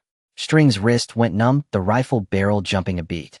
Holy crap, sonic wave type. Toad belched, patting his stomach. Sorry, just ate a meat pie? That burp was a bit strong. Iron Anchor was already moving. His speed was immense. A Sequence 4's physical prowess compressed into pure explosive force within the confined space. In 3 strides, he covered 5 meters, firing 3 shots from his pistol, while rolling half a turn on the ground, dodging the chandelier's heel as it dropped from the steel beam. The chandelier landed from the 3-meter-high steel beam. Its landing posture was bizarre, head first. Using his head as a pivot, he stood on his hands for half a second, then kicked his feet outward, spinning into a sweeping kick with a massive arc. Shoe soles wrapped in black sequence energy carved a curved, blade-like trail through the air. Iron Anchor sidestepped it. The wind pressure sheared off half his collar. Thorn charged into cover. He slung his rifle behind his back, drew a dagger in each hand, blades wreathed in faint red energy, and stabbed at the chandelier's knees. The chandelier backflipped away, his bald head smeared with a layer of dust. Su Wanqing didn't join the melee immediately. Her target was the device. A chill mist spread outward from her feet, freezing the rubble and puddles on the ground. She took 2 steps toward the wall anchor nail. Feng Qi blocked her path. The bone bead was pinched between his fingers, its dark red light already condensed into a thin film covering his entire right arm. Miss Ice Coffin. Feng Qi smiled. Our apostle said you've got something good from Wang Gang. Su Wanqing's movement paused for a beat. Inside her jacket pocket she indeed had 2 pink marbles. Given by Wang Gang. They knew even this. Who were the 2 moles in the academy? Feng Qi's bone bead lit up. The dark red energy membrane extended from his right arm to his fingertips, condensing into a 2-foot-long bone spike. The spike's surface was etched with grooves exuding a corrosive aura. Hand over the beads, and he'll let you go. Su Wanqing's reply was an ice wall. Half a meter thick. It grew directly from the floor, completely sealing the path between Feng Qi and the wall anchor nail. Feng Qi's bone spike plunged into the ice wall. A sizzling corrosive sound arose. The ice began to dissolve at a visible rate. Su Wanqing took a step back. Her right hand slipped into her inner pocket. Her fingertips touched the 2 glass beads. Smooth. Slightly cool. Pink energy swirled slowly within the glass walls. 1 bead for Toad. Sonic wave types are the most annoying support. Take him out first, and String's sniping won't be disrupted anymore. She pulled out 1 bead, hooked her index finger over it, and pressed her thumb against the bottom. Aimed. Toad was opening his mouth for another sonic wave. Su Wanqing's bead was 0. 3 seconds faster than the sound wave. A pink arc of light streaked across the workshop, precisely hitting Toad's wide-open mouth. It bounced straight down his throat. Toad's eyes bulged to their limit. He tried to spit it out. Too late. Pink light exploded from within his body. The entire workshop blazed into a rosy hue. For seconds later, the light dissipated. Toad stood there. No, standing there was a round-faced, slightly plump girl with 2 little buns in her hair, wearing a black uniform stretched taut, the folds on her belly now forming a delicate curve. Her mouth hung open, empty inside.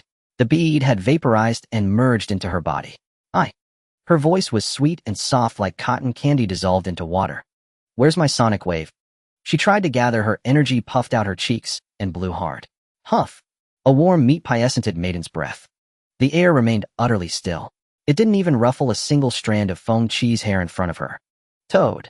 No, now she should be called Little Round Face. Her expression shifted from disbelief to terror. She glanced down at her chest where the uniform was stretched into a curve and slapped both hands over it. Ew. Her scream was clear and sweet, with piercing intensity echoing 3 or 4 times through the abandoned workshop. Fengqi looked back. The bone spike halted within the ice wall. The smile that had hung on his face all night was finally gone. The chandelier bounced up from the ground, his bald head rolling in the dust, and also saw the toad, who had become a round-faced girl. He took 2 steps back. Then 2 more steps. Both hands instinctively crossed, clamped tightly over his crotch. Does that thing turn you into this with just a touch? The light fixture's bald head spun twice in the ash. He stared at the toad that had transformed into a round-faced girl, his entire face contorting into a giant question mark. One touch and it changes. He repeated the words. His voice was low, but everyone present could hear it. This guy was scared. Scared to the bone. The toad, now to be called Sister Toad, looked down at her black uniform, which was stretched to its limit. 2 little buns wobbled on top of her head like antennas. She opened her mouth to curse. The voice that came out was sweet enough to stretch into syrup. What the fuck? Even the profanity turned into a babyish tone. Her hand covered her throat, then her chest. Then she felt lower. It's gone. 2 words. Very soft. But the implication was immense. The light fixture retreated 3 steps. His back slammed directly into the deformed steel beam. He turned his head to look at Su Wangqing's right hand, the hand that had just withdrawn from her inner pocket, a trace of pink fluorescence still clinging to her fingertips. His eyes nearly popped out of their sockets. She's got more. After shouting this, the light fixture executed a tactical maneuver that would be etched into the annals of the Twilight Genesis organization. He flipped up onto the steel beam like a carp, hooked his feet over the crossbar, hung upside down again, and squeezed himself as high up the beam as possible, clinging to the ceiling like a gecko being stalked by a cat. 5 meters from the ground. He deemed this height safe. Tai Mao's gun was still trained on Fengqi, but his peripheral vision caught the light fixture on the ceiling, and the corner of his mouth twitched. Xian whispered into the earpiece, "Does this guy have the opposite of acrophobia?" "One more word, and he'll have ice coffin throw you," Tai Mao replied. Xian shut up. Fengqi didn't retreat, but his stance changed. Earlier his hands were in his pockets, loose and slack, with an air of "hit me if you can ill take it all." Now his center of gravity shifted back half a step, the bone spur in his right hand held horizontally before him, his left hand instinctively guarding his abdomen. He was protecting his crotch. No, he was protecting his entire body. He had seen the trajectory of that marble clearly. Su Wangqing's throw wasn't fast, the marble's flight path wasn't tricky, in fact it was utterly devoid of skill. But the problem was, touch it and you die. Not a physical death. A social, physiological, and masculine dignity death. A triple death. Old pal. A faint, unstable tremor crept into Fengqi's voice. Barely a trace. When did the military start using stuff like this? Tai Mao didn't answer. Su Wangqing pinched the last pink marble between her fingers and raised it to eye level. A pink light danced between her fingers. Just that one flicker. The light fixture on the ceiling suddenly retreated another 20 centimeters. The steel beam hummed from his kick. Fengqi's bone spur twitched. The atmosphere in the entire workshop underwent a bizarre reversal at this moment. 5 seconds ago, this was an evenly matched battle between sequence users. Fengqi had his bone spur, the light fixture had his physical technique, Sister Toad had her sonic wave. 3 against 5, a back-and-forth fight. Now, Sister Toad stood still, her 2 little buns drooping, her sonic wave ability reduced to 0, her combat power equal to a chubby toddler just learning to walk. The light fixture hung from the ceiling, refusing to come down for dear life, preferring to be a lamp rather than risk gender reassignment by joining melee. Fengqi was still there, but 3/10 of his attention was on the pink marble and Su Wangqing's hand, 2/10 on his own crotch, leaving only half his focus for the actual fight. 1 marble. Crippled 1 person. Terrified 2 others. 3 against 5 became 1 against 5. And that one was distracted. Fengqi made a decision. Not for tactical reasons. Because he couldn't fight while protecting his crotch. He slammed his right hand down, embedding the bone bead into the concrete floor beneath him. Dark red energy spread through the cracks in the floor, racing towards the dimensional wall anchor in the center of the workshop. The 3 crystal anchor pillars lit up simultaneously. Boom! The rift abruptly expanded. Grayish-black calamity energy cascaded down from the fissure, its concentration tripling in an instant. Shrill howls echoed from the rift. 1, 2, 5. Class stone armor beasts fell from the fissure, crashing onto the workshop floor, sending gravel flying. Each was over 3 meters long, the patterns on their back armor darker and deeper than those of the earlier batch, their crimson eyes blazing fiercely in the calamity mist. A dull thud came from the ceiling. The light fixture was shaken loose, one foot slipping. He wobbled twice, his bald head banging against the steel beam. He grimaced in pain, but his grip tightened. There were now 7 3-meter-long bugs below, heads sooner die than go down. Old Feng, have you lost your mind? The light fixture's voice drifted down from above, echoing. You're releasing monsters down there, and I'm hanging up here. What if the beam collapses and I fall? Right into the range of those pink marbles. He didn't finish. But everyone understood he wasn't afraid of the stone armor beasts. Sister Toad stood in the corner, both hands covering her chest, her little buns trembling. She turned to look at the 7 stone armor beasts falling from the sky, then looked down at herself. I used to be this big too. Her baby voice carried an indescribable melancholy. Feng Qi retreated beside the anchor, his bone spur held before him, that insincere smile creeping back onto his face. Old pal, I didn't want to go this big. He stepped back, clearing space in front of him. The 7 stone armor beasts had steadied themselves like 7 black walls with legs blocking him completely. They kept coming. A 6th. A 7th. But that pink marble of yours is just too disgusting. Feng Qi poked half his head out from between the monster's gaps, his tone like a student pushed to the edge by a teacher. You forced me. You forced me. Tai Mao's pistol was aimed at Feng Qi, but the gun was meaningless now. 7th-class monsters stood in between, with Feng Qi hiding behind them. You're good at fighting these, right? Feng Qi ducked back again. No need to worry about changing gender. They're just beasts. Xian's sniper rifle fired 2 shots. The bullets struck the stone armor beast's back, armor sparks flying, not even leaving a white mark. CI charged forward, driving his dagger into a stone armor beast's armpit, the only gap not covered by armor. The beast, stung by the pain, slammed sideways, flinging CI 3 meters away. Tai Mao caught CI. The two retreated to Su Wanqing's side. Su Wanqing stared at the 7 stone armor beasts. She had only 1 marble left. 1. 7th-class beasts. She couldn't fight them all. Ice coffin. Tai Mao's voice was rapid. Keep the marble. Don't waste it on the beasts. The target is the anchor device. Su Wanqing didn't move. Using the marble on a monster would kill one, but the anchor was still running, the rift was still expanding, and monsters would keep pouring out. The real problem wasn't the monsters. It was that device. Su Wanqing still held the marble in her hand, not yet thrown. Iron Anchor was right. Unless the anchor spike was destroyed, the monsters would keep coming. But the rift didn't care about reason. It swelled another size. Gray-black mist poured down from above, slashing visibility in the workshop to under 10 meters. 7th-grade stonehide beasts paced back and forth within the haze, their claws scraping against the concrete floor. Scrape, scrape. The sound set everyone's teeth on edge. Then the ground began to tremble. From the depths of the fog, 3 massive figures emerged. The first was an ironback centipede. Over 6 meters in length, dozens of segmented legs churning in a blur, its carapace gleaming with a dark silver sheen, every scale edged with the purple-black residue of the tide. Crate. The second was a crowned horn lizard. A full size larger than a rift rock lizard, 3 bone horns crowning its head. As its mouth opened, a dark orange glow flickered deep in its throat. Crate. The third was even more absurd. For legs, a tiger's body, and a bear's waist, pitch black all over its shoulder height, exceeding 2 meters. Each front paw bore 6 claws that dug into the concrete, leaving 6 furrows with every step. Thorn almost dropped his dagger. Ironhide. Rift beast. Xian's voice came through the earpiece, faint and trembling. A deep rift species. It appeared once 3 years ago when the barrier collapsed. The military had to deploy 2 sequence 4 operatives to contain it. 3 crates. 7 grades. And 1 active anchor spike. If this scenario were thrown into a standard tactics class, the instructor would simply close the textbook. No point lecturing. Time to write your wills. Iron Anchor slowly lowered his gun. Not out of surrender, but because his weapon against a crate was about as effective as giving it a skin massage. Feng Qi poked his head out from behind a stonehide beast, his smirk back in place. Old Iron, what was I saying just now? You forced my hand. He patted the carapace of the stonehide beside him. These 3, I saved them just for you. Crate. I don't suppose your little pink marble is worth throwing now, is it? Su Wanqing didn't reply. Her fingers curled around the last pink marble. Wang Gang had said it worked on grades. Crate had never been tested. If it worked, they'd hit the jackpot. If it didn't, she'd lose the marble, and maybe her life. It took Iron Anchor only 3 seconds to decide. Xian suppressed the ironback centipede's leg joints. Thorn with me to tie down the crowned horn lizard. Ice coffin. The black one is mine. Su Wanqing had already charged forward.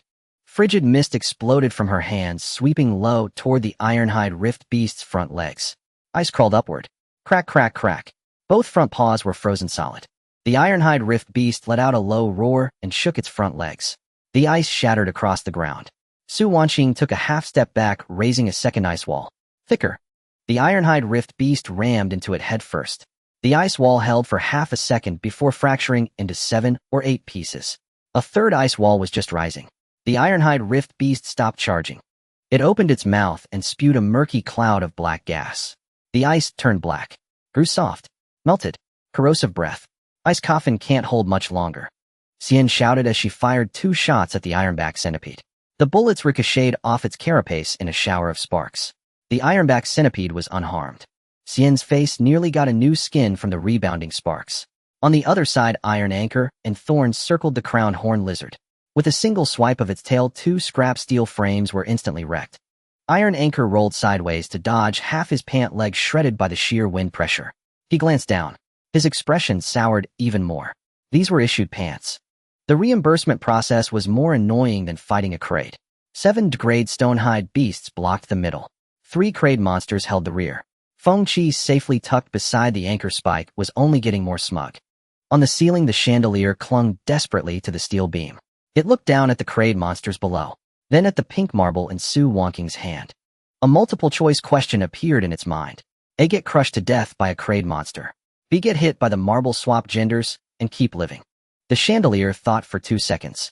Then it scrambled another half-meter higher up the steel beam. The answer was obvious. B was unacceptable. Death was fine.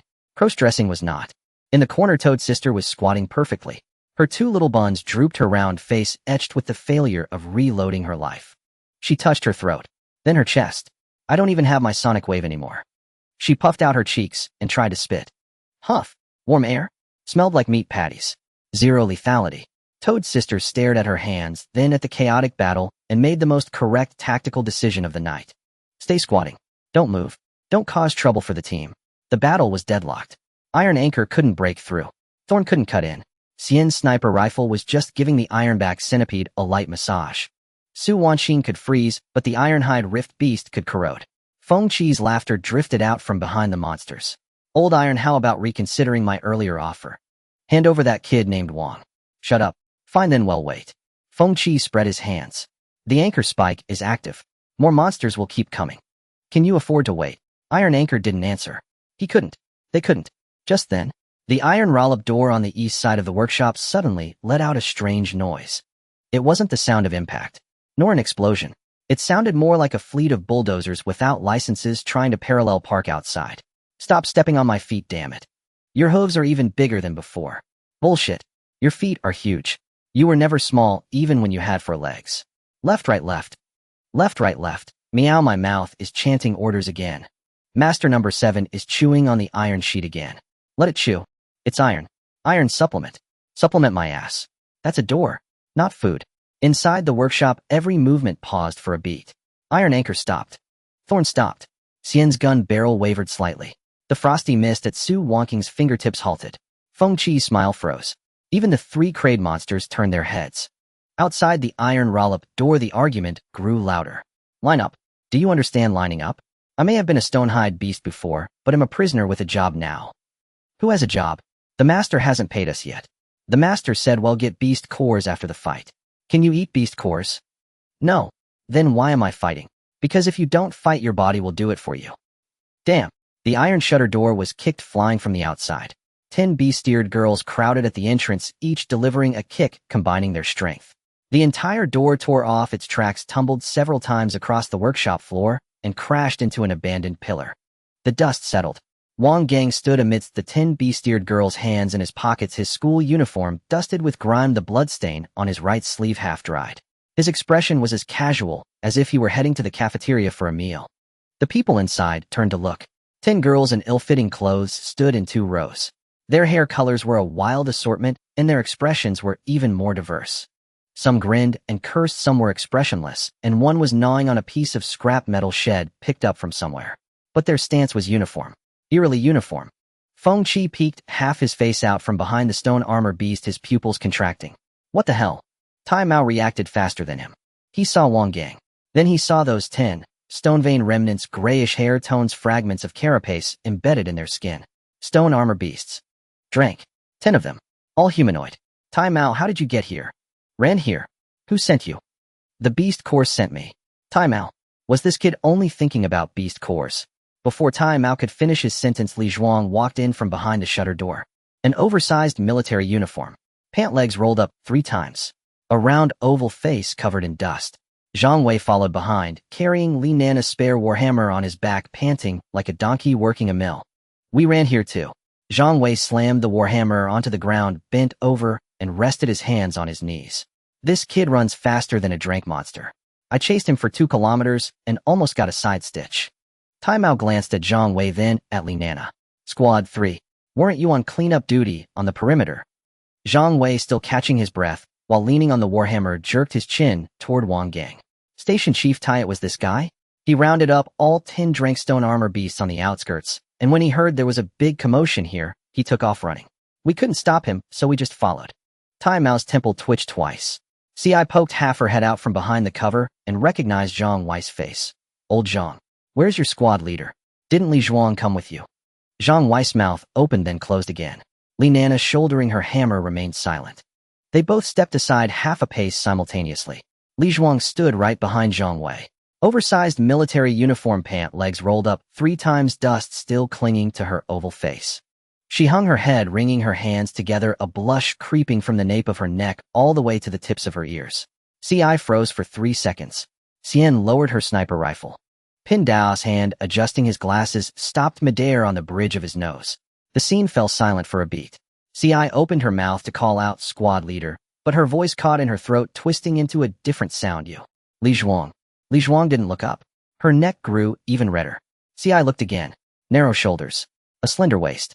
The collarbone peeked out from the oversized collar, 3 sizes too large. The square angles of her face were completely gone, the line of her jaw so soft, it could be used in a cosmetics advertisement. CI closed her mouth. Xian closed her mouth. Pin Dao's glasses nearly slid off the bridge of his nose. All 3 turned their heads simultaneously to look at Wang Gang. Wang Gang, hands in his pockets, was expressionless. Don't look at me. Zhang Wei told me to do it. The moment those words left Wang Gang's mouth, every gaze in the workshop swiveled to Zhang Wei. The expressions on everyone's faces were remarkably uniform. A subtle look that screamed, I think I've stumbled onto something incredible. A chill shot straight down Zhang Wei's spine. Wang Gang, you bastard. Can't you finish a goddamn sentence? What do you mean Zhang Wei told me to do it? Explain the whole story, damn it. Saying it like that, who wouldn't get the wrong idea? Zhang Wei's mind raced. He had to nip this misunderstanding in the bud before it took root. It's not what you think. Zhang Wei's voice shot up half an octave. I was just trying to verify it. To see if his ability was real or just bullshit. Purely for scientific purposes. Academic inquiry. He waved his hands frantically in the air. I pointed at the squad leader and said, show me, meaning I wanted a live demonstration. Like asking a magician to pull a rabbit out of a hat. Who the hell actually meant for him to turn her into that? No one spoke, but everyone's expression changed. From, I think I've discovered something, to, I understand everything. That kind of understanding came with the indulgent tolerance of someone who'd been there before. Zhang Weiss Adams apple bobbed once. What the hell are those looks? I'm telling the truth. I absolutely didn't have any. He instinctively glanced back at Li Zhuang. He shouldn't have looked. Li Zhuang was still hanging her head, her neck red to the tips of her ears. The oversized military collar, 3 sizes too large, had slipped down, revealing a slender, pale collarbone. Having just run 2 kilometers, stray hairs at her temples were plastered to her cheeks with sweat. Her oval face was covered in dust, and yet those heroic eyes held a thin, shimmering layer of mist. Maybe it was just dust in her eyes. Zhang Weiss' mind went blank for half a second. Just half a second. But in that half second his pupils dilated 2 millimeters, his Adam's apple bobbed again, and a flush crept up from the base of his neck. Tai Mao saw it all. He cleared his throat. Ahem. Zhang Wei. Sir. Zhang Wei reflexively snapped to attention, his back as straight as a steel plate. You know, I can understand. Zhang Wei started sweating. Young people. Tai Mao's tone was flat, as calm as if he were holding a squad meeting. In this era, it's all about freedom and love and open-mindedness. Who you like is no business of the organization nor the laws. Station Chief, I really didn't. But, Tai Mao raised a finger. There are some things you need to be careful about. As a young man, you must learn to protect yourself. Zhang Wei felt his heart rate was fast enough to generate electricity, especially during a territorial invasion. You must wear body armor. The workshop was silent for 2 seconds. Then, see, I couldn't hold it in. Her rifle nearly slipped from her hands. She doubled over shoulders, shaking, laughing so hard, she was about to fold in half. Xian in the distance wiped her face with the cloth from her scope, the corner of her mouth already twitching into a parabola behind it. Pin Dao adjusted his glasses 3 times, failing each time because his hands were trembling. Sister Toad crouched in the corner, slapping her thighs, her childish laughter echoing through the abandoned workshop. Body armor. Wear body armor. Zhang Wei's face was hot enough to fry an egg. Station chief. His voice was starting to crack. My relationship with the squad leader is purely professional. Purely professional. Don't start rumors here. He was about to launch into 300 more words of explanation. Then he made the second fatal mistake of the night. He glanced back at Li Zhuang again. Li Zhuang was still hanging her head. But it was different from before. She stealthily lifted her eyelids. Just once. Their eyes met for a fraction of a second, then hers darted away, and she lowered her head even further. Her ears turned from pink to a translucent red. Her hands twisted together inside the military uniform sleeves. Her oversized boots, 3 sizes too large, shuffled on the ground twice, like a high school girl called on to answer a question in class. Zhang Wei's mouth hung open. The 300 words of rebuttal he had prepared were all stuck. Not a single one could get out. 2 voices were fighting in his head. The first voice: this is your squad leader. 1 meter 82, broad-shouldered, and sturdy, square-jawed Li Zhuang. 3 days ago you were squatting together in a trench eating compressed biscuits. The second voice: but she's so cute. The first voice was knocked flat by the second voice's punch. Zhang Wei stood frozen, staring at Li Zhuang's slender silhouette, shrinking inside the oversized military uniform, as if he had been nailed to the spot by a paralysis spell. How could she bury her face so low? How could her ears turn so red? How could the line of her collarbone revealed by the slipping collar be so, Forget it. As long as she's cute, even if she's the squad leader, you've got to love her. Feng Qi's face turned completely dark. He leaned out from behind the stone-armored beast, his bony spike pointing at the group in the center of the workshop, who were collectively in a frenzy, veins bulging on his forehead. Do you all think I don't exist? I'm here commanding troops. You are all chatting about high bases. Yet, no one paid him any mind. Zhang Wei was still explaining. Li Zhuang was still focused on twisting his cuffs. The others wore expressions that clearly said, I understand. Feng Qi took a deep breath. Then his gaze slipped through the gap between Zhang Wei and Li Zhuang, landing on the boy in the school uniform behind them. A dull gray shirt. The crooked school badge. Bloodstains on the right sleeve. And that face identical to the one in the file photo. Feng Qi's pupils shrank sharply. Wang Gang. His mind completed a full logical deduction in 300 milliseconds. The target was right in front of him. There was no ice-type woman for close protection. The iron anchor was stalling. Team 3's combat power was 0. Yet he still had 7th level and 3 clever beasts at his disposal. If he charged forward now, breaking the enemy's formation with a surge of magical creatures, he could seize Wang Gang amid the chaos. Mission accomplished. Return with the target. Get paid. Get promoted. The promised resources for rank enhancement from the master would be in hand. Feng Qi smiled. Old buddy. His voice deepened. The dark red glow of the bone beads suddenly surged. No more chatting with you. He swung the bony spike. 7th level stone-armored beasts simultaneously turned their 28 thick legs, scraping against the ground as they charged towards Wang Gang. The 3 clever beasts moved as well. The iron-backed centipede was the first to break free from the bowstring's entanglement, dozens of limbs waving as it flanked from the side. The horn-crowned lizard flashed a fireball from its throat towards the iron anchor and bony spike, forcing both to retreat, then turned and charged toward the rolling shutter door. The armored fisher beast was the most direct.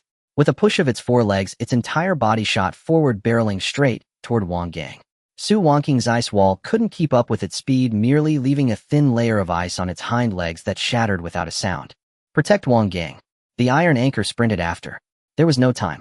The distance was too far. 7th level and 3 clever beasts formed a bulldozer-like array, keeping the iron anchor and Su Wangking outside. Feng Qi squeezed through the gaps in the magical beast, his bony spike aimed at Wang Gang, pushing his speed to the limit. The physical prowess of Sequence 3.0 fully specialized in speed. 50 meters away, 3 seconds to reach. Wang Gang stood at the rolling shutter door. Behind him were 10 beast girls. In front of him was a solid wall of magical creatures crashing forward with an overwhelming force. He didn't run. Wang Gang turned his head, looking at the 10 beast girls standing in 2 rows, each with different expressions. Attack. Just a word. The The brown-haired girl with short hair was the first to explode. What the hell? Why should I hit? I never said I would help you. Her mouth was cursing, but her body had already moved. Her legs stepped forward uncontrollably, her right fist clenched, and she burst out of the rolling shutter. Damn you. Why am I doing this automatically? The first girl's fist smashed into the forehead of the charging stone-armored beast. The stone-armored beast was hit so hard that its front legs buckled, its head digging into the ground and carving out a furrow. The second girl with silver-gray long hair followed closely. She couldn't even be bothered to curse, stepping forward with a serious face, crossing her arms to absorb the charge of a stone-armored beast with her forearms. Her feet slipped back 2 steps. Steady yourself. The third girl with double ponytails and freckles cried as she rushed out. Woo-woo, I don't want to fight, but my legs are moving on their own. The fourth girl with a cold face leaned against the wall, hands in her pockets, only pulling them out lazily when her body moved on its own. Boring. Numbers 5, 6, 7. All 10 beast girls were activated by Wang Gang's command to attack, their bodies responding with absolute obedience. Cursing verbally, their legs moved swiftly, resembling a group of students forced to do morning exercises by their teacher. But after all, they were transformed from level stone-armored beasts. With full power and defense attributes intact. 10 against 7, level against level, an overwhelming numerical advantage. The first girl knocked over a stone-armored beast with a punch, riding on its back to unleash 3 more punches. The sixth girl elbowed another beast away 5 meters. The seventh girl with gray-blue hair crouched down to bite the tail of a stone-armored beast. Let go, number 7. That is an iron. Wang Gang shouted. Number 7 mumbled. It doesn't seem very tasty. The level beasts were blocked. But no one could stop the clevel beasts. The armored fisher beast charged through the gaps between the beast girls, its 4 legs pounding the ground, each step shaking like an earthquake. With shoulders towering 2 meters high, its jet-black exterior and 6 clawed digits slicing through the air with a sound. Wang Gang took a step back. Only a marble remained. To strike at a clevel, get out of the way. Li Zhuang rushed out from the side. No sequence abilities. No flames. Just 2 tactical daggers and instincts honed over years of service. Her body was a size smaller than before, and her strength had diminished, but her positioning and angle-cutting skills were ingrained in her bones. She sidestepped. She dodged the first claw of the armored fisher beast. The dagger reversed, stabbing towards the gap under its armpit. The tip sank in an inch, but got pinched by the armor. The armored fisher beast swung its body, sending Li Zhuang flying 3 meters away, crashing to the ground and rolling twice. Zhang Wei's water whip whipped in from the side, wrapping around the fisher beast's hind leg. It held for a second. The water whip snapped. Zhang Wei was jolted by the rebound, his wrist going numb as he stumbled back 2 steps. Captain, are you okay? He turned to look at Li Zhuang. Li Zhuang climbed up from the ground, her pant legs loosened again, her left knee scraped, blood seeping out from underneath the fabric of her military pants. She didn't make a sound, switching the dagger to her right hand and charging back in. Li Nana hefted a war hammer into position. The 60-pound hammer swung around and smashed into the shoulder of the armored fisher beast. Thud! The fisher beast staggered. It didn't fall. It turned its head, 2 dark red eyes fixated on Li Nana. Its mouth opened, black, corrosive breath coalescing in its throat. Bang! A pink marble struck the back of the armored fisher beast. Thrown by Wang Gang. The last one. Pink light radiated from the site of the explosion, spreading rapidly, covering the entire fisher beast in 2 seconds. Buzz! The sound of bones compressing. The sound of muscles rearranging. The sound of shells shattering. The 2-meter-tall shoulders shrank dramatically. 4 legs turned into 2. The jet-black exterior faded away, revealing pale skin. In 4 seconds, a tall woman with waist-length black hair standing at just over 1.70 meters appeared in place. Her face was sharp and cold. Her brow bones were sharp. Fragments of black shell patterns remained on her shoulder blades. She looked down at her hands. Then she looked up at Wang Gang. What are you? Wang Gang ignored her. He was watching Feng Qi. Feng Qi's face had completely frozen. His bony spike hung in midair, his entire being frozen at a distance of 12 meters from Wang Gang. He had seen the trajectory of that marble clearly. It wasn't fast, even slow by all accounts, but its precision was absurd, and the effect on a clevel beast was identical to that on a level beast. Touching it would lead to failure. No reasoning involved. He took a step back. Just that step gave the iron anchor an opportunity. The iron anchor slipped in from the side, gun pressed against Feng Qi's neck. Don't move. Feng Qi raised his hands. A scream echoed from the ceiling. Oh, from the chandelier. The bald man who had been hanging from the ceiling for nearly 20 minutes fell straight down from a height of 5 meters after the iron-backed centipede crashed into the steel beam he was resting on. He landed in front of the 10th beast girl. Dust flew up. The chandelier landed on the ground, the bald man, nursing a bump, grimacing as he lifted his head. The 10th girl looked down at him. The chandelier looked up at her. Their eyes met. The 10th girl's gaze first swept over his face, then moved downward. Chest, flat. Lower still. Groin. The 10th girl's pupils suddenly dilated. Do you have? The chandelier didn't understand. The 10th girl pointed between his legs. Do you have that, eh? The chandelier was even more confused. Number 6 came over. She saw it too. The attention of all 10 beast girls suddenly focused on the chandelier lying on the ground. To be precise, focused on his groin. The rhythm of the battle in the workshop experienced a bizarre pause. The chandelier felt 10 blazing gazes. The hair on his back stood on end. What are you looking at? The 10th girl's lips trembled. I used to weigh 300 kilograms. As a male, she spoke slowly. I was slapped into this ghastly state by that guy named Wang. Why? The 10th girl's voice suddenly rose an octave. Why did I lose my balls while you still have? The chandelier's head buzzed. He had not expected this angle of attack at all. Number 1 charged over. Yeah. Why? I'm a third-generation stone-armored beast, cut off in this generation. How is it that a bald hanging thing can still be intact? Number 6 flanked from the side. It's not fair. This world is too unfair. Number 3 wiped her tears, her voice both aggrieved and sharp. I was also male before. Woo-woo. Number 7 floated over her gray-blue hair, hiding half her face, her tone melancholy. Master told us to beat the bad guys. He is a bad guy. So, Number 7 tilted her head. Can we kick him? The chandelier understood. Adrenaline flooded his body within a tenth of a second. Survival instinct propelled him off the ground, 3 times faster than his fall from the steel beam. Don't, too late. Number 10's foot had already lashed out. Number 1 followed with a kick angled with uncanny precision, as if trained. Number 6 was fiercer, driving in with a knee. Number 3 wept as she kicked, sobbing and striking in unison, tears and fists synchronized. Number 7 kicked with eyes squeezed shut. Eyes shut, and still landed true. 5 legs struck simultaneously. Angles varied. Target unified. The air breaker, kick. Number 10 howled as she kicked, her voice loud enough to serve as the factory's shift bell. The chandelier's scream pierced the abandoned steel mill. It pierced the rusted iron roof. Then the other 5 beast girls joined in. Not because they wanted to fight. Because Number 1 shouted, "Sisters, charge! For justice!" And their bodies moved on autopilot. 10 minutes later, the chandelier lay crumpled on the ground, curled up like a boiled shrimp. His mouth hung open, voice lost. His eyes rolled upward, whites filling 80%. Both hands clutched his groin desperately. Every muscle convulsed. Whether from pain or fear, it was unclear. Likely both. The 10 beast girls withdrew their feet. They stood in a row, panting heavily. Expressions varied. In the workshop, every male, including Iron Anchor Zhang Wei, Xian, and Thorn, instinctively clamped their legs together. This motion required no communication or eye contact. Pure masculine instinct.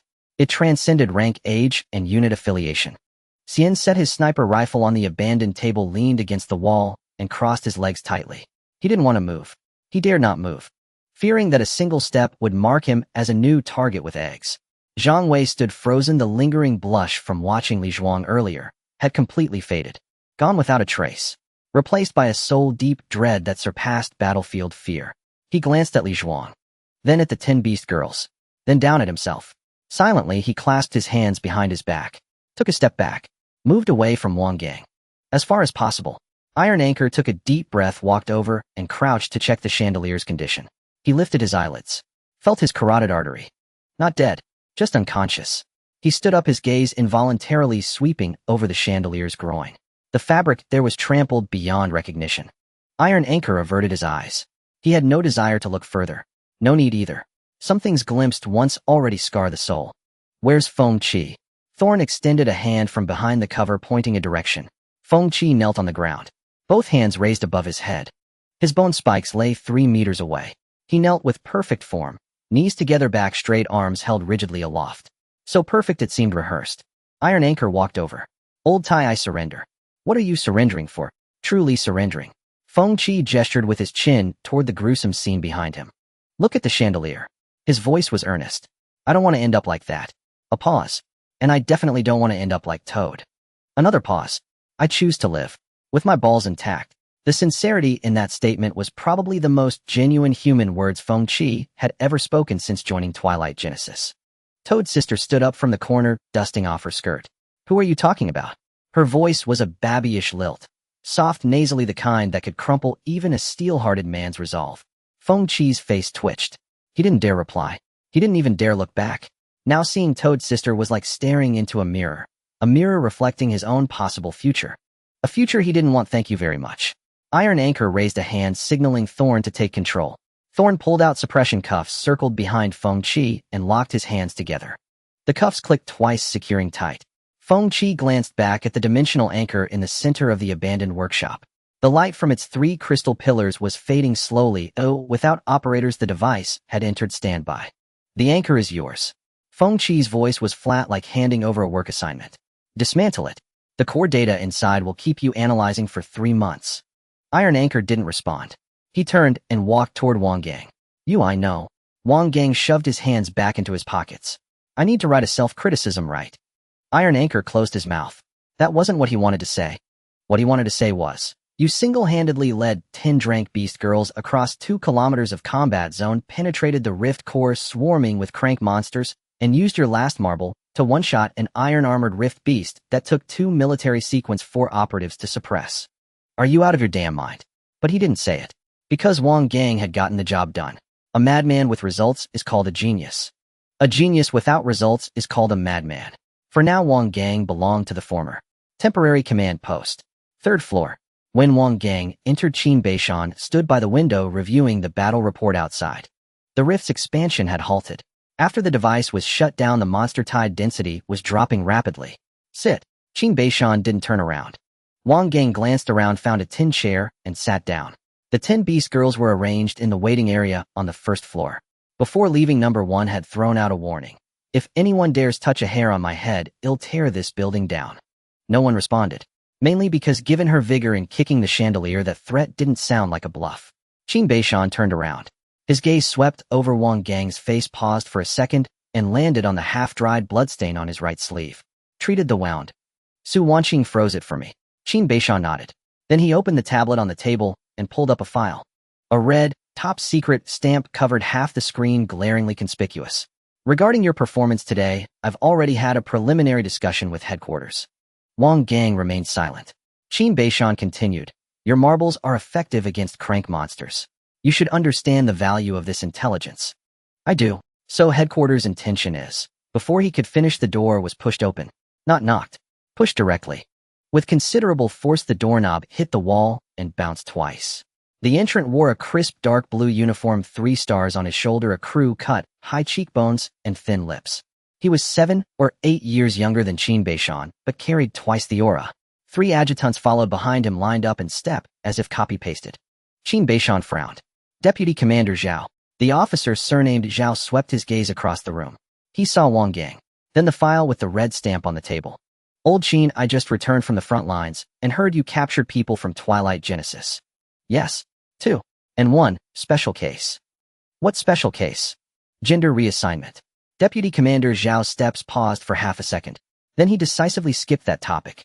A soldier, after all, focuses on the big picture. They'll take them. The Twilight Genesis case falls under military intelligence. First, sit down. No need. Deputy Commander Zhao's gaze pinned Wang Gang like a freshly unearthed artifact. Also, I'm taking this student too. Wang Gang sat on the iron chair, unmoving. He didn't even lift his eyelids. Qin Beishan's brow furrowed deeper. Deputy Commander Zhao, this student is currently an external consultant for the Rift Task Force. An external hire. There's a contract. Contracts can be amended. The contract includes a clause on his personal consent. I don't care whether he agrees. Deputy Commander Zhao removed his military cap and placed it on the table. His sequence ability is effective against class monsters. It's a waste to keep a strategic resource of this caliber in your task force. He spoke at a measured pace, but each word carried an air of finality. I've already submitted a transfer request to headquarters. He'll be assigned to the 7th Special Operations Brigade Special Unit. The door was pushed open again. This time it was Tai Mao. Behind him followed Su Wanqing, Thornstring, and Channel. The 5 of them stood in a line blocking the doorway. Tai Mao's face was grim enough to scrape off frost. Deputy Commander Zhao, Wang Gang is my man. Deputy Commander Zhao turned to look at him and let out a laugh. Your man.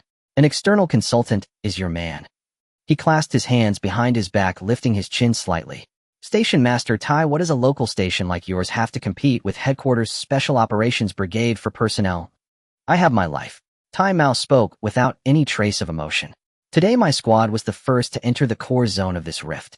I dismantled the dimensional anchors with my own people. I captured the agents of Twilight Genesis with my own team.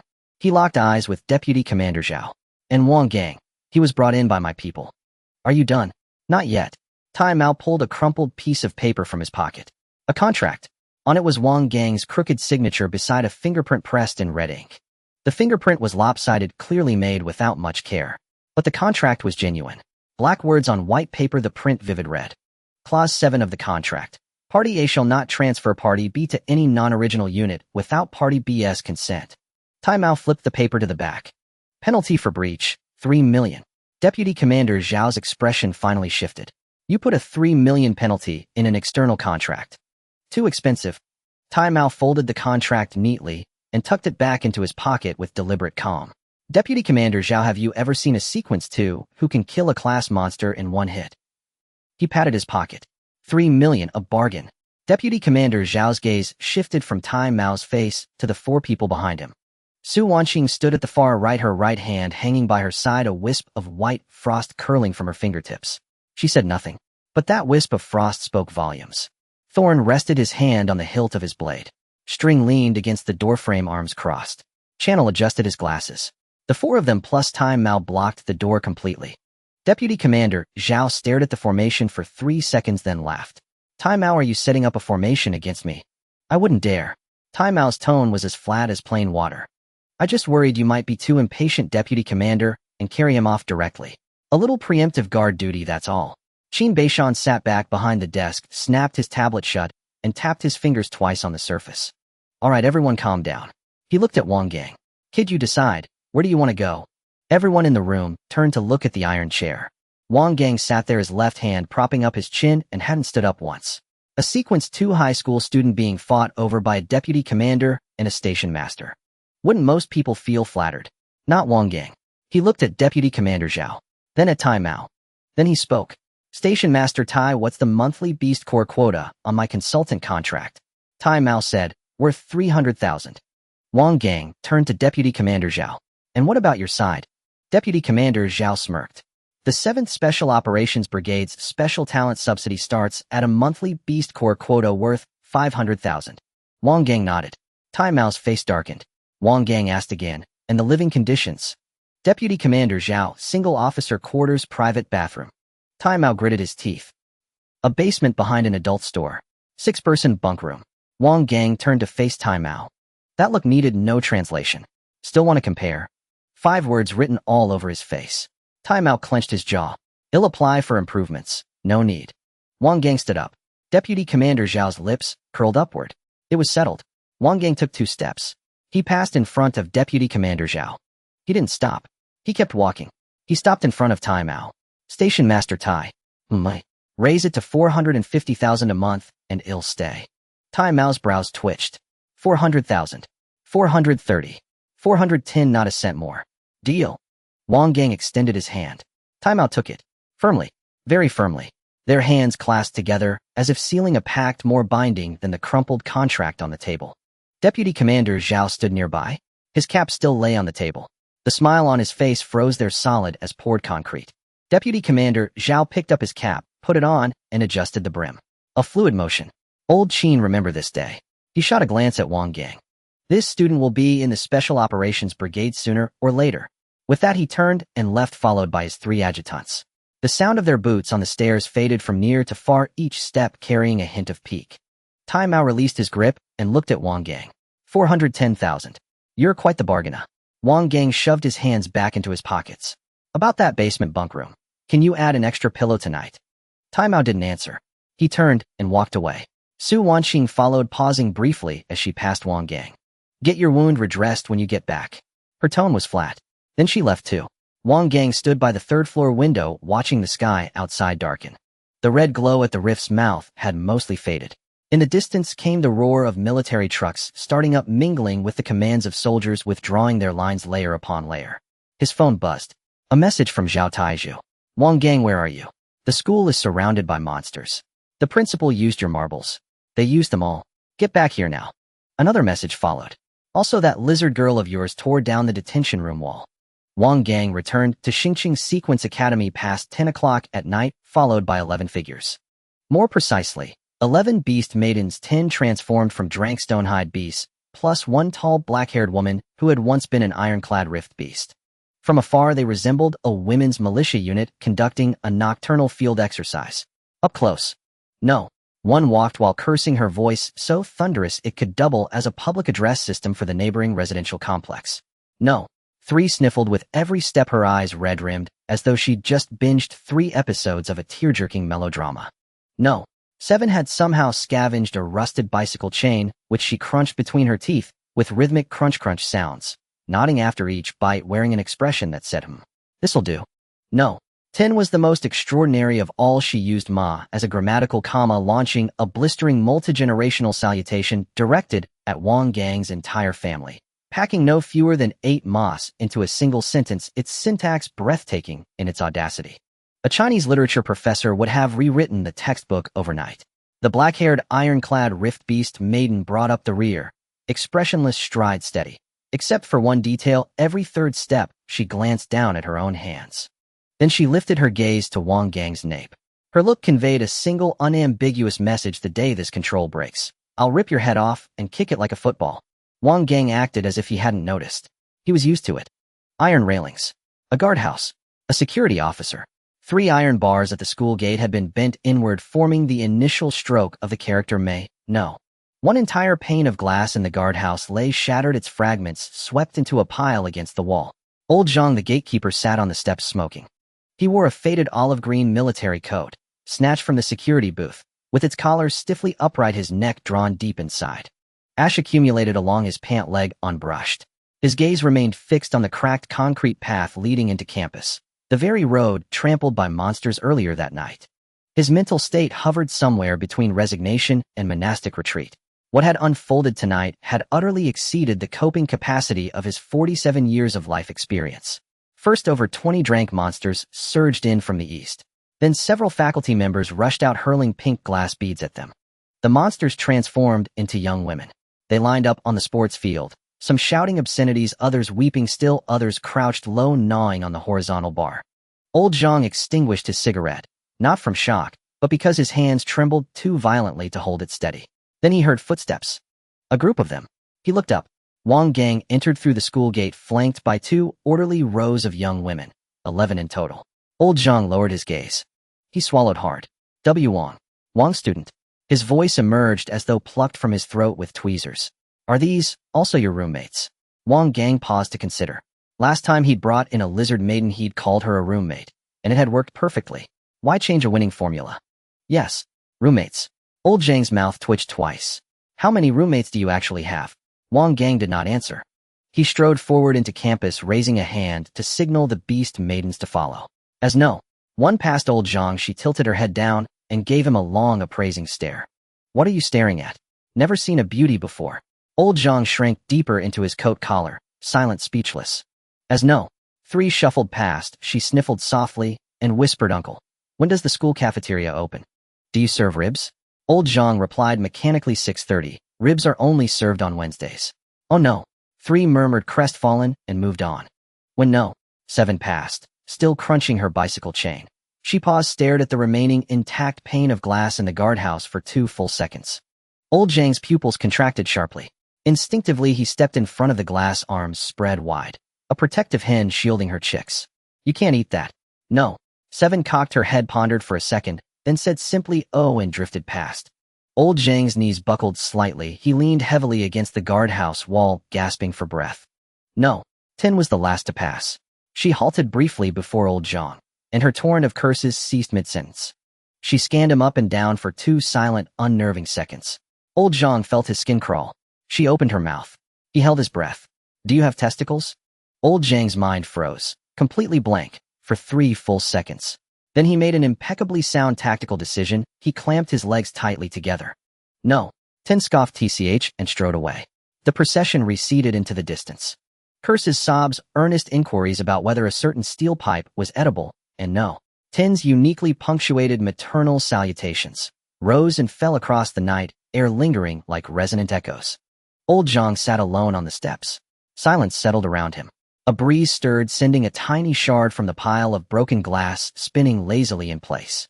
He pulled out his phone, opened his contacts, and scrolled downward, stopping at labor agency, Any Zhang. His thumb hovered above the name. He hesitated for 3 seconds, his mind flashing back over the past month. First students turned female, then every male student on campus turned female, then monsters themselves turned female. Now a single student had just led in 11 transformed female monsters and declared them his roommates. The sheer absurdity of this job had long since breached the scope defined in his employment contract. His thumb descended, just 1 millimeter, then froze again.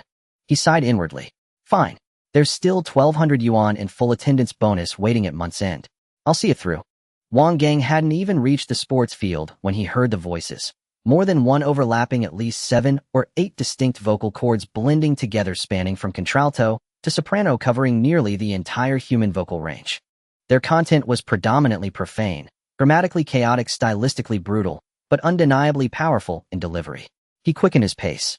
No. One lifted her nose, sniffing the air behind him. There's kin here. No.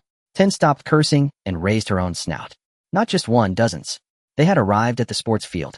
Wang Gang stood at the entrance to the bleachers and looked down. In that instant, he understood why Zhao Tieju's message had ended with 3 exclamation marks. At the center of the field, over 20 beast maidens were scattered in disorganized clusters, crouching, standing, sitting. Some gnawed at the grass, others gripped the horizontal bar, still others squatted on the track, scraping rubber granules from the surface with their fingernails. These were the ones transformed by the faculty's pink beads, the drank stonehide beasts and riftstone lizards that had charged in from the eastern suburbs. Wang Gang recognized them instantly. 2.3 meters. The tall beast girl slammed her tail against the ground. A white mark was left on the plastic track and rubber pellets bounced 0.5 meter into the air. I used to be 2.3 meters. My tail could flip a truck over like a pancake. And now, she stretched her hand above her head, then glanced toward the faucet. 1.7 meters. I can't even reach that damn faucet on tiptoe. Zhou Zinen's mouth twitched, but he dared not respond. Do you know how I ended up like this today? The tall one planted her hands on her hips, her tail cracking behind her like a whip. A pearl? Pink. Looked just like a peach hard candy. Smack. It hit me right on the forehead. She jabbed a finger at her own brow. Then poof. My entire life as a fisher lizard was over. She gestured from head to toe. What the hell is this? Huh. You tell me. Zhou Jinan said nothing. Mainly because he couldn't win an argument with a former fisher lizard who was now 1.7 meters tall. Nearby, another beast girl who had transformed from a fisher lizard crouched on the track, resting her chin on her hands and tilting her head to watch the drama unfold. Her expression read, "This is quite entertaining. Can you keep it down while you curse? It's rattling my back teeth. None of your damn business. You never complained when you used to roar. Now your voice sounds like a kitten's, yet you strain it so hard. It gives me goosebumps. Whose voice sounds like a kitten's? Say that again." Zhou Jinan silently stepped back 1/2 pace. Old Wang sidled over, his voice lowered, as if he were plotting a heist. "Principal, how the hell do we handle this lot?" "How should I know? Aren't you the principal? The top decision maker?" "Decision my ass." Zhou Zinen's voice squeezed out through his nose, as if someone had pinched his windpipe. "I've been a principal my whole career. What haven't I seen? I've seen rift collapses, demon tide surges, student brawls, but this? Never." He pointed toward the sports field. "Tell me which principal's training manual says how to accommodate 23 D-grade monsters turn into girls." Old Wang didn't answer. He jutted his chin toward the east corner of the field. Over there, 3 beast girls from stone armor beasts crouched by the sandpit. One of them, her entire head was buried in the sand. Only the back of her skull and a tuft of gray hair were visible. Her body was motionless like a human specimen stuck in the sand. "What's she doing?" Zhou Zinen's voice was already dazed. "Sand bath." Old Wang's face was utterly expressionless. "She says she used to bury herself in mud to sleep every day. It's a biological clock now. Can't sleep without a berry." Zhou Jinan slowly turned his head. He didn't want to look anymore, but his eyes betrayed him. On the other side of the field, 2 stone armor beast girls were busy around the horizontal bar. Not doing pull-ups. They were biting the bar with their teeth, hanging their whole bodies from it, gnawing away with a creaking sound. Like 2 giant hamsters grinding their teeth. And those 2. Teeth grinding. Old Wang's tone was as steady as a weather forecast.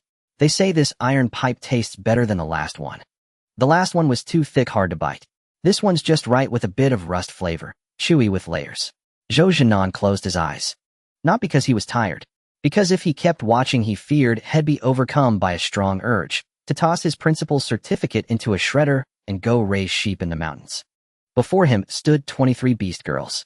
Every single one had transformed from a D-grade monster. None of them obeyed commands, and their voices were louder than the next. Back in the day, 23 D-grade monsters storming the campus. He could assemble an emergency team and wrap it up in 20 minutes. Now, wrap up my foot. Zhou Jinan felt his temples doing a tap dance. Principal. Zhao Taizhu came running from the teaching building. Wang Gang is back. Just entered the gate.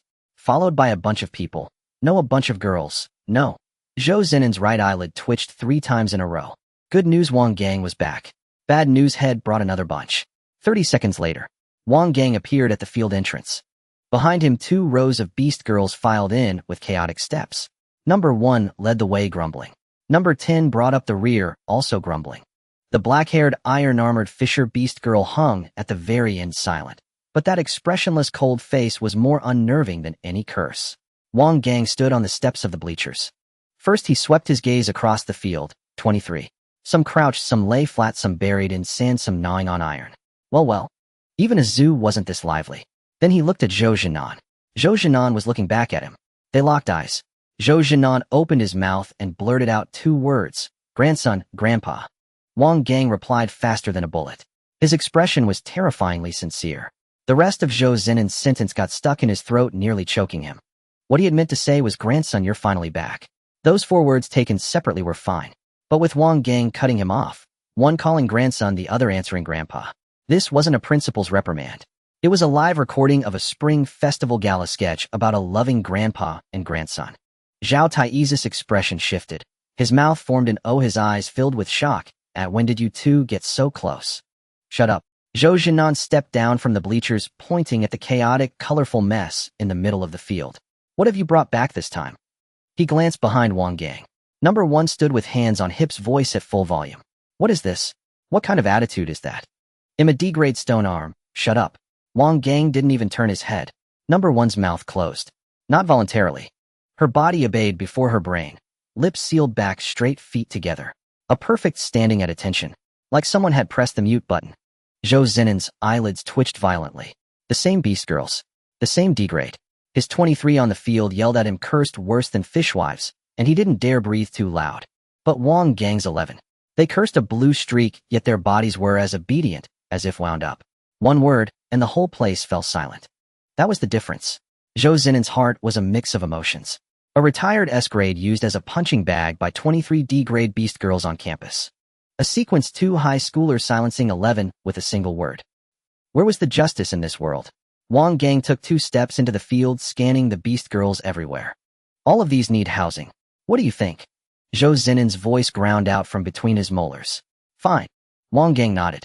They'll take them. Zhou Jinan froze. What? I said I'll take them. All of them. Wang Gang pointed his right hand at the 23 in the field. With his left, he gestured behind him. Plus these 11. 34, all together. Not a single one left. Zhou Jinan stared at him. Stared for a full 5 seconds. As if confirming the words weren't a hallucination. Where will you take them? First, cram them into the dorms for 1 night. Find a place tomorrow. Take them. Zhou Zinan's reply came faster than a quiz show buzzer. Take them all. Tonight. Immediately. Right now. He didn't want to keep them a second longer. Deal. Wang Gang walked toward the middle of the field. The 11 beast girls behind him followed their steps, orderly though their mouths never stopped. The 23 in the field also noticed the commotion. The one buried in the sand. With a puff, she yanked her head out, sand clinging to her hair, her eyes spinning twice, just like a groundhog popping out of the earth. The 2 teeth grinders let go of the horizontal bar. One still had a strip of iron hanging from the corner of her mouth, too slow to spit it out. The tall fisher lizard beast girl reacted the most. She snapped upright, her pupils, vertical nostrils flaring wide. What's that smell, eh? She took a deep breath. Number 1 also stopped, wrinkling her nose to sniff. The 2 groups of beast girls, 23 in the field, 11 just arriving, simultaneously halted what they were doing. The air went silent for 2 seconds. The tall fisher lizard beast girl spoke first, lifting her chin toward number 1. You. Number 1 finished sniffing as well. Her brows knitted together as she scanned the tall one from head to toe. That scent of yours. Stone armor beast. A beat later, she glanced at the tall one's still wishing tail. No fisher lizard. Number one's expression shifted subtly, from wariness to an indescribable, shared suffering. Same as me, she said softly. Both on two legs now. The tall one's vertical pupils contracted sharply. You got hit by that pink thing too. And turned into this after. Neither spoke again. 3 seconds of silence. In those 3 seconds the air was so still you could hear the wind rustling over the plastic track. Then the tall one's eyes reddened. Number one's eyes reddened too. As if in those 3 seconds, each of them rapidly replayed in their minds the entire process of transforming from a 300-kilogram beast into a little girl barely over 1.6 meters. And then, they hugged each other and cried. Boo-hoo. I used to be male, me too. I was so burly. I could knock down half a wall with one charge. I could knock down a whole wall. Wah, the entire thing. With the load-bearing pillars. I used to be afraid of nothing. Now I can't even reach a horizontal bar. I can't even put on shoes. These stupid things pinch my toes. 2 forward-class beasts huddled in the middle of the playground, crying like kindergarten kids who had just been bullied. The surrounding beast girls watched the scene. Their expressions varied. Some wiped their tears along with them. Others turned away stubbornly saying, "It's not like only you guys have it rough," but their noses were stinging. On the edge of the playground stood a person silently. Number 10, arms crossed over her chest. Her face was cold enough to frost over. She wasn't crying her heart out. She was looking across. Someone was on the other side. Another beast girl transformed from a stone armor beast with gray hair, also had her arms crossed, also wore a cold face. The two stood 5 meters apart. Their 4 eyes locked. A murderous atmosphere permeated the air. Number 10 spoke first. "What ya looking at?" The gray-haired one didn't back down. "Looking at you." Number 10's eyes narrowed. Then she asked that question. The ultimate question she had been asking everyone since her transformation. "Do you have balls?" The gray-haired girl's face instantly darkened. "What about you?" "I don't have them anymore." Number 10's voice rose 2 octaves, veins bulging all over her neck. "That one guy took them away." The gray-haired one looked number 10 up and down. Then she lowered her head, looked at herself. She raised her head again. The hostility on her face gradually faded away. "I don't have them anymore either." The moment those 4 words left her mouth, all the antagonism vanished. All the vigilance disappeared. Whether it was stone armor beast or fisher rock lizard, whether Wang Gang soldiers or the school's prisoners, none of it mattered anymore. In the face of not having balls, the whole world was one big family. Number 10 exhaled. "Damn it." The gray-haired one also exhaled. "Damn it." Then the two turned their heads simultaneously. Their gazes cut across the playground, through the huddled, crying, and iron-chewing beast girls. They precisely locked onto the school uniform-clad youth standing in the center of the crowd. The same thing burned in their 4 eyes. It wasn't killing intent. It was more terrifying than killing intent. It was an obsession that could burn for a lifetime. A feeling of, "I know I can't beat you, but I want you to know how much I hate you." The hair on the back of Wang Gang's neck stood on end for a moment.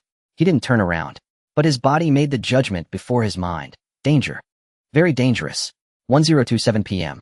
The male dormitory building. The hallway was empty. All the male students were still in their transformation period. The dorm area was quieter than a haunted house that had closed down. Wang Gang walked at the front. Behind him, 34 beast girls were arranged in 4 rows, a formation he had barely managed to organize after 3 minutes. To be precise, the first 2 rows were relatively neat, but the last 2 had already become as crooked as a snake's trail. Number 1 walked at the far left of the first row, her mouth never closing. "We've been walking for 15 minutes. What kind of crappy school is this so big? Why build it so big? Showing off." Number 3 whispered a reply. "Sis, my feet hurt." "Suck it up. Back when you were on 4 legs, you could walk all day without complaining. Back then the weight was spread over 4 legs. Now it's 2. The load has doubled." Number 7 drifted at the edge of the line, having picked up something in her hand again without anyone noticing. This time it was a screw nut. She rolled it in her mouth for a couple of turns, spit it out, and looked at it. "Salty. Stop eating that," Wang Gang said without turning his head. "Oh." She put the screw nut in her pocket. The tall fisher rock lizard beast girl mingled in the middle of the formation, her tail dragging on the ground and sweeping back and forth, creating 2 fan-shaped patterns in the corridor dust. The iron armor beast girl walked at the back, hands in her pockets, with an expression like someone owed her 8 million. They arrived in front of dormitory 206. The door was locked. No, the door wasn't locked, because the door was no longer on its frame. The entire wooden door was leaning against the corridor wall with a clear footprint in the middle. It was dented inward, kicked outward. The force was considerable. The hinges on the door frame were ripped clean out, bringing 2 chunks of splintered wood with them. Wang Gang looked at the door. Then he looked at the footprint. The shoe size was about size 37. Women's shoes. Before he could enter the room, a crack came from inside. Immediately after, a figure rushed out of the pitch-black dormitory. Golden vertical pupils. A skirt of scales. A long tail. Her face was a picture of rage and hunger, mostly hunger. The lizard girl. She stomped her foot on the corridor floor and pointed at Wang Gang's nose, starting to curse. "You," before she could finish. "Master." Stone charged out of the dormitory. The heavy-armored Lolis running sounded like a small tank taking a turn, the floor groaning under the strain. She lunged straight at Wang Gang, skidding to a halt 2 meters away, her saw screeching against the tiles. "Master is back. Stone missed you so much." The lizard girl was cut off. Her finger was still pointing in the air, her mouth open, the rest of her words completely drowned out by Stone's voice. Behind Stone, another figure floated out. Pale green, short hair, transparent thin wings, and eyes that took up a third of her palm-sized face. The fly girl. She flew onto Wang Gang's shoulder, landed lightly, folded her wings, and called out softly, "Master, welcome back." The lizard girl's face had turned purple. She took a deep breath. Inhaled for 3 seconds. Then, "I've been starving for an entire day." This shout made the emergency light at the end of the corridor flicker twice. "A day? A whole day? You locked me in that crappy solitary confinement room. No food. No water. Not even a piece of iron to eat." She took a step forward, her tail cracking like a whip behind her. Then the monsters attacked. "I tore down the wall. I came out, and the whole playground was in chaos." "Where were you? Where did you run off to?" Wang Gang waited for her to catch her breath and interjected, "How did you get back to the dorm?" "I followed the scent." "What scent?" "Your scent." As the lizard girl said this, her expression shifted, and she quickly added, "Don't get the wrong idea. It was this crappy body that smelled it on its own. I didn't want to smell it.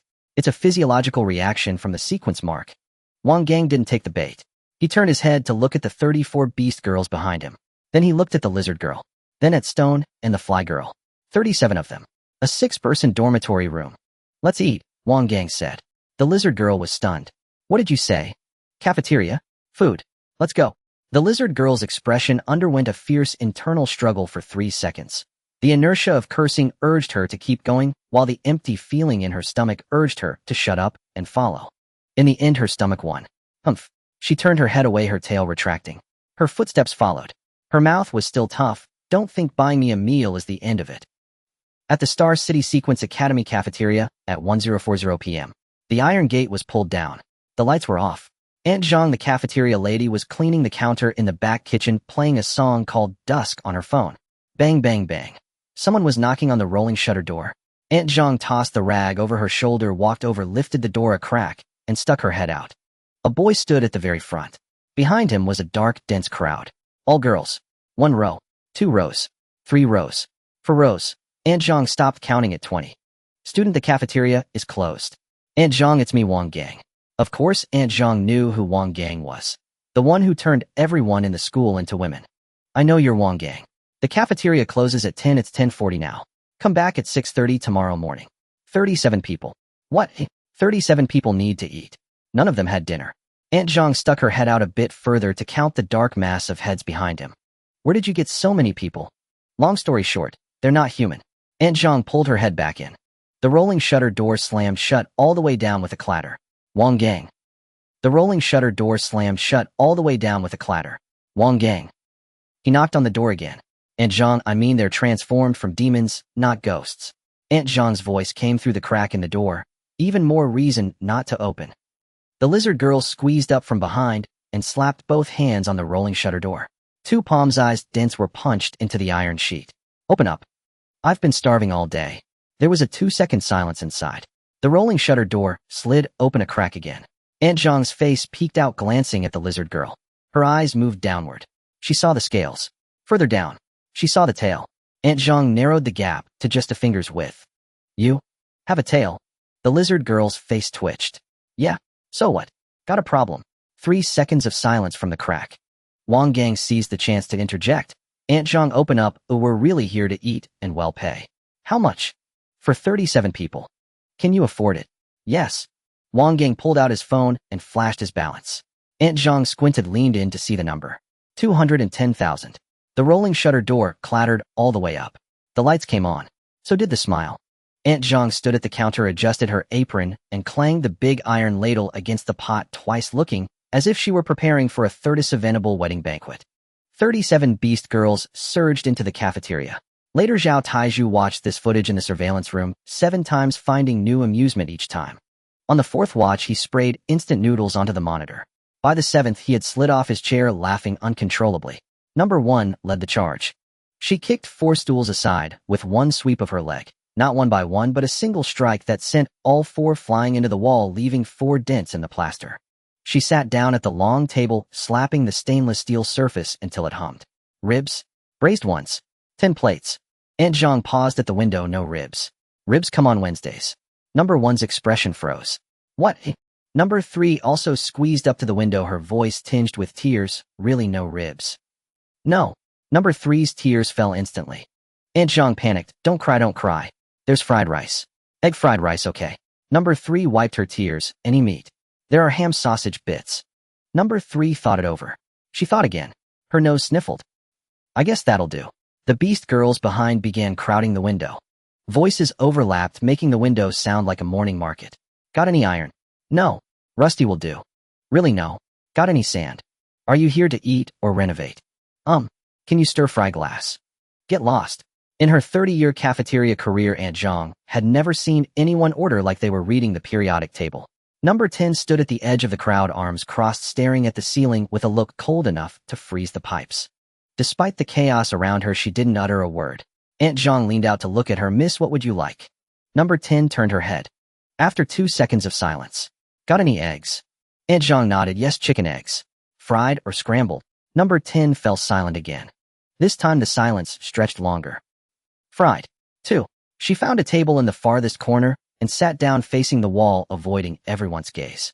Wang Gang noticed that after sitting, she kept staring at a scratch on the table, rubbing her thumb over it back and forth. No more mention of eggs. The lizard girl was the last to order. She stood at the window, her golden vertical pupils scanning the menu board. It listed braised pork, rice, shredded pork with fish flavor, kung pao chicken. She didn't recognize any of the words, but she knew the character for meat. What has the most meat? Braised pork rice. They'll give you extra meat. The lizard girl's pupils dilated. Her vertical pupils nearly became round. 3 servings. Aunt Zhang deftly served the rice, her iron ladle flying. 3 plates of braised pork rice were laid out, meat piled high, sauce trickling through the rice, glistening with oil. The lizard girl held the tray and looked down. Then she looked up at Aunt Zhang. Thank you. Her voice was as faint as a mosquito's buzz. After saying that, she turned and walked away, her tail tucked tightly behind her ears, flushed red. Aunt Zhang smiled from the window. This girl's surprisingly well-behaved. Wang Gang massaged his forehead. Well-behaved. Just let her hear that word. She tore down the isolation room wall this morning. 11 o'clock sharp. In the cafeteria, 37 beast girls buried themselves in their food. Then, loss on scene. Number 1 was the first to bite into the egg fried rice. She shoveled a big mouthful with her spoon, chewed a couple of times, and stopped. She froze completely, as if someone had hit the pause button. 2 seconds later, her pupils violently shook. Hey. She shot up her stool, knocked a meter away by her knee. Cradling the bowl in both hands, cheeks bulging, eyes wide as saucers, her expression shifted from "this will do" straight to "what the hell is this?" Aunt Zhang was startled at the window. Well, what's wrong? Not good. Number 1 forced down the mouthful, her chest heaving heavily. It's not that it's not good. She looked down at the egg fried rice in her bowl, her voice trembling. It's too damn delicious. She buried her face directly into the bowl. No exaggeration. Literally. Her whole face plunged in, nose scraping the bottom. Her mouth worked like a tiny blender, gobbling away rice grains smeared all over her face and bits stuck to her eyebrows, and she didn't even bother to wipe them off. Number 3 was still eating in small bites. The moment she bit into the first ham piece, she shuddered all over. Her chopsticks dropped. 2 streams of hot tears poured down, this time not from sadness. So good. Sob. So good. She crouched on the stool, holding the bowl, wailing and eating at the same time, tears mixing with the rice, not slowing her eating speed one bit. Before. Sob. In the rift, I could only gnaw on stones. Sob. Stones dry hard, and they hurt my teeth. Several nearby beast girls nodded in deep agreement. Then they continued burying their faces in their bowls. Number 6 had the wildest eating style. She didn't use chopsticks at all. She grabbed the bowl by the rim, pressed her lips to it, and poured the egg-fried rice into her mouth like drinking water. Her cheeks bulged into 2 pouches as she barely chewed, just swallowed hard. After finishing 1 bowl, she slammed the empty bowl onto the table with a bang and licked her lips. Another one. Aunt Zhang trembling served another bowl and handed it over. Number 6 downed it in 3 mouthfuls. The bowl hit the table. Another. Number 6 finished her 4th bowl. By the time the 5th bowl was served, Aunt Zhang's hands were already trembling. Not from exhaustion. It was the way number 6 ate that terrified her, cupping the bowl with both hands, pressing her lips to the rim like pouring sand into a funnel. Slow down. The rice isn't going anywhere. Number 6 slammed the empty bowl on the table and let out a burp. After the burp, her expression changed. It wasn't satisfaction. It was epiphany. What's this called? Egg fried rice. Number 6 stared at the empty bowl for 3 seconds. Then she did something no one expected. She hugged the bowl to her chest. I'm going to eat this every day from now on. Aunt Zhang, put the bowl down, I need to wash it. No. The lizard girl sat in the corner, holding her 3rd serving of braised pork over rice. She ate extremely slowly. She would pick up a piece of meat, put it in her mouth, and chew for a long time. After swallowing, she would pause for 2 seconds before picking up the next piece. Her tail rested on the edge of the stool, the tip gently swaying in a rhythmic motion. She wasn't aware of this movement, but Wang Gang saw it. That was contentment. In the fissured-grade rift, rock lizards fed on rocks and low-level monsters that were unlucky enough to cross their path. Everything they chewed was hard, astringent, and tasteless. The sauce from the braised pork had soaked into the rice. Oil, sugar, soy sauce, ginger slices. All had been simmered in the pot for 40 minutes. Every grain of rice was coated in thick, rich gravy. The lizard girl shoveled the last mouthful of rice into her mouth. The bowl was spotless. Not a single grain was left. She set down the bowl and pressed her lips together twice. Her golden vertical pupils drooped as she stared at the residual oily stains of sauce in the empty bowl. She didn't speak, but her tail wagged faster. The tall rift rock lizard girl was the first to put down her bowl. On the table in front of her were 6 empty bowls stacked up, 2 of egg-fried rice, 3 of plain white rice drenched in gravy, and 1 of seaweed and egg drop soup. The soup was Aunt Zhang's free gift. When the tall one lifted the soup bowl, she sniffed at her brow furrowing. Before, she had only ever drunk the stagnant water in the fissure, which tasted of rust and bitterness. She took a sip. The saltiness of the seaweed, the freshness of the egg flour, the chopped green onions floating on the surface of vivid green. She was stunned for a full 4 seconds. Then she downed the entire bowl of soup in one go. The bowl was upturned, not a single drop left. When she put the bowl down, her hand trembled slightly. It wasn't from cold nor from hunger. It was something she couldn't quite name. She tilted her head and glanced toward the cafeteria window. Aunt Zhang was ladling out a second bowl of rice for number 7, who had been spared from gnawing on table legs and was now eating proper food. The tall one spoke up, "Hey." Aunt Zhang turned around. "It's good." Her voice was muffled, her head already turned away, the tip of her tail lashing the floor. Aunt Zhang smiled. "Drink up when you're done. There's more in the pot." The tall one didn't move, but the rims of her ears turned a bright red. Number 10 sat in the furthest corner. In front of her were 2 fried eggs. The edges were fried to a crispy golden brown, the yolks still runny. Soy sauce was drizzled over them, seeping into the pores of the egg whites. She poked the yolk with her chopsticks. The yellow liquid flowed out, spreading across the plate and mixing with the soy sauce into a small pool. Number 10 stared at that pool of liquid for a long time. Then she stuffed the entire egg into her mouth. Whole. Her cheeks puffed up high. She chewed 3 times. Swallowed. She didn't eat the second egg. She wrapped it in a napkin and tucked it into her pocket. Wang Gang didn't ask why. 11:20. All the lights in the cafeteria were on, the air conditioner set to 26 degrees. 37 beast girls were scattered across 8 long tables, bowls and plates piled up like small mountains. No one was cursing anymore. Number 1 lay on the table, her chin resting on her hands, staring at the tower of empty bowls in front of her. The grease on her face was half wiped off, as she couldn't be bothered to clean the rest. "I've made up my mind." Number 6 picked at a piece of sausage stuck between her teeth. "About what?" "I'm not going back to being a beast." Number 6 stopped. Number 3 stopped. Even the iron-armored rift beast girl who had been playing dead in the corner shifted her gaze over. Number 1 sat up from the table. "What's so good about being a beast? Gnawing on rocks, digging in the mud, fighting over territory with your own kind, winning, and getting to gnaw on half a piece more, or what kind of life is that?" She slapped the table. "Your mom here knows how to use chopsticks now. Your mom here has eaten egg-fried rice. Egg-fried rice. With salt and oil and diced ham sausage. You expect me to go back to being on all fours gnawing on rocks? Dream on." Number 3 nodded vigorously, snot flying everywhere. Yeah, I don't want to go back either. Rocks are way too hard on the teeth.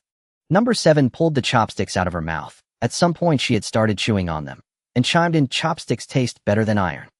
But egg fried rice tastes even better. Even number 10 tossed out a cold remark from the corner, the eggs are decent. In the cafeteria, the response from all 37 Beast girls covered every single table. Voices varied in volume, but the message was strikingly unanimous. Not going back to the Fisher. The food is too good. The mortal world is acceptable. The lizard girl leaned back in her chair, her tail draped over the armrest of the empty seat next to her, her eyelids half-floured, projecting an air of your mom is full and can't be bothered with you lot. But she didn't deny it. She didn't curse either. The sauce at the corner of her mouth was still not wiped off. Zhao Taiju burst into the cafeteria at 11:25. He had searched for Wang Gang in the teaching building for 20 minutes, then drawn a blank at the dormitory, and finally followed the cafeteria lights to find him. The moment he pushed open the door, his legs nearly performed a kowtow to the entire school again. 37 women. No, 37 Beast girls. Seated at 8 tables with over 100 bowls and plates stacked up.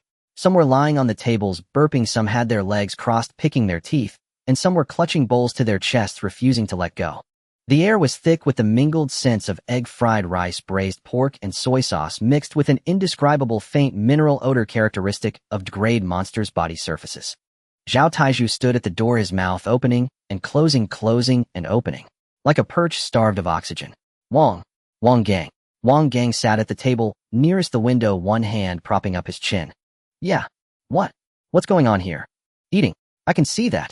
Zhao Taiju swept his gaze across the room, his neck twisting nearly 180 degrees.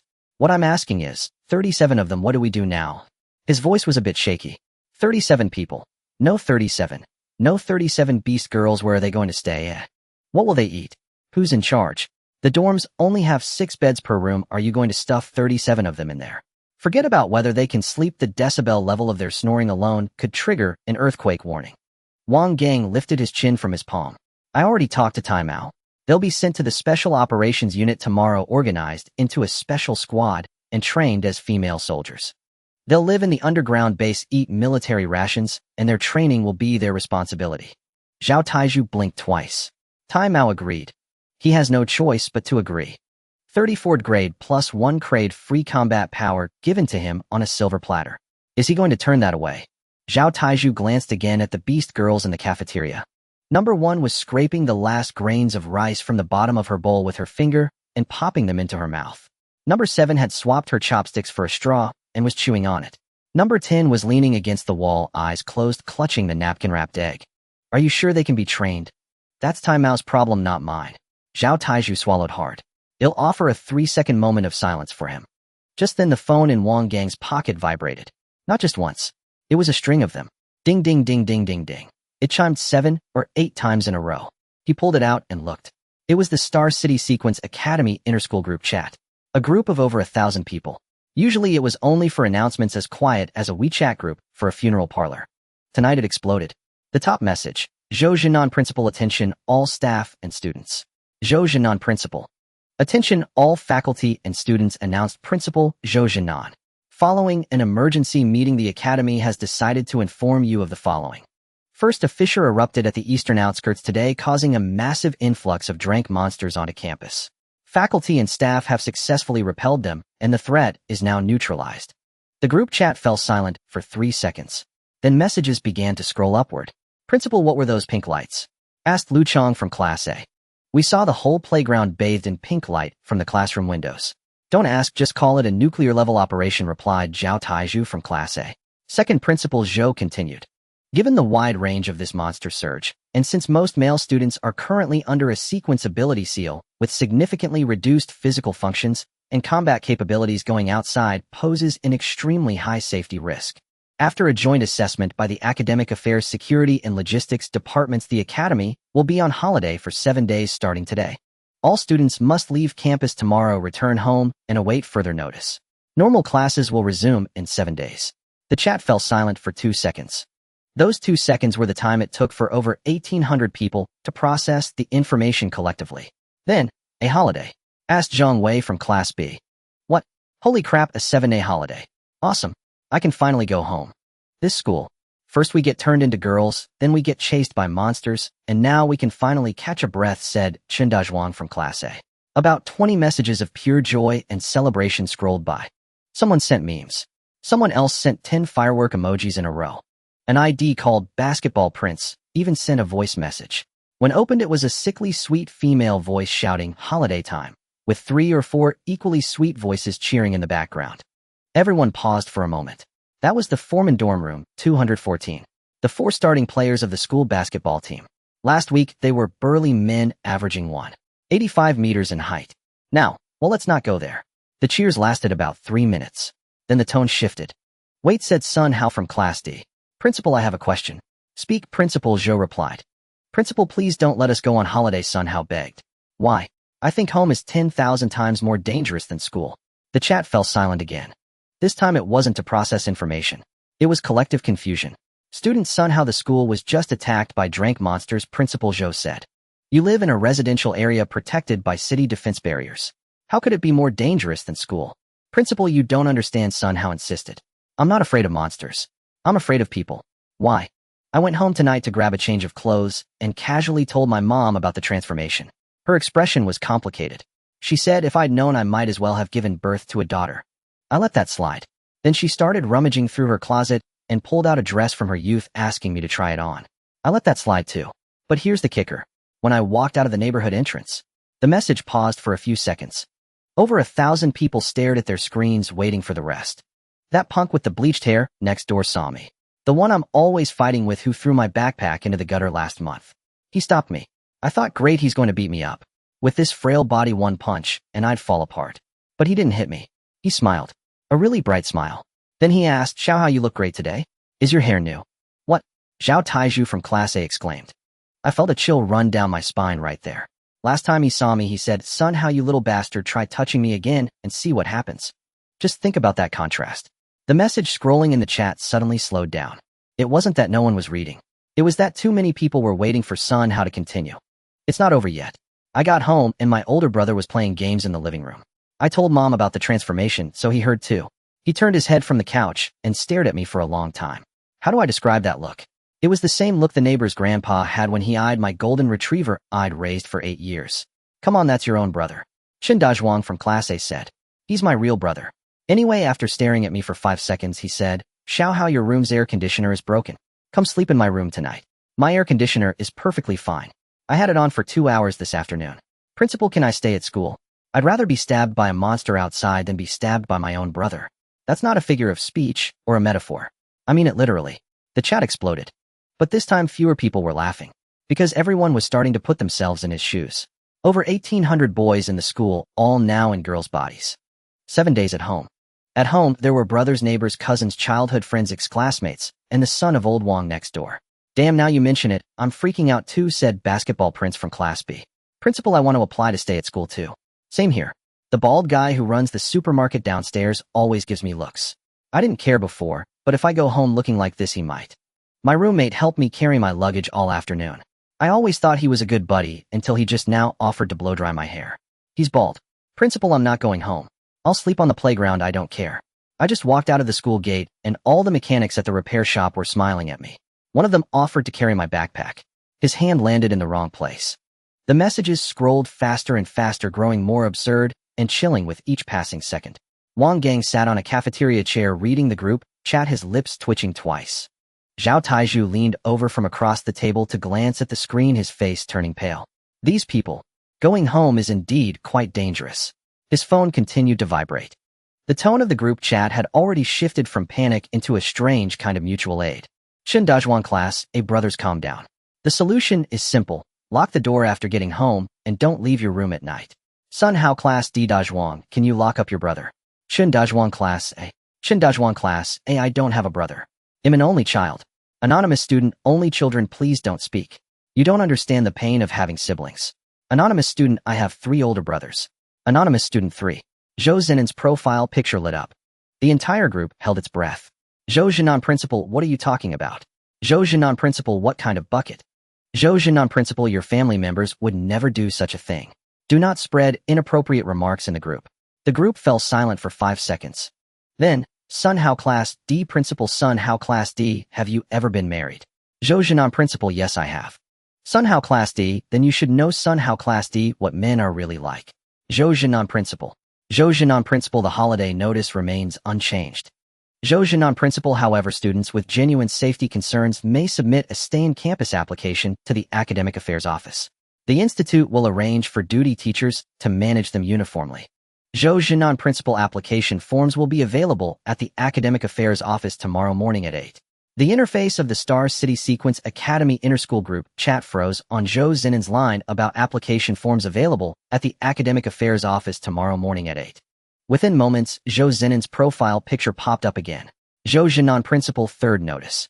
Zhou Jinan Principal, effective immediately, it is strictly forbidden for anyone within the academy to purchase, possess, or peddle the pink glass beads made by student Wang Gang.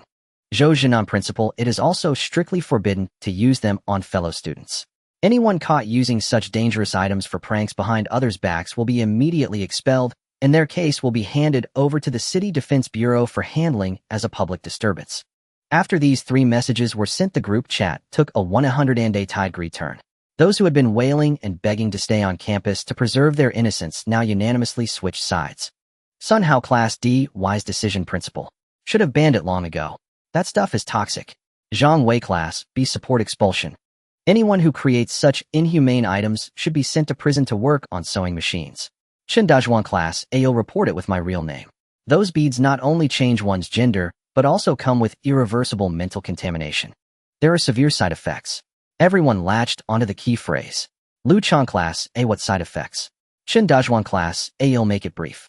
This morning I was a rock-solid straight guy. My bedsheets were camouflage, my shoes were dark gray, and I didn't have a single bright-colored vest in my closet. I used to hate pink the most. I'd even take a detour if I saw a female classmate in a pink sweater. Chen Dazhuan Class A, just half an hour ago, I was washing my hands in front of the bathroom mirror. I stared at my own face for a long time, and the first thought that popped into my head was to buy a hair clip. Pink with rhinestones. Chen Dazhuan Class A, I even figured out how to clip it on to look good. The group chat stalled for 3 seconds. This analysis was too hardcore, it stunned everyone. Zhao Tieja Class A, Dazhuan, you're done for. Hopelessly infected. Lu Chang Class A, isn't that a bit of an exaggeration? Isn't it just your own psychological suggestion at play? Zhang Wei Class B, Lu Chang, shut up. When you were eating that bowl of rice noodles in the cafeteria this afternoon, your pinky finger was sticking way up. If I remember correctly, you used to palm a basketball with one hand. Today you were holding chopsticks with a raised pinky, and I got goosebumps sitting across from you dropping them into my bowl. Lu Chang didn't reply. He went silent. The broken window effect kicked in, and everyone started exposing each other's secrets. Wang Ming Class C, I can vouch for that. These beads really mess with your mind. Today while walking I kept feeling something off on my inner thighs. I looked down. I was walking pigeon-toed. I used to run 1,000 meters with my toes pointed out, taking long strides. Ma Xiaobo Class D, during my shower this afternoon, I stared at my own chest for 20 minutes. I couldn't help it, I grabbed a tape measure and took my measurements. After measuring, I was still debating whether to buy shapewear. My original pectoral muscles could hold a pin, folks. Zhou Chao Class B, that's nothing compared to what happened to me. This afternoon, I was on the balcony doing practice problems. A guy in the opposite dorm building was taking down laundry shirtless. My first reaction wasn't that his muscles looked good, but that his skin was so rough, his pores so big, and not as smooth as my legs are now. The chat history scrolled up in a torrent. It was filled with a bunch of guys who used to sweat it out on the track and brawl under basketball hoops. Now they were all discussing pigeon-toe shapewear and skincare. The entire group chat's tone slid into an irreversible abyss. Just as everyone was condemning these deadly side effects, a usually low-profile ID popped up. Li Xiaofei Class B, what you guys are talking about is too mild. Li Xiaofei Class B, let me ask you one thing. Have you opened Taobao? Chen Dazhuan Class A, yeah, I just searched for rhinestone hair clips. What's up? Li Xiaofei Class B, I just placed an order 10 minutes ago. Guess what I bought? Sun Hao Class D, pepper spray. A stun gun. Are you going back to your neighborhood to deal with that bald neighbor? Li Xiaofei Class B, no. I picked out 3 pairs of men's lace underwear. The group chat came to an abrupt halt. The screen froze on the words men's lace underwear. Zhang Wei Class B. Lu Chang Class A. Sun Hao Class D. Li Xiaofei, are you insane? Chen Dazhuan Class A, men's lace. How do those 2 words even go together? If you were buying women's underwear, I'd assume you were just going along with your current physiology. But men's lace? What kind of thrill are you chasing? The group erupted in a storm of curses. Labels like pervert, degenerate, and corrupting public morals were hurled at Li Xiaofei one after another. Everyone displayed unprecedented unity and righteous indignation. Li Xiaofei felt deeply wronged and sent 3 messages in a row. Li Xiaofei Class B, I call this being proactive. The women's sizes don't fit right, they're too tight, don't you know that? Li Xiaofei Class B, I just wanted something thin, breathable, and unrestrictive. The customer service strongly recommended this semi-transparent lace style. Li Xiaofei Class B, why are you all calling me a pervert? I'm desperate too. Zhang Wei Class B, get lost. Stop making excuses, it's just in your genes. Chen Dazhuang Class A seconded. I hereby declare you expelled from the male gender. The interschool group of Star City Sequence Academy scrolled rapidly. The waves of condemnation surged higher and higher as if determined to nail Li Xiaofei to the pillar of historical infamy. Lu Chang Class A, Li Xiaofei expelled from the male gender. Must be expelled. I propose from today onward everyone takes a detour when they see Li Xiaofei. This guy's thoughts have already slipped into the Mariana Trench. Zhao Taizhu Class A, Fei, just leave the group. Our class as lineup can't accommodate a Buddha who wears semi-transparent stuff. Sun Hao Class D, I just want to ask, you usually play basketball, so fiercely grabbing rebounds harder than anyone, and this is how you roll in private. Lace, how did you even think of that? Zhang Wei Class B, a man can bleed, can sweat, can even turn into a woman's body. But that's no excuse for wearing women's underwear. A person must have principles. The group seethed with indignation. Every line was a staunch defense of manly essence. The atmosphere is tragic, as if they were planting a flag of rebellion on the dormitory roof. Li Xiaofei sent 3 exclamation marks, but they didn't even make a ripple, instantly swallowed by the tidal wave of condemnation. He was muted. The reason given was speech violation suspected of spreading harmful influences. Boys' dormitory building 3, room 302. Li Xiaofei sat cross-legged on the lower bunk. He couldn't quite manage the cross-legged position. His legs disobediently drew inward, settling into a perfect sit. Today he tried to sit with his legs wide apart, his go-to posture after basketball games. But now 2 tendons on his inner thighs always felt taut. The changes in his pelvic structure had turned this masculine sitting posture into a form of torture. Even more troublesome was the lower half. His body structure had completely changed. The loose boxer shorts he used to wear now hung loosely at the waist with the hems flapping. He tried switching to tight cotton briefs, but the crotch area had an extra pouch of fabric. Now that fabric bunched up uselessly in the middle, chafing with every step and catching every other stride. Not wearing anything felt insecure. Wearing them was torture for his inner thighs. Those bastards. Li Xiaofei slammed his phone onto the pillow, cursing as he tugged at his waistband. Easy for them to talk. With his body like this, was he supposed to cling to some pointless principles? Tomorrow was a holiday, and he had to take a 2-hour long-distance bus home. He couldn't exactly bounce all the way back with chafed inner thighs, could he? Men's lace underwear. It preserved the last stubborn vestige of his male identity while solving the current problems of breathability and fit. This product, perfectly tailored to his bizarre physiological state, was the pinnacle of the light industry. Truth is always in the hands of a minority. Grumbling indignantly, he grabbed his water cup and took a sip, not even bothering to suppress the way his right pinky finger curled up. A bunch of stubborn fools, they'd have their day of suffering. He had just set down the cup when his phone on the pillow vibrated. Then, buzz, buzz, buzz, buzz, buzz, buzz, buzz, buzz, buzz. The frequency of the motor's vibration rivaled a dentist's scaling machine, the phone spinning, half a turn on the bedsheet. Li Xiaofei frowned. Were these guys never going to let it go? Just because he casually mentioned underwear in the group chat, they had to hunt him down in private messages to cyberbully him. He picked up the phone. The screen lit up and the red dot on the WeChat icon had jumped from a single digit to 99. He opened his contacts. It wasn't group messages at all. It was a dense list of new friend requests and private messages from classmates he rarely ever chatted with. At the very top was none other than Chen Dazhuang, who had just been leading the charge to nail Li Xiaofei to the pillar of infamy. Chen Dazhuang Class A, Fei Ji, you asleep? Li Xiaofei let out a cold laugh, his fingers tapping furiously on the screen. Li Xiaofei, what? Want to take this offline and fight? I'm telling you, I'm only 1.65 meters now, but I can still jump up and scratch your face. The other side showed typing. 2 seconds later. Chen Dazhuang Class A, hey Fei Ji, what are you saying? We're brothers. All that stuff in the group was just for show, putting on an act for the principal and everyone else, you know how it is. Li Xiaofei, speak human language. Chen Dazhuang Class A, so. About that men's semi-transparent lace style you mentioned, do they have XXXL? My chassis used to be big, and even though my build has shrunk now, I'm afraid buying a small size will pinch my hips. Li Xiaofei stared at his phone, speechless. A full 5 seconds passed before he could compose himself. Li Xiaofei, weren't you just calling me a corrupting influence in the group? Chen Dazhuang class, just send the link, good brothers for life. Fei Ji, you don't understand. I checked my underwear drawer today, and those boxers are just too loose now. The front fly keeps rolling in on itself, torturing me. My inner thighs are completely red now. Li Xiaofei switched out of the chat. He scrolled down. It was all the same tone, each one more pathetic than the last. Lu Chang class, a Xiaofei buddy, I admit I was a bit loud in the group just now. That breathable style, do you have it in black?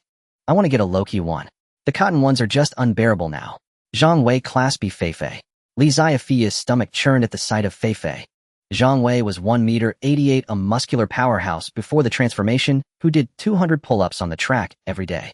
Even if he was now a girl, imagining that face calling him Feifei on the other end of the screen felt like a workplace injury. Zhang Wei class B, there were too many people in the group. I had to pick a side. You know, my persona has always been the iron-blooded tough guy. In private, let's drop the act. Just send me the link. I went to the bathroom earlier to try squatting, and the cotton ones pinched so badly I dropped straight to my knees. Saving a life is a greater merit than building a 7-story pagoda. There were even people directly naming their price in the friend request message. New friend Sun, how go accept the request. Send me the link, and I'll treat you to breakfast in the school cafeteria the next week, 3 days in a row with meat buns. New friend Ma Xiaobo Fei, ye throw your little brother a lifeline. Do they have one with mesh? Li Xiaofei looked at the screen full of Fei Ji, Fei Yi, and good brother, and felt completely satisfied. Huh, men. Li Xiaofei's fingers flew across his phone screen as he privately sent each Taobao product link to the group. Watching the constant stream of transfer notifications flash up in his back end, and hearing one humble brother Fei after another, he calculated how many days into next week's breakfast budget he could stretch, feeling the chafing pain along his thighs ease noticeably. Inside the principal's office, Zhou Zhenan stared at his phone screen, a vein pulsing rhythmically on his forehead. As a veteran who had fought in the Rift defense campaign, he had never so much as flinched at scenes of severed limbs and carnage. Yet today he had been utterly undone, not by bloodshed, but by an avalanche of debate over transparency, cotton composition, sizing charts, and wind permeability. These brash young men, who usually spoke only of iron-willed heroism and defending the nation, were now openly dissecting underwear styles and tailoring in the inter-school megagroup. The century-old dignity of Xingqing Sequence Academy had this very night suffered a definitive and humiliating collapse. Zhou Zhenan slammed his finger hard against the screen. Principal Zhou Zhenan, enough. Principal Zhou Zhenan, discussion of men's undergarments ends here. Anyone caught posting even a single related message will forfeit their holiday, and instead perform 2,000 squats on the athletics field. Silence fell over the group like a shroud. 2,000 squats would, given their current physiology, likely dislocate their pelvises. Zhou Zhenan was deeply satisfied with the chilling effectiveness of this enforced silence. Principal Zhou Zhenan, now the fourth announcement, concerning the upcoming intra-academy selection tournament to be held upon our return from break. Principal Zhou Zhenan, in preparation for the National Sequence Academy Joint Ranking Tournament, 7 students will be selected through this internal tournament. The format remains unchanged, points-based scoring and elimination rounds. Principal Zhou Zhenan, however, prior to finalizing the match schedule, the Academic Affairs Office has proposed a special motion requiring collective input regarding student Wang Gang. The moment those two characters appeared, hundreds of cross-dressing male students clenched their molars until they ground audibly. Principal Zhou Zhenan, given Wang Gang's unique ability and his extraordinary contribution during today's defense against the Class D demonic entity, the Academic Affairs Office proposes that Wang Gang be granted automatic qualification as a special combatant, bypassing all preliminary rounds. Principal Zhou Zhenan, do any of you object? If no objections are raised, his name will be removed from tomorrow's official bracket. The group remained silent for a full 30 seconds, not out of fear, but because thousands of furious breaths were queuing up, jostling for release. Zhao Tieju class, a brilliant decision, Principal. I wholeheartedly endorse it. Brother Gang absolutely deserves automatic qualification. The moment this sycophantic message appeared, the group erupted like a volcano. Chen Dazhuang class, a nonsense. I oppose strenuously. Lu Chang class, a Zhao Tieju, step aside. Automatic qualification. A free pass. Not a chance. Sun Hao class D, what gives him the right to skip rounds? All he did was toss a few pink beads. Without that gimmick, what is he? A mere sequence level 2. I refuse to accept it. Zhang Wei class B, Principal, I formally lodge my objection. This tournament tests raw, unvarnished strength, not sleight-of-hand tricks or dubious shortcuts. Put him in the ring. Let him compete, fairly and squarely. Ma Xiaobo class see exactly. Put him in the ring. I'll pound him, openly honorably on the arena floor. No one dares hold me back. Zhou Jinan watched the flood of dissent scroll past, pinching the bridge of his nose as his weathered face twitched. Was he not acting in their best interest? If Wang Gang, the living Grim Reaper, were actually entered into the tournament, wouldn't the solemn selection event devolve into a chaotic large-scale women's sumo spectacle? Principal Zhou Jinan, think carefully. You've already witnessed his ability today. On the arena floor he may not hold back. Chen Dazhuang class, so what if we've seen it? Death holds no terror. I'll rise again in 18 years stronger than before. Lu Chang class, precisely. Principal, you have no idea what psychological trauma we're enduring. Lu Chang class, tonight, while washing my face, I discovered acne breaking out on my forehead. Do you understand hormonal imbalance? I'm a man, 6 feet 2 inches tall, and just now I caught myself worrying about when my period might start. This humiliation must be avenged by Wang Gang's hand alone. Zhang Xiaofei class, count me in. I told my mother I had stomach pain, and she insisted I was menstruating, then forced me to drink an entire bowl of ginger ambrosia decoction. I nearly died drinking it. To let this go would be to betray my very manhood. Chen Dazhuang class A and me. I even bought semi-transparent lace briefs. My dignity lies in ruins. Only by grinding Wang Gang's face into the arena's rubber mat can this debt be settled. Sun Hao class D, yes. Beat him. Make him kneel and sing conquest. Yank his hair and teach him the cruelty of society. Wang Ming class B, kill him. Stuff his own beads up his nostrils. The chat log scrolled violently. A torrent of vengeance, each message more vicious than the last. All demanded the immediate revocation of that accursed automatic qualification. Then abruptly the tone shifted. Someone tagged Zhao Taizhu. Li Xiaofei class B, wait. Fellows, have we overlooked someone? Zhang Wei class B, overlooked whom? Li Xiaofei class B, Zhao Taizhu. Wang Gang may have manufactured those cursed beads, but Zhao Taizhu was the one who hawked them across every dormitory. The group paused for 2 seconds. Exactly. Grievances demand their proper targets. The bomb maker bears guilt, but so does the one who scatters destruction far and wide. Lu Chang class A, right. Zhao Taizhu. Chen Dazhuang class A, I bought mine from Zhao Taizhu himself. Sun Hao class D, where is Zhao Taizhu? Come out and speak. You and Wang Gang are both monsters. Li Xiaofei class B, one simple question. Will you refund us? Zhang Wei class B, refund. Will refunds restore my 6'4" stature? Will refunds bring back my 8-pack abs? I don't want money. I want Zhao Tieju's life. Fury surged. Lu Chang class A, let's go. Raid dormitory 302 tonight. If we don't make him vomit blood, he's clearly digesting too well. Chen Dazhuang class A, I'm in. Bring brooms and iron rods. Sun Hao class D, I'll tie lace briefs around his head, tight enough to strangle. The interschool megagroup transformed into a tribunal of outrage. Over 1,000 voices, each spitting venom, could drown Wang Gang and Zhao Taizhu thrice over. Ordinarily, these students scorned one another. Class A looked down on Class B, Class C sneered at Class D, but united beneath the sacred banner of destroying Wang Gang, they achieved unprecedented class solidarity. In the cafeteria, Wang Gang finished his meal and calmly withdrew 2 napkins to wipe his hands. Zhao Taizhu sat opposite him, sweat dripping steadily from his jaw as he watched the barrage of condemnation flood the group chat. Gongzi, we've truly ignited collective wrath. Judging by the group's fervor, they're assembling a full Avengers initiative, with both of us as prime targets on the tournament stage. Wang Gang tossed the napkins into the bin. A mob wearing breathable lace briefs has no right invoking Avengers. Magical fairy castle suits them better. Zhao Taizhu choked on his own saliva. The group's vitriol continued escalating. Chen Dazhuang class A, Wang Gang coward. Dare you accept battle? Stop hiding behind the principal like a turtle withdrawing into its shell. Lu Chang class A, Wang Gang, come out. Weren't you fearless before? Prove yourself in the tournament. Zhang Wei class B, if you've got balls, reject that automatic qualification. Draw my name in the bracket. I'll fight you one-handed.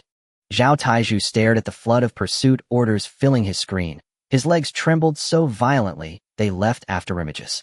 He grabbed Wang Gang's arm and shook it frantically. Why aren't you even the slightest bit anxious? They're coming to tear me apart. Over 30 grown men, not 30 but 30 deranged women, storming into room 302 could devour me alive. Wang Gang brushed his hand away, lifted his bowl, and drained the last sip of purple seaweed soup. What's there to panic about? They don't have the nerve. His phone vibrated 7 or 8 times in rapid succession, all mentions directed at him. Luchang class, a Wang Gang, so you're hiding now. Playing dead. Shindajhuang class, a Wang Gang, tomorrow go to the Academic Affairs office and sign the recommendation form. If you dare approve your own nomination, I'll bring a kitchen knife onto the arena, even if it means breaking the rules. Ma Xiaobo class, see Wang Gang, if you're a man, let's fight Onion. I won't wear armor. The screen scrolled so fast the text blurred beyond legibility. The fury of over 1,000 souls was compressed into that tiny rectangle of light. Then Zhou Jinan's avatar flashed onto the screen, bearing a crimson announcement to all badge. Zhou Jinan principal, have you all finished squabbling? The moment those 4 words appeared, the torrent of curses froze midair. The group chat interface fractured into silence. Zhou Jinan principal, judging by your bravado, each of you seems quite fearless. Zhou Jinan principal, since you've all voiced such strong opposition to the nomination and insist on fair competition in the arena, the Academic Affairs Office respects your collective will. Zhou Jinan principal, just now I instructed the department head to add Wang Gang's name to the official match roster. Drawing lots proceeds as scheduled tomorrow. Anyone who wishes to challenge him shall have their chance. Zhao Tieju's vision darkened. He nearly slid off his cafeteria stool. Has the old man lost his mind? He's put you on the roster. He's sacrificing us to appease the mob. Wang Gang didn't even lift his head, merely pulled out a toothpick and began cleaning his teeth. Keep reading. True enough, Zhou Jinan's messages kept appearing. Zhou Jinan principal, however. Zhou Jinan principal, before any of you rush onto the arena brandishing kitchen knives, there's something I must clarify in advance.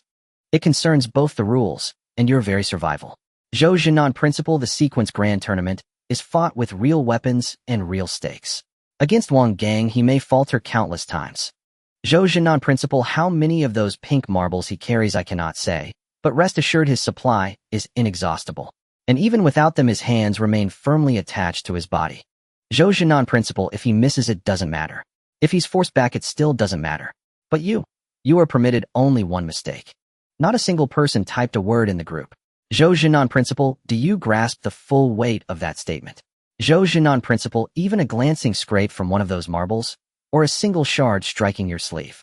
Or, if during close quarters combat, you happen to have a single hair on your body brushed by his fingertips, Zhou Jinan principal, your feminization status will be forcibly reset.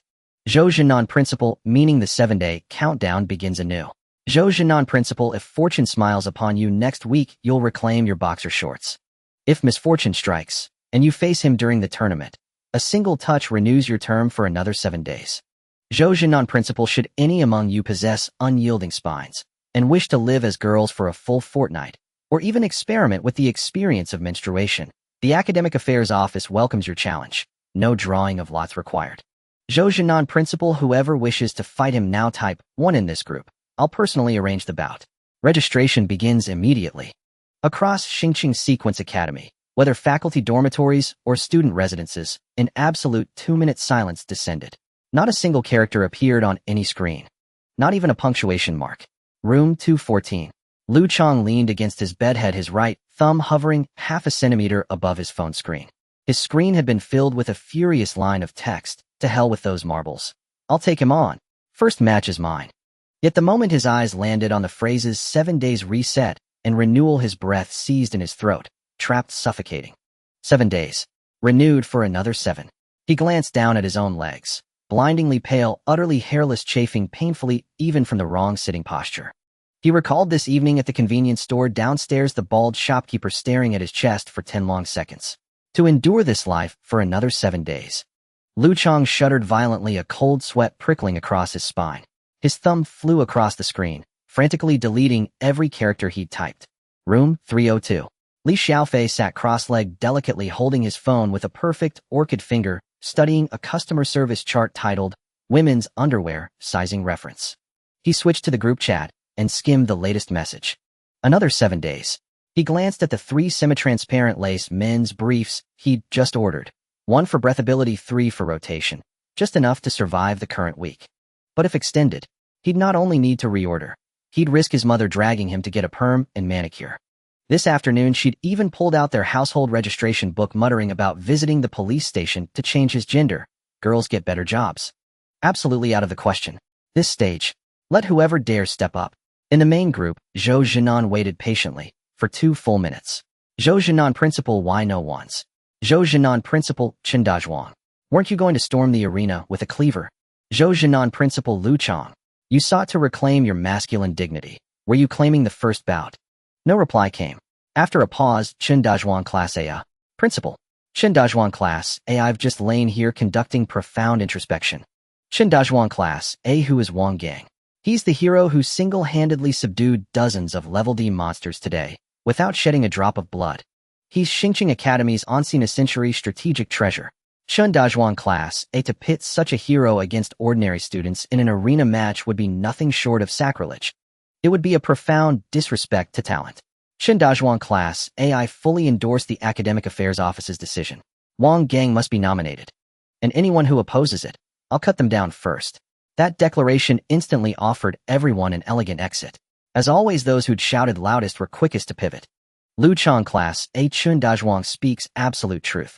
Lu Chang Class A. Arena sparring exists to test conventional sequence cultivation. But what power does Brother Wang wield? It's dimensional annihilation. This isn't competition.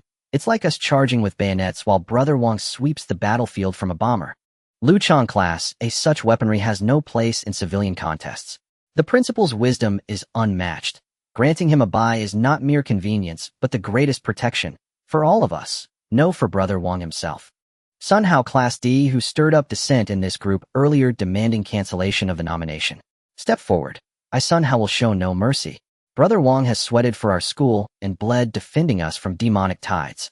Is a single nomination truly too much to ask? Awarding him the championship trophy outright wouldn't be excessive. Li Xiaofei Class B seconded. Truthfully, if everyone pauses to reflect calmly.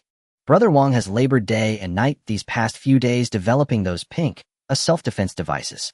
His mental and physical exhaustion is undeniable. Such grueling arena work should rightly fall to us. Let him rest deeply, replenish his strength and spirit. That is the truest path forward. Ma Xiaobo Class C fully agree. The Academic Affairs Office demonstrates extraordinary foresight. This arrangement is flawless. That nomination belongs solely to Brother Wang. No one else may claim it. The messages flooded the screen twice as fast as the earlier condemnation. Just a moment ago, they had been itching to skin Wang Gang alive and hang him from a lamppost. In the next second, they collectively transformed into core members of Wang Gang's fan club.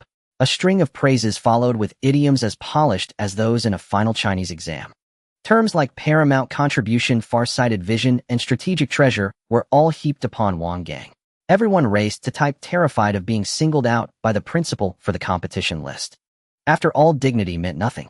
Another 7-day Ant Flow Fear experience card and the drafty pants ordeal were the real life-threatening matters. In the cafeteria, Wang Gang didn't even raise an eyebrow at the endless flattery in the group chat. He had long seen through the nature of these people.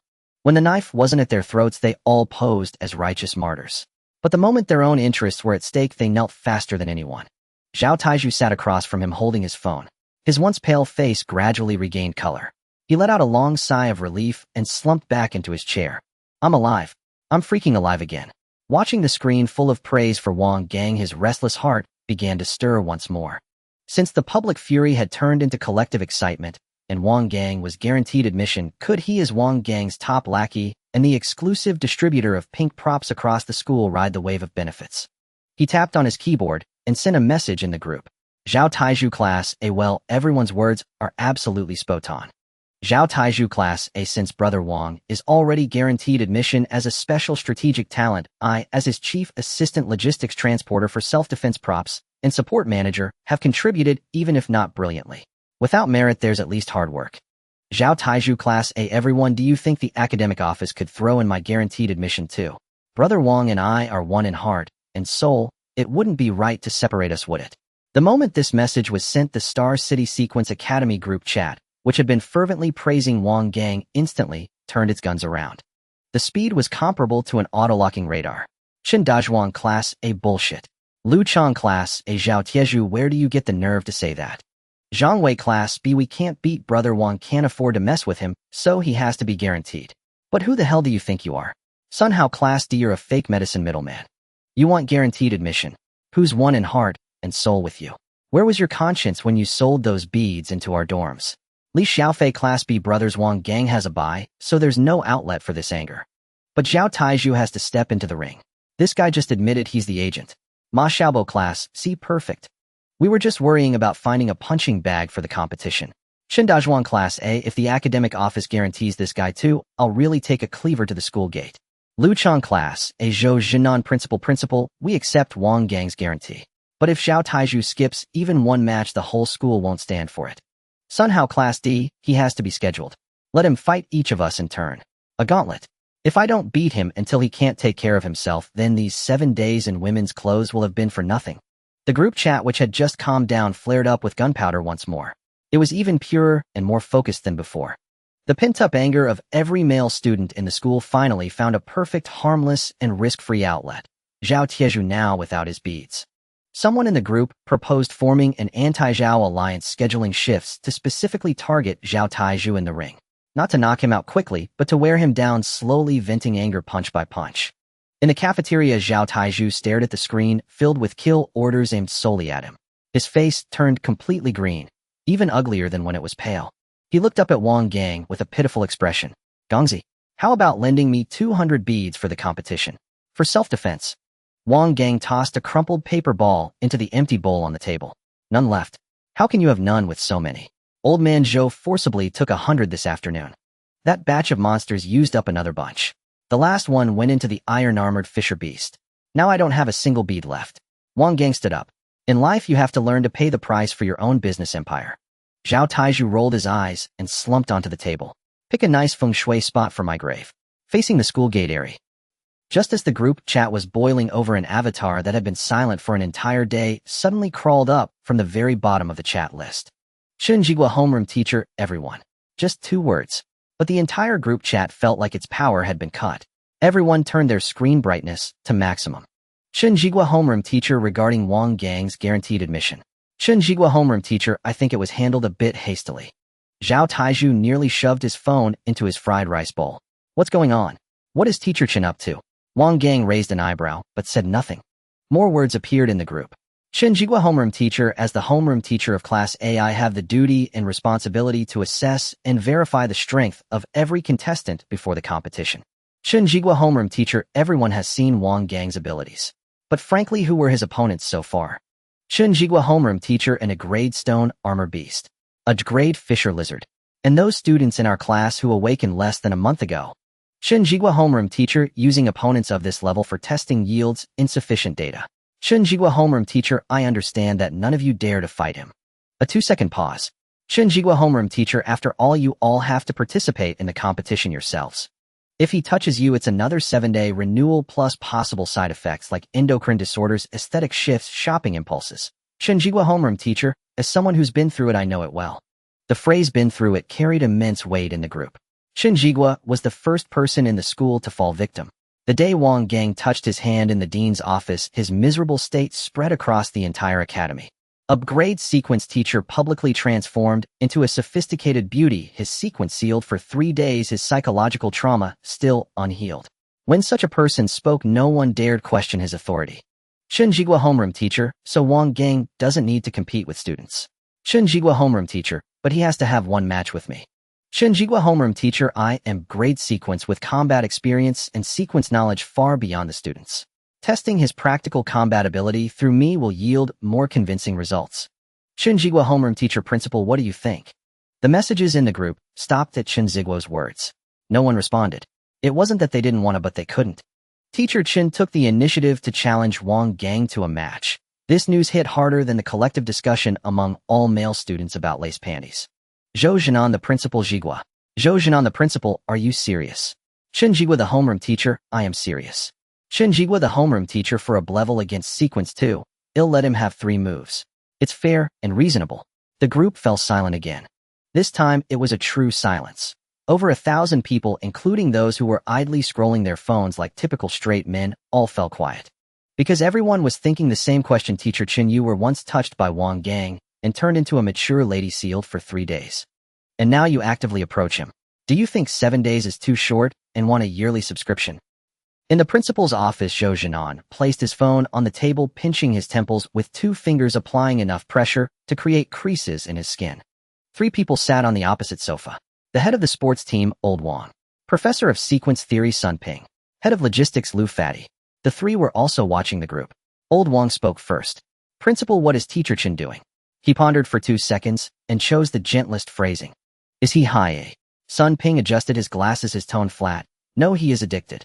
Lu Fatty, while drinking goji berry water, halted his cup midair upon hearing this. What do you mean? Sun Ping turned his phone around, opening a photo. It was a screenshot from the surveillance camera in the conference room this afternoon. In the frame, Chen Jigua was sitting at the end of the conference table. His long hair draped over his shoulders, his face was delicate, and his skin was so fair it could reflect light. But that's not the key point. The key point was his posture. His legs were crossed, his left hand propping up his chin and his right hand holding a phone. The phone was lifted at a 45-degree angle to the right side of his face. The corners of his mouth curled slightly upward. His eyes were looking at the camera. That angle, that expression, that curve of his lips. It was a standard textbook-level selfie. Lu Fatty choked on his goji berry water. Sun Ping swiped to the next image. It was still a screenshot from the surveillance. The timestamp was 40 seconds later than the previous one. From the same angle, Chen Jigua changed his posture. His right hand propping up his chin, his left hand holding the phone, tilting his head left by 15 degrees. Next image. He changed again. Both hands brushing his hair back behind his ears, his profile slightly lowered, his eyelids half dropped. Next image. Pouting. A continuous series of 7 screenshots, 7 poses from demure to aloof to smiling to pouting. All taken during the meeting when everyone was discussing how to handle the invasion of magical creatures. Old Wang's Adam's apple bobbed twice. He was taking selfies during the meeting. Not just during the meeting. Sun Ping put his phone away. I passed by the teacher's lounge this afternoon, and he stood in front of the bathroom mirror for 20 minutes. I thought he was checking his teeth. I only realized up close. He was studying which side of his face looked better in photos. The office fell silent for 5 seconds. Zhou Zinan's forehead twitched 3 times. Continue. Sun Ping pulled up another set of screenshots. It was from the cafeteria's surveillance. In the frame, Chen Jigua was holding a bowl of oatmeal, sitting in a corner. Normal. What wasn't normal was the next frame. Next to his oatmeal, there was a small plate of salad, a glass of lemon water, and a fruit platter. No rice. No braised pork. No oversized chicken leg rice that he used to order with 3 portions of sauce. Lu Fatty looked at the plate of salad, his voice faint. Wasn't he eating 3 bowls before? Last week, yes. Old Wang nodded. On Monday, he even fought with me for the last chicken leg. So what's with this now? Light meals. Standard fitness blogger-style light meals, Sun Ping stated expressionlessly. I checked his Taobao shopping cart today. 3 bottles of meal replacement shakes, a box of 0-calorie jelly, and 2 packs of chia seeds. How did you see his shopping cart? Zhou Jinan suddenly looked up. He forgot to log out. He used the public tablet in the office to place the order. The delivery address was the school teacher's dormitory. There was a pause. The recipient was listed as Miss Chun. The office's atmosphere dropped to freezing point. 4 middle-aged men sat under the dim yellow light, their expressions transitioning from confusion to shock, then sliding into a kind of indescribable fear. It wasn't fear of Chen Jigua. It was fear of the power of that pink bead. It was changing not just his body. It was changing a person's mind. A pure man who had taught physical education for 15 years, level sequence, could drink 2 gin of liquor and had the characteristics of a rough man. Transforming for 4 days. He started eating light meals, studying selfie angles, and listing his delivery address as Miss Chun. Is this some kind of superpower? This is mental pollution. Even the kind where the victim isn't even aware of it. The scariest kind. Old Wang swallowed hard. So when he said in the group that he wants to fight Wang Gang, it's because he doesn't want to turn back. Everyone looked at Sun Ping. Sun Ping adjusted his glasses, his expression unusually serious. Think about it. His transformation period according to Sequence 2's effects is 7 days. Today is day 1. 6 days left until he returns to normal. After Sun Ping finished this sentence, the 4 middle-aged men in the office exchanged glances. Old Wang rubbed the goosebumps on his arms. Are you saying he doesn't want to return?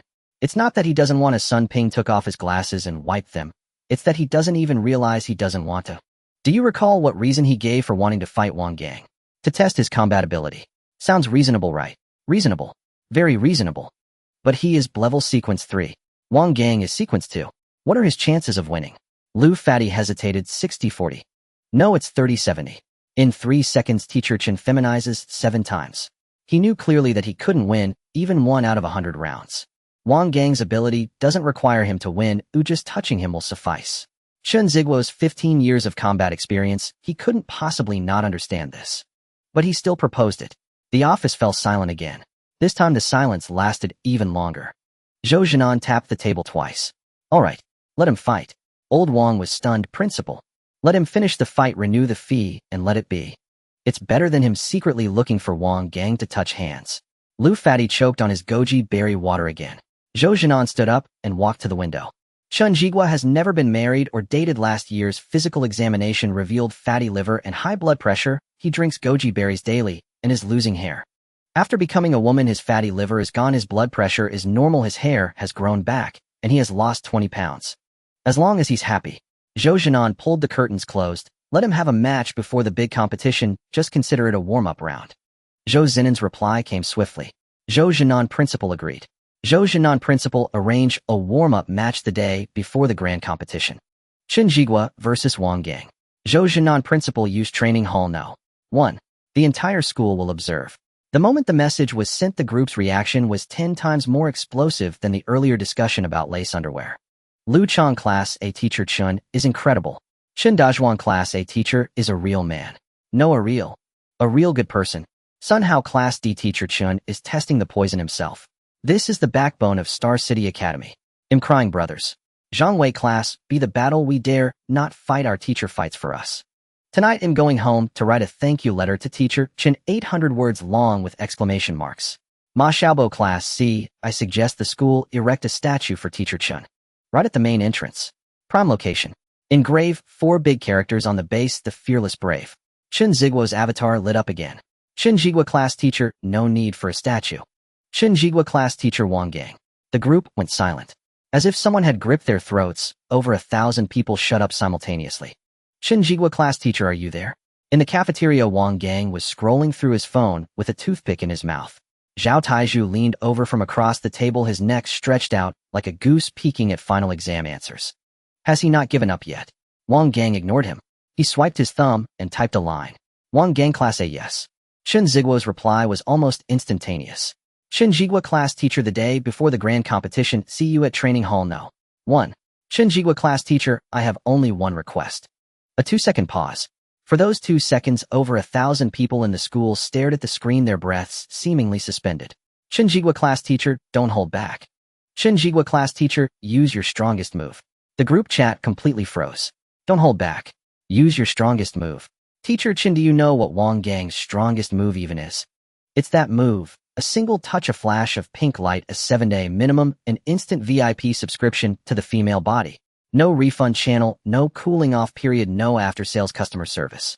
You're actively asking for this. Lu Chang Class A teacher. Are you sane? Did you slip in the shower and hit the back of your head? Chen Dazhuan Class A teacher, Chen, haven't you been hexed? You've experienced Wang Gang's move before. The footage of you transforming into a mature, elegant woman in the dean's office is still on the school server. Searching for Chen Jigua auto suggests the words intellectual beauty. Sun Hao Class D teacher, calm down. This isn't testing the poison. This is feeding yourself to the tiger. Wang Gang's hands are a 7-day full-access female body visa with no return window. Zhang Wei Class B, I suggest teacher sign a disclaimer before the match. Make it clear once irreversible gender perception shifts, aesthetic orientation drift, or automatic shopping cart redirects to the women's section occur, the school bears no responsibility. Li Xiaofei Class B teacher, think it over. I'm typing this wearing semi-transparent lace underwear right now. If Wang Gang gives you a full-force touch, you'll be wearing this stuff until the week after next. And based on my 4 days of practical testing, by the 5th day you'll find it actually quite breathable. That's the scariest part. Chen Jigua didn't reply to these messages. Not a single one. The next message he sent was directed solely at Wang Gang. Chen Jigua Class teacher, Wang Gang, did you hear me? Chen Jigua Class teacher, don't hold back. Chen Dazhuan Class A teacher, you're facing death as if it were home. A brave man gone never returns. He'll mourn for you for 3 minutes. Lu Chang Class A teacher, Chen's spirit of sacrifice, suggest it be written directly into the school history. Chapter 1, page 1. Bold. Highlighted in red. Ma Xiaobo Class C, I propose that on the day before the grand competition, the entire school spontaneously shows up to cheer for teacher Chen. Bring banners. Bring glow sticks. Those who can wear cheerleading uniforms. Sun Hao Class D, ill write the banner. Chen Jigua Light of Star City glorious in defeat. What do you all think? Zhang Wei Class B, no, too depressing. Change it. Teacher Chen, no matter what you become, we will always love you. Lu Chang Class A, that's even more disgusting. Gives me goosebumps all over. Li Xiaofei Class B, why not just write welcome teacher Chen to the club? Simple, powerful, clear at a glance. Anonymous student, what club? Li Xiaofei class B, the cross-dressing club. Anonymous student. The group's tone oscillated between tragic farewell and preparing for the funeral in advance. Some regarded Chen Jigua as a martyr charging forward. Their eulogies were longer than final Chinese essays filled with phrases like unyielding integrity, doing the impossible, and spilling his noble blood on the arena, enough to make one's scalp tingle. Another group had already started worrying about post-match arrangements. Someone suggested preparing a change of women's clothes for the teacher so he doesn't end up in men's suit pants with a woman's waist. That image is too jarring. Someone proposed contacting a nearby mall's shopping guide in advance. Women's section, second floor, turn left. The guide's surname is Huang. Good service, won't ask too many awkward questions. Someone even posted a document in the group. Title 7-Day Post-Transformation Survival Guide Combat Edition. The table of contents included. Someone even posted a document in the group. Title 7-Day Post-Transformation Survival Guide Combat Edition. The table of contents included. Document author, Li Xiaofei. Li Xiaofei class B, pure gold. All of this is experience I earned with my life over these 4 days. Freely shared for the teacher's reference. Zhang Wei class B, you only changed 4 days ago, and you've already compiled a 5-chapter survival guide. How miserable were you? Li Xiaofei class B, survival forced it out of me. If you were chased by a bald uncle asking young lady, are you traveling alone? You could write 5 chapters too. Chen Dazhuang posted a long message in the group. His tone was solemn, almost written in the manner of a flag-raising ceremony. Chen Dazhuang class A, everyone, let me say this up front.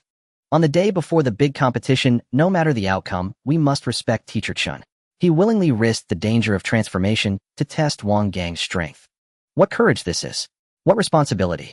Chen Dazhuang class A, after the fight, if he transforms. Chen Dazhuang class A, no photos allowed. Chen Dazhuang class A, no recording. Chen Dazhuang class A, and absolutely no sharing in outside school groups. Chen Dazhuang class A, whoever shares it'll kill them.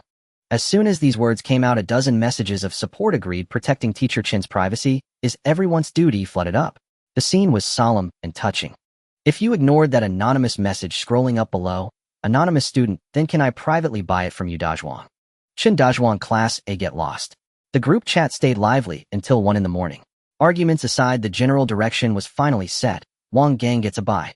Zhao Taizhu was included in the competition roster and unanimously elected by the whole school as the public punching bag.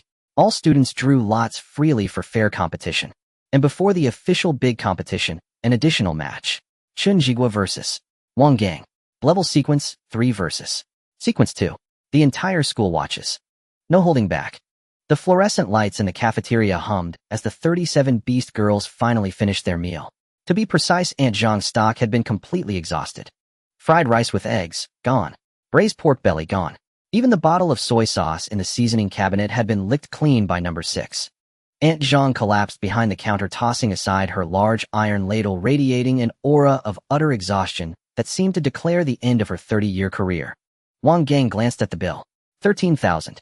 37 Beast girls had devoured over 10,000 yuan in a single meal, and his heart bled. Zhao Taizhu sidled over, his eyes darting across the Beast girls sprawled haphazardly across the tables, digesting their food. Number 1 was picking at the grease stains on the tabletop with her nails and popping them into her mouth. Number 3 was dozing with an empty bowl in her arms, drool pooling on the table. Number 6 was gnawing on a chair leg and only let go when Aunt Zhang threw a spoon at her. The lizard girl coiled on the largest table in the corner, her tail forming a circle as a cushion, her golden slit-like pupils half closed, a single grain of rice still clinging to the corner of her mouth. Zhao Taizhu watched for a full 30 seconds. Then he turned his head.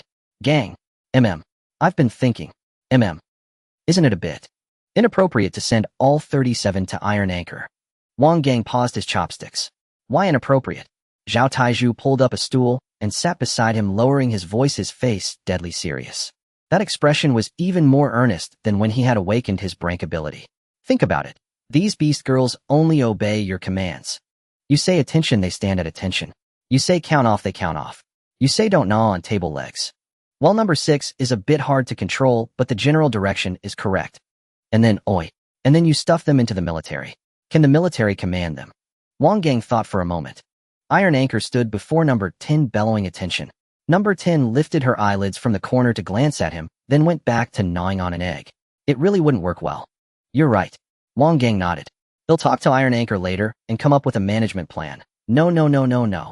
Zhao Taizhu waved his hands frantically like a rattledrum. Don't rush to discuss it yet. I have an idea. A very mature, well-thought-out, commercially valuable idea. Wang Gang looked at his expression and intuition told him whatever he was about to hear wouldn't be normal. Zhao Taizhu glanced around confirming Aunt Zhang had gone to the back kitchen to take out the trash. He leaned in close to Wang Gang's ear. How about we open a Beast Girl foot bath parlor? The air in the cafeteria froze for a second. It took Wang Gang's brain roughly 0.3 seconds to process that sentence. Then the processing failed. Say that again. A foot bath parlor. A spa for washing feet. Zhao Taizhu's eyes sparkled. Look at these 37 Beast Girls. No plus stone, and the lizard girl that's 39. 39 service attendants, all different forms, stunningly beautiful, with unique racial traits. He counted on his fingers. Number 1, the fiery dominatrix type. Perfect for giving guests foot massages. Her heavy hand delivers sour and satisfying pain from the soles of your feet straight to the depths of your soul. Number 3, the gentle crybaby type. She'll shed tears while washing your feet, maxing out the emotional value. Number 10, the cold and aloof type. She won't say a word. You try to chat, she won't even acknowledge you. But the more she ignores them, the more hooked the customers get. She hits the masochist customer base perfectly. Number 6. Number 6 would bite the customer's toes. Wang Gang cut him off. Zhao Taizhu froze his mouth opening and closing, then he crossed number 6 off the list. Number 6 works the front desk. Front desk. She doesn't even use chopsticks and you want her greeting customers up front. Then make her the bouncer. She chases anyone who doesn't pay. Drank combat power. She'll chase them down 2 streets over and collect the bill with interest. Wang Gang stared at him for 5 seconds.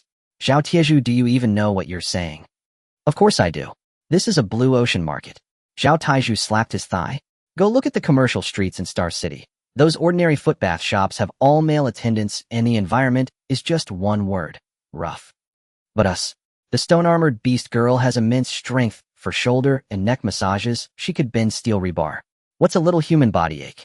The lizard girl has a high body temperature and natural hot compress, saving electricity and water heater costs.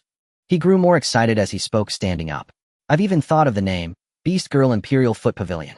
The slogan, step into the Imperial Foot Pavilion, experience a realm beyond the mundane. Wang Gang didn't respond. In the corner, the lizard girl's ear twitched. Who's going to wash people's feet? Zhao Taizhu turned to meet a pair of golden slit-like pupils. Those pupils were slowly contracting. I said, if, just maybe, who is going to wash people's feet? The lizard girl stood up.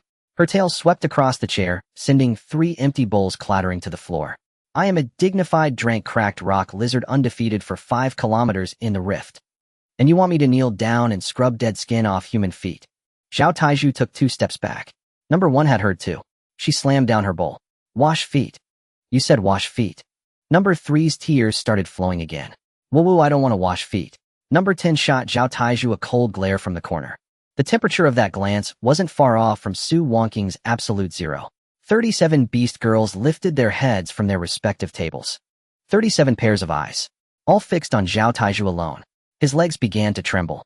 He made the most correct judgment of his life, pointing at Wang Gang. He told me to say it. Wang Gang.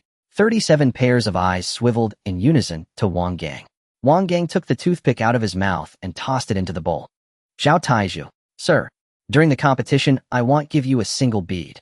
The lizard girl's tail swept the 4th chair off its feet. Number 1 stood with hands on her hips, veins bulging on her neck. Back in the rift, I used to dine on the corpses of stone armor beasts. And now you want me to massage a human's feet? Well, I don't want. I was once a fierce beast that could collapse a cave with a single charge. Scrubbing human soles is too degrading. A warrior would rather die than be humiliated. At those 6 words, all 37 beast girls in the cafeteria perked up in unison, where they had learned that idiom was a mystery, but in this context its effect was surprisingly potent. Number 6 was the first to chime in right. A warrior would rather die than be humiliated.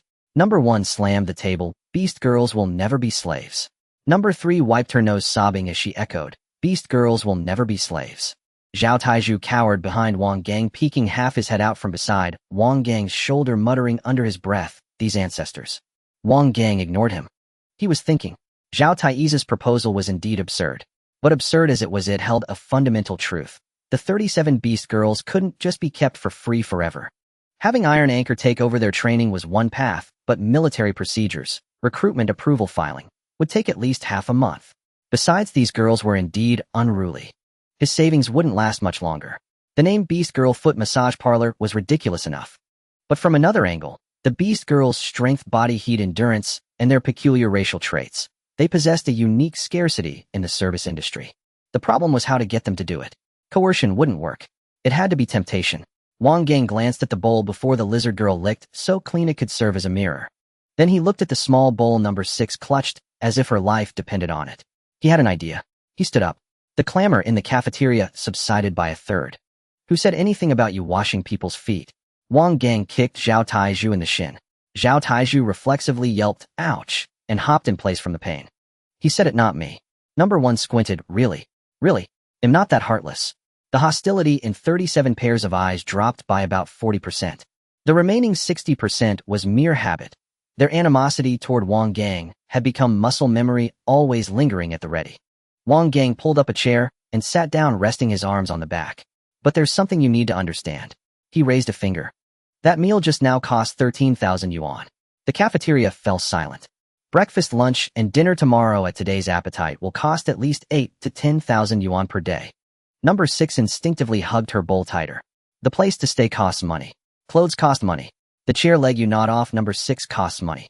In the rift you'd gnaw on stones when hungry and drink rust water when thirsty. That cost nothing. But now you're eating egg-fried rice, drinking seaweed, and egg drop soup, and sleeping in air-conditioned rooms. All of this in the human world costs money. Number 1's mouth opened then closed. So Wang Gang spread his hands. Either go back to the rift and gnaw on stones for free, or stay here and find a way to earn your keep. The cafeteria was silent for a full 10 seconds. Number 1 spoke first. How do we earn it? Wang Gang didn't answer immediately. He turned to look at Zhao Taizhu. Zhao Taizhu rubbed his nose, caught on, and cleared his throat. Well, the foot massage parlor plan can be tweaked. We could do massages instead. A day's commission could buy. Zhao Taizhu did a rapid calculation. 15 bowls of braised pork rice. The tip of the lizard girl's tail twitched. 30 bowls of egg-fried rice. Zhao Taizhu stared at number 1 as he said it. Number 1 swallowed. 50 fried eggs. This was aimed at number 10. Number 10 touched the tissue ball in her pocket, and a faint crack appeared in her expression. Number 6 raised her hand. Then my bowl. The bowl belongs to the cafeteria. You can't take it. Aunt Zhang's voice came from the kitchen window. Number 6's hand froze midair. But when you earn money, you can go to a ceramic shop and buy your own bowl, Wang Gang added. You could buy 10 if you want. Number 6's eyes lit up. It was a pure kind of glow, completely mismatched with her earlier furious gnawing on the chair leg. A former Drankstone armor beast whose life dream was to own a bowl of her own. The tall, cracked lizard beast girl had remained silent all this time. Now she rose from her seat and walked over to Wang Gang. She stared down at him for a few seconds. Seaweed and egg drop soup. Huh. Every day. If you earn the money, you can have as many bowls as you like. The tall one turned and went back to her seat, sat down, and crossed her arms. She didn't say yes, and she didn't say no. But she sat down far quicker than she had stood up. The atmosphere was shifting. Number 3 wiped away the last of her snot and timidly raised her hand then. Then can I have braised pork every day? Eat as much as you like, as long as you can afford it. Then I'm in. Number 3 slammed the table, tears streaming again, this time from excitement. Number 7 put down the chair leg. Does it include accommodation? Yes. Then count me in. Number 1 crossed her legs deliberately, turning her head away from Wang Gang, muttering under her breath. It's not like I'm doing it for the food. I've just had enough of the rift. Time for a change of scenery. Her voice was soft, but in the quiet cafeteria, it was perfectly clear. Number 6 burst out of her seat, bowl in hand. I want to buy a bowl. I want to earn money to buy a bowl. 10. No 20. Why do you need so many bowls? He'll use a different one every day. Zhao Taizhu sneakily gave a thumbs up, mouthing the word awesome to Wang Gang. Wang Gang ignored him. The iron armor beast girl sat in the farthest corner. The pride of a crank monster kept her silent until now. But Wang Gang noticed. Her bowl of soup was cleaner than anyone else's. The lizard girl hadn't said a word the entire time. Her tail rested on the armrest, her golden vertical pupils half-closed, projecting an air of such low-level bribery won't work on me. But her ears were perked up, and there was still a grain of rice at the corner of her mouth. Suddenly number 1 stood up from her chair. Let me say it again. 36 pairs of eyes turned to her. She cleared her throat, puffed out her chest, and declared with full force, beast girls will never be slaves. The cafeteria paused for a beat. Unless we get room and board. Wang Gang had always recognized Zhao Taiyi's executive ability, especially when it came to making money. At 1140 that night, Zhao Taiju returned from the school logistics warehouse, carrying 4 large cardboard boxes. The boxes were stamped with the logo of Xingqing Uniform Factory, the sealing tape torn to shreds revealing neatly folded black and white fabric inside. Wang Gang picked up one piece and shook it open. A black dress, a white apron, a lace headpiece, and a bow tie. A standard-made uniform. Where did you get these? Zhao Taiju stood with his hands on his hips, chin raised high. Found them in the logistics warehouse. The maid cafe club from last semester went under, leaving over 100 sets in stock. I asked Director Liu to borrow them. He asked why and I said for a team-building event. He believed you. He gave me a look and said, do whatever you want, just don't tear down the school. Wang Gang tossed the maid uniform back into the box. Are you serious? Of course. Think about it. If we're going into the service industry, we need a unified image, right? Let's try it out tonight and do some basic etiquette training. Zhao Taiju pulled an apron from the box and held it up to his waist. Welcome to Yuzu Foot Spa. How many guests? Stop. Wang Gang stopped him. Not because the plan was foolish, but because a vivid image flashed through his mind. 37 beast girls dressed in maid uniforms. That image was so intense that his temples throbbed twice. Might as well give it a try. They struggled for nearly 20 minutes. 37 beast girls clad in maid uniforms stood in 3 rows facing Wang Gang. He sat in a chair, his gaze sweeping from left to right and back again. Different forms, different faces, different personalities. The only thing they shared was that in these outfits, each one exuded an indescribable allure that was impossible to look away from. Zhao Taiju leaned in and whispered, "How is it?" Wang Gang didn't answer because he himself was mesmerized. After all, he was an 18-year-old youth. How could he withstand such a test? He quickly composed himself.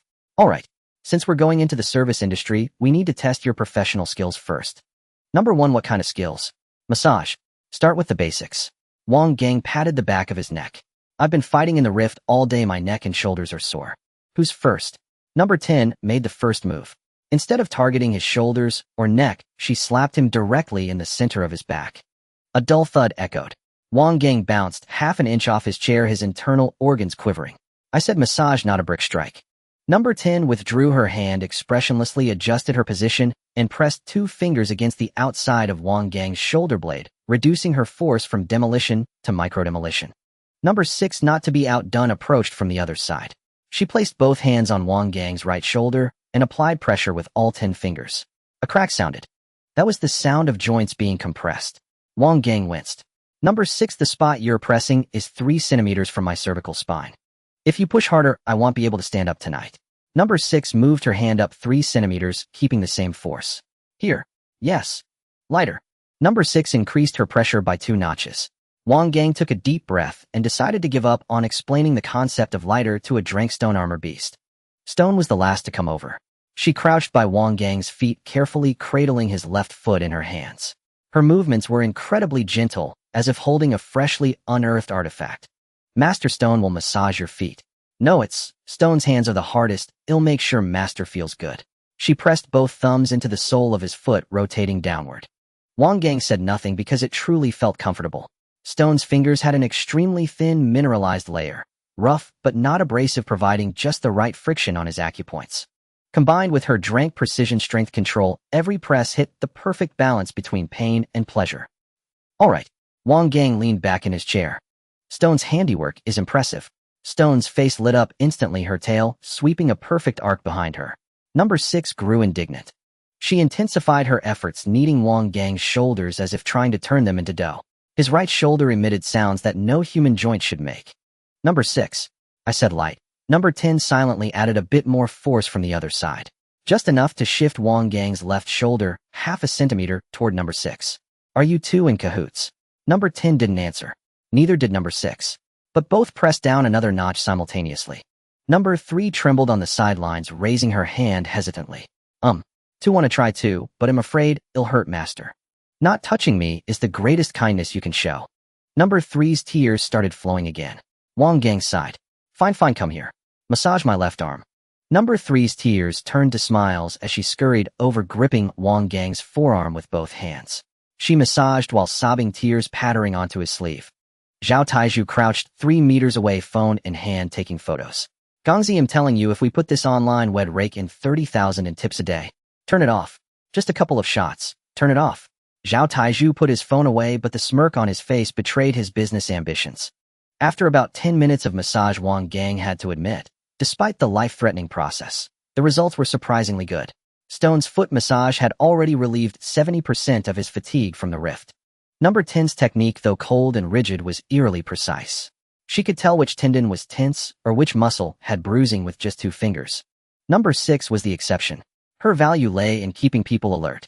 No one could fall asleep under her hands because the pain kept you 100% vigilant. Not bad, not bad. Wang Gang rolled his neck. Good technique. Next time you can use a bit more force. Number 6's eyes lit up again. Not you. Wang Gang quickly added. Number 6's eyes dimmed. Then Wang Gang smirked. I have lychees. Who wants some? Stone immediately raised her hand. Me. Stone loves fruit the most. Meanwhile, in the capital, military headquarters, basement level 3, a windowless conference room bathed in harsh white light. 5 people sat around a long table. The chair at the head was empty, the commander-in-chief's seat. On the left sat 2 middle-aged men in military uniforms, on the right a man and a woman wearing silver badges from the Sequence Security Bureau. A folder lay open at the center of the table stamped with 3 red seals. The title read Top Secret Class, a preliminary assessment report on the Special Sequence Awakener in Xingqing. Subject Wang Gang. Gender male. Age 18. Sequence level 2. Sequence ability existence form rewriting codename feminization. The deputy chief of staff on the left flipped past the first page, read 3 lines, and his pen, no chopstick, dropped from his hand. He turned back to the cover and read the codename again. Feminization. Across the table, the female officer from the Sequence Security Bureau said flatly the codename was submitted by the local station. We suggested changing it, but it was rejected. Who rejected it? Qin Beishan. His exact words were, the name doesn't matter, a look at the content. The deputy chief of staff flipped to page 3. A list of achievements: single contact transformed 34 drank stone armor beasts, and 1 crank iron split beast. Activation upon touch 0 consumption 0 cooldown. Post-transformation targets lost all aggression with a physical compliance rate of 100. Side effect: sealing the target's original sequence ability duration, increasing with the caster's level. His hand froze. He flipped to page 5. There was a handwritten note in red ink from Qin Beishan. The characters crooked. This kid's ability cannot be evaluated using the conventional sequence system. Recommend creating a separate file and reporting to the general staff. Personal opinion: give him money and he'll get the job done. Very useful. But he must be watched closely if this kid has no scruples. The deputy chief of staff flipped to the last page of the document and upon reading the annotation, stabbed a hole in the paper with his pen tip. As long as you pay, hell work. He looked up at the female officer from the Sequence Security Bureau across from him. Her expression was hard to describe. It was somewhere between seeing your dog bring back the neighbor's cat and discovering that cat is actually a tiger. This person, can he really serve the nation? The male officer on his right was flipping through another attachment. It contained Wang Gang's behavioral records in Star City. He cleared his throat and began reading them out one by one. Day 1 after awakening turned his homeroom teacher into a woman. Day 3 turned all 1800 male students in the school into women. Day 5 turned 34 drank monsters into women. Day 6 turned the captain of the Military Special Task Force Team 3 into a woman. Day 7 argued with people from Twilight Genesis, calling their organization rude. He closed the attachment. I have a question. Speak. Has he ever turned anything into something that isn't a woman? The meeting room fell silent for 3 seconds. The female officer flipped through her notes. No. The deputy chief of staff put down his pen. He rubbed his temples and spoke in a tone that said, why am I looking at this at 2 in the morning? An 18-year-old student. Sequence 2. Awakened less than a week. His combat method is touching people. Correct. After touching them, they become female. Correct. And then the transformed ones have to obey him. Absolute physical compliance. The deputy chief of staff leaned back in his chair, staring at the ceiling for 5 seconds. I've been in military intelligence for 23 years. I've seen people frozen into popsicles, burned to ashes, flattened into pancakes, scared into depression. He paused, turning someone into a girl with just a touch. First time. The officer on his left, whose shoulder boards bore 2 stars, had remained silent. Now he spoke, his voice deep. The ability is indeed absurd. But look at page 7. Everyone turned to page 7. It was a tactical assessment. Takes effect upon contact. 0 consumption. 0 cooldown. Ignores defense level. Transformed targets lose all will to fight. The 2-star officer closed the file. Tell me if this ability's rank continues to rise. Sequence 3, Sequence 4, Sequence 5, he didn't finish. But everyone pictured the same scene. A person walks onto the battlefield. Needs no weapons, no teammates, no tactical coordination. He only needs to touch the enemy. Touch and win. The question is, the Deputy Chief of Staff pushed the file to the center of the table. How do you use such a person? Qin Baishan's evaluation is clear. No moral bottom line. Works for money. What if someone else offers more? Twilight Genesis has already contacted him. The female officer pulled out another report. During the Eastern Suburb Rift incident, the Twilight Hunters tried to recruit him. Result: he refused. Why? Because they stabbed him first before negotiating. The female officer paused, then read the original quote. His exact words were, "Hit a person first, then recruit them? Is your organization brain damaged? Don't you learn business etiquette in team building?" The corner of the Deputy Chief of Staff's mouth twitched. So it's not that he can't be bought. It's that their business etiquette was lacking. That's one way to put it. At that moment, the meeting room door was pushed open. No one had knocked. 5 people turned simultaneously. An old man walked in. His hair was completely white, his frame thin, wearing a faded military green jacket. He wore black cloth shoes with soles worn nearly through. But the moment he entered, all 5 people in the room stood up. Chair legs scraped the floor in a discordant screech. Their movements were uniform. "Greetings, Elder Fong." 2 people followed the old man. A man and a woman. The man was in his early 30s with a crew cut, wearing black combat gear and a standard-issue dagger at his waist. The woman was around 25 with a ponytail in the same combat gear and a silver earring in her left ear. They stood one step behind the old man, silent. The old man waved his hand, signaling everyone to sit. He didn't sit himself. He walked to the table, picked up the open file, and flipped through a couple of pages. His gaze stopped on the ability codename column for 3 seconds. Feminization. He uttered the 2 words in a tone as flat as if he were reading a menu. After reading it, he looked up and swept his gaze across the people in the room. Who came up with this name? The Deputy Chief of Staff answered quietly, "Star City Local Station." The comrades at the local station, Elder Fong put the file down, have quite the imagination. No one in the meeting room dared to laugh. But everyone's shoulders twitched. The old man stood firm at the table. Interesting. The Deputy Chief of Staff leaned forward slightly. Elder Fong, this subject's ability is indeed special, but his character. What about his character? 2. Utilitarian. Qin Baishan's evaluation is no moral bottom line, works for money. Placing someone like that in a key position, we worry. Worry about what? Worry he'll be poached. The old man let out a soft laugh. People who love money are actually easier to control. He raised one finger. First, his price is clear. He signed for a quota of 410 beast cores. That means his baseline demand isn't high, there's room for negotiation, and the cost of bargaining is low. A second finger. Second, greedy people have weaknesses, but those weaknesses are transparent. You know what he wants, so you know how to keep him leashed. He paused for a beat. Compared to those who shout about serving the country while secretly selling intelligence to Twilight Genesis, which type do you think is more dangerous? No one in the meeting room responded. Over the past 3 years, not a single traitor purged from within the military had been motivated by greed. Those people all had illustrious resumes, unwavering beliefs, and impeccable loyalty scores. Then one day, without any warning, they sent the coordinates of their entire unit to Twilight Genesis. The old man closed the file and patted its cover. 10 years ago. Several breaths in the room lowered simultaneously. We predicted that a stronger enemy would come. The General Staff approved a top-secret plan. His gaze swept over everyone present. Codename, God-making. The Deputy Chief of Staff looked up. The goal was to screen and cultivate super-rank combat power capable of breaking through the Sequence 9 ceiling. The old man paused for a beat. At all costs. His finger pointed steadily next to Wang Gang's name on the file cover. The person in charge of this plan was called Wang Yuan. The 5 people in the conference room flipped through the pages in unison. The last page of the document was an old photograph.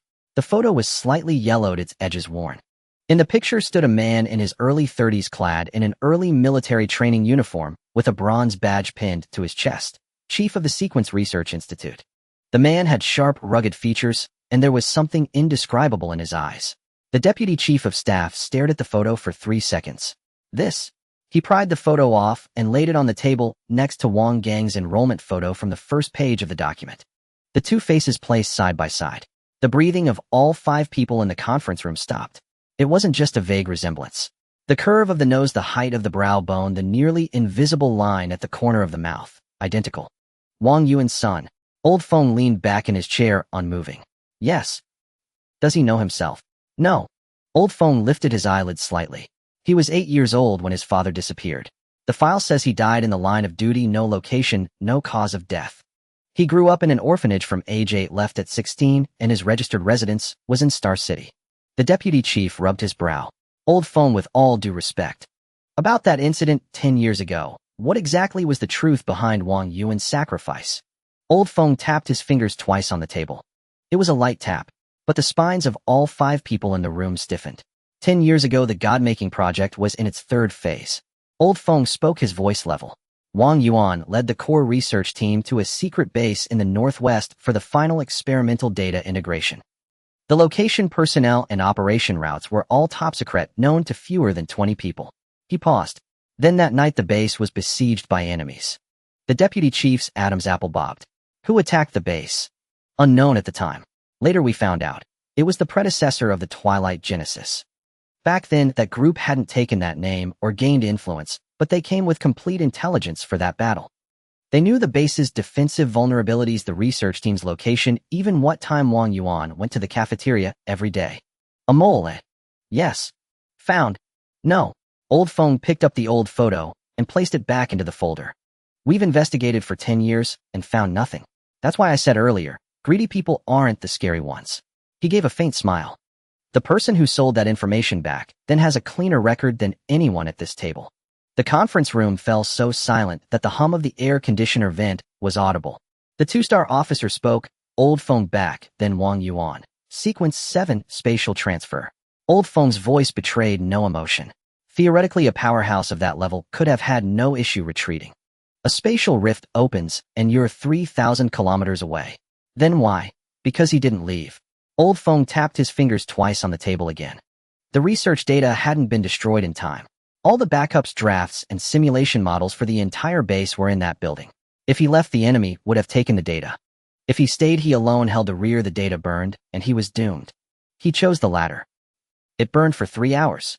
Old Feng said. When he came out, half of his sequence core was shattered, his left leg was gone, and he had 17 holes in his body.